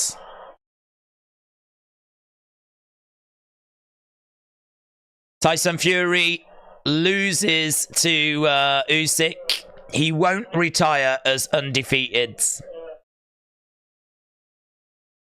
That's gonna sting, innit? That's gonna sting. Will it be a best of 3? Well, we will get a rematch.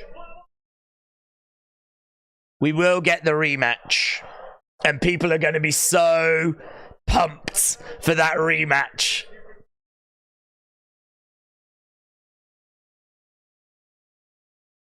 He's got tears in his eyes.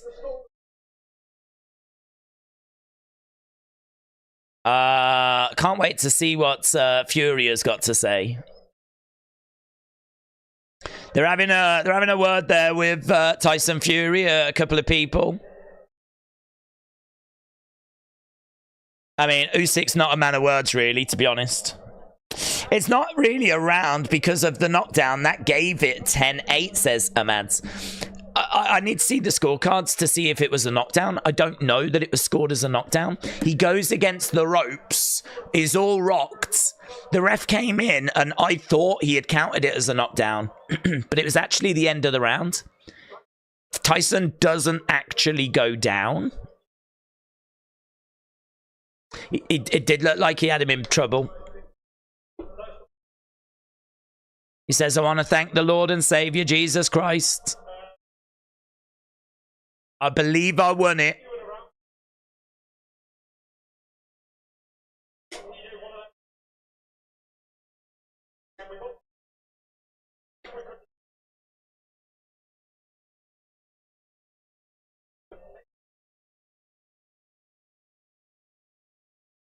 I won that fight, in my opinion, and I will be back, says Tyson.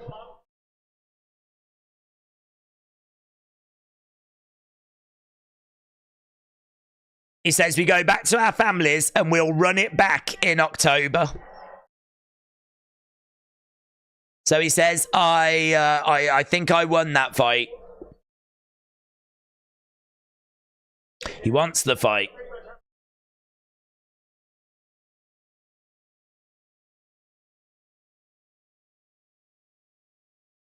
So Frank Warren said, look, this is Tyson's call.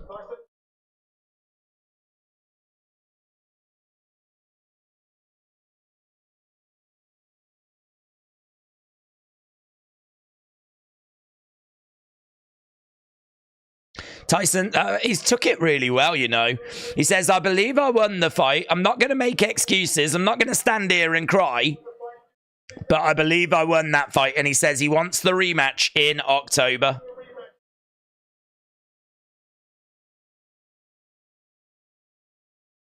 I don't think that Usyk really cares to answer questions about the rematch.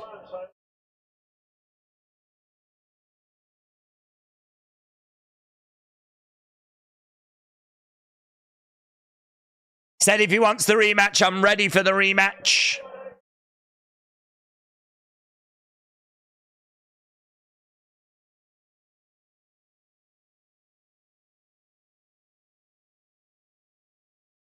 So they're asking for emotion, reaction. There's a lot of emotion. His promoter says he's absolutely exhausted.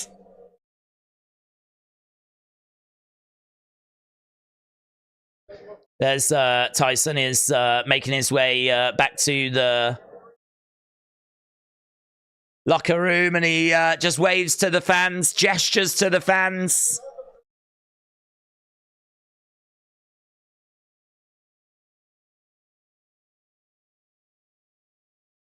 Well, the fallout of this is going to be huge. I mean, Tyson Fury losing is a massive story.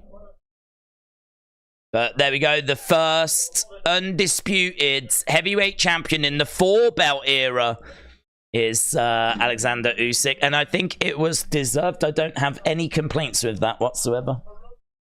I know that Fury doesn't feel that way, but for me, I mean, I'd love to see the scorecards, but I think for me, Usyk got off to the better start. I think that Fury then imposed himself in the middle part of the fight.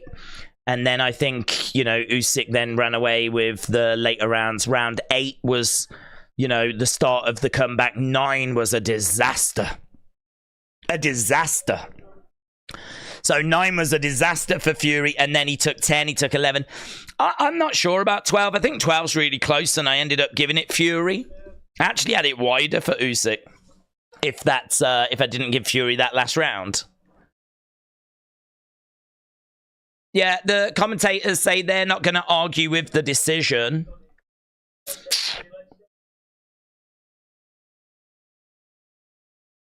Is Frank Warren. What's Frank Warren got to say? Tonight was a historic night. What's your reaction? Great fight. At one point, I thought Usyk was going.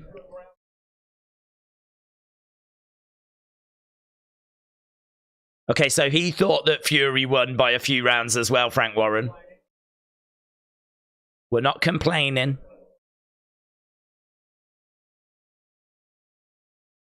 There'll be an immediate rematch.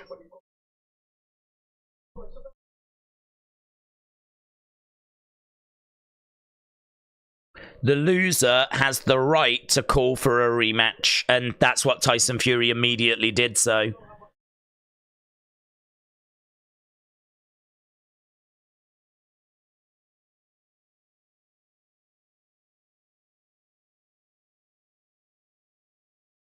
God, Usyk's the British fighter killing it, isn't he? He's took out Chisora.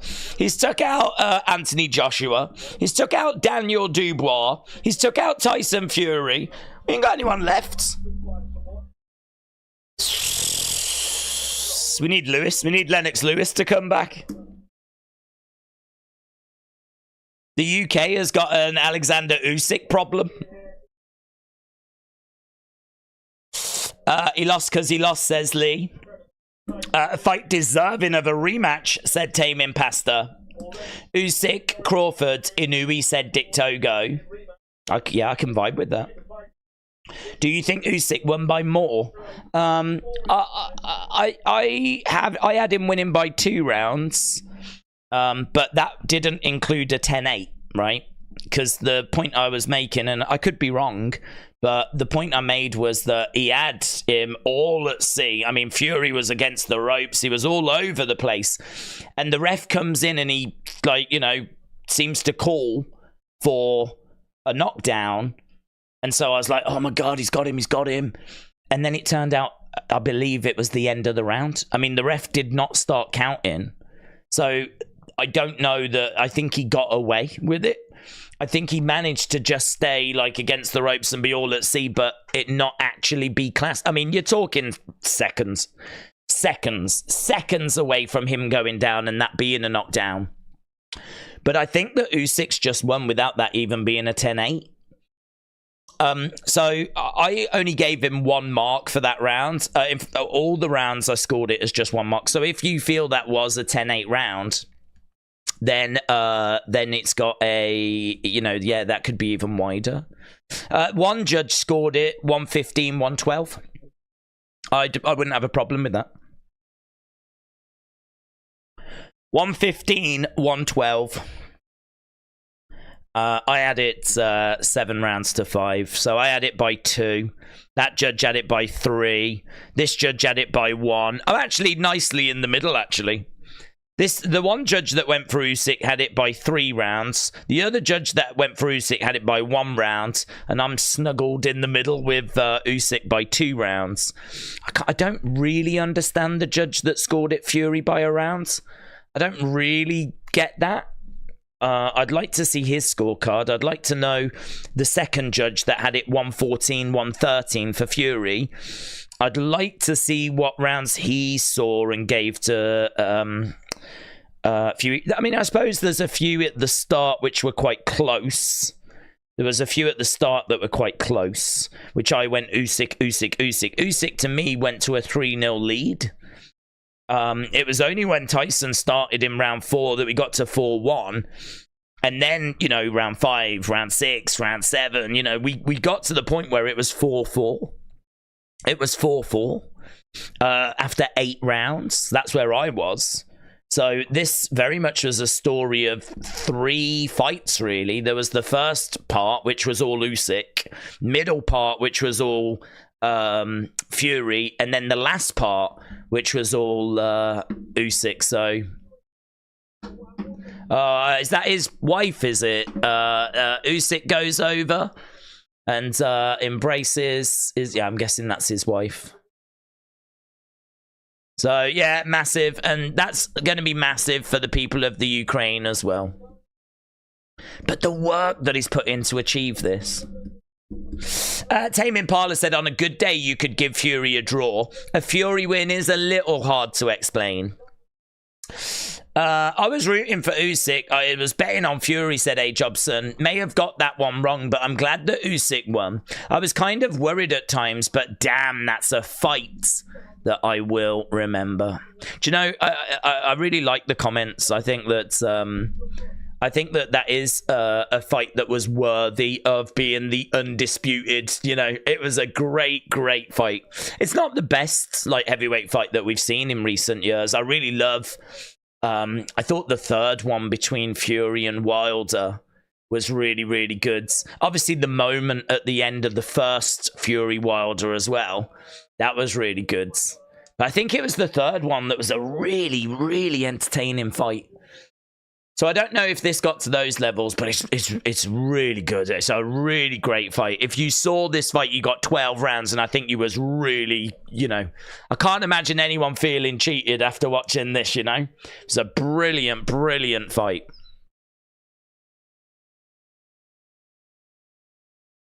Yeah, all the people at home that are watching you.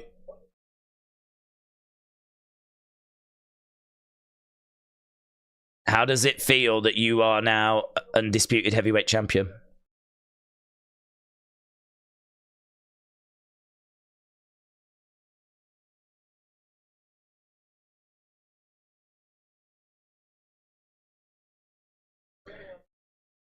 Ukrainian soldiers, Ukrainian mothers.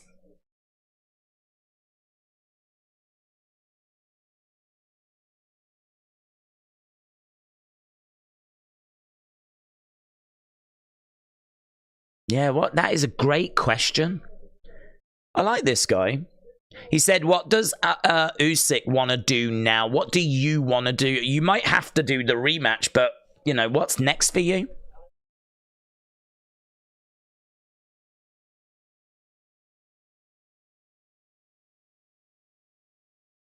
I want to go to my room.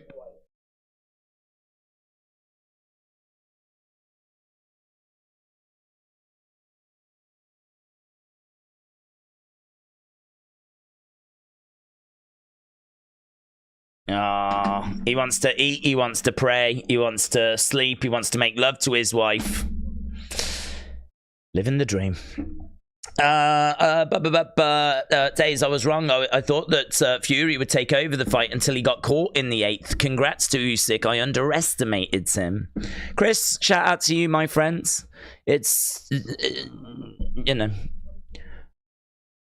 I don't think that anyone can predict the future. I think it's I think that it is a real tough one to call, to be honest with you, but I think that was a real difficult fight, and you know that showed in the odds where both guys were like minus 110, something like that. You know, both guys were. It was a pick'em. I mean, actually, 48 hours. I don't know what it ended up being, but 48 hours ago, the bookies were like, who do you think's gonna? I don't know who's gonna win. So it was, you know, there was moments in there You know? I mean, I said there was no chance that Usyk would get a stoppage because, you know, I can't see him putting Fury away. I mean, if Deontay Wilder's bombs couldn't put Fury away, what's Usyk going to do? He's not known for his power. What's he going to do? And then round 9, I think, had us all pooping our pants, you know, as Fury's like against the ropes. I mean, you look at a moment like that, you go, what is going on? What is this?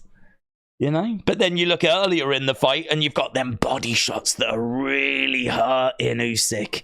Them body shots that are doing some serious damage. Serious damage. And it looked like, as you said, a matter of time at that point, didn't it? This fight had everything. There's moments in there where it looks like Usyk's getting put away. There's moments in there where it looks like Fury's going down. There's moments in there where I've got it a draw. And, you know, we end up getting to the end and going to the judges, and we're like, oh. I don't know who's getting this. But it's good, innit? It's so entertaining. It's so good. It's so captivating. People will want the rematch of that, and I want the rematch of that. Taming Pasta, shout out to you, my friends. But look, Top Mysterious Bite said, I was disappointed with the match. I wanted to see explosions. It was like heavyweight against light heavyweight. It was a mismatch. I got bored, and then later on it became fire. Well, I think that there's a bit of chess that was at play, to be honest. I mean, you know, Usyk was trying to work out how to get at Fury. And I think the honest truth is he had to weather the storm to get to the later part of the fight where Fury started to tire a bit.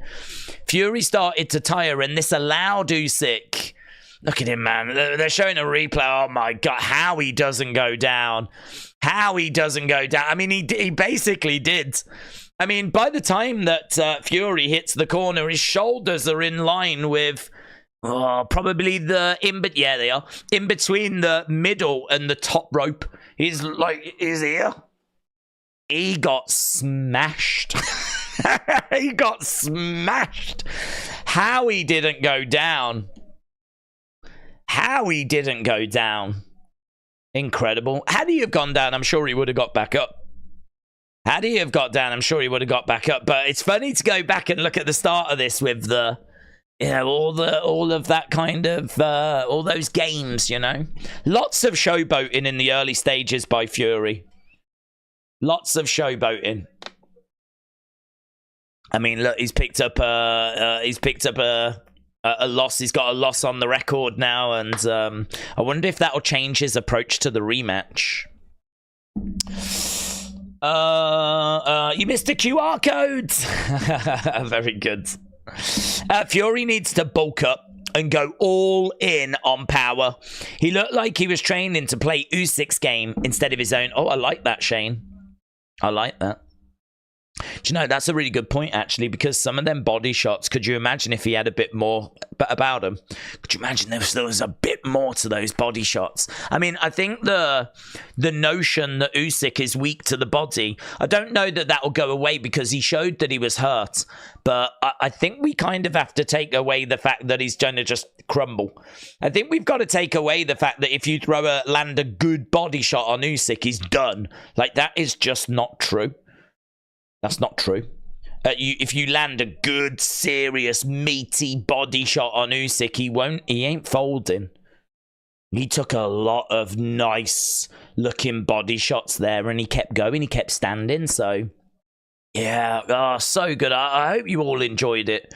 If you didn't, it's over now, and you don't need to think about it. But if you did, then I hope that's proper made your weekend, because that's one that once we end the stream, we'll wrap it up in a sec, but that's one that I'll keep thinking about. Just different moments, you know, how can he beat him? Is that what he needs to do? Does he need to get a bit more weight to them body shots? That does feel like an opening, but he didn't even have Usyk down. He didn't even have him down.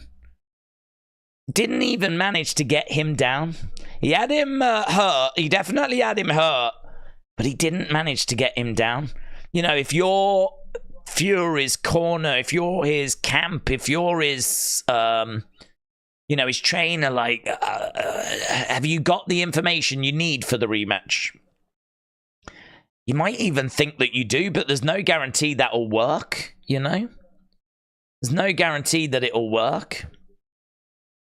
Usyk has fought Joshua twice, and he's fought Fury once, and he's won all 3 fights. He is as undisputed as it gets. Right, here's the stats.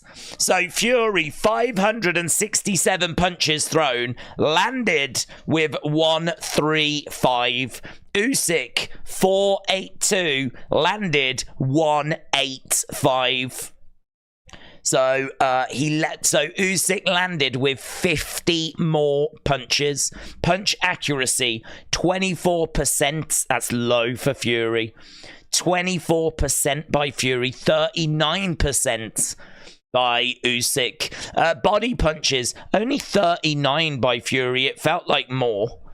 89 by Usyk. So body shots, 39 for Fury.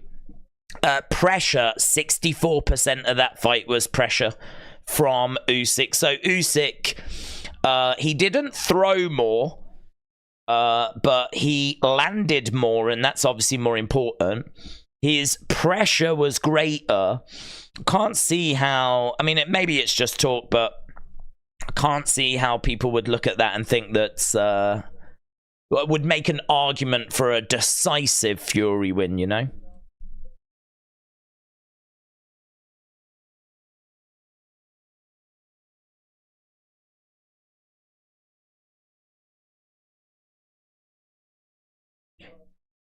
This win is extremely important for us Ukrainians.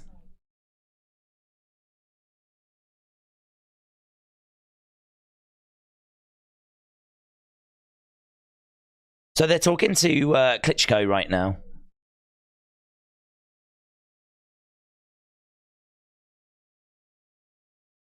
We showed that we're born fighters. We won't just fight in the boxing ring. So, yeah, there we go.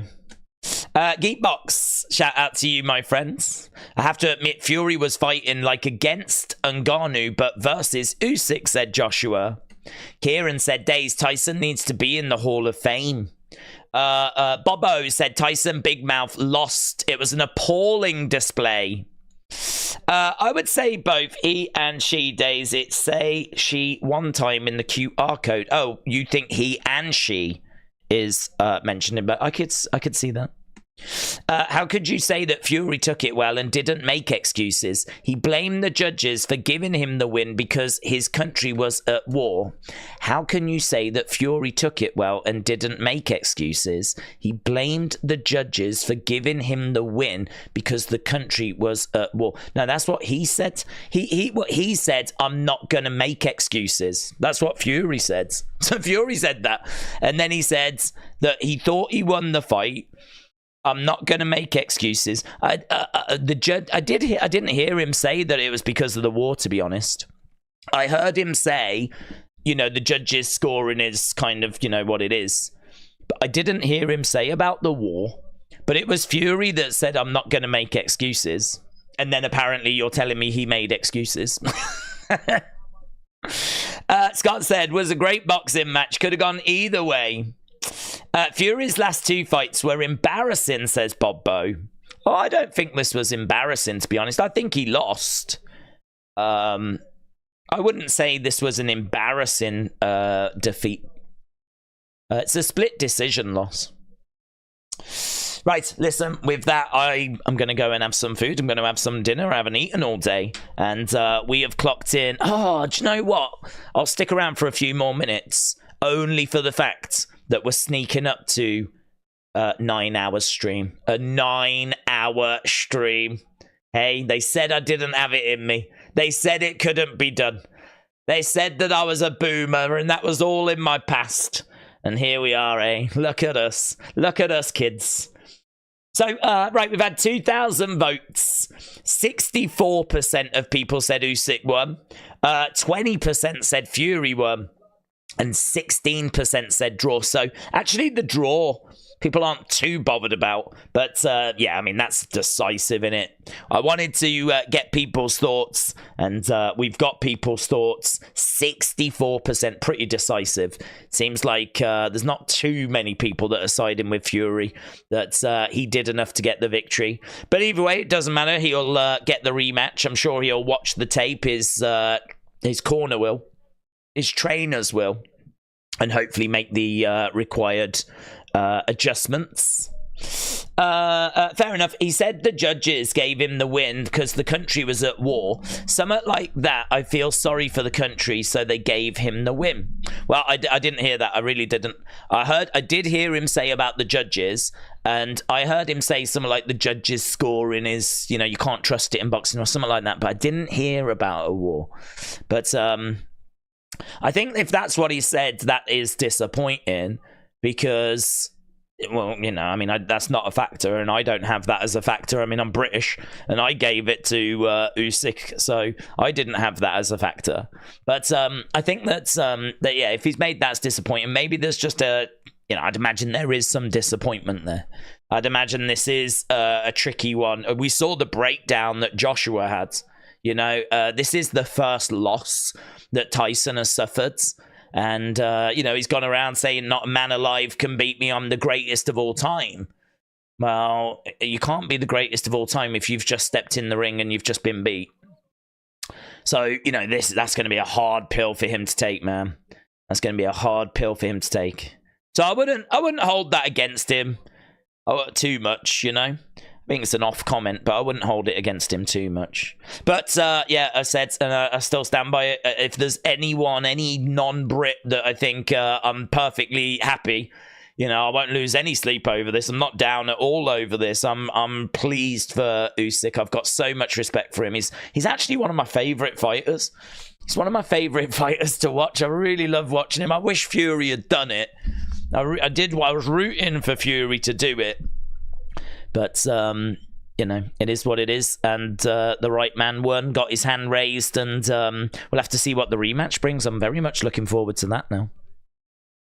Narub said, Fury saying that they gave him the win because it shows how much of a dirtbag he is. The judges and the commentators are riding his meat so hard that they will say stuff like that. Who are riding? The judges and the commentators. Well, I suppose the judge giving Fury it by a round is a bit strange. I agree with you with that, but at the end of the day, the right person still won, in my opinion.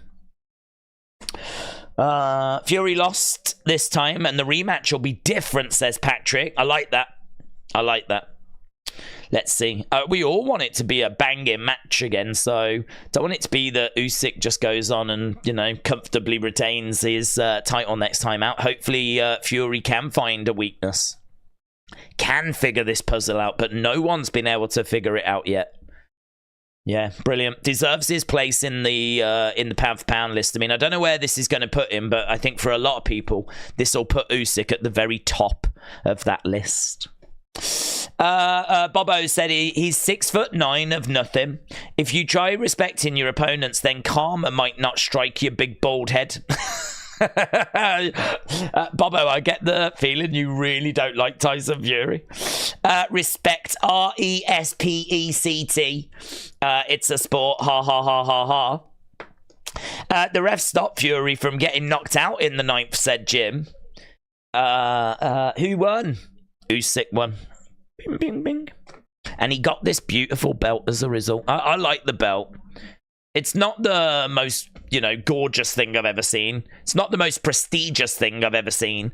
But I think this is quite a cool belt. I think it's a belt that's hopefully the kids are into. I think it's a nice looking belt. I think all the different divisions should have this design as well.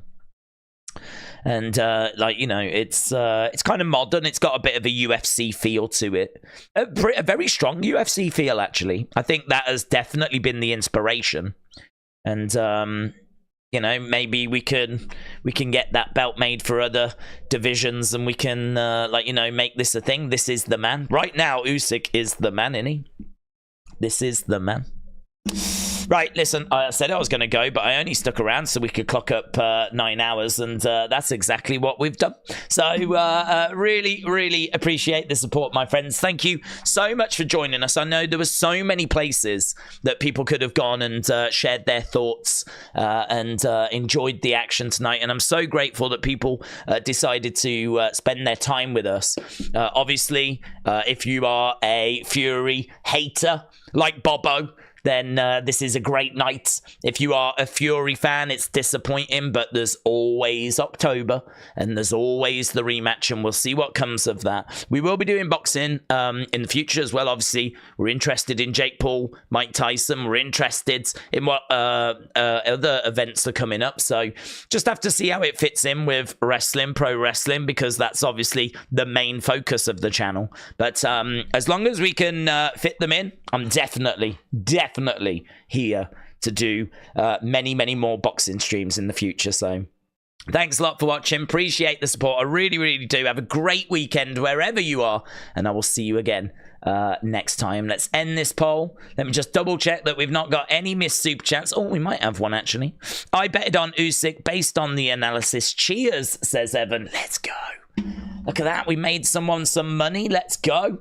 Let's go. That's awesome. That's awesome. Thank